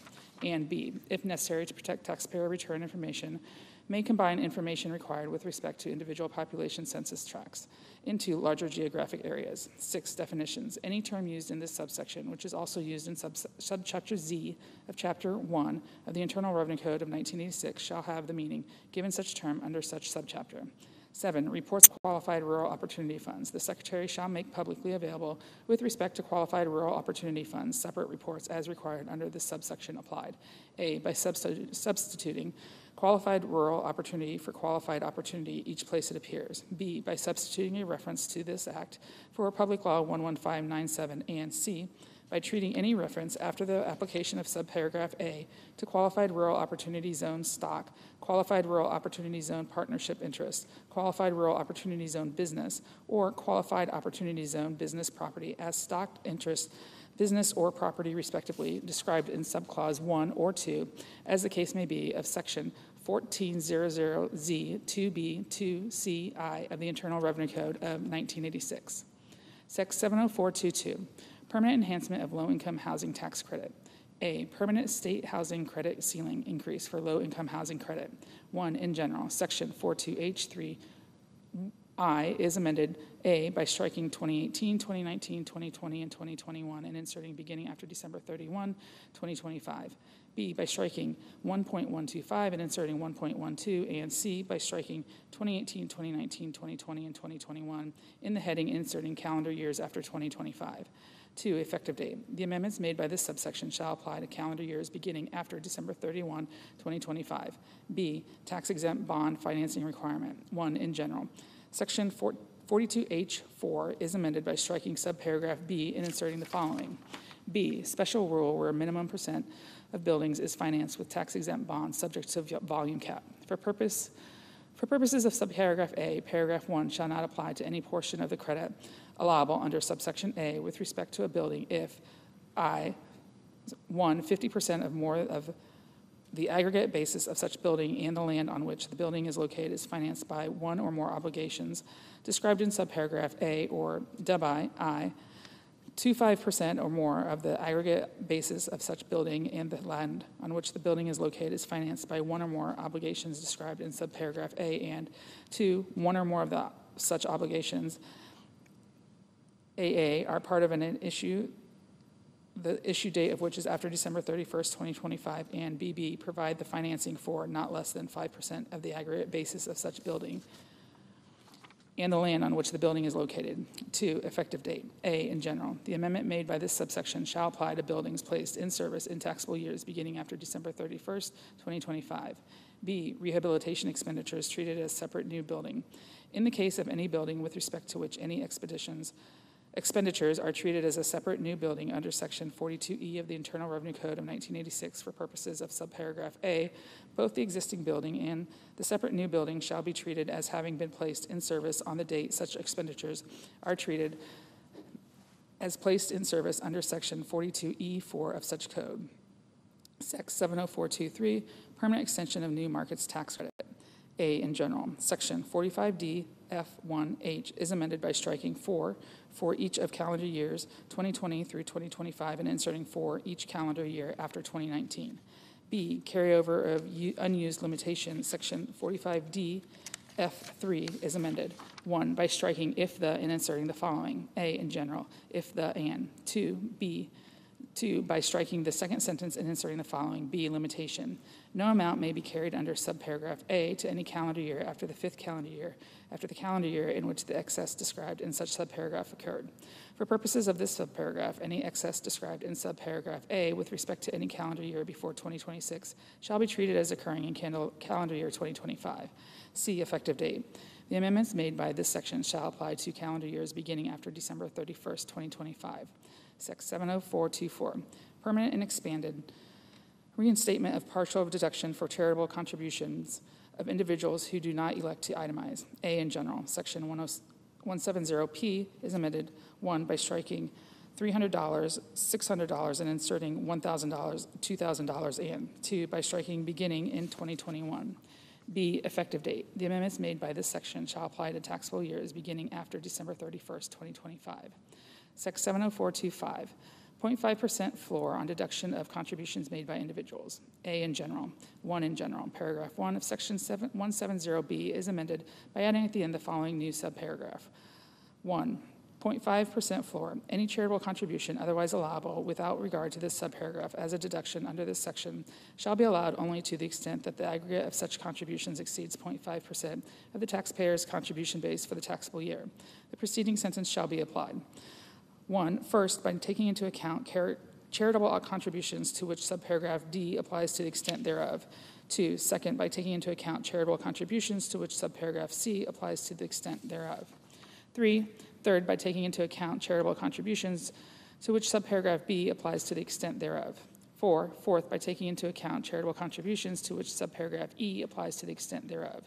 B, fifth, by taking into account charitable contributions to which subparagraph A applies to the extent thereof, and sixth, by taking into account charitable contributions to which subparagraph G applies to the extent thereof. 2, application of carry forward. Paragraph 1 of Section 170D is amended by adding at the end the following new subparagraph. C, contributions disallowed by 0.5% floor carried forward only from years in which limitation is exceeded.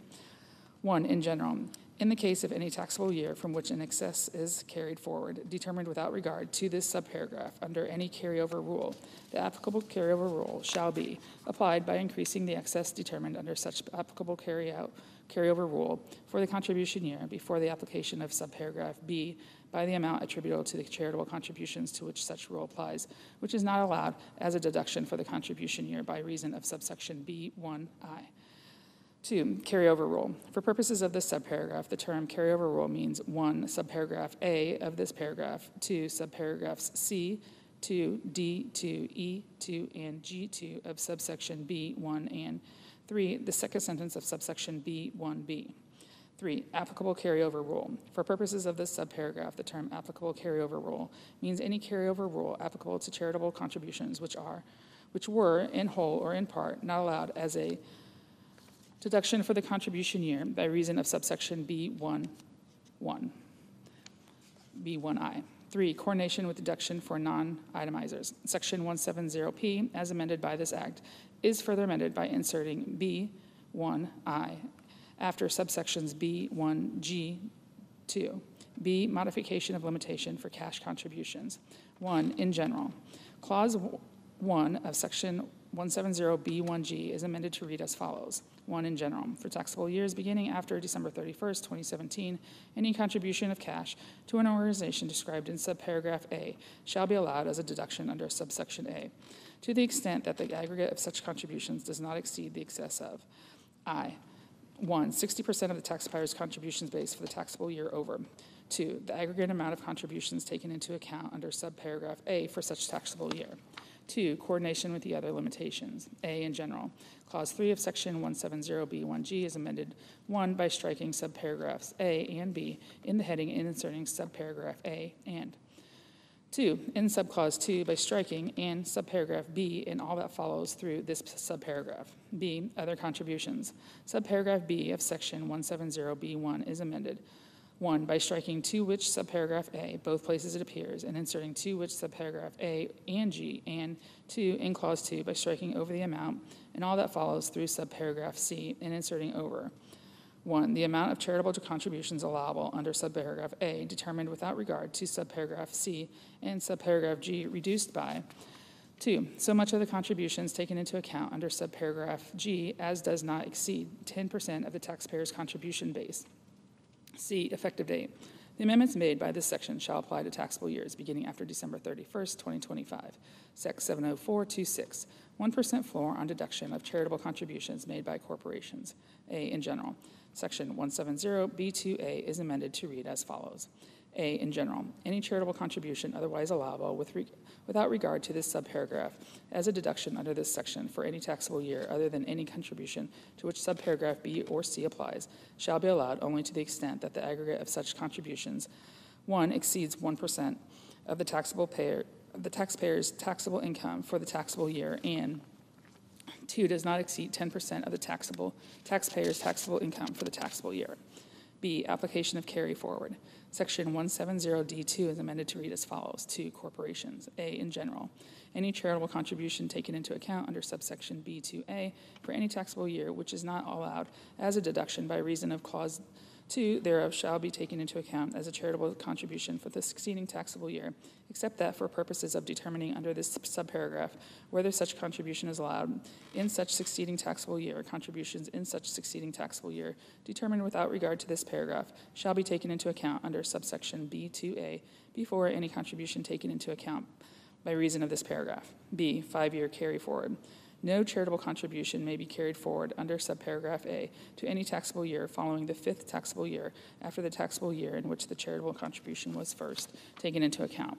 For purposes of the preceding sentence, contributions shall be treated as allowed on a first-in, first-out basis. C, contributions disallowed by 1% floor carried forward only from years in which 10% limitation is exceeded. In the case of a taxable year from which a charitable contribution is carried forward under subparagraph A, determined without regard this subparagraph, subparagraph A shall be applied by substituting clause 1 or 2 for clause 2.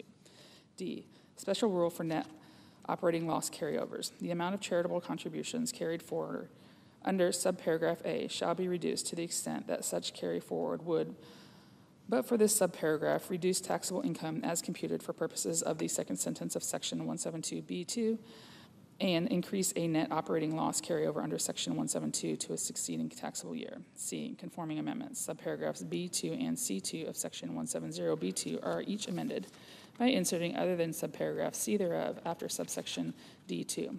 D, effective date. The amendments made by this section shall apply to taxable years beginning after December 31st, 2025. Sec 70427, permanent increase in limitation on cover over of tax on distilled spirits. A, in general, paragraph 1 of section 7652F is amended to read as follows. 1, $13.25, or B, effective date. The amendment made by this section shall apply to distilled spirits brought into the United States after December 31st, 2025. Sec 70428, nonprofit community development activities in remote native villages. A, in general, for purposes of subchapter F of Chapter 1 of the Internal Revenue Code of 1986, any activity substantially related to participation or investment in fisheries in the Bering Sea and Aleutian Islands, statistically in reporting areas as described in Figure 1 of Section 679 of Title 50, Code of Federal Regulations carried on by an entity identified in Section 305I-1D of the Magnuson-Stevens Fishery Conservation and Management Act, 16 Us. 1855 I-1D, as in effect on the date of enactment of this section, shall be considered substantially related to the exercise or performance of the power constituting the basis of such entity's exemption under Section 501A of such code, if the conduct of such activity is in furtherance of one or more of the purposes specified in Section 305(1)(1)A of such act, as so in effect, for purposes of this paragraph, activities substantially related to participation of investment in fisheries, including the harvesting, processing, transportation, sales, and marketing of fish and fish products in the Bering Sea and Aleutian Islands, statistically and reporting areas. B, application to certain wholly owned subsidiaries. If the assets of a trade or business relating to an activity described in subsection A of any subsidiary wholly owned by an entity identified in Section 305(1)(1)D of the Magnuson-Stevens Fishery Conservation and Management Act, 16 U.S.C. 1855 I-1D, as in effect on the date of enactment of this section, are transferred to such entity, including in liquidation of such subsidiary not later than 18 months after the date of the enactment of this act. 1, no gain or income resulting from such transfer shall be recognized to either such subsidiary or such entity under such code, and 2, all income derived from such subsidiary from such transferred trade or business shall be exempt from taxation under such code. C, effective date. This section shall take effect on the date of the enactment of this act and shall remain effective during the existence of the Western Alaska Community Development Quota Program, established by Section 305(1)(1) of the Magnuson-Stevens Fishery Conservation and Management Act, 16 U.S.C. 1855(1)(1), as amended. Sec. 70429, adjustment of charitable deduction for certain expenses incurred in support of Native Alaskan subsistence whaling. In general, Section 170N1 of the Internal Revenue Code of 1986 is amended by striking $10,000 and inserting $50,000. B, effective date. The amendments made by this section shall apply to taxable years beginning after December 31st, 2025. Sec. 70430, exception to percentage of completion method of accounting for certain residential construction contracts. A, in general. Section 460E is amended. 1, in paragraph 1. A, by striking home construction contract, both places it appears, and inserting residential construction contract, and B, by inserting determined by substituting 3-year for 2-year in subparagraph B1 for any residential construction contract, which is not a home construction contract after the requirements of clauses 1 and 2 of subparagraph B.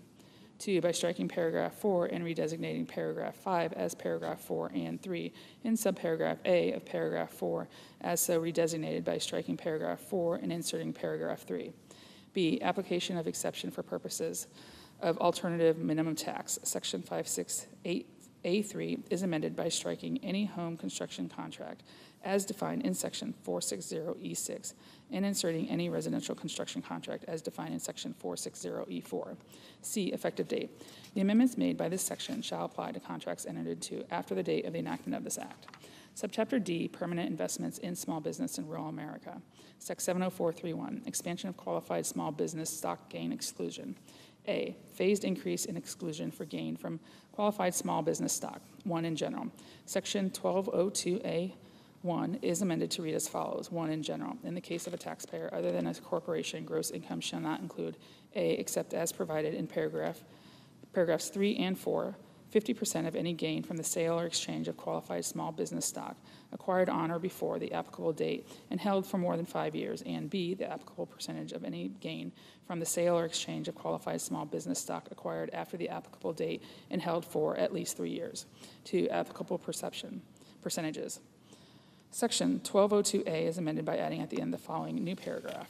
5, applicable percentage. The applicable percentage under paragraph 1 shall be determined under the following table.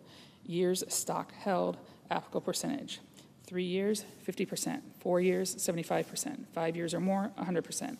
3, applicable data, acquisition date. Section 1202A, as amended by paragraph 2, is amended by adding at the end the following new paragraph. 6, applicable date, acquisition date for purposes of this section. A, applicable date. The term applicable date means the date of the enactment of this paragraph. B, acquisition date. In the case of any stock which would, but for this paragraph, be treated as having been acquired before, on, or after the applicable date, whichever is applicable, the acquisition date for purposes of this section shall be the first day on which such stock was held by the taxpayer determined after the application of Section 1223. 4, continued treatment as not item of tax preferences. A, in general, Section 57A7 is amended by striking an amount and inserting in the case of stock acquired on or before the date of the enactment of the Creating Small Business Jobs Act of 2010 an amount. B, conforming amendment. Section 1202A4 is amended I by striking and at the end of subparagraph B and inserting a period and. 2, by striking subparagraph C. 5, other conforming amendments. A, paragraphs 3A and 4A of Section 1202A are each amended by striking paragraph 1 and inserting paragraph 1A. B, paragraph 4A of Section 1202A is amended by inserting and on or before the applicable date after 2010. C, Sections 1202B2, 1202G2A, and 1202J1A are each amended by striking more than 5 years and inserting at least 3 years, more than 5 years in the case of stock acquired on or before the applicable date. 6, effective dates. A, in general, except as provided in subparagraph B, the amendments made by this subsection shall apply to taxable years beginning after the date of the enactment of this act. B, continued treatment as not item of tax preference. The amendments made by paragraph 4 shall take effect as if included in the enactment of Section 2011 of the Creating Small Business Jobs Act of 2010. B, increase in per issuer limitation. 1, in general. Subparagraph A of Section 1202B1 is amended to read as follows. A, the applicable dollar limit for the taxable year, or 2, applicable dollar limit. Section 1202B is amended by adding at the end the following. 4, applicable dollar limit. For purposes of paragraph 1A, the applicable dollar limit for any taxable year with respect to eligible gain from one or more dispositions by a taxpayer of qualified business stock of a corporation in A, if such stock was acquired by the taxpayer on or before the applicable date, $10 million reduced by the aggregate amount of eligible gain taken into account by the taxpayer under subsection A for prior taxable years and attributable to dispositions of stock issued by such corporation and acquired by the taxpayer before, on, or after the applicable date, and B, if such stock was acquired by the taxpayer after the applicable date, $15 million reduced by the sum of 1, the aggregate amount of eligible gain taken into account by the taxpayer under subsection A for prior taxable years and attributable to dispositions of stock issued by such corporation and acquired by the taxpayer before, on, or after the applicable date plus. 2, the aggregate amount of eligible gain taken into account by the taxpayer under subsection A for the taxable year and attributable to dispositions of stock issued by such corporation and acquired by the taxpayer on or before the applicable date. 5, inflation adjustment. A, in general, in the case of any taxable year beginning after 2026, the $15 million amount in paragraph 4B shall be increased by an amount equal to 1, such dollar amount multiplied by 2, the cost of living adjustment determined under section 1F3 for the calendar year in which the taxable year begins, determined by substituting calendar year 2025 for calendar year 2016 in subparagraph A2 thereof. If any increase under this subsection is not a multiple of $10,000, such increase shall be rounded to the nearest multiple of $10,000. B, no increase once limit reached. If for any taxable year, the eligible gain attributable to dispositions of stock issued by a corporation and acquired by the taxpayer after the applicable date exceeds the applicable dollar limit, then notwithstanding any increase under subparagraph A for any subsequent taxable year, the applicable dollar limit for such subsequent taxable year shall be 0. 3, separate return. Subparagraph A of section 1202B3 is amended to read as follows. A, separate returns. In the case of a separate return by a married individual for any taxable year, 1, paragraph 4A shall be applied by substituting $5 million for $10 million, and 2, paragraph 4B shall be applied by substituting 1/2 of the dollar amount in effect under such paragraph for the taxable year for the amount so in effect. 4, effective date. The amendments made by this subsection shall apply to taxable years beginning after the date of the enactment of this act. C, increase in limit in aggregate gross assets. 1, in general. Subparagraphs A and B of section 1202 D1 are each amended by striking $50 million and inserting $75 million. 2, inflation adjustment. Section 1202B is amended by adding at the end the following. 4, inflation adjustment. In the case of any taxable year, beginning after 2026, the $75 million amounts in paragraph 1A and 1B shall each be increased by an amount equal to A, such dollar amount multiplied by B, the cost of living adjustment determined under section 1F3 for the calendar year in which the taxable year begins, determined by substituting calendar year 2025 for calendar year 2016 in subparagraph A2 thereof. If any increase under this paragraph is not a multiple of $10,000, such increase shall be rounded to the nearest multiple of $10,000. 3, effective date. The amendments made by this subsection shall apply to stock issued after the date of the enactment of this act. Section 704.32, repeal of revision to de minimis rules for third-party network transactions. A, reinstatement of exception for de minimis payments as in effect prior to enactment of American Rescue Plan Act of 2021. 1, in general. Section 6050WE is amended to read as follows. E, exception for de minimis payments by third-party settlement organizations. A third-party settlement organization shall be required to report any information under subsection A with respect to third-party network transactions of any participating payee only if, 1, the amount which would otherwise be reported under subsection A2 with respect to such transactions exceeds $20,000, and 2, the aggregate number of such transactions exceeds 200. 2, effective date.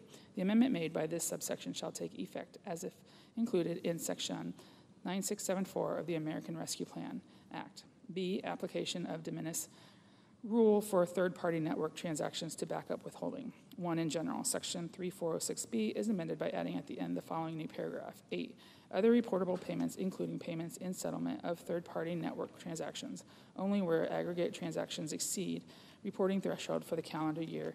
A, in general, any payment in settlement for a third-party network transaction required to be shown on a return required under Section 6050W, which is made during any calendar year, shall be treated as a reportable payment only if, 1, the aggregate number of transactions with respect to the participating payee during such calendar year exceeds the number of transactions specified in Section 6050WE2, and 2, the aggregate amount of transactions with respect to the participating payee under such calendar year exceeds the dollar amount specified in Section 6050 WE1 at the end of each such payment.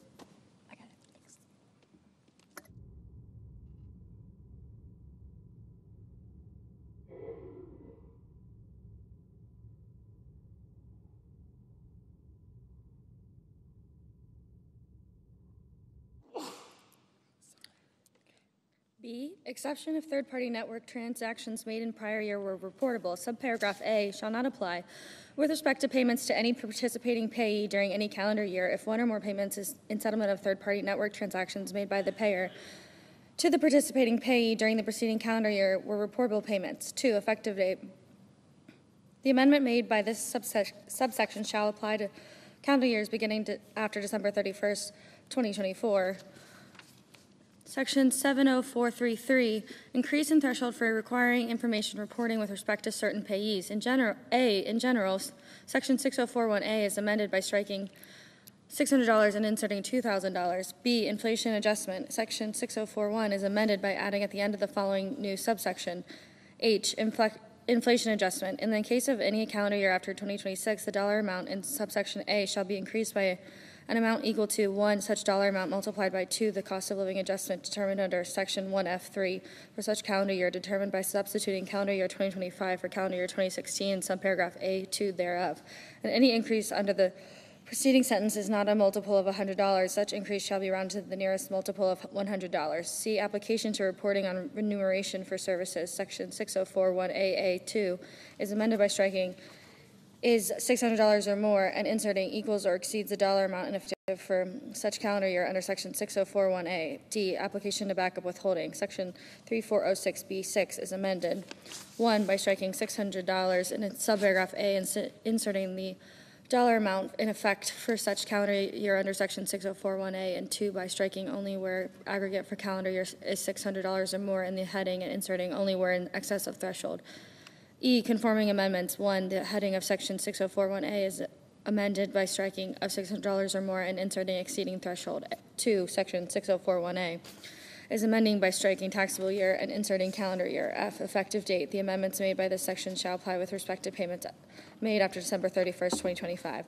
Section 70434, treatment of certain qualified sound recording productions. A, election to treat costs as expenses. Section 181A1 is amended by striking qualified film or television production and any qualified live theatrical production and inserting qualified film or television production, any qualified live theatrical production, and any qualified sound recording production. B, dollar limitation. Section 181A2 is amended by adding to the end of the following new subparagraph. C, qualified sound recording production. Paragraph 1 shall not apply to so much of the aggregate cost of any qualified sound recording production or to so much of the aggregate cumulative costs of all such qualified sound recording productions in the taxable year as exceeds $150,000. C, no other deduction or amortization deduction allowable. Section 181B is amended by striking qualified film or television production or any qualified live theatrical production and inserting qualified film or television production, any qualified live theatrical production, or any qualified sound recording production. D, election. Section 181C1 is amended by striking qualified film or television production or any qualified live theatrical production and inserting qualified film or television production, any qualified live theatrical production, or any qualified sound recording production. E, qualified sound recording production defined. Section 181 is amended by redesignated subsections F and G as subsections G and H, respectively, and by inserting after subsection E the following new subsection. F, qualified sound recording production. For purposes of this section, the term qualified sound recording production means a sound recording as defined in Section 101 of Title 17 United States Code produced and recorded in the United States. F, application of termination. Section 181H as redesignated by Section E is amended by striking qualified film and television productions or qualified live theatrical productions and inserting qualified film and television productions, qualified live theatrical productions, or qualified sound recording productions. G, bonus depreciation. 1, qualified sound recording productions is qualified property. Section 168 K2A1 is amended. A, by striking or at the end of the subsection clause 4, by inserting or at the end of subclause 5, and by inserting after subclause 5 the following. 6, which is qualified sound recording production as defined in subsection F of Section 181, for which a deduction would have been allowable under Section 181 without regard to subsections A2 and H of such section or this subsection, and B and subclauses 4 and 5 is so amended by striking without regard to subsections A2 and G, both places it appears in inserting without regard to subsections A2 and H.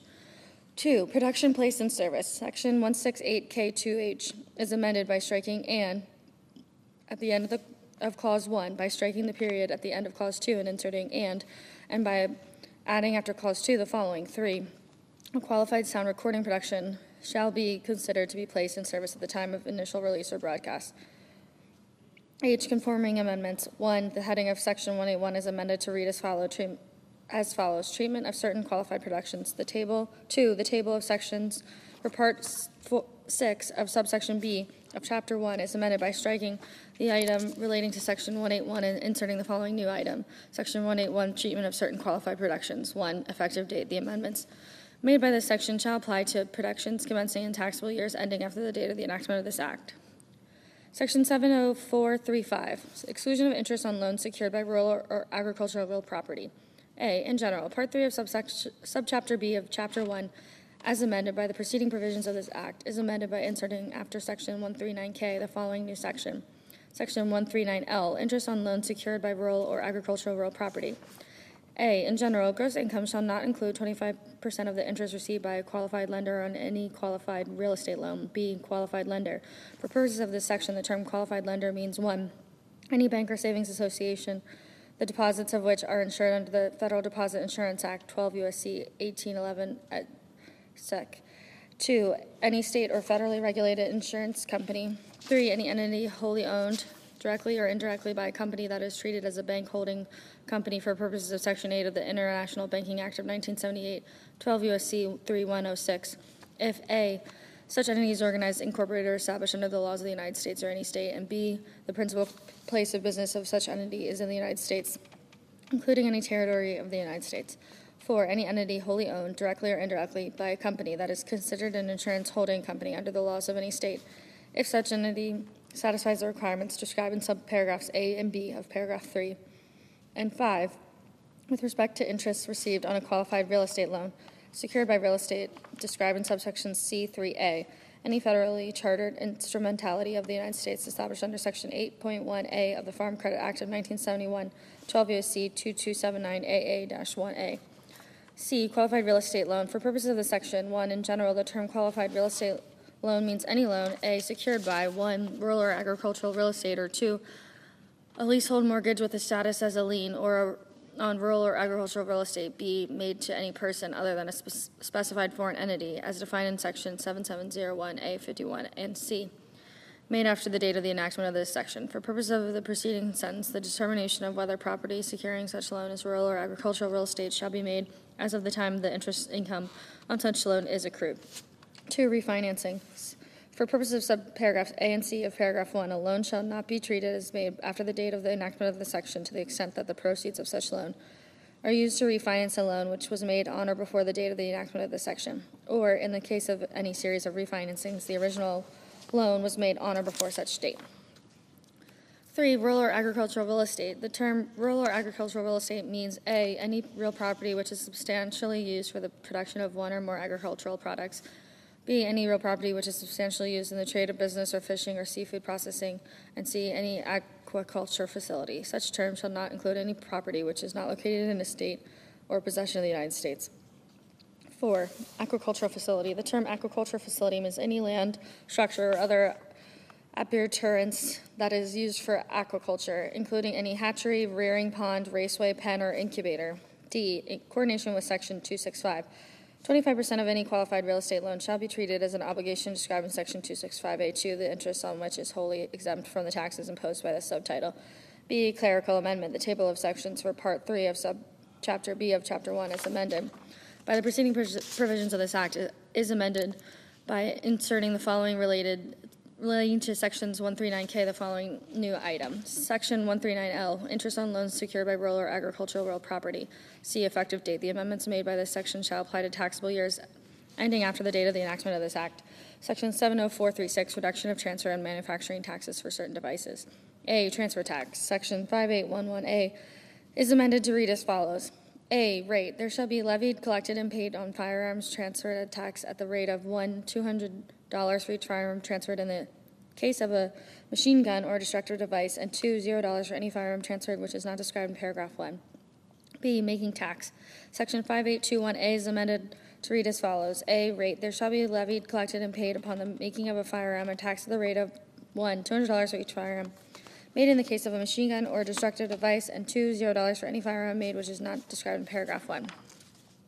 C, conforming amendment. Section 4182A is amended by adding at the end of the following. For purposes of preceding sentence, any firearm described in Section 5811A2 shall be deemed to be a firearm on which the tax provided by Section 5811 has been paid. D, effective date. The amendments made by this section shall apply to calendar quarters beginning more than 90 days after the date of the enactment of this Act. Section 70437, treatment of capital gains from the sale of certain farmland property. A, in general, Part 4 of Subchapter 0 of Chapter 1 is amended by redesignating Section 1062 as Section 1063 and by inserting after Section 1061 the following new section.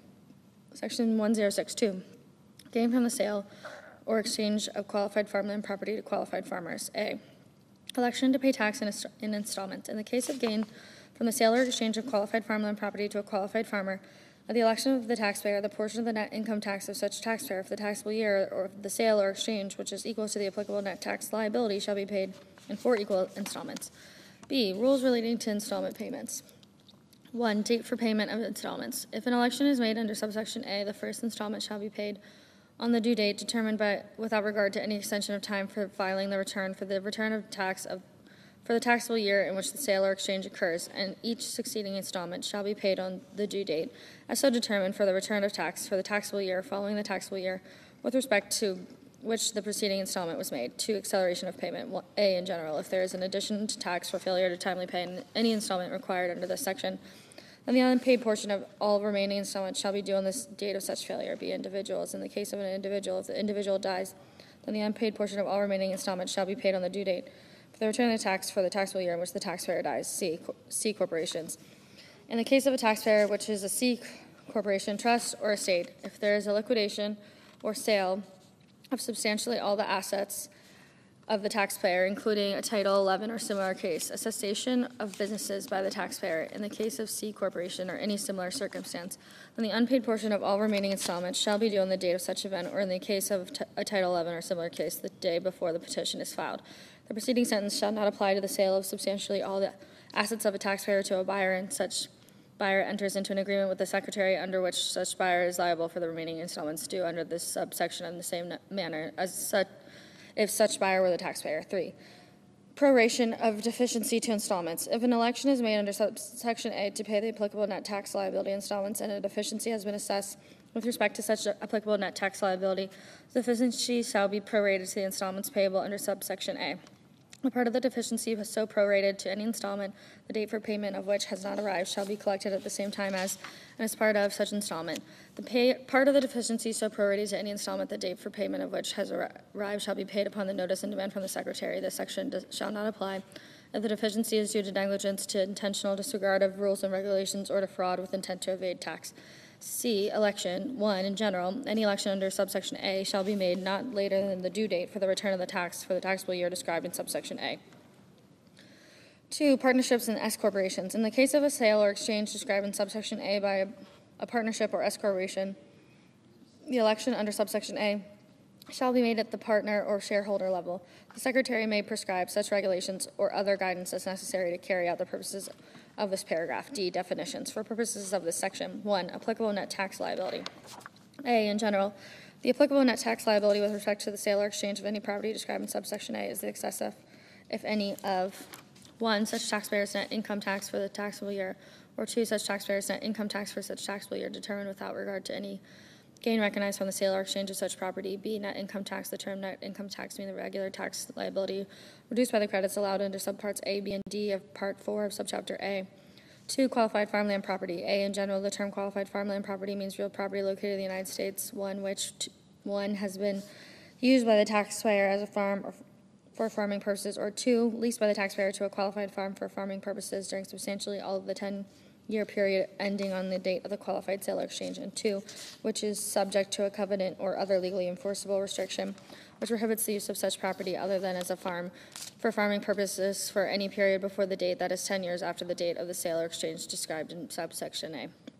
For purposes of Clause 1, property which is used or leased by a partnership or S corporation in a manner described in such clause shall be treated as used or leased in such manner by each person who holds a direct or indirect interest in such partnership or S corporation. B, farming purposes. The term farm and farming purposes have their respective meanings given such terms under Section 2032AE. 3, qualified farmer. The term qualified farmer means any individual who is actively engaging in farming within the meaning of subsections B and C of Section 1001 of the Food Security Act of 1986, 7 U.S.C. 1308-1B and C. E, return requirement. A taxpayer making an election under subsection A shall include the return for the taxable year of the sale or exchange described in subsection A, a copy of the covenant or other legally enforceable restriction described in subsection D2A2. B, clerical amendment. The table of sections for Part 4 of Subchapter O of Chapter 1 is amended by redesignating the item relating to Section 1062 as relating to Section 1063, and by inserting after the item relating to Section 1061 the following new item. Section 1062 came from the sale or exchange of qualified farmland property to qualified farmers. C, effective date. The amendments made by this section shall apply to sales or exchanges in taxable years beginning after the date of the enactment of this Act, Section 70438. Extension of rules for treatment of certain disaster-related personal casualty losses. For purposes applying Section 304B of the Taxpayer Certainty and Disaster Tax Relief Act of 2022, Division EE of Public Law 116-260, Section 301 of such act shall be applied by substituting the date of the enactment of the section for the date of the enactment of this act, each place it appears. Chapter 5, Ending Green New Deal Spending, Promoting America First Energy and Other Reforms. Subchapter A, Termination of Green New Deal Subsidies. Section 70501, Termination of Previously Owned Clean Vehicle Credit. Section 25EG is amended by striking December 31st, 2032, and inserting September 30th, 2025. Section 70502, Termination of Clean Vehicle Credit. A, in general, Section 30DH is amended by striking placed in service after December 31st, 2032, and inserting acquired after December 30th, 2025. B, conforming amendment, Section 30DE is amended 1 in paragraph 1B, A in clause 3 by inserting and after the comma at the end, B in clause 4 by striking and inserting a period, and C by striking clause 5, and in 2 in paragraph 2B, A in clause 2 by inserting and after the comma at the end, B in clause 3 by striking the comma at the end and inserting period, and C by striking clauses 4 through 6. Section 70503, Termination of Qualified Commercial Clean Vehicle Credit. Section 45WG is amended by striking December 31st, 2032 and inserting September 30th, 2025. Section 70504, Termination of Alternative Fuel Vehicle Refueling Property Credit. Section 30CI is amended by striking December 31st, 2032 and inserting June 30th, 2026. Section 70505, Termination of Energy Efficient Home Improvement Credit. A, in general, Section 25CH is amended by striking place in service and all that follows through December 31st, 2032 and inserting place in service after December 31st, 2025.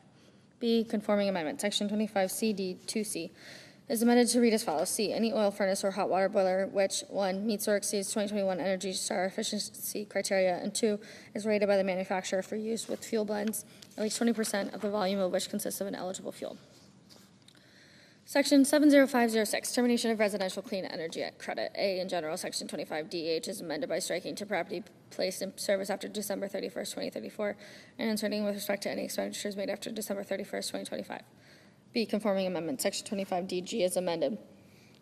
1, in paragraph 2 by inserting and after the comma at the end. 2, in paragraph 3 by striking and before January 1st, 2033, 30%, and inserting 30%. And 3, by striking paragraphs 4 and 5. Section 70507, Termination of Energy Efficient Commercial Building Deduction. Section 179D is amended by adding at the end of the following new subsection.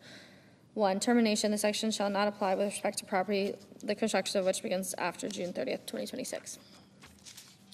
Section 70508, Termination of New Energy Efficient Home Credit.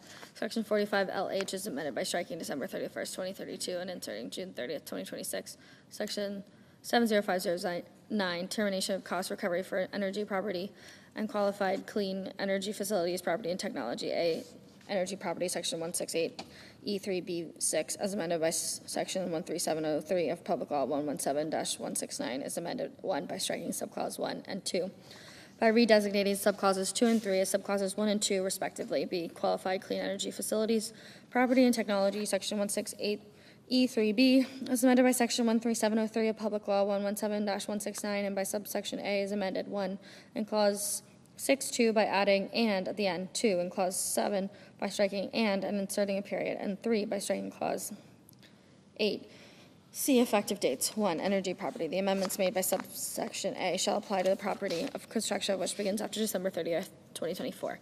2, qualifying clean energy facilities, property, and technology. The amendments made by subsection B shall apply to property placed in service after the date of enactment of this Act. Section 70501, modifications of zero-emission nuclear power production credit. 2, restrictions relating to prohibited foreign entities.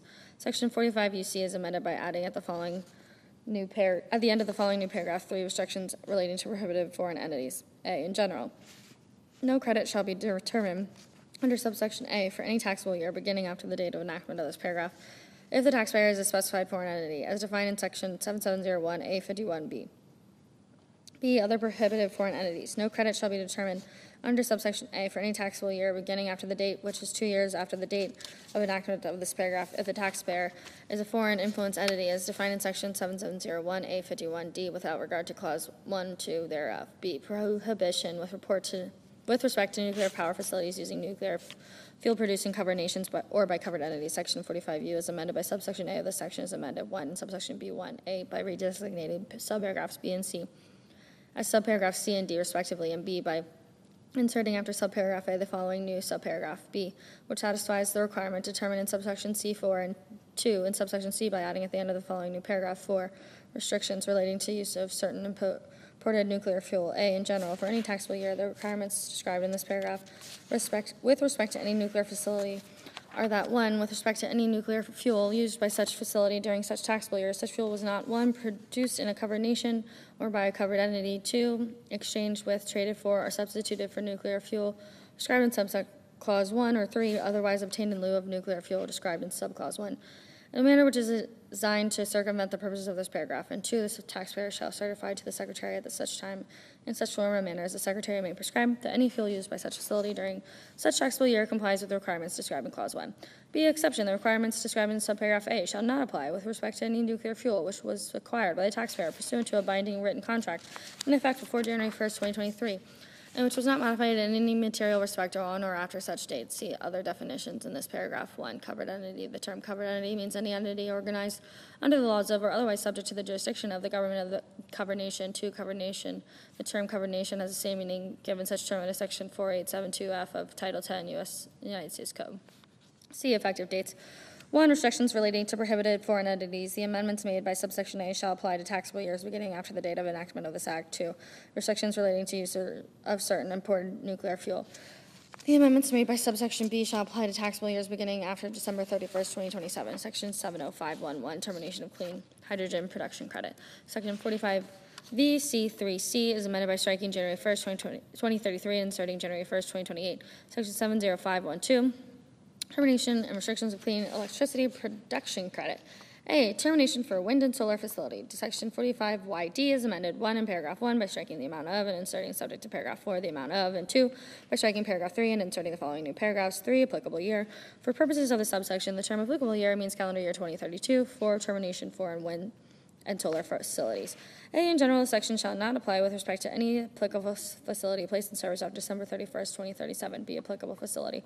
For purposes of this paragraph, the term applicable facility means a qualified facility which, 1, uses wind to produce electricity, which means within the meaning of such terms as used in section 45D1 is determined without regard to any requirement under such section with respect to the date on which construction of property begins, or 2, uses solar energy to produce electricity within the meaning of such terms is used in section 45D4 as determined without regard to any requirement under such section with respect to the date on which construction of property begins. B, restrictions relating to prohibited foreign entities. Section 45Y is amended once in subsection B1 by adding at the end of the following new subparagraph. E, material assistance from prohibited foreign entities. The term qualified facility shall not include any facility for which construction begins after December 31st, 2025, or in the case of applicable facility as defined in subsection D4B after June 16, 2025, if the construction of such facility includes any material assistance from a prohibited foreign entity as defined in section 7701A52. And 2, in subsection G, by adding at the end of the following new paragraphs, 13 restrictions relating to prohibited foreign entities. In general, no credit shall be determined under subsection A for any taxable year if the taxpayer is 1, a specified foreign entity as defined in section 7701A51B, or 2, a foreign influence entity as defined in section 7701A51D without regard to clause 1, 2 thereof. B, effective control in the case of a taxpayer for which section 7701A51D 1.2 is determined to apply for any taxable year. No credit shall be determined under subsection A for such taxable year if such determination relates to a qualified facility described in section B1. To see definitions relating to prohibited foreign entities. Section 7701A is amended by adding at the end the following new paragraphs. 51. Prohibited foreign entity. A, in general. 1. Definition. The term prohibited foreign entity means specified foreign entity or a foreign influence entity. 2. Determination. 1. In general, subject to subclause 2. For any taxable year, the determination as to whether any entity is a specified foreign entity or a foreign influence entity shall be made as of the last day of such taxable year. 2. Initial taxable year. For purposes of the first taxable year beginning after the date of enactment of this paragraph, the determination as to whether an entity is a specified foreign Entity described in clauses 1 through 4, subparagraph B, shall be made at the first day of the such taxable year. B, specified for an entity. For purposes of this paragraph, the term specified for an entity means 1. A foreign entity of concern described in subparagraph A, B, D, or E of section 99018 of the William M. Mack Thornberry National Defense Authorization Act for fiscal year 2021, Public Law 116-283, 15 U.S.C. 4651. 2. An entity identified as a Chinese military company operating in the United States in accordance with Section 1260H of the William M. Mack Thornberry National Defense Authorization Act for fiscal year 2021, Public Law 116-283, 10 U.S.C. 113, note. 3. An entity included on a list required by Clause 1, 2, 4, or 5 of Section 2D, 2B of Public Law 117-78, 135 Stat 1527. For an entity specified under Section 154B of the National Defense Authorization Act for fiscal year 2024, Public Law 118-31, 10 U.S.C. No Prec 4651, or 5, a foreign-controlled entity. C, foreign-controlled entity. For purposes of subparagraph B, the term foreign-controlled entity means 1, the government, including any level of government below the national level of a covered nation. 2, an agency or instrumentality of a government described in Clause 1. 3, a person who is a citizen or national of a covered nation, provided that such person is not an individual who is a citizen, national, or lawful permanent resident of the United States. 4, an entity or qualified business unit as defined in Section 989A, incorporated or organized under the laws of or having its principal place of business in a covered nation. Or 5, an entity including subsidiary entities controlled as determined under subparagraph G by an entity described in Clause 1, 2, 3, or 4. D, foreign influence entity. 1, in general, for purposes of subparagraph A, the term foreign influence entity means an entity 1, with respect to which, during the taxable year AA, a specified foreign entity that has direct authority to appoint a covered officer of such entity, BB, a single specified foreign entity owns at least 25% of such entity, CC, one or more specified foreign entities own in the aggregate at least 40% of such entity, or DD, at least 15% of the debt of such entity has been issued in the aggregate to one or more specified foreign entities. Or 2, which, during the previous taxable year, made a payment to a specified foreign entity pursuant to a contract agreement or other arrangement, which entity, such specified foreign entity or an entity related to such specified foreign entity, to exercise effective control over AA, any qualified facility or energy store, or technology of the taxpayer, any person related to the taxpayer, or BB, with respect to any eligible component produced by the taxpayer, or any person related to the taxpayer. AA, the extraction, processing, or recycling of any applicable critical mineral, or BB, the production of any eligible component which is not an applicable critical mineral. 2, effective control. 1, in general. AA, general rule, subject to subclause 2, for purposes of clause 1, 2. The term effective control means one or more agreements or arrangements similar to those described in subclauses 2 and 3, which provide one or more contractual counterparties of a taxpayer with specified authority over key aspects of the production of eligible components, energy generation, in a qualified facility or any storage which are not included in the measure of control through authority, ownership, or debt, held which are described in Clause 1.1. BB, guidance. The Secretary shall issue such guidance as is necessary to carry out the purposes of this clause, including the establishment of rules to prevent entities from evading, circumventing, or abusing the applicable application of restrictions described in subparagraph C and subclauses 2 and 3 of this subclause through a contract, agreement, or other arrangement. 2, application of rules prior to issuance of guidance during any period prior to the date of the guidance described in subparagraph clause 1B is issued by the Secretary. For purposes of clause 1.2, the term effective control means the unrestricted contractual right of a contractual counterparty to AA determine the quantity or timing of production of an eligible component produced by the taxpayer. BB, determine the amount of timing of activities related to the production of electricity undertaken of a qualified facility of the taxpayer, the storage of electrical energy, and the energy storage technology of the taxpayer. CC, determine the entity may purchase or use the output of a production unit of the taxpayer that produces eligible components. DD, determine which entity shall produce or use the output of a qualified facility of the taxpayer.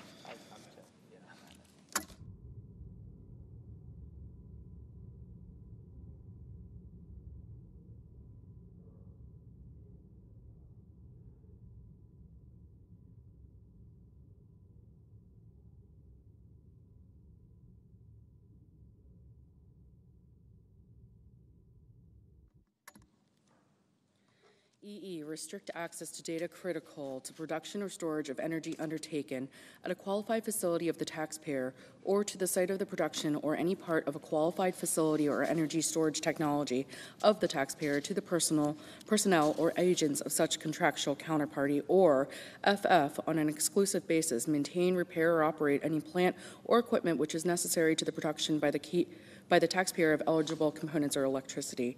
3, licensing and other agreements. AA, in general, in addition to subclause 2, for purposes of clause 1, 2, the term effective control means with respect to a licensing agreement for the provision of intellectual property or any other contract agreement or any other arrangement entered into with a contractual counterparty which is related to such licensing agreement and to a qualified facility, energy storage technology, or the production of an eligible component, any of the following.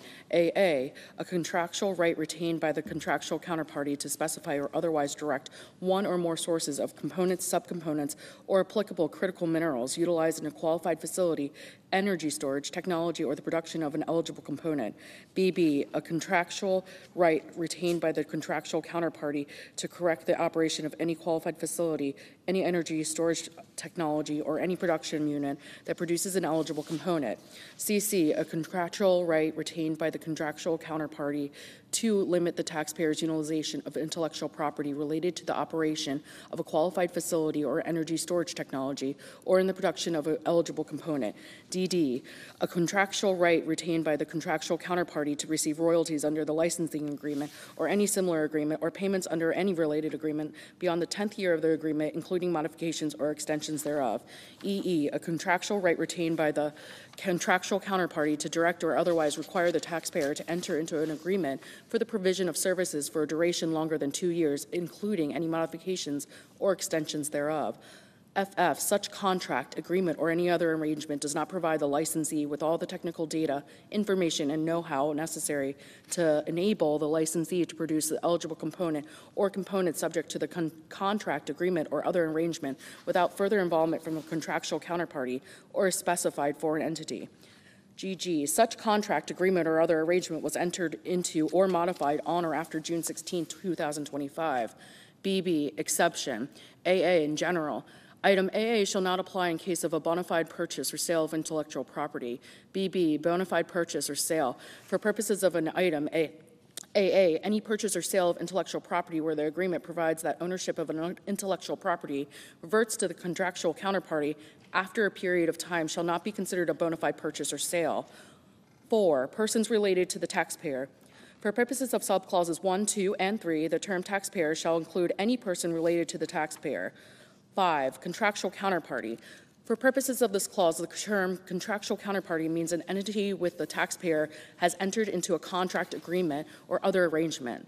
3, guidance. No later than December 31st, 2026, the Secretary shall issue such guidance as is necessary to carry out the purposes of the subparagraph, including establishment of rules to prevent entities from evading, circumventing, or abusing the application of the restrictions against impermissible technology licensing with specified foreign entities, such as through temporary transfers of intellectual property, retention by a specified foreign entity of a reversionary interest in transferred intellectual property or otherwise. E, publicly traded entities. 1, in general. 1, non-application of certain foreign-controlled entity rules. Subparagraph C5 shall not apply in the case of any entity or securities of which are regularly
applicable under subparagraph B, or 2, with respect to any facility which produces eligible components, a material assistance cost ratio which is less than the threshold percentage applicable under subparagraph C.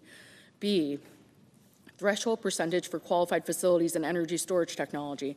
For purposes of subparagraph A1, the threshold percentage shall be 1 in the case of a qualified facility, the construction of which begins 1 after June 16, 2025, and before January 1, 2026, 37.5%. 2, during calendar year 2026, 40%. 3, during calendar year 2027, 45%.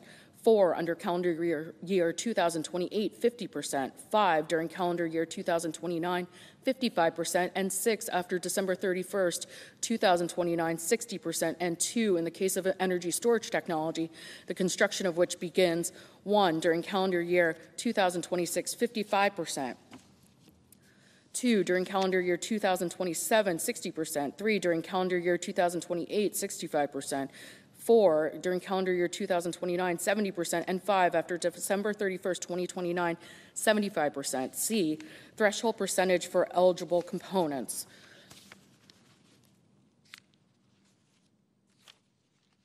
One, in general, for purposes of subparagraph A2, the threshold percentage shall be 1 in the case of any solar energy component such term is defined in section 45XC3A, which is sold. AA, during calendar year 2026, 50%. BB, during calendar year 2027, 60%. CC, during calendar year 2028, 70%. DD, during calendar year 2029, 80%. And EE, after December 31st, 2029, 85%. 2, in the case of any wind energy component as such term is defined in section 45X C4A, which is sold AA during calendar year 2026, 85%, and BB during calendar year 2027, 90%.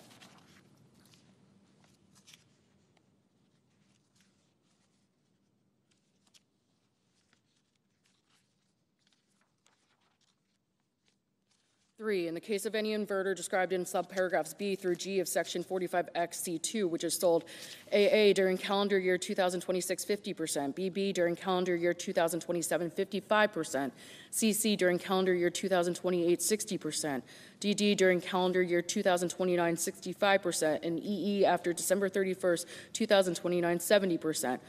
4, in the case of any qualified battery component, such as term is defined in section 45XC5A, which is sold AA during calendar year 2026, 60%, BB during calendar year 2027, 65%, CC during calendar year 2028, 70%. DD during calendar year 2029, 80%, and EE after December 31st, 2029, 85%, and 5, subject to clause 2 in the case of any applicable critical mineral as such term is defined in section 45XC6, which is sold AA, after December 31st, 2025, and before January 1st, 2030, 0%. BB during calendar year 2030, 25%. CC during calendar year 2031, 30%. DD during calendar year 2032, 40%. And EE after December 31st, 2032, 50%. 2, adjusted threshold percentage for applicable critical minerals.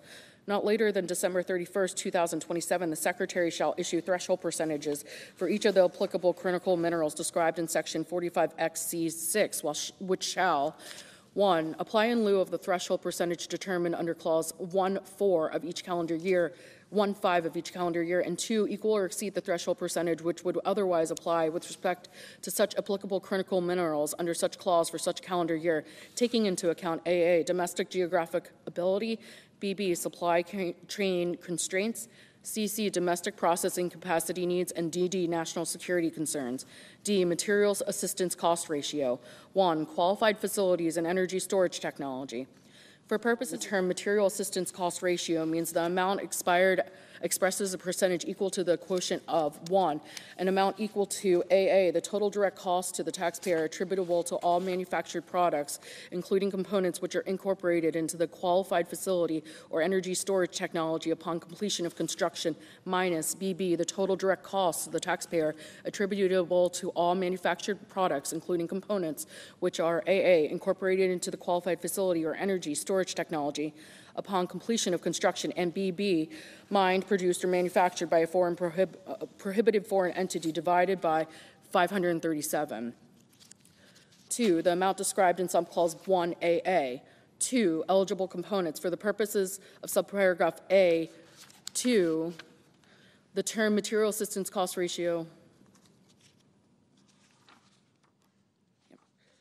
means the amount expressed as a percentage equal to the quotient of 1, an amount equal to AA with respect to an eligible component, the direct material costs that are paid or incurred within the meaning of Section 461 and any regulations issued under Section 263A by the taxpayer for production of such eligible component, minus BB with respect to an eligible component, the total direct material costs that are paid or incurred within the meaning of Section 461 and any regulations issued under Section 263A by the taxpayer for production of such eligible component that are attributable to prohibited foreign entity divided by 2, the amount described in subclause 1AA. 3, safe harbor tables. 1, in general, not later than December 31st, 2026, the Secretary shall issue safe harbor tables and such other guidance as deemed necessary to AA, identify the percentage of total direct costs of any manufactured product which is attributable to a prohibited foreign entity. BB, identify the percentage of total direct material costs of any eligible component which is attributable to a prohibited foreign entity. And CC, provide all rules necessary to determine the amount of a taxpayer's material assistance from a prohibited foreign entity within the meaning of this paragraph.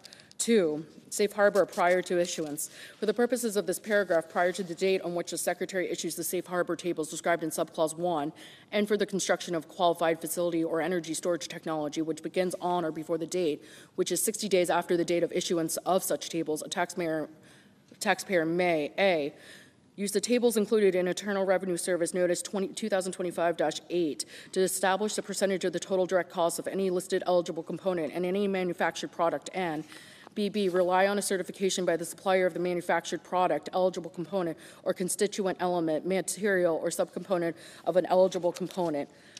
AA, of the total direct cost of the total direct material costs as applicable of such product or component that was not produced or manufactured by a prohibited foreign entity, or BB, that such product or component was not produced or manufactured by a prohibited foreign entity.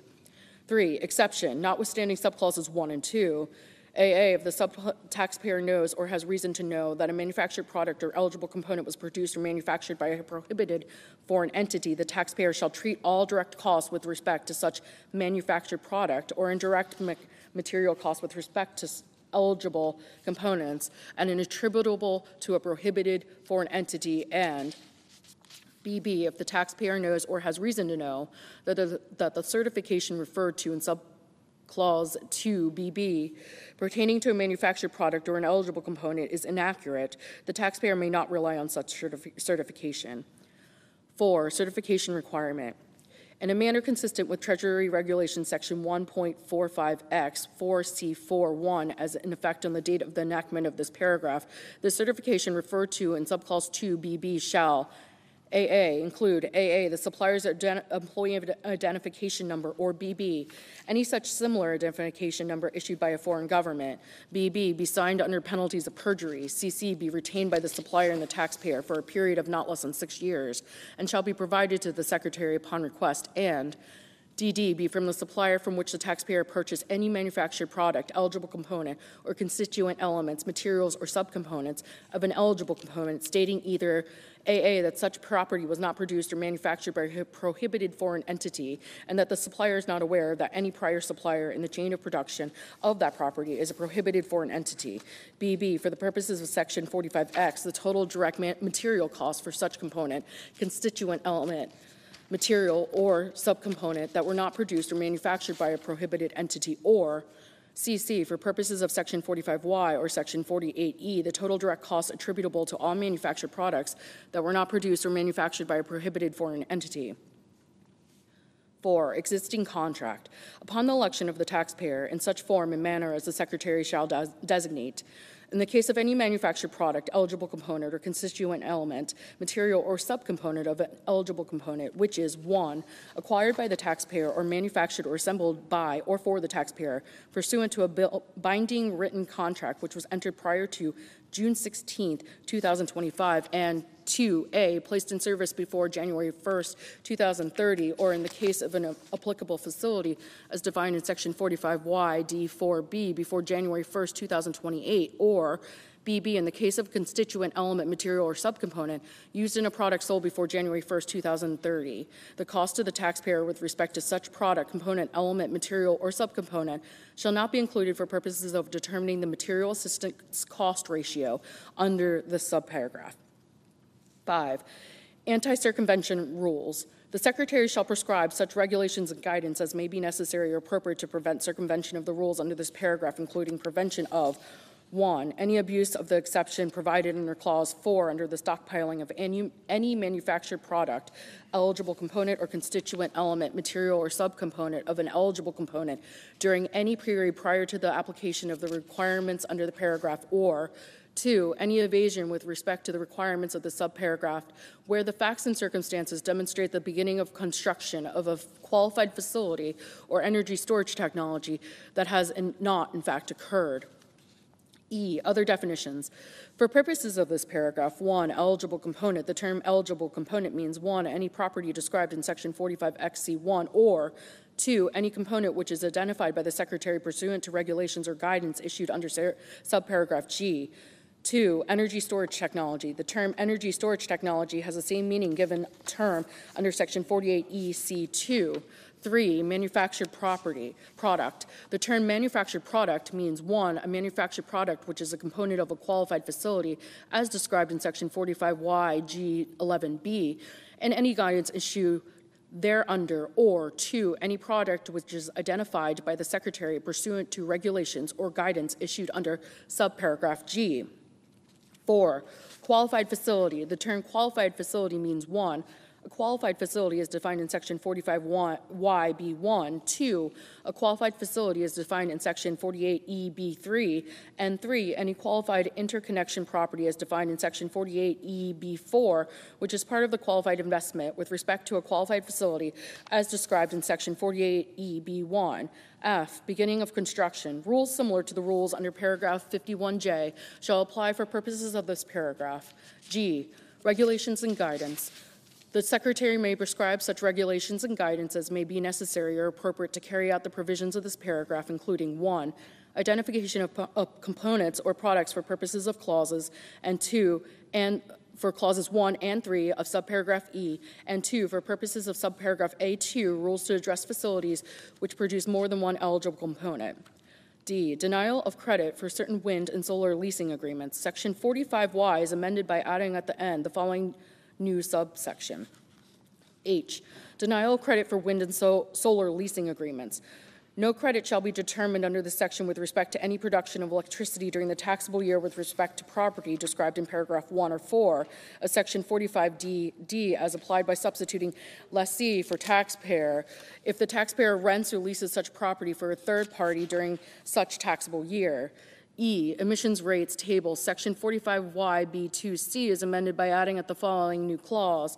3. Existing studies. For purposes of Clause 1 in determining greenhouse gas emission rates for types or categories of facilities for the purposes of determining whether a facility satisfies the requirements under paragraph 1, the Secretary shall consider studies published on or before the date of enactment of this clause, which demonstrate a net life cycle greenhouse gas emissions rate, which is not greater than 0 using widely accepted life cycle assessment concepts, such as concepts described in standards developed by the International Organization for Standards. F. Nuclear energy communities. 1. In general, Section 45B11 is amended. A. In subparagraph B. 1 in clause 2.2 by striking or at the end. 2 in clause 3.2 by striking the period at the end, inserting comma or comma, and 3 by adding at the end of the following new clause. 4 for purposes of any qualified facility which is an advanced nuclear facility, a metropolitan statistical area which has or at any time during the period beginning after December 31st, 2009 had 0.17% or greater direct employment related to the advancement of nuclear power, including employment related to 1, an advanced nuclear facility. 2, advanced nuclear power research and development. 3, nuclear fuel cell cycle research, development, or production, including mining, enrichment, manufacture, storage, disposal, or recycling of nuclear fuel. And 4, the manufacturing or assembly of components used in an advanced nuclear facility. And B, by adding at the end following new subparagraph. C, advanced nuclear facilities. 1, in general, subject to clause 2 for purposes of subparagraph B4. The term advanced nuclear facility means any nuclear facility, the reactor design for which is approved in the manner described in section 45J D2. Special rule. For purposes of Clause 1, a facility shall be deemed to have a reactor design which is approved in the manner described in Section 45J D2 if the Nuclear Regulatory Commission has authorized construction and issued a site-specific construction permit or combined license with respect to such facility. 2, non-application for clean electricity investment credits. Section 48E3A1 is amended by inserting, as applied without regard to, Clause 4 thereof after Section 45B11B. G, conforming amendments. 1, paragraph 1 of Section 48DC is amended to read as follows. 1, is not specified for an entity as defined in Section 7701A51B, and 2, Section 45YB1 as is amended, A, by redesignating subparagraph D as subparagraph E, and B, inserting after subparagraph C the following new subparagraph. D, determination of capacity. For purposes of subparagraph C, additions of capacity of a facility shall be determined in any reasonable manner, including based on 1, determinations by or reports to the Federal Energy Regulatory Commission, including interconnection agreements, the Nuclear Regulatory Commission, or any similar entity reflecting additions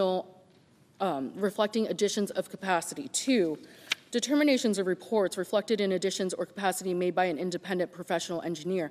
3, reports to or issued by regional transmission organizations or independent system operators reflecting additions of capacity, or 4, any other method or manner provided by the Secretary. H, prohibition on transfer of credits to specified foreign entities. Section 6418G is amended by adding at the end of the following new paragraph.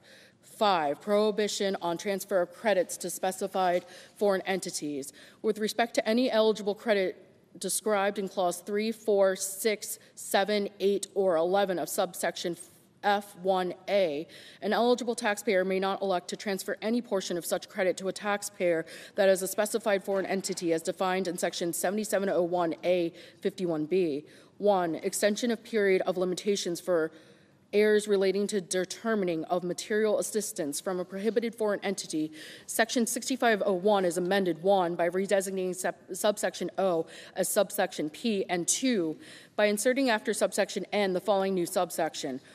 O, material assistance from a prohibited foreign entity. In the case of a deficiency attributable to an error with respect to the determination under Section 7701A52 for any taxable year, such deficiency may be assessed at any time within 6 years after the return of such year was filed. J, imposition of accuracy-related penalties. 1, in general, Section 6662 is amended by adding at the end the following new subsection. M, substantial understatement of income tax due to disallowance of applicable energy credits. 1, in general, in the case of a taxpayer which there is a disallowance of an applicable energy credit for any taxable year for purposes of determining whether there is a substantial understatement of income tax for such taxable year, subsection D1 shall be applied. A, in subparagraphs A and B by substituting 1% for 10% each place it appears, and B, without regard to subparagraph C, 2, disallowance of an applicable energy credit. For purposes of this subsection, the term disallowance of an applicable energy credit means a disallowance of a credit under Section 45X, 45Y, or 48E by reason of overstating the material assistance cost ratio as determined under Section 7701A52 with respect to any qualified facility, energy storage technology, or facility which produces eligible components.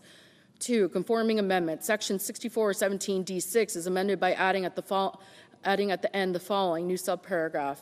D, disallowance of an applicable energy credit. In the case of an applicable entity which made an election under subsection A with respect to an applicable credit for which there is a disallowance described in section 6662 M2 subparagraph A, shall apply with respect to any excessive payment resulting from such disallowance. K, penalty for substantial misstatements on certification provided by the supplier. 1. In general, Part 1 of Subchapter B of Chapter 68 is amended by inserting after Section 6695A the following new subsection. Section 6695B, penalty for substantial misstatements on certification provided by supplier. A, imposition of penalty if 1, a person A provides a certification described in Clause 3 to BB of Section 7701A 52D,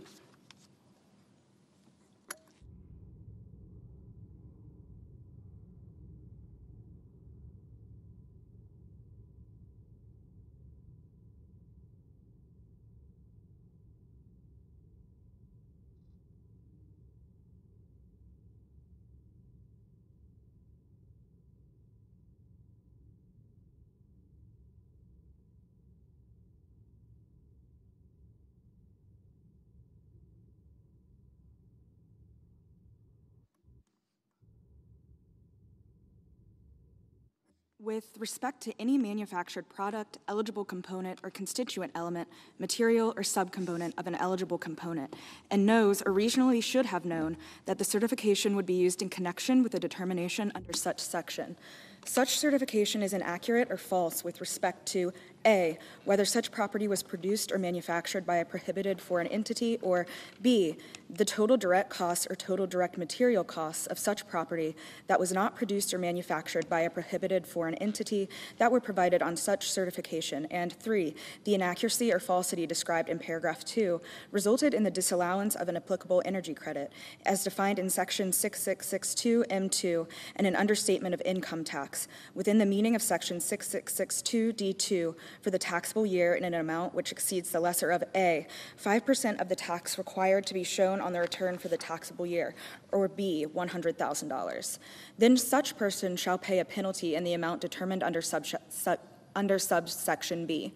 B, amount of penalty. The amount of the penalty imposed under subsection A on any person with respect to a certification shall be equal to the greater of 1, 10% of the amount of the underpayment as defined in section 6664A, solely attributable to the inaccuracy or falsity described in subsection A2, or 2, $5,000.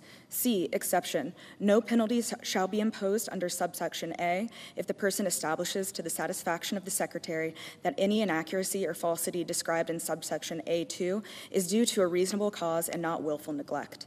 D, definitions.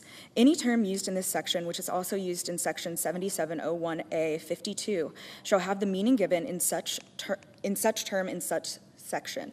2, clerical amendments. A, section 6696 is amended, 1, in the heading by striking and 6695A and inserting 6695A and 6695B.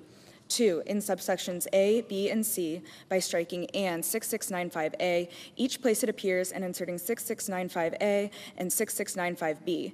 3, in subsection C by striking or 6695A and inserting 6695A or 6695B.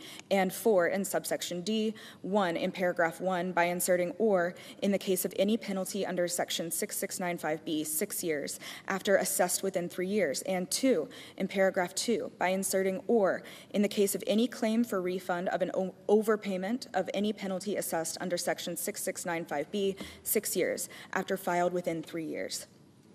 B, the table of sections for Part 1 of Subchapter B of Chapter 68 is amended by inserting, after item related to Section 6695A, the following new item, Section 6695B, penalty for substantial misstatements on certification provided by supplier. 1, excise tax on facilities that receive material assistance from prohibited foreign entities. 1. In general, Subtitle D is amended by adding at the end of the following new chapter, Chapter 50B, Material Assistance from Prohibited Foreign Entities, Section 5000E-1, Imposition of Tax, Section 5000E-1, Imposition of Tax. A. In general, in the case of an applicable facility for which there is a material assistance cost ratio violation, a tax is hereby imposed for the taxable year in which such facility is placed in service in the amount determined under subsection D with respect to such facility.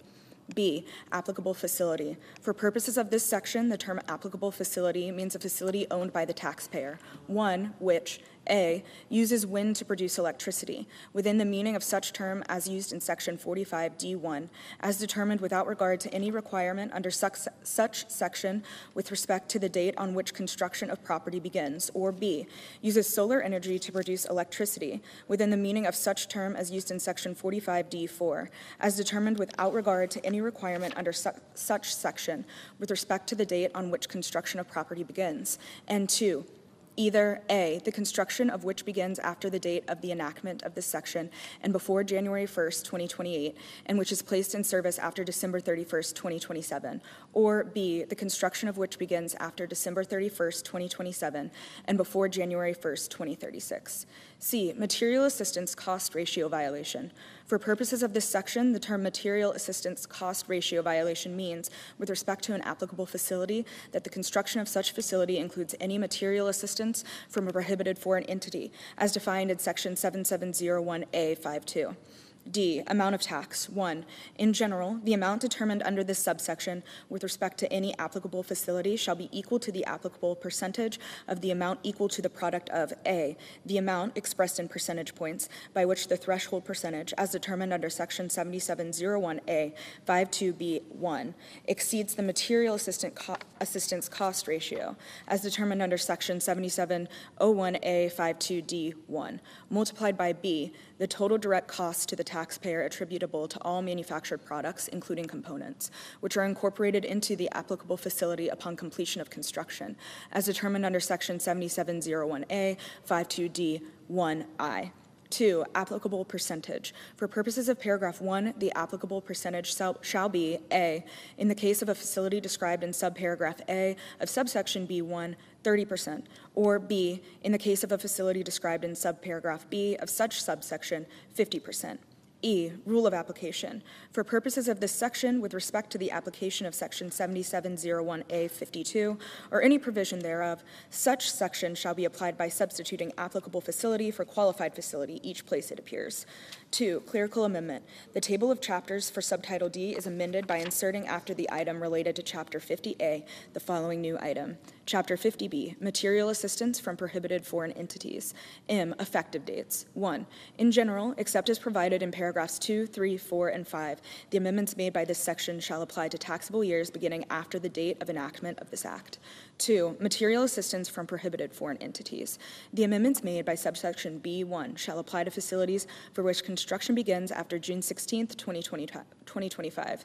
3, excise tax on facilities that receive material assistance from prohibited foreign entities. The amendments made by subsection 1 shall apply to facilities for which construction begins after June 16th, 2025. 4, penalty for substantial misstatements on certification provided by supplier. The amendments made by subsection K shall apply to certifications provided after December 31st, 2025. B, termination for wind and solar facilities. The amendments made by subsection A shall apply to facilities the construction of which begins after the date of enactment of this act. Section 7513, termination and restrictions on clean electricity investment credit. A, termination for wind and solar facilities. Section 48E is amended 1 in paragraph 1 by striking the amount of and inserting subject to paragraph 4, the amount of, and 2 by adding at the end of the following new paragraph. 4, termination for wind and solar facilities. A, in general, this section shall not apply to any qualified property placed in service by the taxpayer after December 31st, 2027, which is part of an applicable facility. B, applicable facility. For purposes of this paragraph, the term applicable facility means a qualified facility which, 1, uses wind to produce electricity within the meaning of such term as used in Section 45D1, as determined without regard to any requirement under such section with respect to the date on which construction of the property begins. Or 2, uses solar energy to produce electricity within the meaning of such term as used in Section 45D4, as determined without regard to any requirement under such section with respect to the date on which construction of property begins.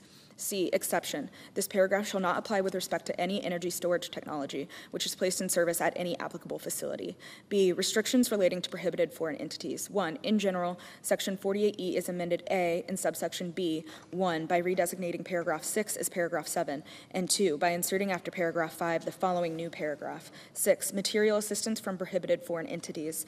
A, in general, subject to subparagraph B, the terms qualified facility and qualified interconnection property shall not include any facility or property, the construction, reconstruction, or erection of which begins after December 31st, 2025, if the construction, reconstruction, or erection of such facility or property includes any material assistance from a prohibited foreign entity, as defined in Section 7701A52.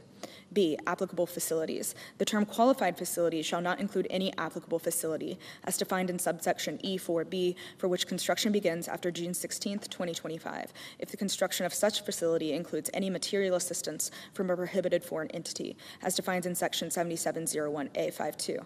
And B, in subsection C, by adding at the end the following new paragraph. 3, material assistance from prohibited foreign entities. The term energy storage technology shall not include any property, the construction of which begins after December 31st, 2025, if the construction of such property includes any material assistance from a prohibited foreign entity, as defined in Section 7701A52. 2, additional restrictions. Section 48ED is amended by adding at the end the following new paragraph. 6, restrictions relating to prohibited foreign entities. A, in general, no credit shall be determined under subsection A for any taxable year if the taxpayer is 1, a specified foreign entity as defined in Section 77A 51B, or 2, a foreign influenced entity as defined in Section 7701A 51D without regard to clause 1, 2 thereof. B, effective control. In the case of a taxpayer for which Section 7701A 51D12 is determined to apply for any taxable year, no credit shall be determined under subsection A for such taxable year if such determination relates to a qualified facility described in subsection B3 or energy storage technology described in subsection C2. Recapture. A, in general, Section 50A is amended. 1, by redesignating paragraphs 4 through 6 as paragraphs 5 through 7, respectively. 2, by inserting after paragraph 3 the following new paragraph. 4, payments to prohibited foreign entities. A, in general, if there is an applicable payment made by a specified taxpayer before the close of the 10-year period beginning on the date such taxpayer placed in service investment credit property, which is eligible for the Clean Electricity Investment Credit under Section 48EA, then the tax under this chapter for the taxable year in which such applicable payment occurs shall be increased by 100% of the aggregate decrease in the credits allowed under Section 38 for all prior taxable years, which would have resulted solely from reducing to zero any credit determined under Section 46, which is attributable to the Clean Electricity Investment Credit under Section 48EA with respect to such property. B, applicable payment. For purposes of this paragraph, the term applicable payment means, with respect to any taxable year, a payment or payments described in Section 7701A 51D12. C, specified taxpayer. For purposes of this paragraph, the term specified taxpayer means any taxpayer who has been allowed a credit under Section 48EA for any taxable year beginning after the date, which is 2 years after the date of enactment of this paragraph. 3, in paragraph 5, as redesignated by clause 1, by striking or any applicable transaction to which paragraph 3A applies, and inserting any applicable transaction to which paragraph 3A applies, or any applicable payment to which paragraph 4A applies. And 4, in paragraph 7, as redesignated by clause 1, by striking or 3 and inserting 3 or 4. B, conforming amendments. 1, Section 1371D1 is amended by striking Section 50A5 and inserting Section 50A6. 2, Section 6418G3 is amended by striking subsection A5, each place it appears, and inserting subsection A7. C, denial of credit for expenditures for certain wind and solar leasing agreements. 1, in general, Section 48E is amended A by redesignating subsection 1 as subsection J, and B by inserting after subsection H the following new subsection. 1, denial of credit for expenditures for wind and solar leasing agreements. No credit shall be determined under this section for any qualified investment during the taxable year with respect to property described in paragraph 1 or 4 of Section 25DD as applied by substituting lessee for taxpayer if the taxpayer rents or leases such property to a third party during such taxable year. 2, conforming rules. Section 50 is amended by adding at the end the following new subsection. E, rules for geothermal heat pumps. For purposes of this section and Section 168, the ownership of energy property described in Section 48A3A7 shall be determined without regard to whether such property is readily usable by a person other than the lessee or service recipient. D, domestic content rules. Subparagraph B of Section 48E(a)(3) is amended to read as follows. B, domestic content. Rules similar to the rules of Section 48A(12) shall apply, except that, for purposes of subparagraph B of such section and the application of rules similar to the rules of Section 45B(9)(b), the adjusted percentage, as determined under Section 45B(9)(c), shall be determined as follows. 1, in the case of any qualified investment with respect to any qualified facility, the construction of which begins before June 16, 2025, 40%, or in the case of a qualified facility which is an offshore wind facility, 20%.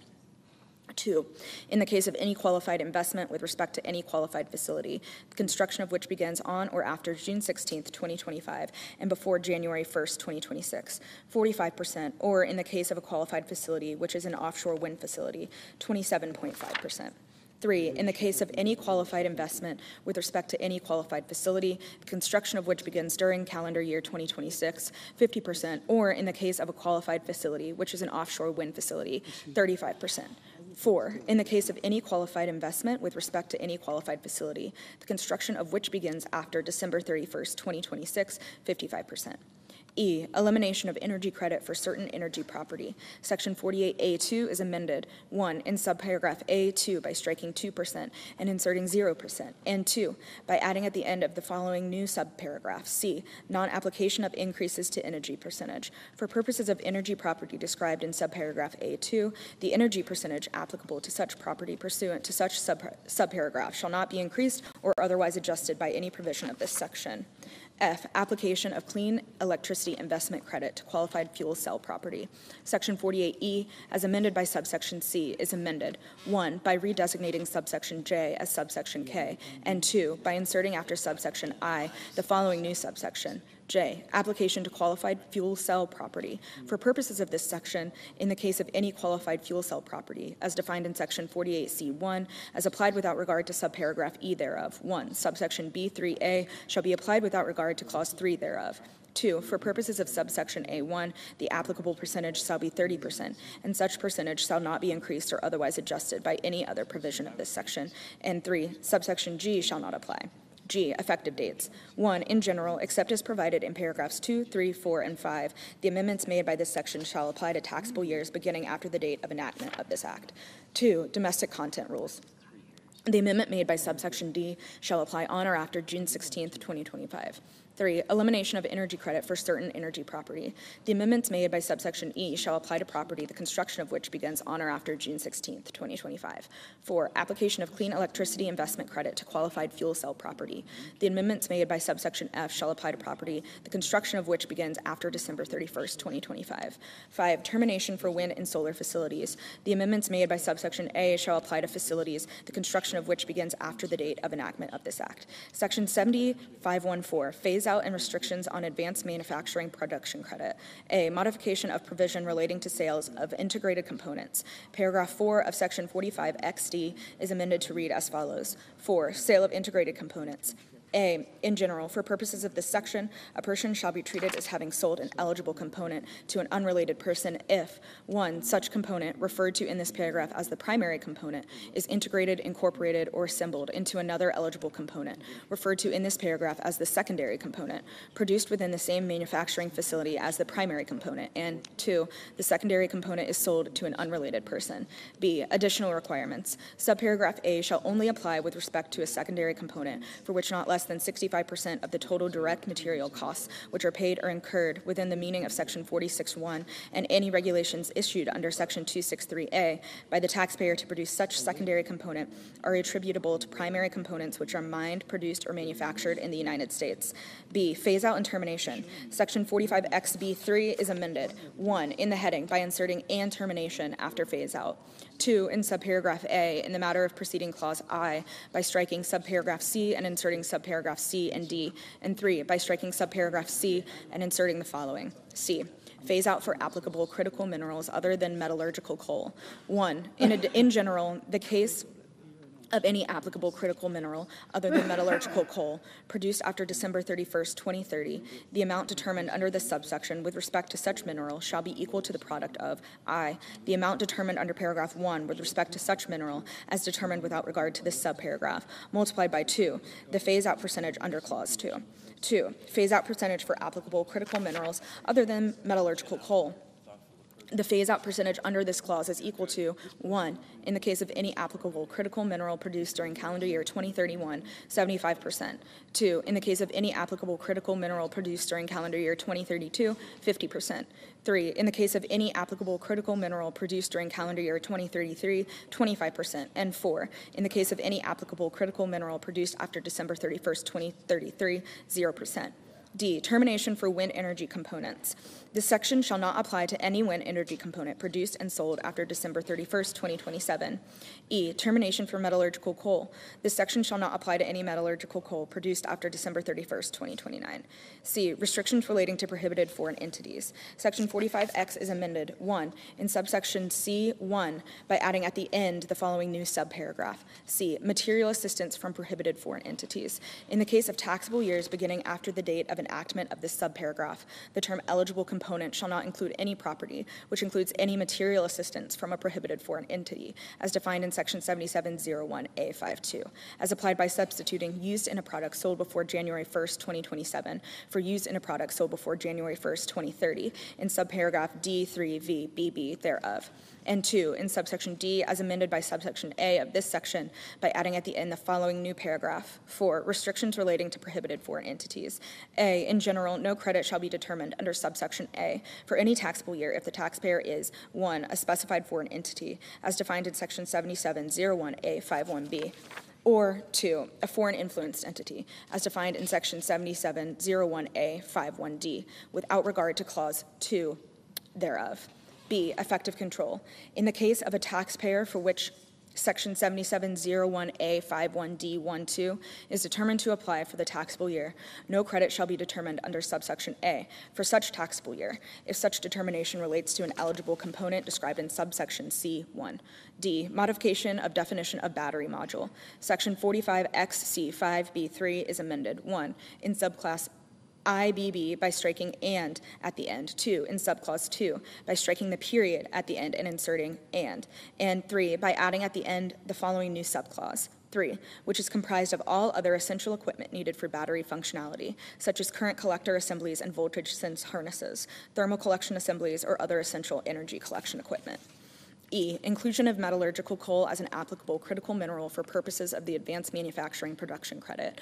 1, in general, section 45XC6 is amended. A, by redesignating subparagraphs R through Z as subparagraphs S through AA respectively, and B, by inserting after subparagraph Q the following new subparagraph R, metallurgical coal. Metallurgical coal which is suitable for the use in the production of steel within the meaning of the notice published by the Department of Energy entitled Critical Mineral List, addition of metallurgical coal used for steel making, 90 Federal Regulation 22711, May 29th, 2025, regardless of whether such production occurs inside or outside of the United States. 2, credit amount. Section 45XB1M is amended by inserting 2.5% in the case of metallurgical coal after 10%. F, effective dates. 1, in general, except as provided in paragraph 2, the amendments made by this section shall apply to taxable years beginning after the date of the enactment of this act. 2, modification of provision relating to sale of integrated components. The amendment made by subsection A shall apply to components sold during taxable years beginning after December 31st, 2026. Section 7515, restriction on the extension of Advanced Energy Product Credit Program. A, in general, section 48C E3C is amended by striking shall be increased and inserting shall not be increased. B, effective date. The amendment is made by this section shall take effect on the date of enactment of this act. Subchapter B, enhancement of America First energy policy. Section 7521, extension and modification of clean fuel production credit. A, prohibition on foreign feedstocks. 1, in general, section 45ZF1A is amended. A, in clause 1, 2, BB by striking and at the end. B, in clause 2 by striking period at the end and inserting and C, by adding at the end the following new clause. 3, such fuel is exclusively derived from a feedstock by which was produced or grown in the United States, Mexico, or Canada. 2, effective date. The amendments made by this subsection shall apply to transportation fuel produced after December 31st, 2025. B, prohibition on negative emission rates. 1, in general, section 45ZB1 is amended. A, by striking subparagraph C and inserting the following. C, rounding of emissions rate. The Secretary may round the emissions rate under subparagraph B to the nearest multiple of 5 kilograms of CO2e per MMBTU, and B, by adding at the end the following new subparagraph. E, prohibition on negative emission rates. For purposes of this section, the emissions rate for a transportation fuel may not be less than 0. 2, effective date. The amendments made by this subsection shall apply to emissions rates published for transportation fuel produced after December 31st, 2025. C, determination of emissions rate. 1, in general, section 45ZB1B is amended by adding at the end the following new clauses. 4, exclusion of indirect land use changes. Notwithstanding clauses 1, 2, and 3, the emissions rate shall be adjusted as necessary to exclude any emissions attributed to indirect land use change. Any such adjustment shall be based on regulations or methodologies determined by the Secretary. 5, animal manures. With respect to any transportation fuel which is derived from animal manure, the Secretary, 1, shall provide a distinct emissions rate with respect to such fuel based on the specific animal manure feedstock, which may include dairy manure, swine manure, poultry manure, or any other sources as are determined appropriate by the Secretary, and 2, notwithstanding subparagraph E, may provide an emissions rate that is less than 0. 2, conforming amendment. Section 45Z-B1B1 is amended by striking clauses 2 and 3 and inserting clauses 2, 3, 4, and 5. 3, effective date. The amendments made by this subsection shall apply to emissions rates published for transportation fuel produced after December 31st, 2025. D, extension of clean fuel production credit. Section 45ZG is amended by striking December 31st, 2027 and inserting December 31st, 2029. E, preventing double credit. Section 45ZD5 is amended 1 in subparagraph A, in Clause 2 by striking and at the end, B, in Clause 3 by striking the period at the end and inserting and C, by adding at the end the following new clause. 4, is not produced from a fuel for which a credit under this section is allowable, and 2, by adding at the end the following new subparagraph. C, regulations and guidance. The Secretary shall issue such regulations or other guidance as the Secretary determines necessary to carry out the purposes of subparagraph A4. F, sales to unrelated persons. Section 45Z F3 is amended by adding at the end the following.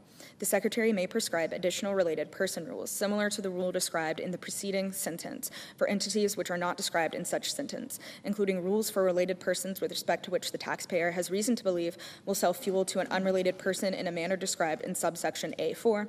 G, treatment of sustainable aviation fuel. 1, coordination of credits. A, in general, section 45ZA3 is amended. 1, in the heading by striking special and inserting adjusted, and 2, by adding at the end the following new subparagraph. C, coordination of credits. In the case of a transportation fuel, which is sustainable aviation fuel, which is sold before October 1st, 2025, the amount of the credit determined under paragraph 1 with respect to any gallon of such fuel shall be reduced by an amount equal to the amount of the sustainable aviation fuel credit allowable under section 6426K1. B, effective date. The amendments made by this paragraph shall apply to fuel sold after December 31st, 2025. 2, elimination of special rate. A, in general, section 45ZA3, as amended by paragraph 1, is amended by 1, striking subparagraph A, and 2, by redesignating subparagraph C as subparagraph A. B, conforming amendment. Section 45ZC1 is amended by striking the $1 amount in subject A to B, the 35-cent amount in subsection A3A1, and the $1.75 amount in subsection A3A2, and inserting and the $1 amount in subsection A2B. C, effective date. The amendments made by this paragraph shall apply to fuel produced after December 31st, 2025.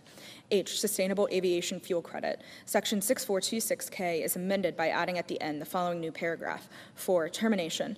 This subsection shall not apply to any sale or use for any period after September 30th, 2025. 1, regulation or registration of producers of fuel eligible for clean fuel production credit. 1, in general, section 13704B5 of Public Law 117-169 is amended by striking after section 6426K3 and inserting after section 40B. 2, effective date. The amendment made by this subsection shall apply to transportation fuel produced after December 31st, 2024. J, extension and modification of small agrobiodiesel producer credit. 1. In general, Section 48 is amended, A, in subsection B4, 1, in subparagraph A, by striking 10 cents and inserting 20 cents. 2, in subparagraph B, by inserting in a manner which complies with the requirements under Section 45Z F1 A3, after produced by an eligible small agribiodiesel producer. And 3, by adding at the end of the following new subparagraph, D, coordination with clean fuel production credit. The credit determined under this paragraph with respect to any gallon of fuel shall be in addition to any credit determined under Section 45Z with respect to such gallon of fuel. And B, in subsection G, by inserting or, in the case of the small agribiodiesel producer credit, any sale or use after December 31st, 2026, after December 31st, 2024. 2, transfer of credit. Section 6418 F1A is amended by adding at the end the following new clause. XII, so much of the biodiesel fuels credit determined under Section 40A, which consists of the small agribiodiesel producer credit determined under subsection B4 of such section. 3, effective date. The amendments made by this subsection shall apply to fuel sold or used after June 30th, 2025. K, restrictions relating to prohibited foreign entities. 1, in general, Section 45ZF is amended by adding at the end the following new paragraph. 8, restrictions relating to prohibited foreign entities. A, in general, no credit shall be determined under subsection A for any taxable year beginning after the date of enactment of this paragraph if the taxpayer is a specified foreign entity as defined in Section 7701A 51B. B, other prohibited foreign entities. No credit shall be determined under subsection A for any taxable year beginning after the date, which is 2 years after the date of enactment of this paragraph, if the taxpayer is a foreign influenced entity, as defined in Section 7701A51D, without regard to Clause 1-2 thereof. 2, effective date. The amendment made by this subsection shall apply to taxable years beginning after the date of enactment of this Act. Section 7522, restrictions on carbon oxide sequestration credit. 1, restrictions relating to prohibited foreign entities. Section 45QF is amended by adding at the end the following new paragraph. 10, restrictions relating to the prohibited foreign entities. No credit shall be determined under subsection A for any taxable year beginning after the date of enactment of this paragraph. The taxpayer is A, a specified foreign entity as defined in Section 7701A51B, or B, a foreign influenced entity as defined in Section 7701A51D, determined without regard to Clause 1-2 thereof. B, parity for different uses and utilizations of qualified carbon oxide. Section 45Q is amended. 1, in subsection A,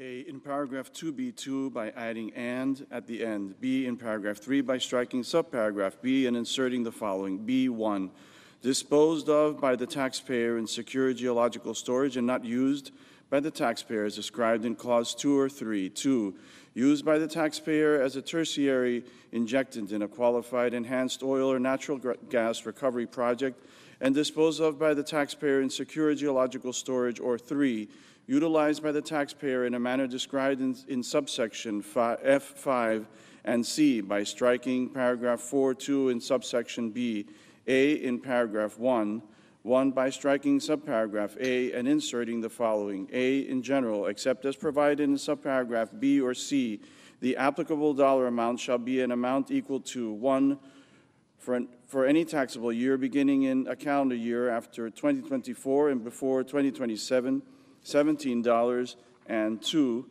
for any taxable year beginning in a calendar year after 2026, an amount equal to the product of $17 and the inflation adjustment factor for such calendar year determined under Section 43B3B for such calendar year, determined by substituting 2025 for 1990, and 2, in subparagraph B by striking shall be applied and all that follows through the period and inserting shall be applied by substituting $36 for $17 each place it appears.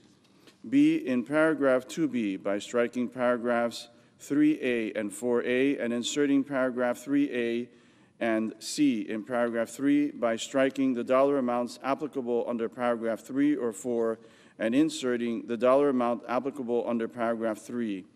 3, in subsection F, A, in paragraph 5B1, by striking 4B2 and inserting 3B3, and B, in paragraph 9, by striking paragraphs 3 and 4 of subsection A, and inserting subsection A3 and 4 in subsection H3A2 by striking paragraph 3A or 4A of subsection A and inserting subsection A3A. C, conforming amendment section 6417D3C 12BB is amended by striking paragraph 3A or 4A of section 45QA and inserting section 45QA3A. D, effective dates. 1, restrictions relating to prohibited foreign entities.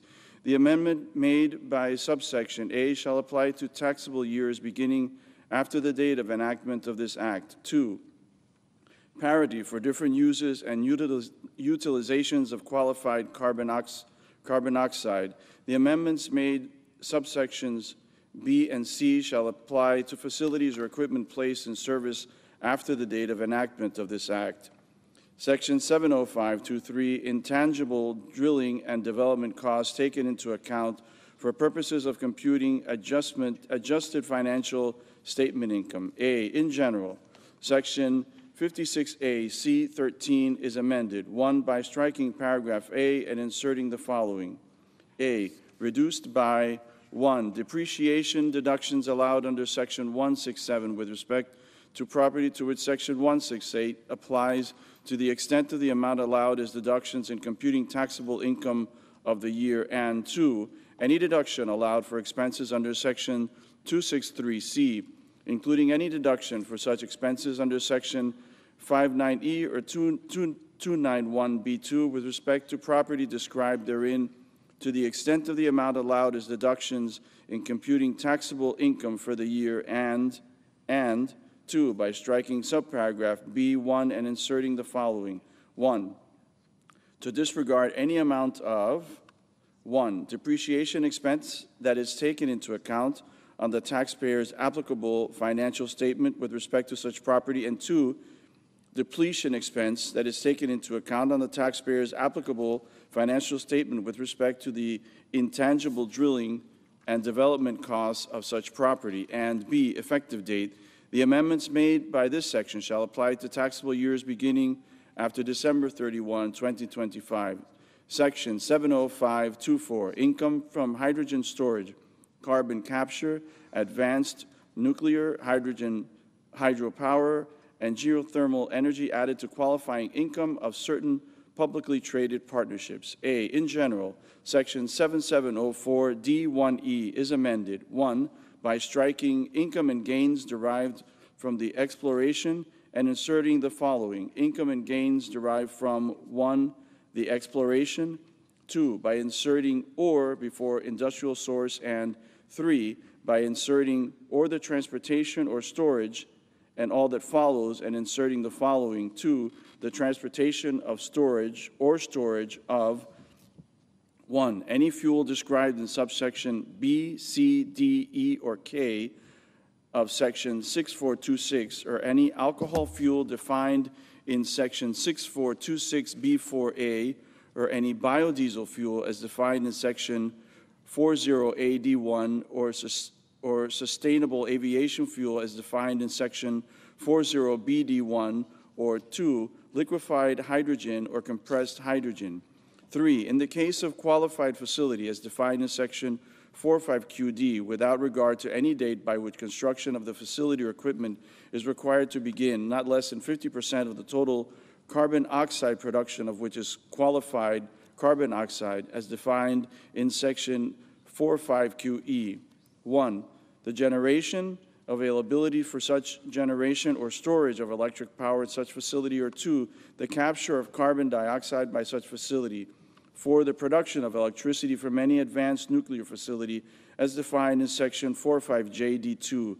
5, the production of electricity or thermal energy exclusively using a qualified energy resource described in subparagraph D or H of section 45C1 or 6, the operation of energy property described in Clause 3 or 7 of Section 48A3A determined without regard to any requirement under such section with respect to the date on which construction of property begins. B, effective date. The amendments made by this section shall apply to taxable years beginning after December 31, 2025.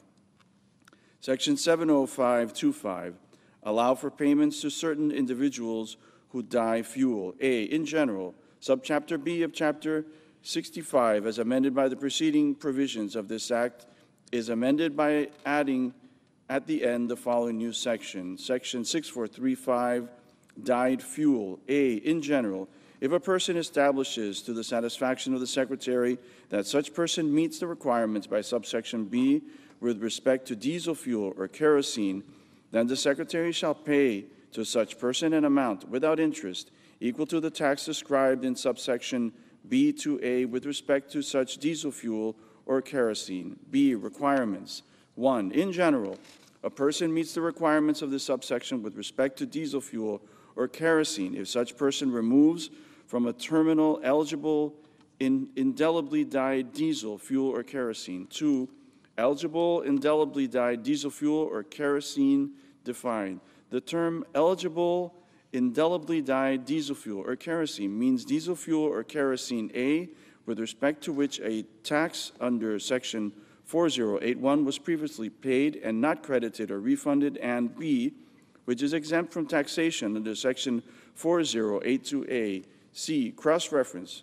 For civil penalty for excessive claims under this section, see Section 6675. B, conforming amendments. 1. Section 6206 is amended. A, by striking or 6427 each place it appears and inserting 6427 or 6435, and B, by striking 6420 and 6421 and inserting 6420, 6421, and 6435.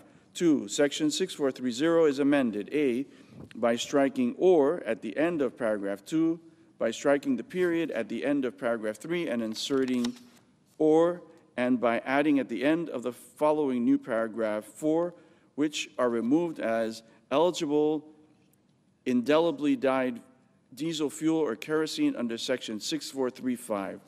3. Section 6675 is amended. A, in subsection A, by striking or 6427 relating to fuels not used by taxable purposes and inserting 6427 relating to fuels not used for taxable purposes, or 6435 relating to eligible indelibly dyed fuel, and B, in subsection B1, by striking 6421 or 6427 and inserting 6421, 6427, or 6435. 4. The table of sections for subchapter B of Chapter 65, as amended by the preceding provisions of this Act, is amended by adding at the end the following new item.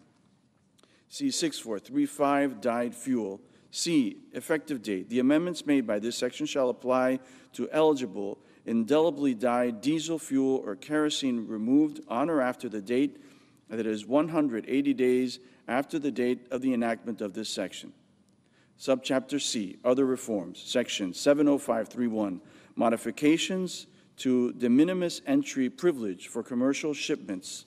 Civil penalty. 1. Additional penalty imposed. Section 321 of the Tariff Act of 1930.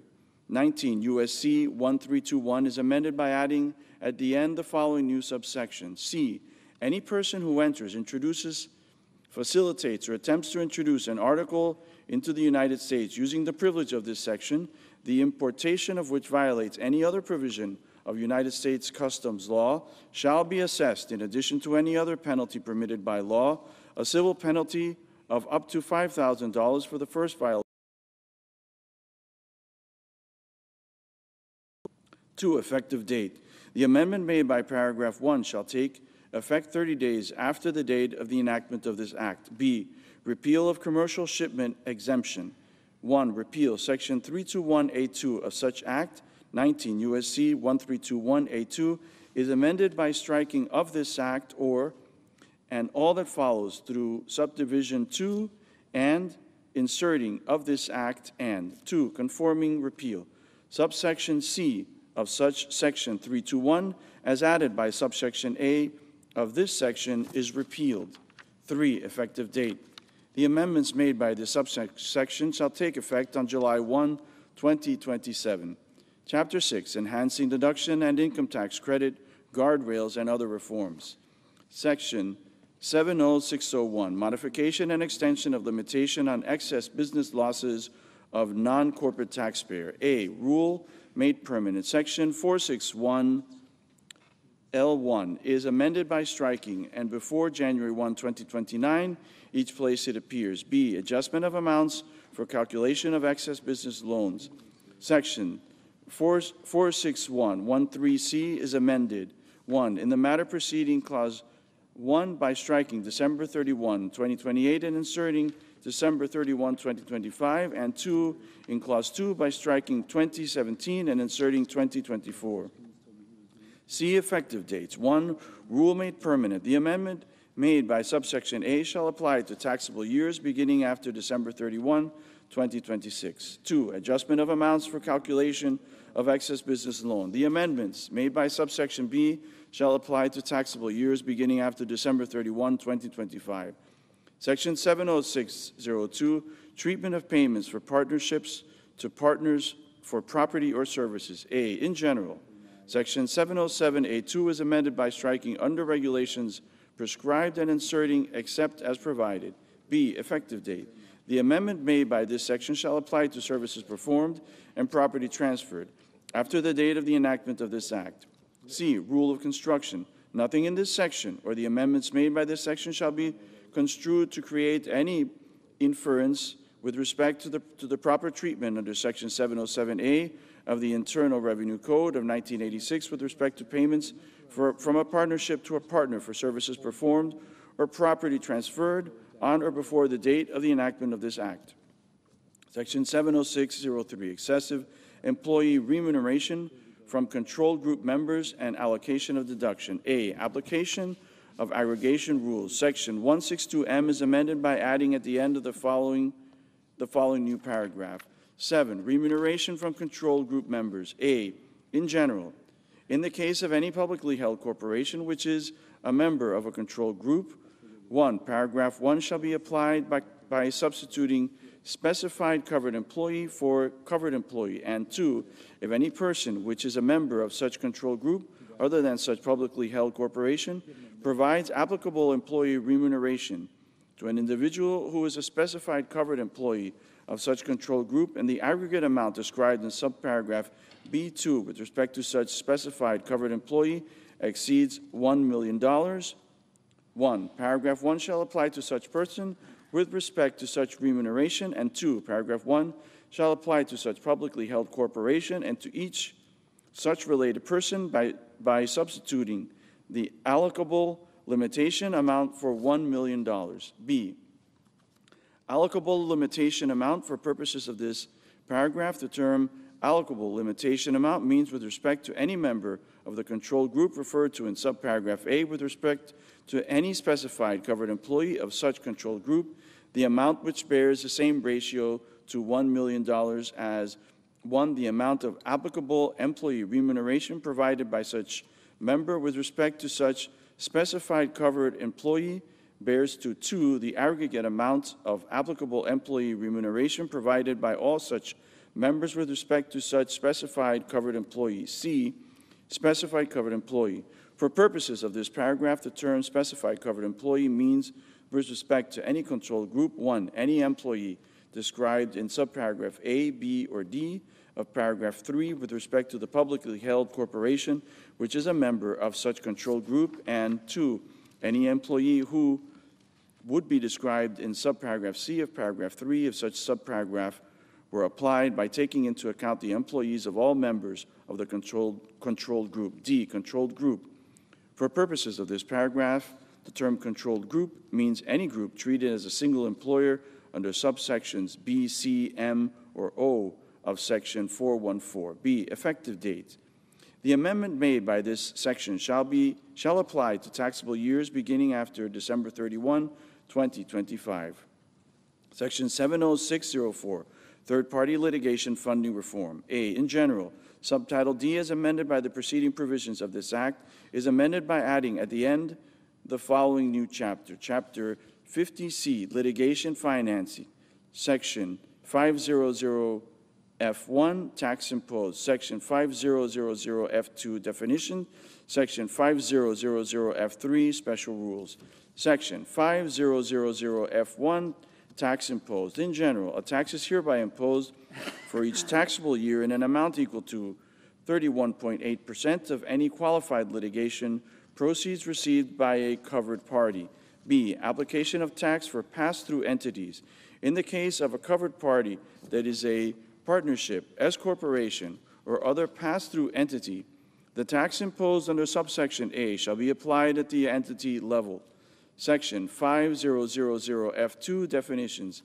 In this chapter, 1, civil action. A, in general, the term civil action means any civil action, administrative proceeding, claim, or cause of action. B, multiple actions. The term civil action may, unless otherwise indicated, include more than one civil action. 2, covered party. A, in general, the term covered party means with respect to any civil action, any third party, including an individual, corporation, partnership, or sovereign wealth fund to such action which 1, receives funds pursuant to a litigation financing agreement, and 2, is not an attorney representing a party to such civil action.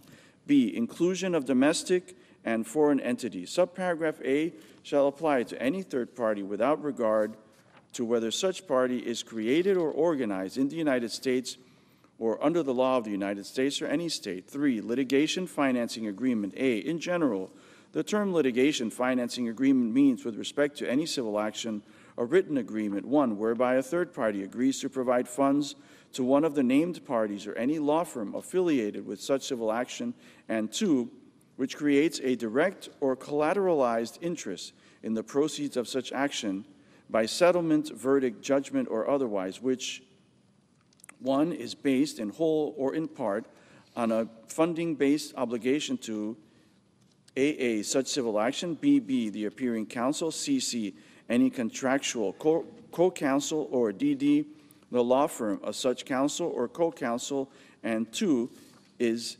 executed with 606. A, any attorney representing a party to such civil action, B, any co-counsel in such civil action with a contingent fee interest in the representation of such party, C, any third party that has a collateral-based interest in the contingency fees of the counsel or co-counsel firm which is related in whole or in part to the fees derived from representing such party, or D, any named party in such civil action. B, substantially similar agreements. The term litigation financing agreement shall include any contract, including any option, forward contract, futures contract, short position, swap, or similar contract, or other agreement which, as defined by the Secretary, is substantially similar to an agreement described in subparagraph A. C, exceptions. The term litigation financing agreement shall not include any agreement, 1, under which the total amount of funds described in subparagraph A1 with respect to an individual civil action is less than $10,000, or 2, in which the third party described in subparagraph A, 1, has a right to receive proceeds which are derived from or pursuant to such agreement that are limited to A, repayment of the principal of a loan, B, repayment of the principal of a loan plus any interest on such loan, provided that the rate of interest does not exceed the greater amount of A, 7%, or B, a rate equal to twice the average annual yield on 30-year United States Treasury securities, 608, as determined for the year preceding the date on which such agreement was executed, or C, reimbursement of attorney's fees, or 2, bears a relationship described in Section 267B to the named party receiving the payment described in subparagraph A1. 4, qualified litigation proceeds. A, in general, the term qualified litigation proceeds means with respect to any taxable year an amount equal to the realized gains, net income, or other profit received by a covered party during such taxable year, which is derived from or pursuant to any litigation financing agreement. B, anti-netting. Any gains, income, or profit described in subparagraph A shall not be reduced or offset by any ordinary or capital loss in the taxable year. C, prohibition on exclusion of certain amounts.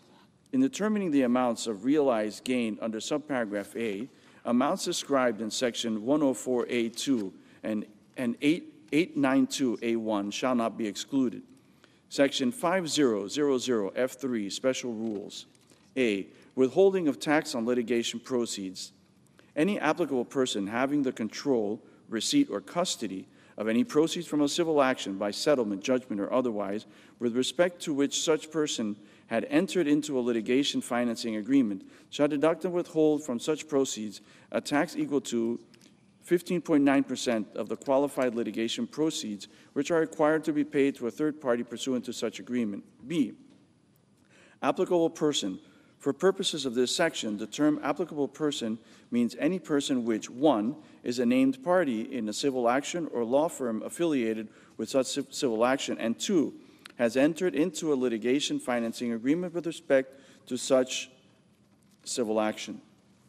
C, application of withholding provisions. 1, liability for withheld tax. Every person required to deduct and withhold any tax under this chapter is hereby made liable for such tax and is hereby indemnified against the claims and demands of any person for the amount of any payments made in accordance with the provisions of this chapter. 2, withheld tax as credit to recipient of qualified litigation proceeds. Qualified litigation proceeds on which any tax is required to be withheld at the source under this chapter shall be included in the return of the recipient of such proceeds. By any amount of tax so withheld shall be credited against the amount of tax as computed in such return.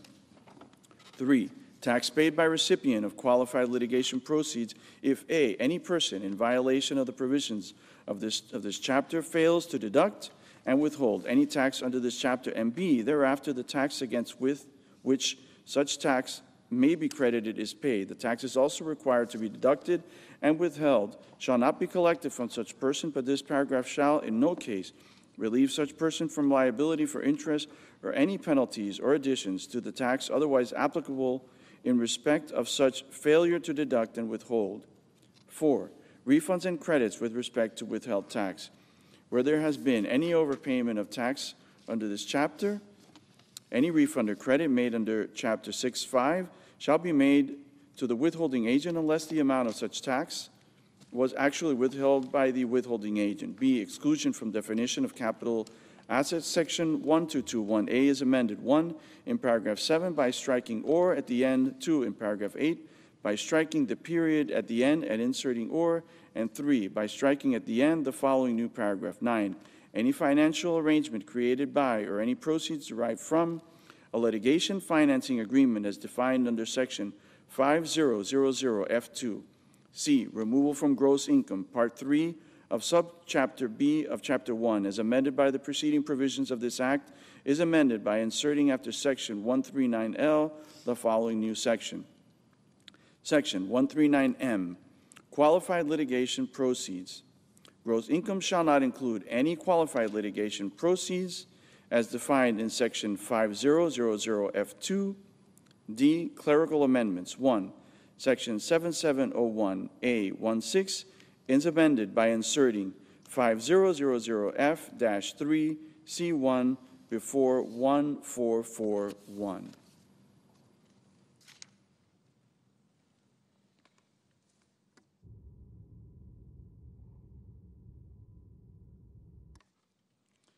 Two, the table of chapters for subtitle D as amended by the preceding provisions of this Act is amended by inserting after the item relating to Chapter 50B the following new item, Chapter 50C, litigation financing. 3, the table of sections for Part 3 of Subchapter B of Chapter 1 as amended by the preceding provisions of this Act is amended by inserting after the item relating to Section 139L the following new item, Section 139M, qualified litigation proceeds. E, effective date. The amendments made by this section shall apply to taxable years beginning after December 31, 2025. Section 70605, excise tax on certain remittance transfers. A, in general, Chapter 36 is amended by inserting after Subchapter B the following new subchapter. Subchapter C, remittance transfers. Section 4475, imposition of tax. Section 4475, imposition of tax. A, in general, there is hereby imposed on any remittance transfer a tax equal to 1% of the amount of such transfer. B, payment of tax.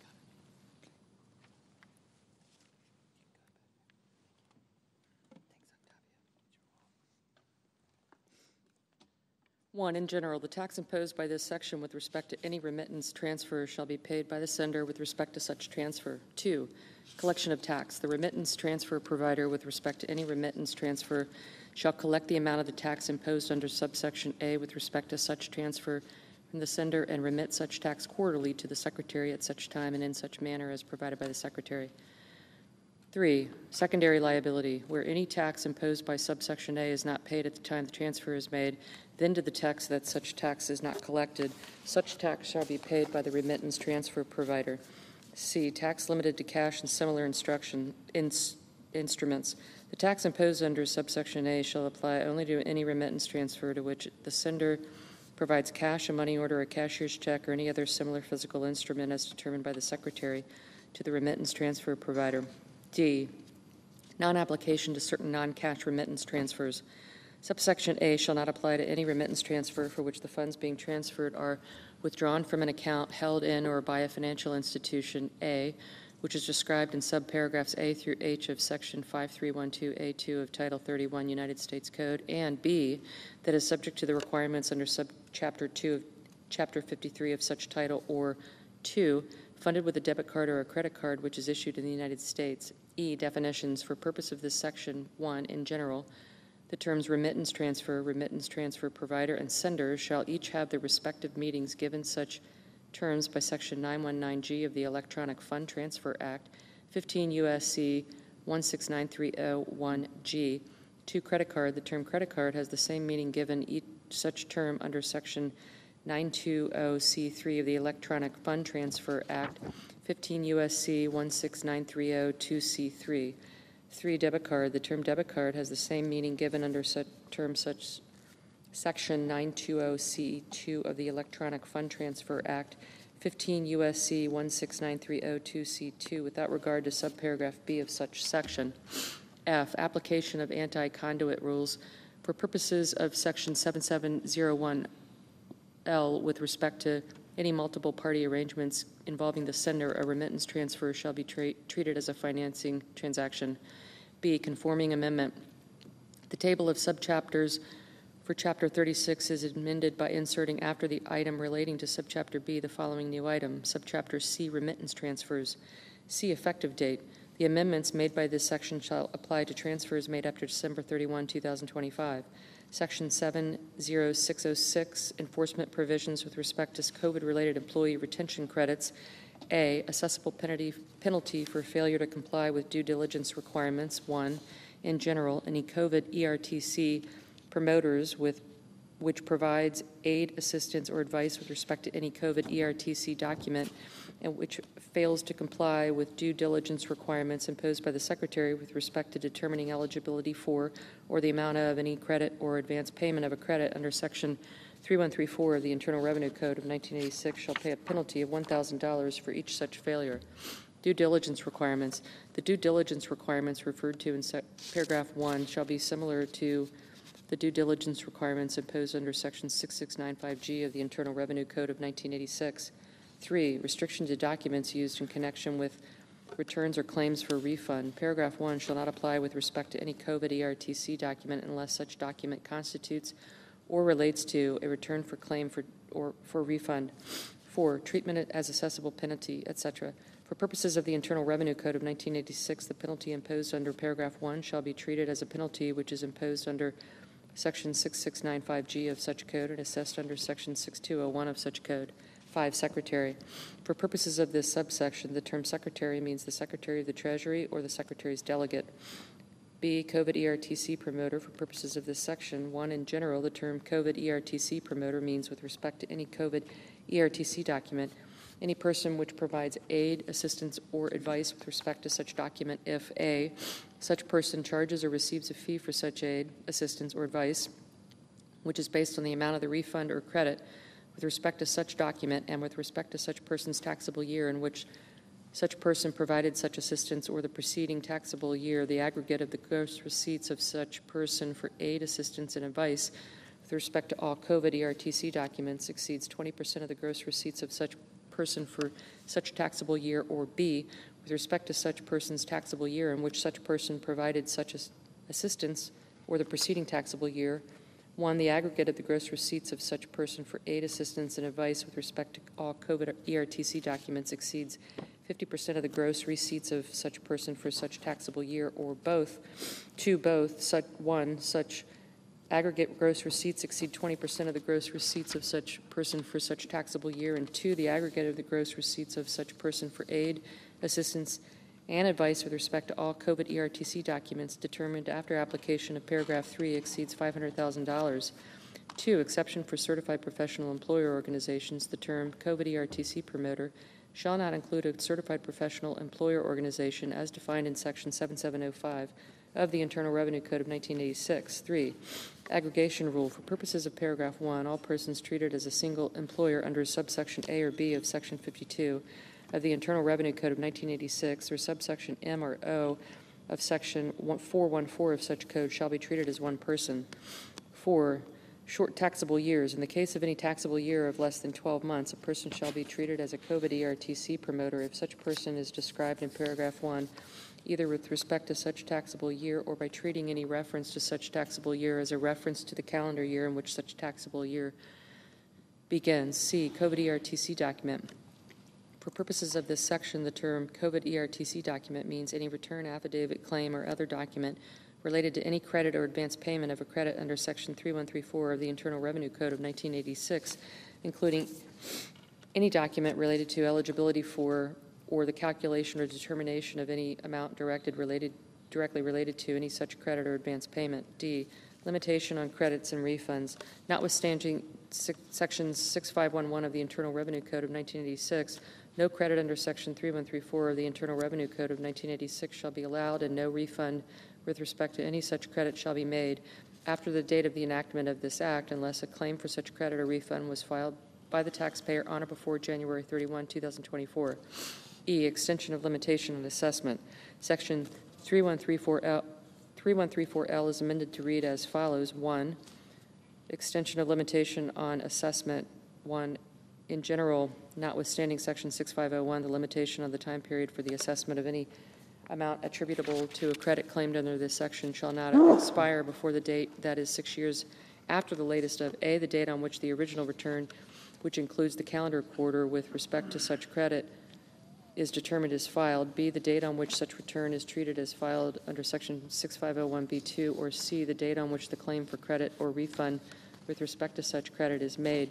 Deduction 2, deduction for wages taken into account in determining improperly claimed credit. A, in general, notwithstanding Section 6511 in the case of an assessment attributable to a credit claimed under this section, the limitation on the time period for credit or refund of any amount attributable to a deduction for improperly claimed ERTC wages shall not expire before the time period for such assessment expires under paragraph 1. B, improperly claimed ERTC wages. For purposes of this paragraph, the term improperly claimed ERTC wages means with respect to an assessment attributable to a credit claimed under this section, the wages with respect to which a deduction would not have been allowed if the portion of the credit to which such assessment relates had been properly claimed. F, amendment to penalty for erroneous claim for refund or credit. Section 6676A is amended by striking income tax and inserting income or employment tax. G, effective dates. 1, in general, the provisions of this section shall apply to aid, assistance, and advice provided after the date of the enactment of this Act. 2, limitation on credits and refunds. Subsection D shall apply to credits and refunds allowed or made after the date of the enactment of this Act. 3, extension of limitation on assessment. The amendment made by subsection E shall apply to assessments made after the date of the enactment of this Act. 4, amendment to penalty for erroneous claim for a refund or credit. The amendment made by subsection F shall apply to claims for credit or refund after the date of the enactment of this Act. H, regulations. The Secretary, as defined in subsection A5, shall issue such regulations or other guidance as may be necessary or appropriate to carry out the purposes of this section and the amendments made by this section. Section 70607, Social Security Number Requirement for American Opportunity and Lifetime Learning Credits. A, Social Security Number of Taxpayer Required.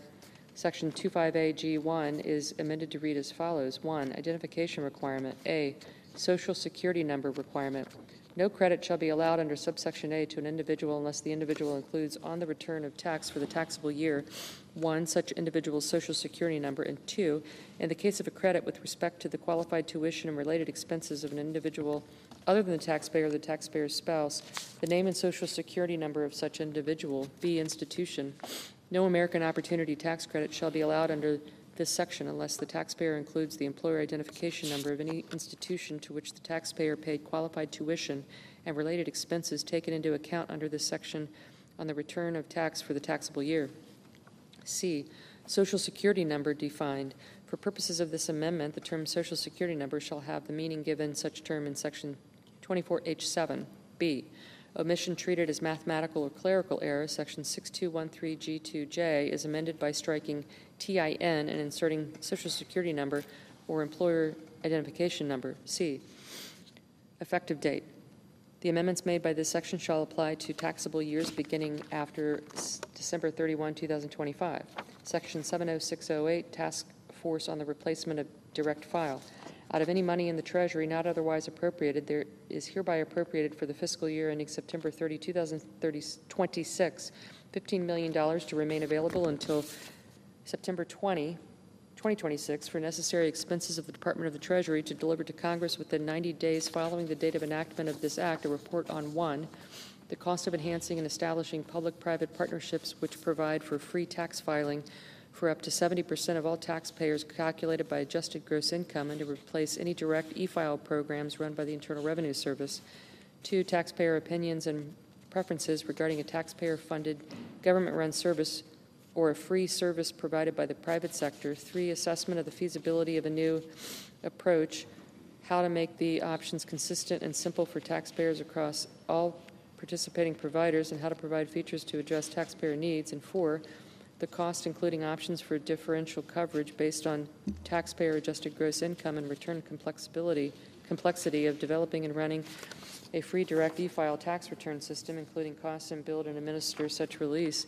Subtitle B, Health, Chapter 1, Medicaid. Subchapter A, Reducing Fraud and Improving Enrollment Processes. Section 71101, Moratorium on Implementation of Rule Relating to Eligibility and Enrollment in Medicare Savings Programs.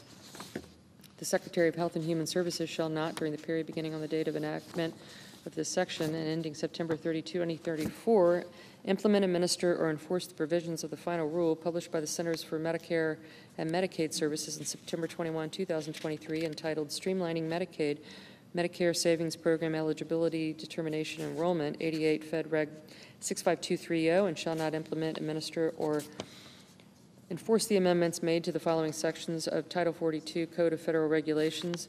1, Section 406.21C, 2, Section 435.4, 3, Section 435.601, 4, Section 435.909, 5, Section 435.911, 6, Section 435.952, Section 71102, moratorium on eligibility, on implementation of rule relating to eligibility and enrollment for Medicaid CHIP and the Basic Health Program.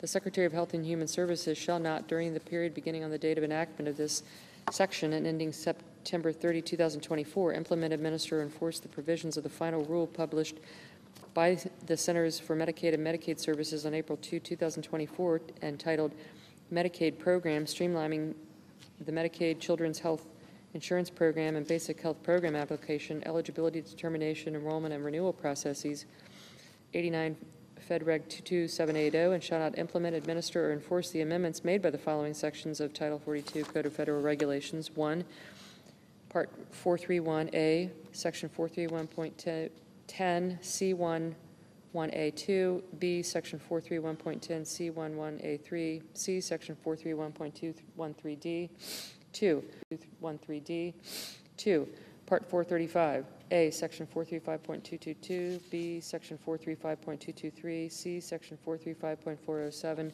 D, Section 435.601, E, Section 435.608, F, Section 435.831G, G, Section 435.907, H, Section 435.911C, 1, I, Section 435.912, J, Section 435.916, K, Section 435.919, L, Section 435.940, M, Section 435.952, N, Section 435.1200, 3, Part 436, A, Section 436.601, B, Section 436.831G, 4, Part 447, Section 447.56A15, 5, Part 457, A, Section 457.65D, B, Section 457.340D, C, Section 457.340F, D, Section 457.344, E, Section 457.348, F, Section 457.350, G, Section 457.480,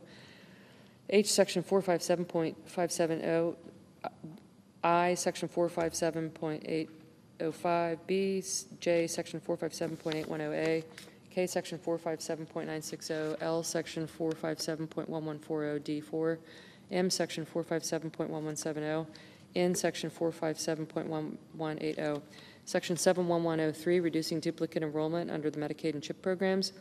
A, Medicaid, 1, in general, Section 1902 of the Social Security Act, 42 U.S.C. 1396A, is amended A in subsection A, 1, in paragraph 86 by striking "and" at the end, 2, in paragraph 87 by striking the period and inserting "and 3, by inserting after paragraph 87 the following new paragraph.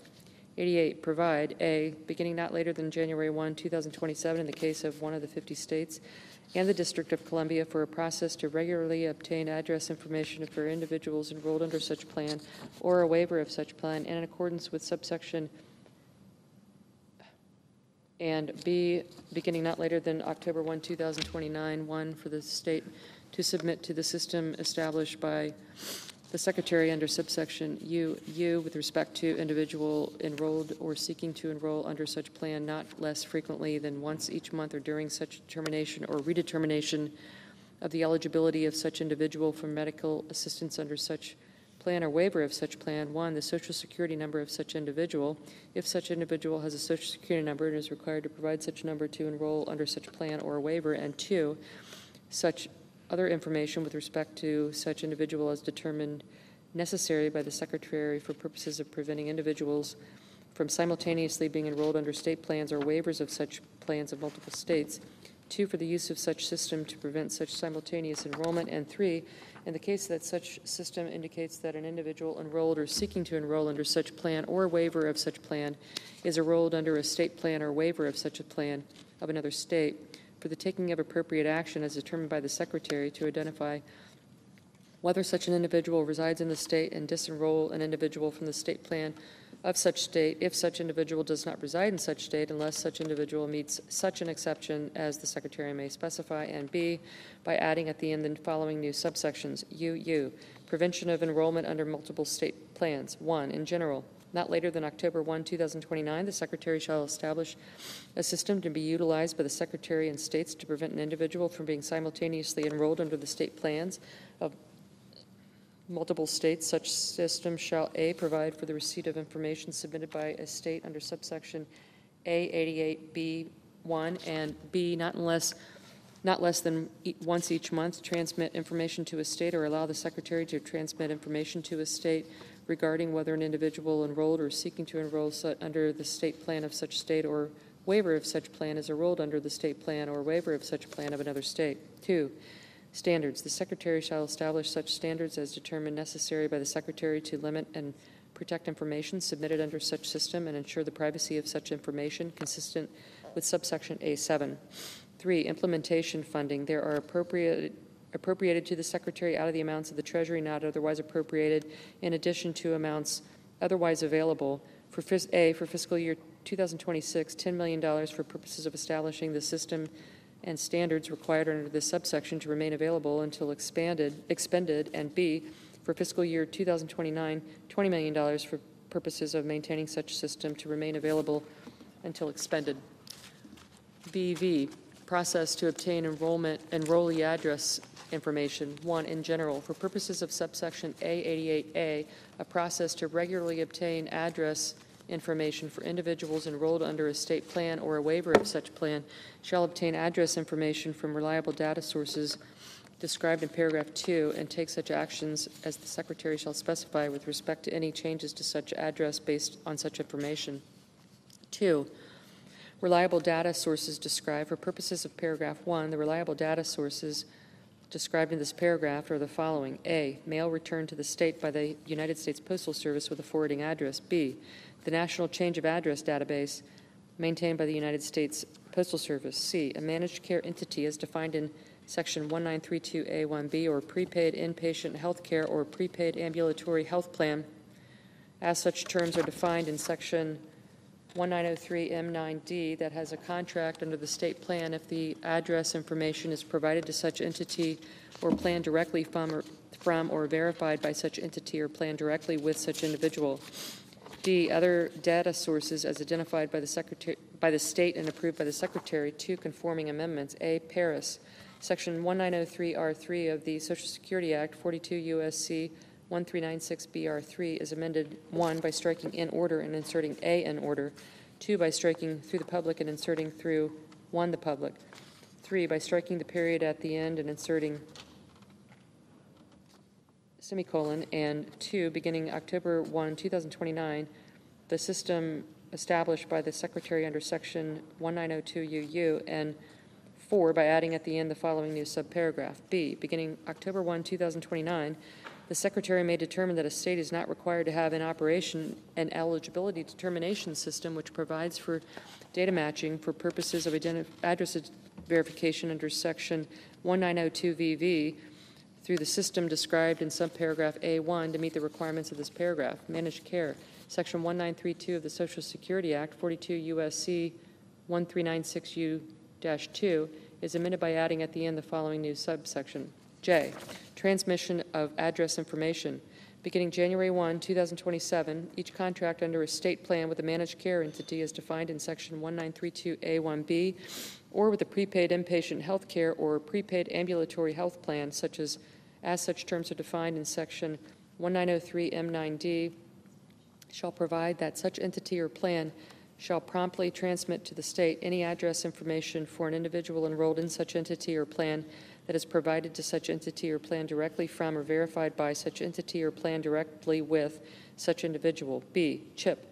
1, in general, Section 2107E1 of the Social Security Act, 42 U.S.C. 1397GGE1 is amended, A, by redesignating subparagraphs H through U as subparagraphs I through V, 1 through 5, respectively, and B, by inserting after subparagraph G the following new subparagraph.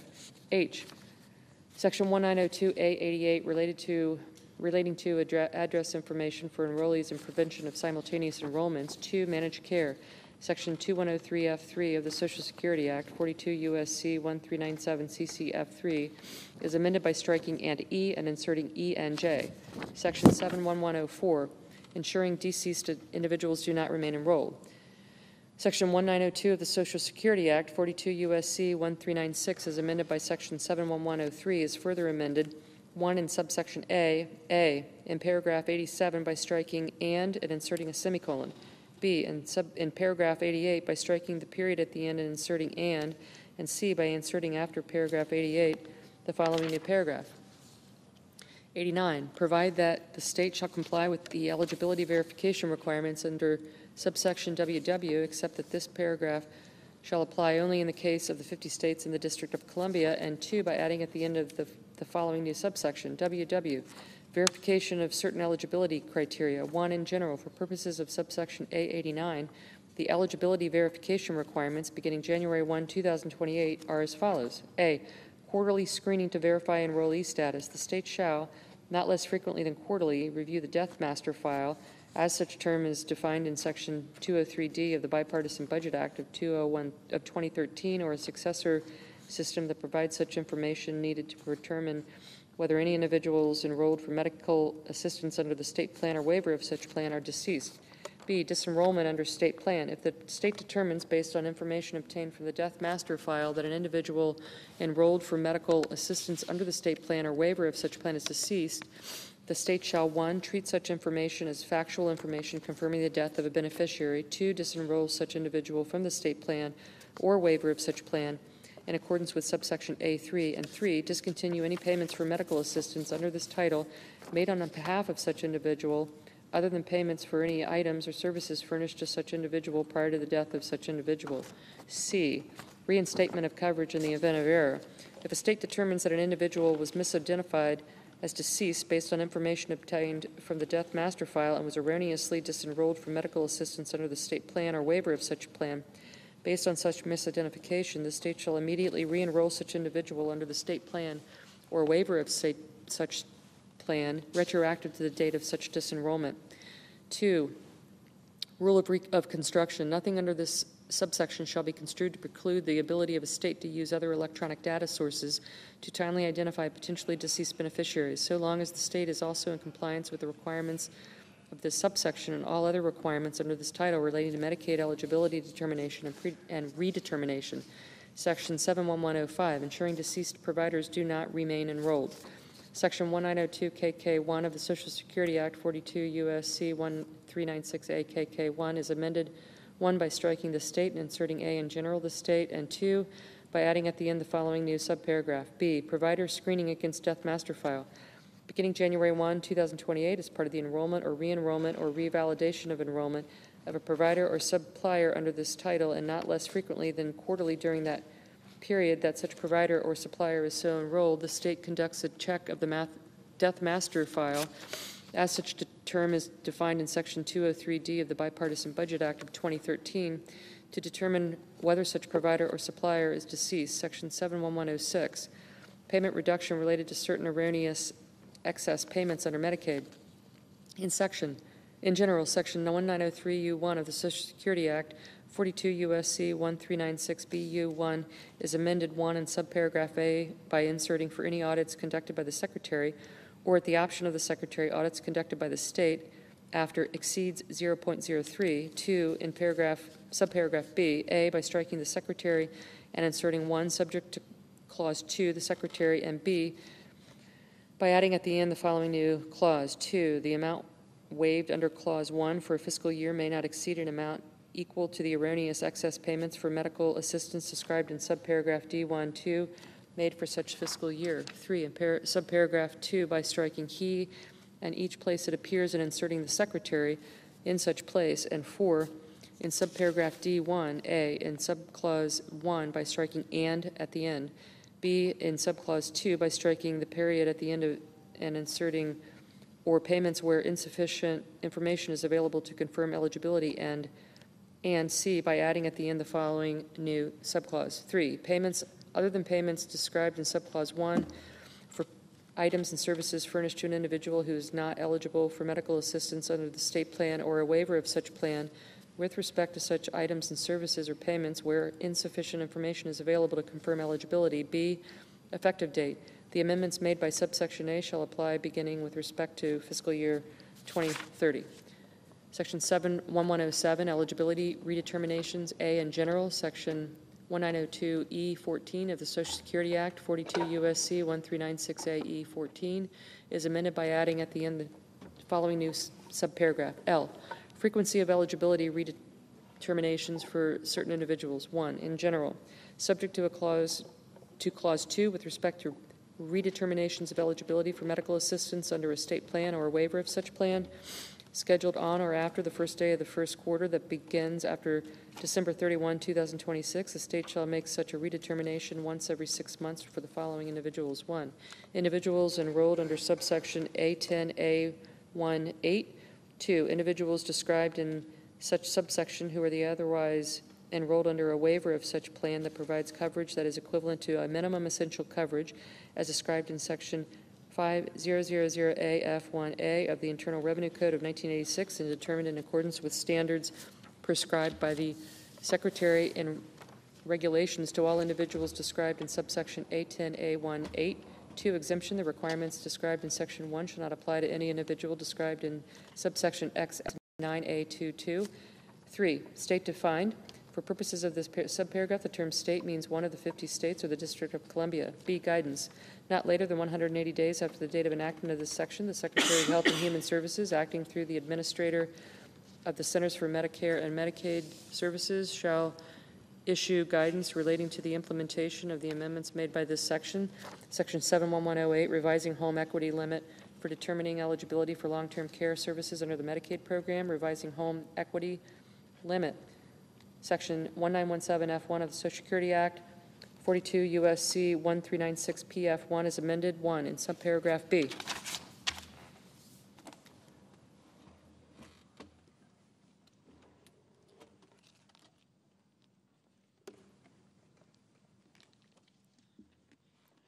A, by striking A state and inserting I, A state. B, in clause I, as inserted by subparagraph A. I, by striking $500,000 and inserting the amount specified in subparagraph A, and II by inserting in the case of an individual's home that is located on a lot that is zoned for agricultural use after apply subparagraph A and C by adding at the end the following new clause. II, a state may elect without regard to the requirements of section 1902A 1 relating to statewideness and section 1902A 10B relating to comparability to apply subparagraph A in the case of an individual's home that is not described in clause I by substituting for the amount specified in such subparagraph an amount that exceeds such amount but does not exceed $1 million, and 2, in subparagraph C. A, by inserting other than the amount specified in subparagraph B, II, relating to certain non-HIFE agricultural homes after specified in this paragraph, and B, by adding at the end the following new sentence in the case that application of the preceding sentence would result in a dollar amount other than the amount specified in subparagraph BI relating to certain agricultural homes exceeding $1 million such amount shall be deemed to be equal to $1 million. B, clarification. Section 1902 of the Social Security Act, 42 U.S.C. 1396A is amended. 1, in subsection R2 by adding at the end the following new subparagraph C.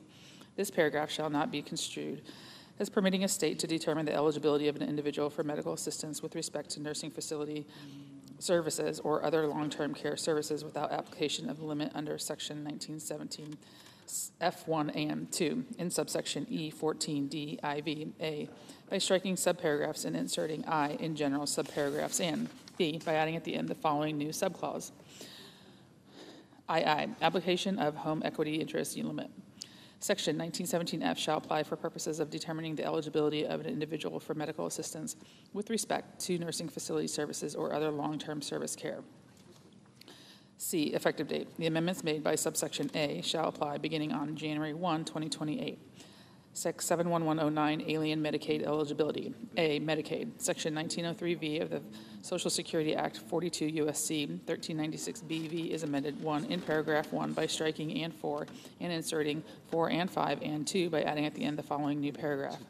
5, notwithstanding the preceding paragraphs of this subsection beginning on October 1, 2026, except as provided in paragraph 2 and 4, in no event shall payment be made to a state under this section for medical assistance furnished to an individual unless such individual is A, a resident of one of the 50 states, the District of Columbia, or a territory of the United States, and B, either I, a citizen or national of the United States, II, and an alien lawfully admitted for permanent residence as an immigrant, as defined by sections 101A 15 and 101A 20 of the Immigration and Nationality Act, excluding, among others, alien visitors, tourists, diplomats, and students who enter the United States temporarily with no intention of abandoning their residence in a foreign country. III, an alien who has been granted the status of Cuban and Haitian entrant, as defined in Section 501E of the Refugee Education Assistance Act of 1980, Public Law 96422, or IB, an individual who lawfully resides in the United States in accordance with a compact of a free association referred to in Section 402B2G of the Personal Responsibility and Work Opportunity Reconciliation Act of 1996. B, CHIP, Section 2107E1 of the Social Security Act, as amended by Section 71103B, is further amended. 1, by redesignating subparagraphs R through V as paragraphs B through W, respectively, and 2, by inserting the paragraph Q, the following.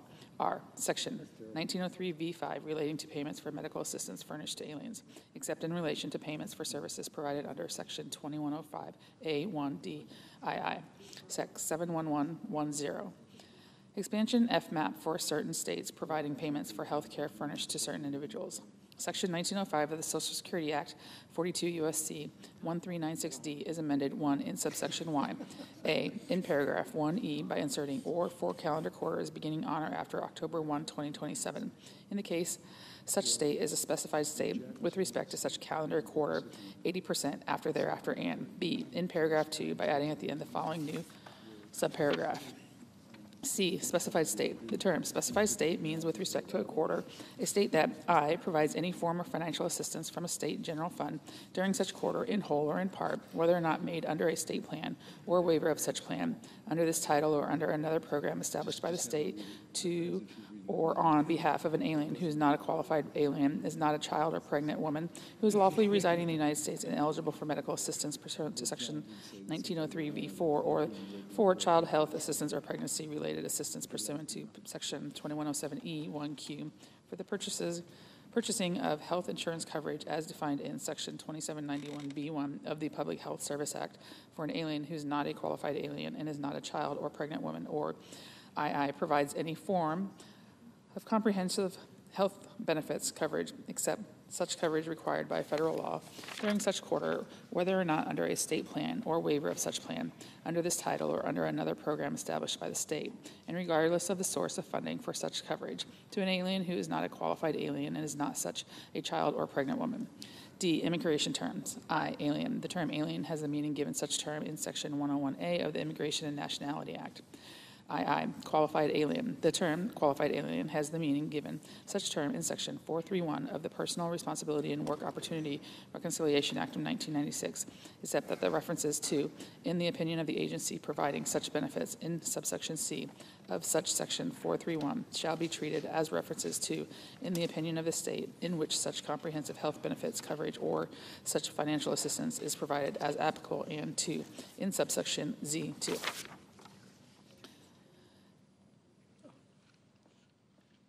A, in subsection A by striking for such year and inserting for such quarter, and B, in subparagraph B, I, in the matter preceding subclause I by striking for year and inserting for calendar quarter in a year, and II in subclause II by striking for the year and inserting for the quarter for the state. Sec 71111, expansion FMAP for emergency Medicaid. Section 1905 of the Social Security Act, 42 U.S.C. 1396D is amended by adding at the end the following new subsection. KK, FMAP for treatment of an emergency medical condition notwithstanding subsection Y and Z, beginning on October 1, 2026, the federal medical assistance percentage for payments for care and services described in paragraph 2 of subsection 1903V furnished to an alien described in paragraph 1 of such subsection shall not exceed the federal medical assistance percentage determined under subsection B for such state. Subchapter B, preventing wasteful spending. Sec 71112, moratorium on implementation of rule relating to staffing standards for long-term care facilities under the Medicare and Medicaid programs. The Secretary of Health and Human Services shall not, during the period beginning on the date of the enactment of this section and ending September 30, 2034, implement, administer, or enforce the provisions of the final rule published by the Centers for Medicare and Medicaid Services on May 10, 2024, entitled Medicare and Medicaid Programs, Minimum Staffing Standards for Long-Term Care Facilities, and Medicaid Institutional Programs Transparency Reporting. 89, Fed Reg 40876, and shall not implement, administer, or enforce the amendments made to the following sections of Part 483 of Title 42, Code of Federal Regulations. 1, Section 483.5. 2, Section 483.35. Sec 71113, reducing state Medicaid costs. A, in general, Section 1902A34 of the Social Security Act, 42 U.S.C. 1396A, A34, is amended to read as follows. 34, provide that in the case of any individual who has been determined to be eligible for medical assistance under the plan and A, is enrolled under paragraph 10AIV III, such assistance will be made available to the individual for care and services, including under the plan and furnished in or after the month, before the month in which the individual made application or application was made on the individual's behalf, in the case of a deceased individual. For such assistance, if such individual was, or upon application would have been eligible for such assistance at the time such care and services were furnished, or B, is not described in subparagraph A. such assistance will be made available to the individual for care and services, including under the plan and furnished in or after the second month before the month in which the individual made an application or application was made on the individual's behalf in the case of a deceased individual. For such assistance, if such individual was, or upon application, would have been eligible for such assistance at the time such care and services were furnished. B, definition of medical assistance, Section 1905A of the Social Security Act, 42 U.S.C. 1396 is amended by striking in or after the third month before the month in which the recipient makes application for assistance in inserting, with respect to an individual described in Section 1902A 34A, in or after the month before the month in which the recipient makes application for assistance, and with respect to an individual described in Section 1902A 34B, in or after the second month before the month in which the recipient makes application for assistance. C, CHIP, Section 2102B1B of the Social Security Act, 42 U.S.C. 1397BB, B1B, is amended, 1, in Clause IV by striking and at the end. 2, in Clause V by striking the period and inserting semicolon and. 3, by adding at the end the following new clause. VI shall, in the case that the state elects to provide child health or pregnancy-related assistance to an individual for any period prior to the month in which the individual made application for such assistance or application was made on behalf of the individual, provide that such assistance is not made available to such individual for items and services included under the state child health plan or waiver of such plan that are furnished before the second month preceding the month in which such individual made application or application was made on behalf of such individual for assistance. D, effective date. The amendments made by this section shall apply to medical assistance, child health assistance, and pregnancy-related assistance with respect to individuals whose eligibility or such assistance, child health assistance, or pregnancy-related assistance is based on an application made on or after the first day of the first quarter that begins after December 31st, 2026. Sec 71114, prohibiting federal Medicaid and CHIP funding for certain items and services. A, Medicaid, Section 1903I of the Social Security Act, 42 U.S.C. 1396B1, is amended, 1, in paragraph 26 by striking semi-and or and inserting a semicolon. 2, in paragraph 27 by striking the period at the end and inserting colon or. 3, by inserting paragraph 27, the following new paragraph. 28, with respect to any amount expanded for specified gender transition procedures as defined in Section 1905 LL, furnished to an individual enrolled in a state plan or waiver of such plan. And 4, in the flush left matter at the end by striking and 18 and inserting 18 and 28. B, CHIP, Section 2107E 1. of the Social Security Act, 42 US 1397 GGE10, as redesignated by Section 71103B 1A, is amended by striking and 17 and inserting 17 and 28. C, specified gender transition procedures defined. Section 1905 of the Social Security Act, 42 U.S.C. 1396D, is amended by adding at the end the following new subsection. LL, specified gender transition procedures. 1, in general, for purposes of Section 1903 I-28, except as provided in paragraph 2, the term specified gender transition procedure means, with respect to an individual, any of the following when performed for the purpose of intentionally changing the body of such individual, including by disrupting the body's development, inhibiting its natural functions, or modifying its appearance to no longer correspond to the individual's sex.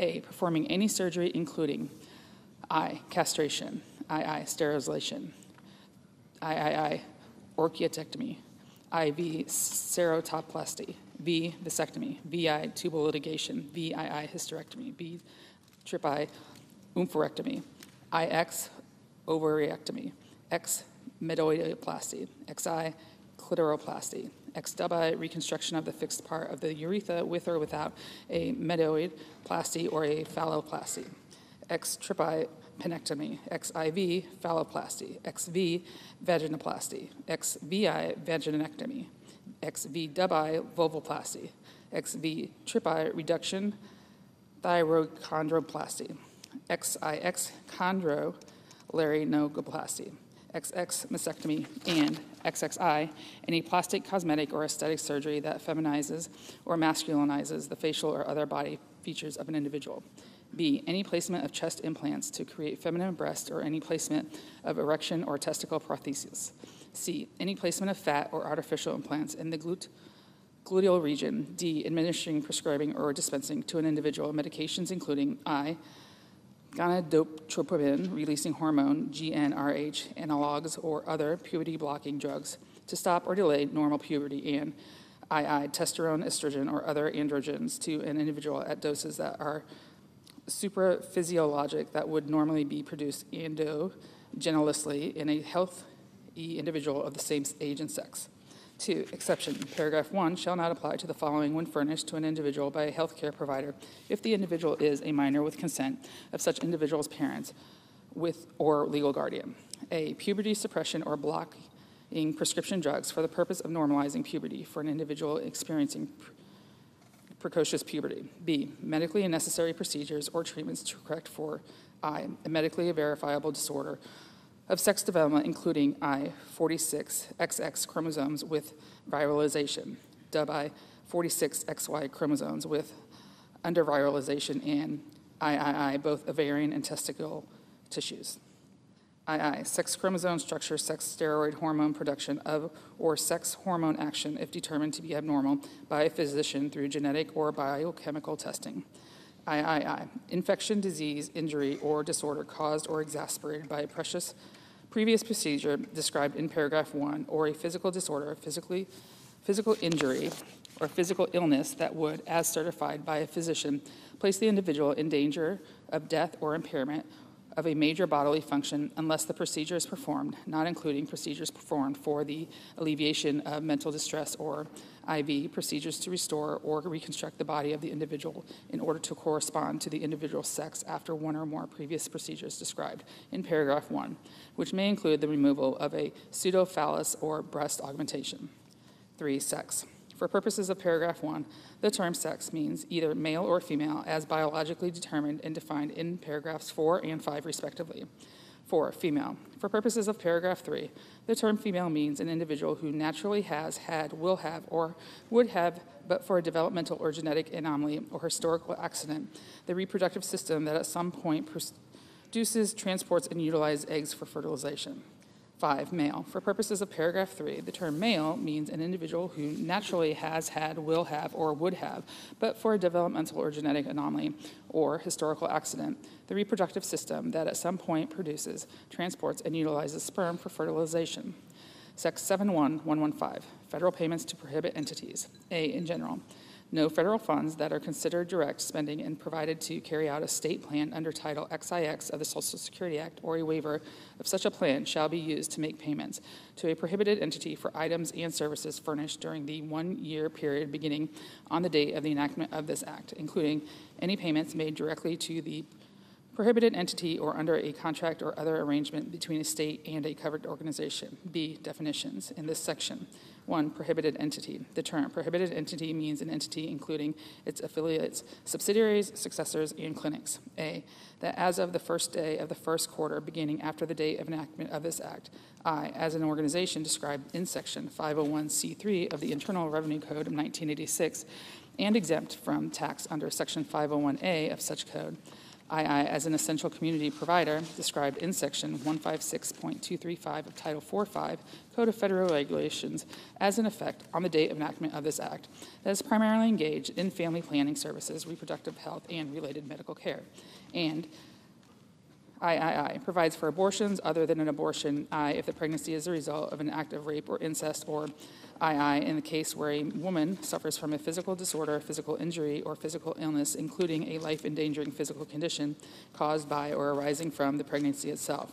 That would, as certified by a physician, place the woman in danger of death unless an abortion is performed, and B, for which the total amount of federal and state expenditures under the Medicaid program under Title XIX of the Social Security Act for medical assistance furnished in fiscal year 2023, made directly or by a covered organization to the entity or to any affiliates, subsidiaries, successors, or clinics of the entity, or made to the entity or to any affiliates, subsidiaries, successors, or clinics of the entity as part of a nationwide health care provider network, exceeded $800,000. 2. Direct spending. The term direct spending has the meaning given the term under Section 250C of the Balanced Budget and Emergency Deficit Control Act of 1985, 2 U.S.C. 900C.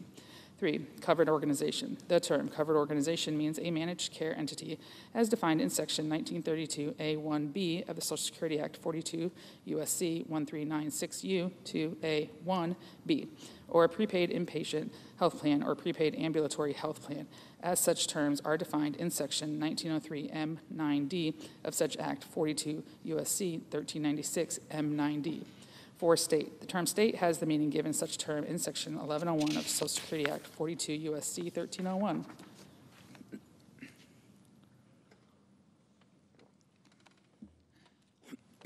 Subchapter C, stopping abusive financing practices.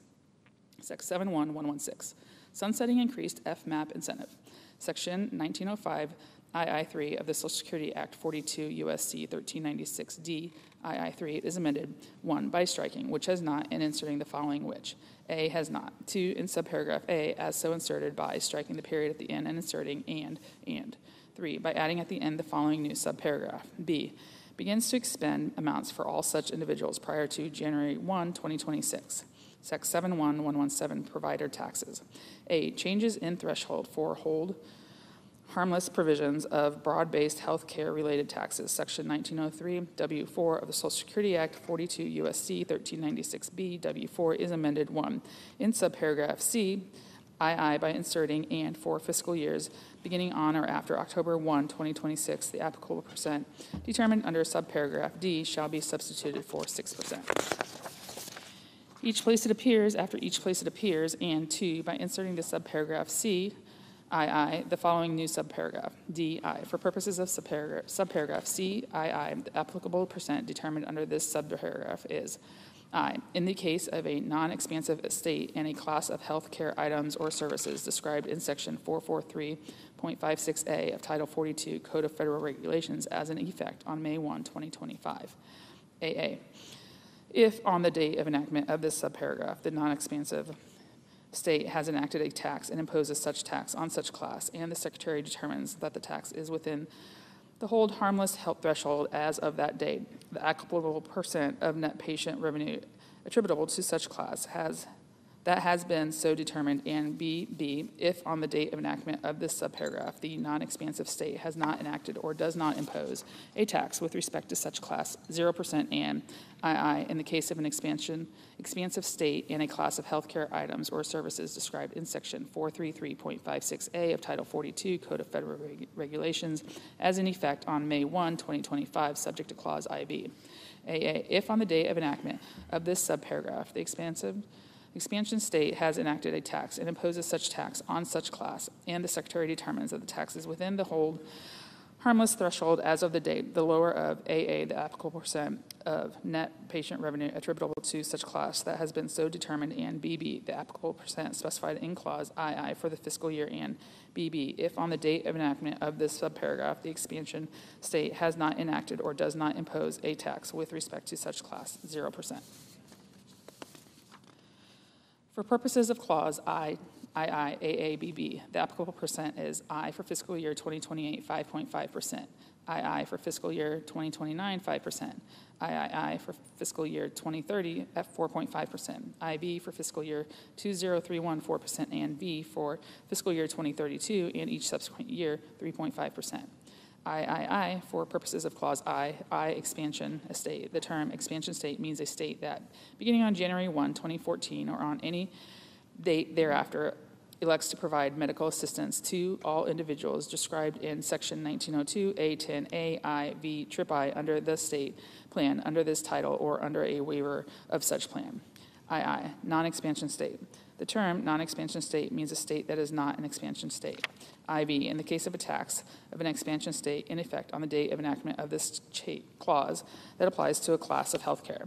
Items or services that is described in paragraph 3 or 4 of Section 433.56A of Title 42 Code of Federal Regulations as in effect on May 1, 2025, and for which, on such date of enactment, is within the hold harmless threshold as determined by the Secretary, the applicable percent of net patient revenue attributable to such class that has been so determined shall apply for a fiscal year instead of the applicable percent specified in Clause II for the fiscal year. B, non-application to territories. The amendments made by this section shall only apply with respect to a state that is one of the 50 states or the District of Columbia. C, implementation funding. For the purpose of carrying out the provisions of and the amendments made by this section, they are appropriated out of any monies in the Treasury not otherwise appropriated to the Secretary of Health and Human Services, $6 million for fiscal year 2026 to remain available until expended.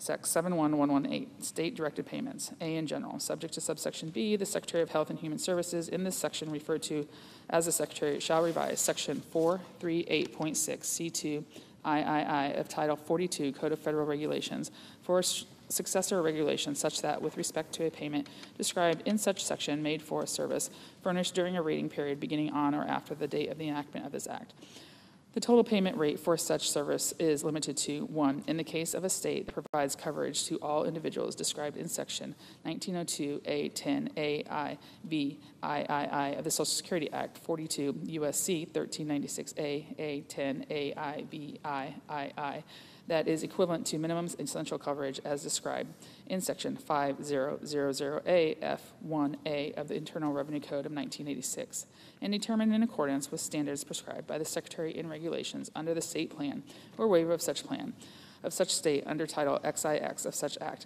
100% of the specified total published Medicare payment rate, or in the absence of a specified total published Medicare payment rate, the payment rate under a Medicaid state plan or under a waiver of such plan, or 2, in the case of a state other than a state described in paragraph 1, 110% of the specified total published Medicare payment rate, or in the absence of a specified total published Medicare payment rate, the payment rate under a Medicaid state plan or under a waiver of such plan. B, grandfathering certain payments in the case of a payment described in Section 438.6 C2 III of Title 42 Code of Federal Regulations or a successor regulation for which written prior approval or a good faith effort to receive such approval as determined by the Secretary was made before May 1, 2025, or a payment described in such section for a rural hospital as defined in subsection D2 for which written prior approval or a good faith effort to receive such approval as determined by the Secretary was made by the date of enactment of this act. For the rating period occurring within 180 days of the date of the enactment of this act, beginning with the rating period on or after January 1, 2028, the total amount of such payment shall be reduced by percentage points each year until the total payment rate for such service is equal to the rate for such service specified in subsection A. C, treatment of expansion states. The revisions described in subsection A shall provide that, with respect to a state that begins providing the coverage described in paragraph 1 of subsection on or after the date of the enactment of this act, the limitation described in such paragraph shall apply to such state with respect to a payment described in Section 438.6 C2 III of Title 42 Code of Federal Regulations or a successor regulation for a service furnished during a rating period beginning on or after the date of the enactment of this act.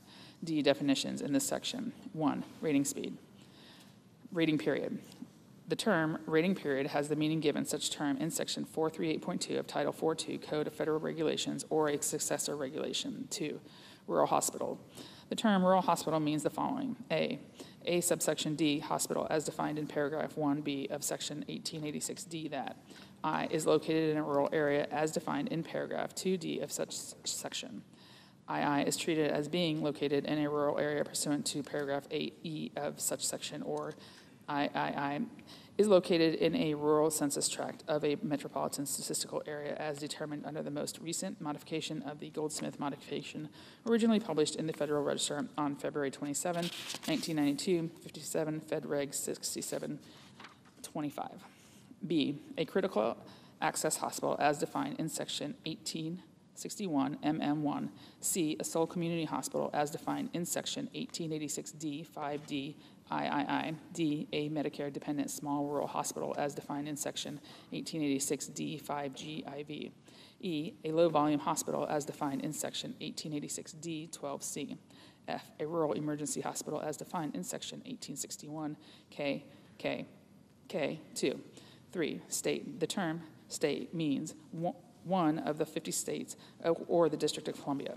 4, total published Medicare payment rate.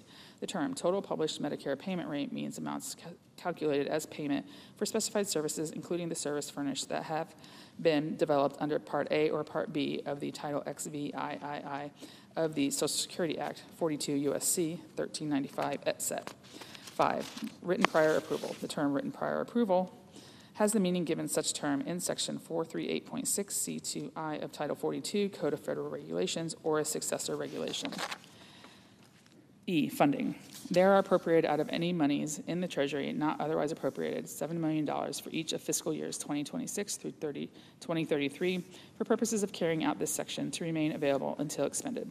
Sec. 71119.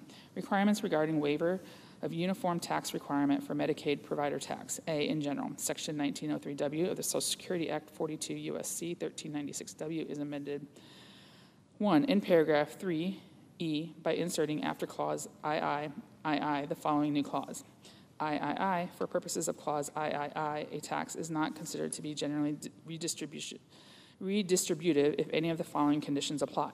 I, within a permissible class, the tax rate imposed on any taxpayer or tax rate group as defined in paragraph 7J, explicitly defined by its relatively lower volume or percentage of Medicaid taxable units as defined in paragraph 7H, is lower than the tax rate imposed on any other taxpayer or the tax rate group explicitly defined by its relatively higher volume or percentage of Medicaid taxable units.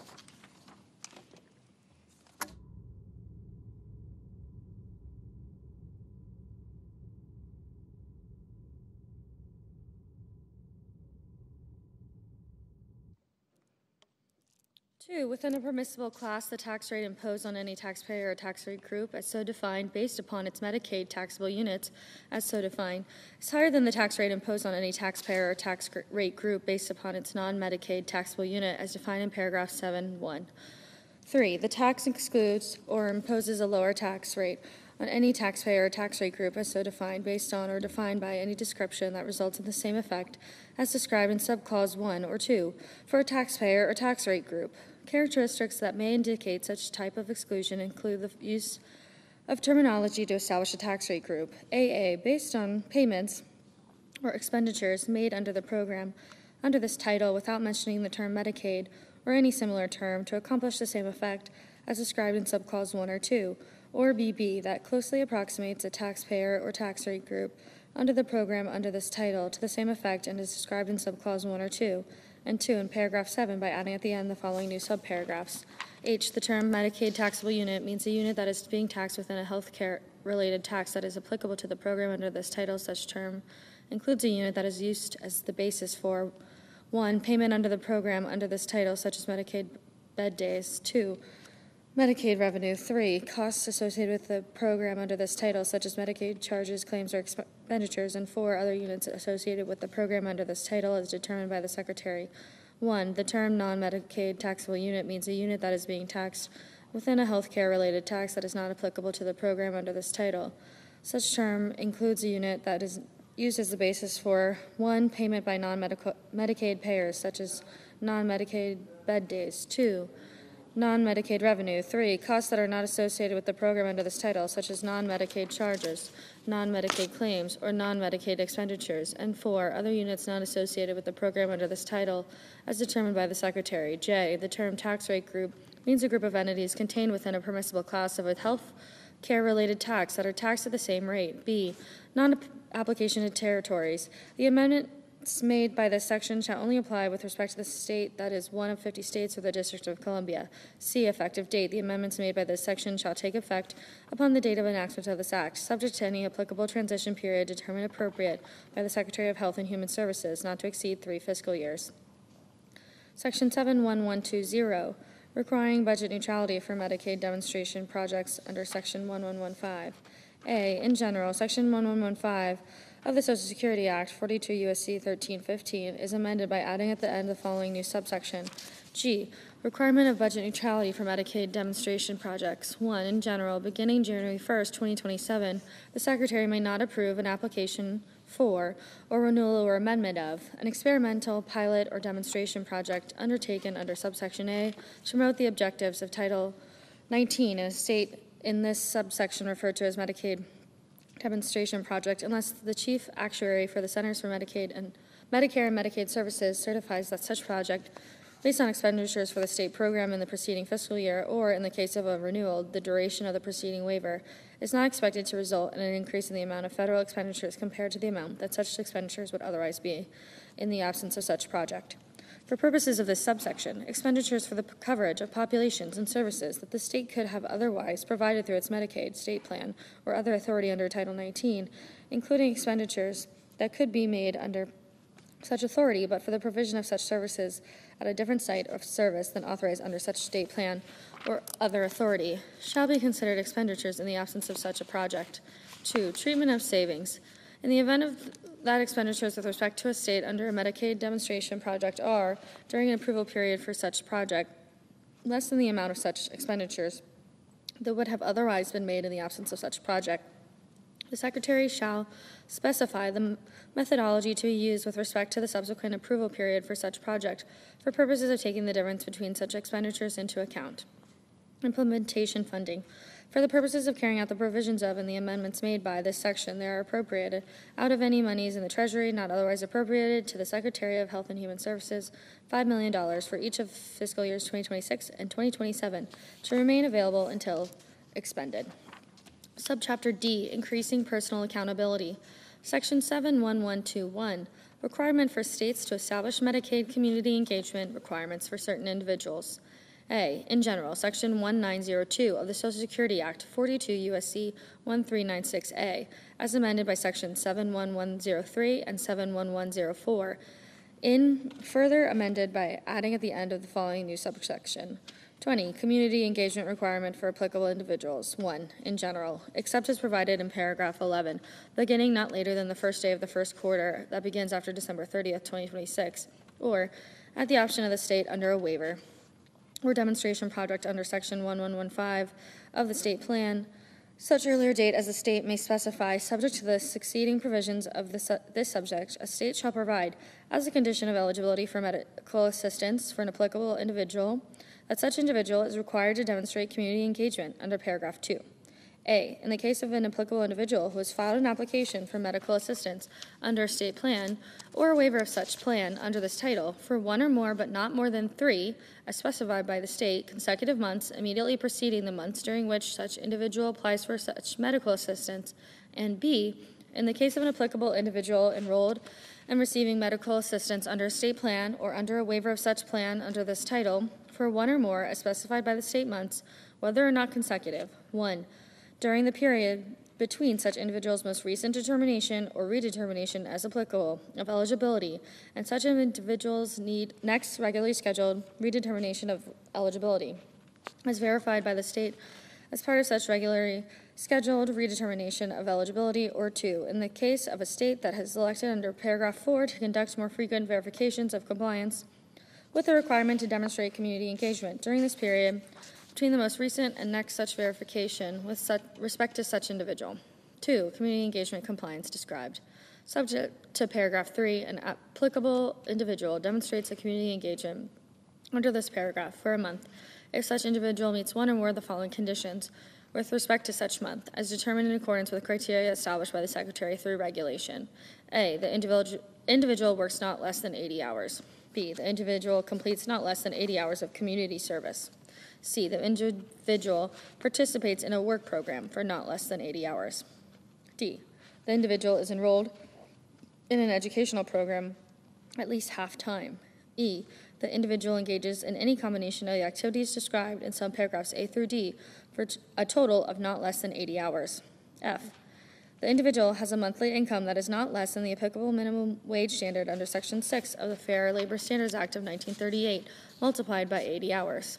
G, the individual had an average monthly income over the preceding 6 months that is not less than the applicable minimum wage requirement under Section 6 of the Fair Labor Standards Act of 1938, multiplied by 80 hours, and is a seasonal worker, as described in Section 45 RD 5B of the Internal Revenue Code of 1986. 3, exceptions. A, mandatory exception for certain individuals.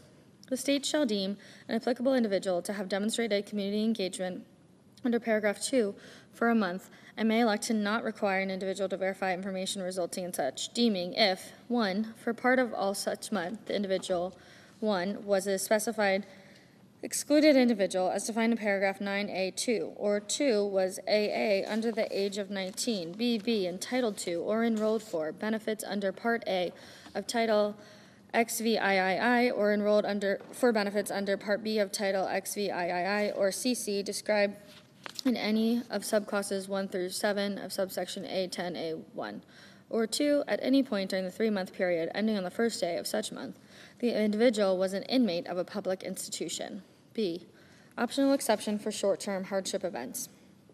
1, in general, the state plan or waiver of such plan may provide, in the case of an applicable individual who experiences a short-term hardship event during a month, that the state shall, under procedures established by the state in accordance with standards specified for the Secretary, in the case of a short-term hardship event described in Clause 2.2, and upon the request of such individual, a short-term hardship event described in subclause 1 or 3 of Clause 2, deem such individual to have demonstrated community engagement under paragraph 2 for such month. 2.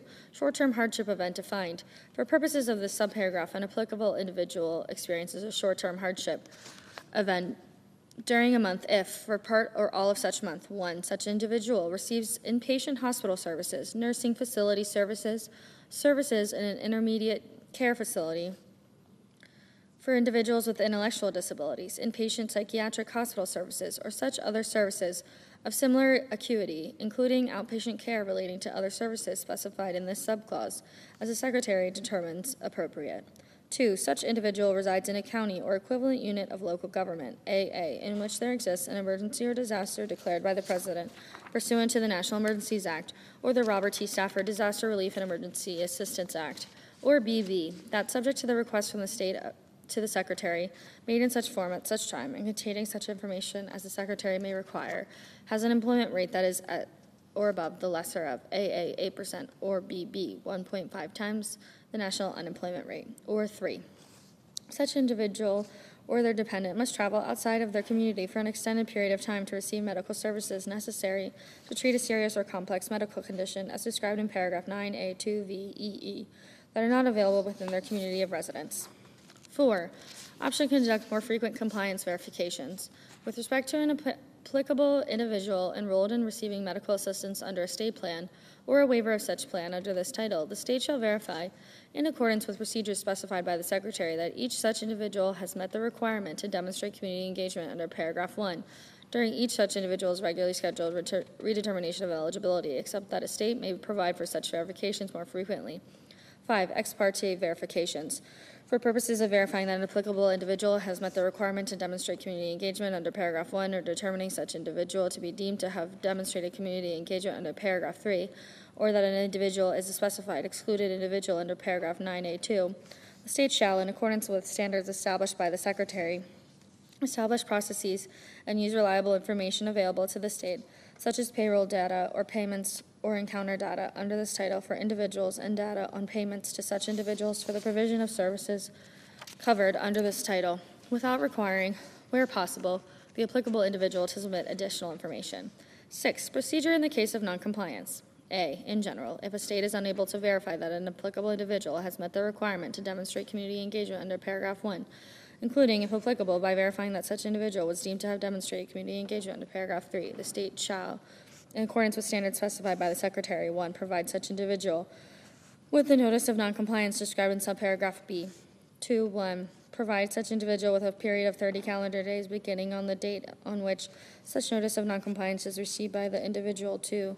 AA. Make a satisfactory showing to the state of compliance with such requirement, including, if applicable, by showing that such individual was or should be deemed to have demonstrated community engagement under paragraph 3, or BB, make a satisfactory showing to the state that such requirement does not apply to such individual on the basis that such individual does not meet the definition of applicable individual under 9A, paragraph 9A, and 2, if such individual is enrolled under the state plan or a waiver of such plan under this title, continue to provide such individual with medical assistance during such 30-day calendar period, and 3, if no such satisfactory showing is made and the individual is not a specified excluded individual described in paragraph 9A2, deny such individual's application for medical assistance under the state plan or waiver of such plan, or, as applicable, disenroll such individual from the plan or waiver of such plan not later than the end of the month following the month in which such 30 calendar day period ends, provided that 1, the state first determines whether, with respect to the individual, there is any other basis for eligibility for medical assistance under the state plan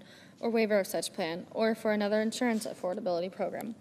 And 2, the individual is provided written notice and granted an opportunity for a fair hearing in accordance with subsection A3. B, notice.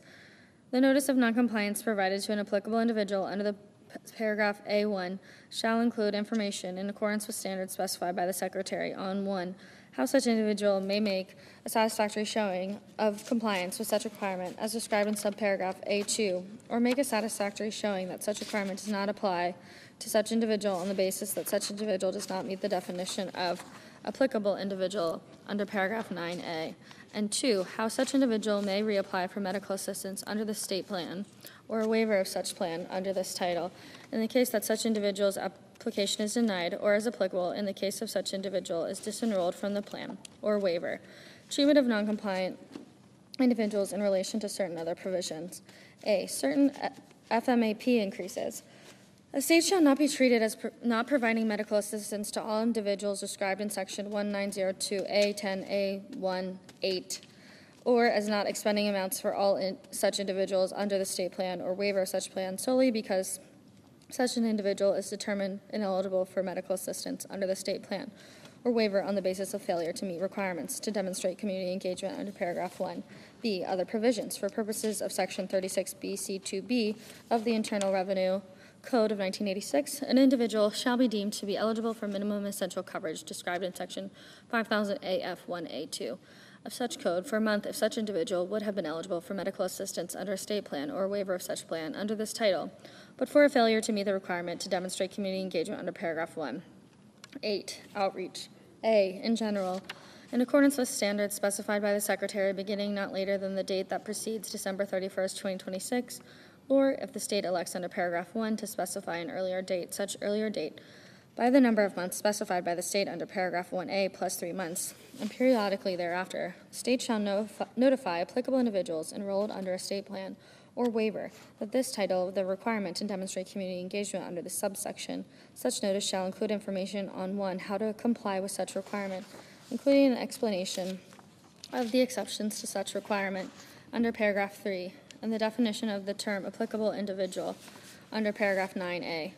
2, the consequences of noncompliance with such requirement, and 3, how to report to the state any change in the individual status that could result in 1, the applicability of an exception under paragraph 3, or the end of the applicability of such an exception, or 2, the individual qualifying as a specified excluded individual under paragraph 9A2. B, form of outreach notice. A notice required under subparagraph A shall be delivered, 1, by regular mail, or if elected by the individual, to an electronic format, and 2, in 1 or more additional forms, which may include telephone, text message, an internet website, other commonly available electronic means, and such other forms as the Secretary determines appropriate. 9, definitions in this subsection. A, applicable individual. In general, the term applicable individual means an individual other than a specified excluded individual as defined in Clause 2. 1, who is eligible to enroll or is enrolled under the state plan under subsection A10, A18, or 2, who AA is otherwise eligible to enroll or is enrolled under a waiver of such plan that provides coverage that is equivalent to minimum essential coverage as described in section 5000 AF1A of the Internal Revenue Code of 1986, and as determined in accordance with standards prescribed by the Secretary and regulations. And BB has attained the age of 19 and is under 65 years of age, is not pregnant, is not entitled to or enrolled for benefits under Part A of Title 18, or enrolled for benefits under Part B of Title 18, and is not otherwise eligible to enroll under such plan. 2, specified excluded individual. For purposes of Clause 1, the term specified excluded individual means an individual as determined by the state in accordance with standards specified by the Secretary. 1, who is described in subsection A10A19. 2, who AA is an Indian or an urban Indian, as such terms are defined in paragraphs 13 and 28 of Section 4 of the Indian Healthcare Improvement Act. BB is a California Indian described in sections 809A of such act, or CC, has otherwise been determined eligible as an Indian for the Indian Health Service under regulations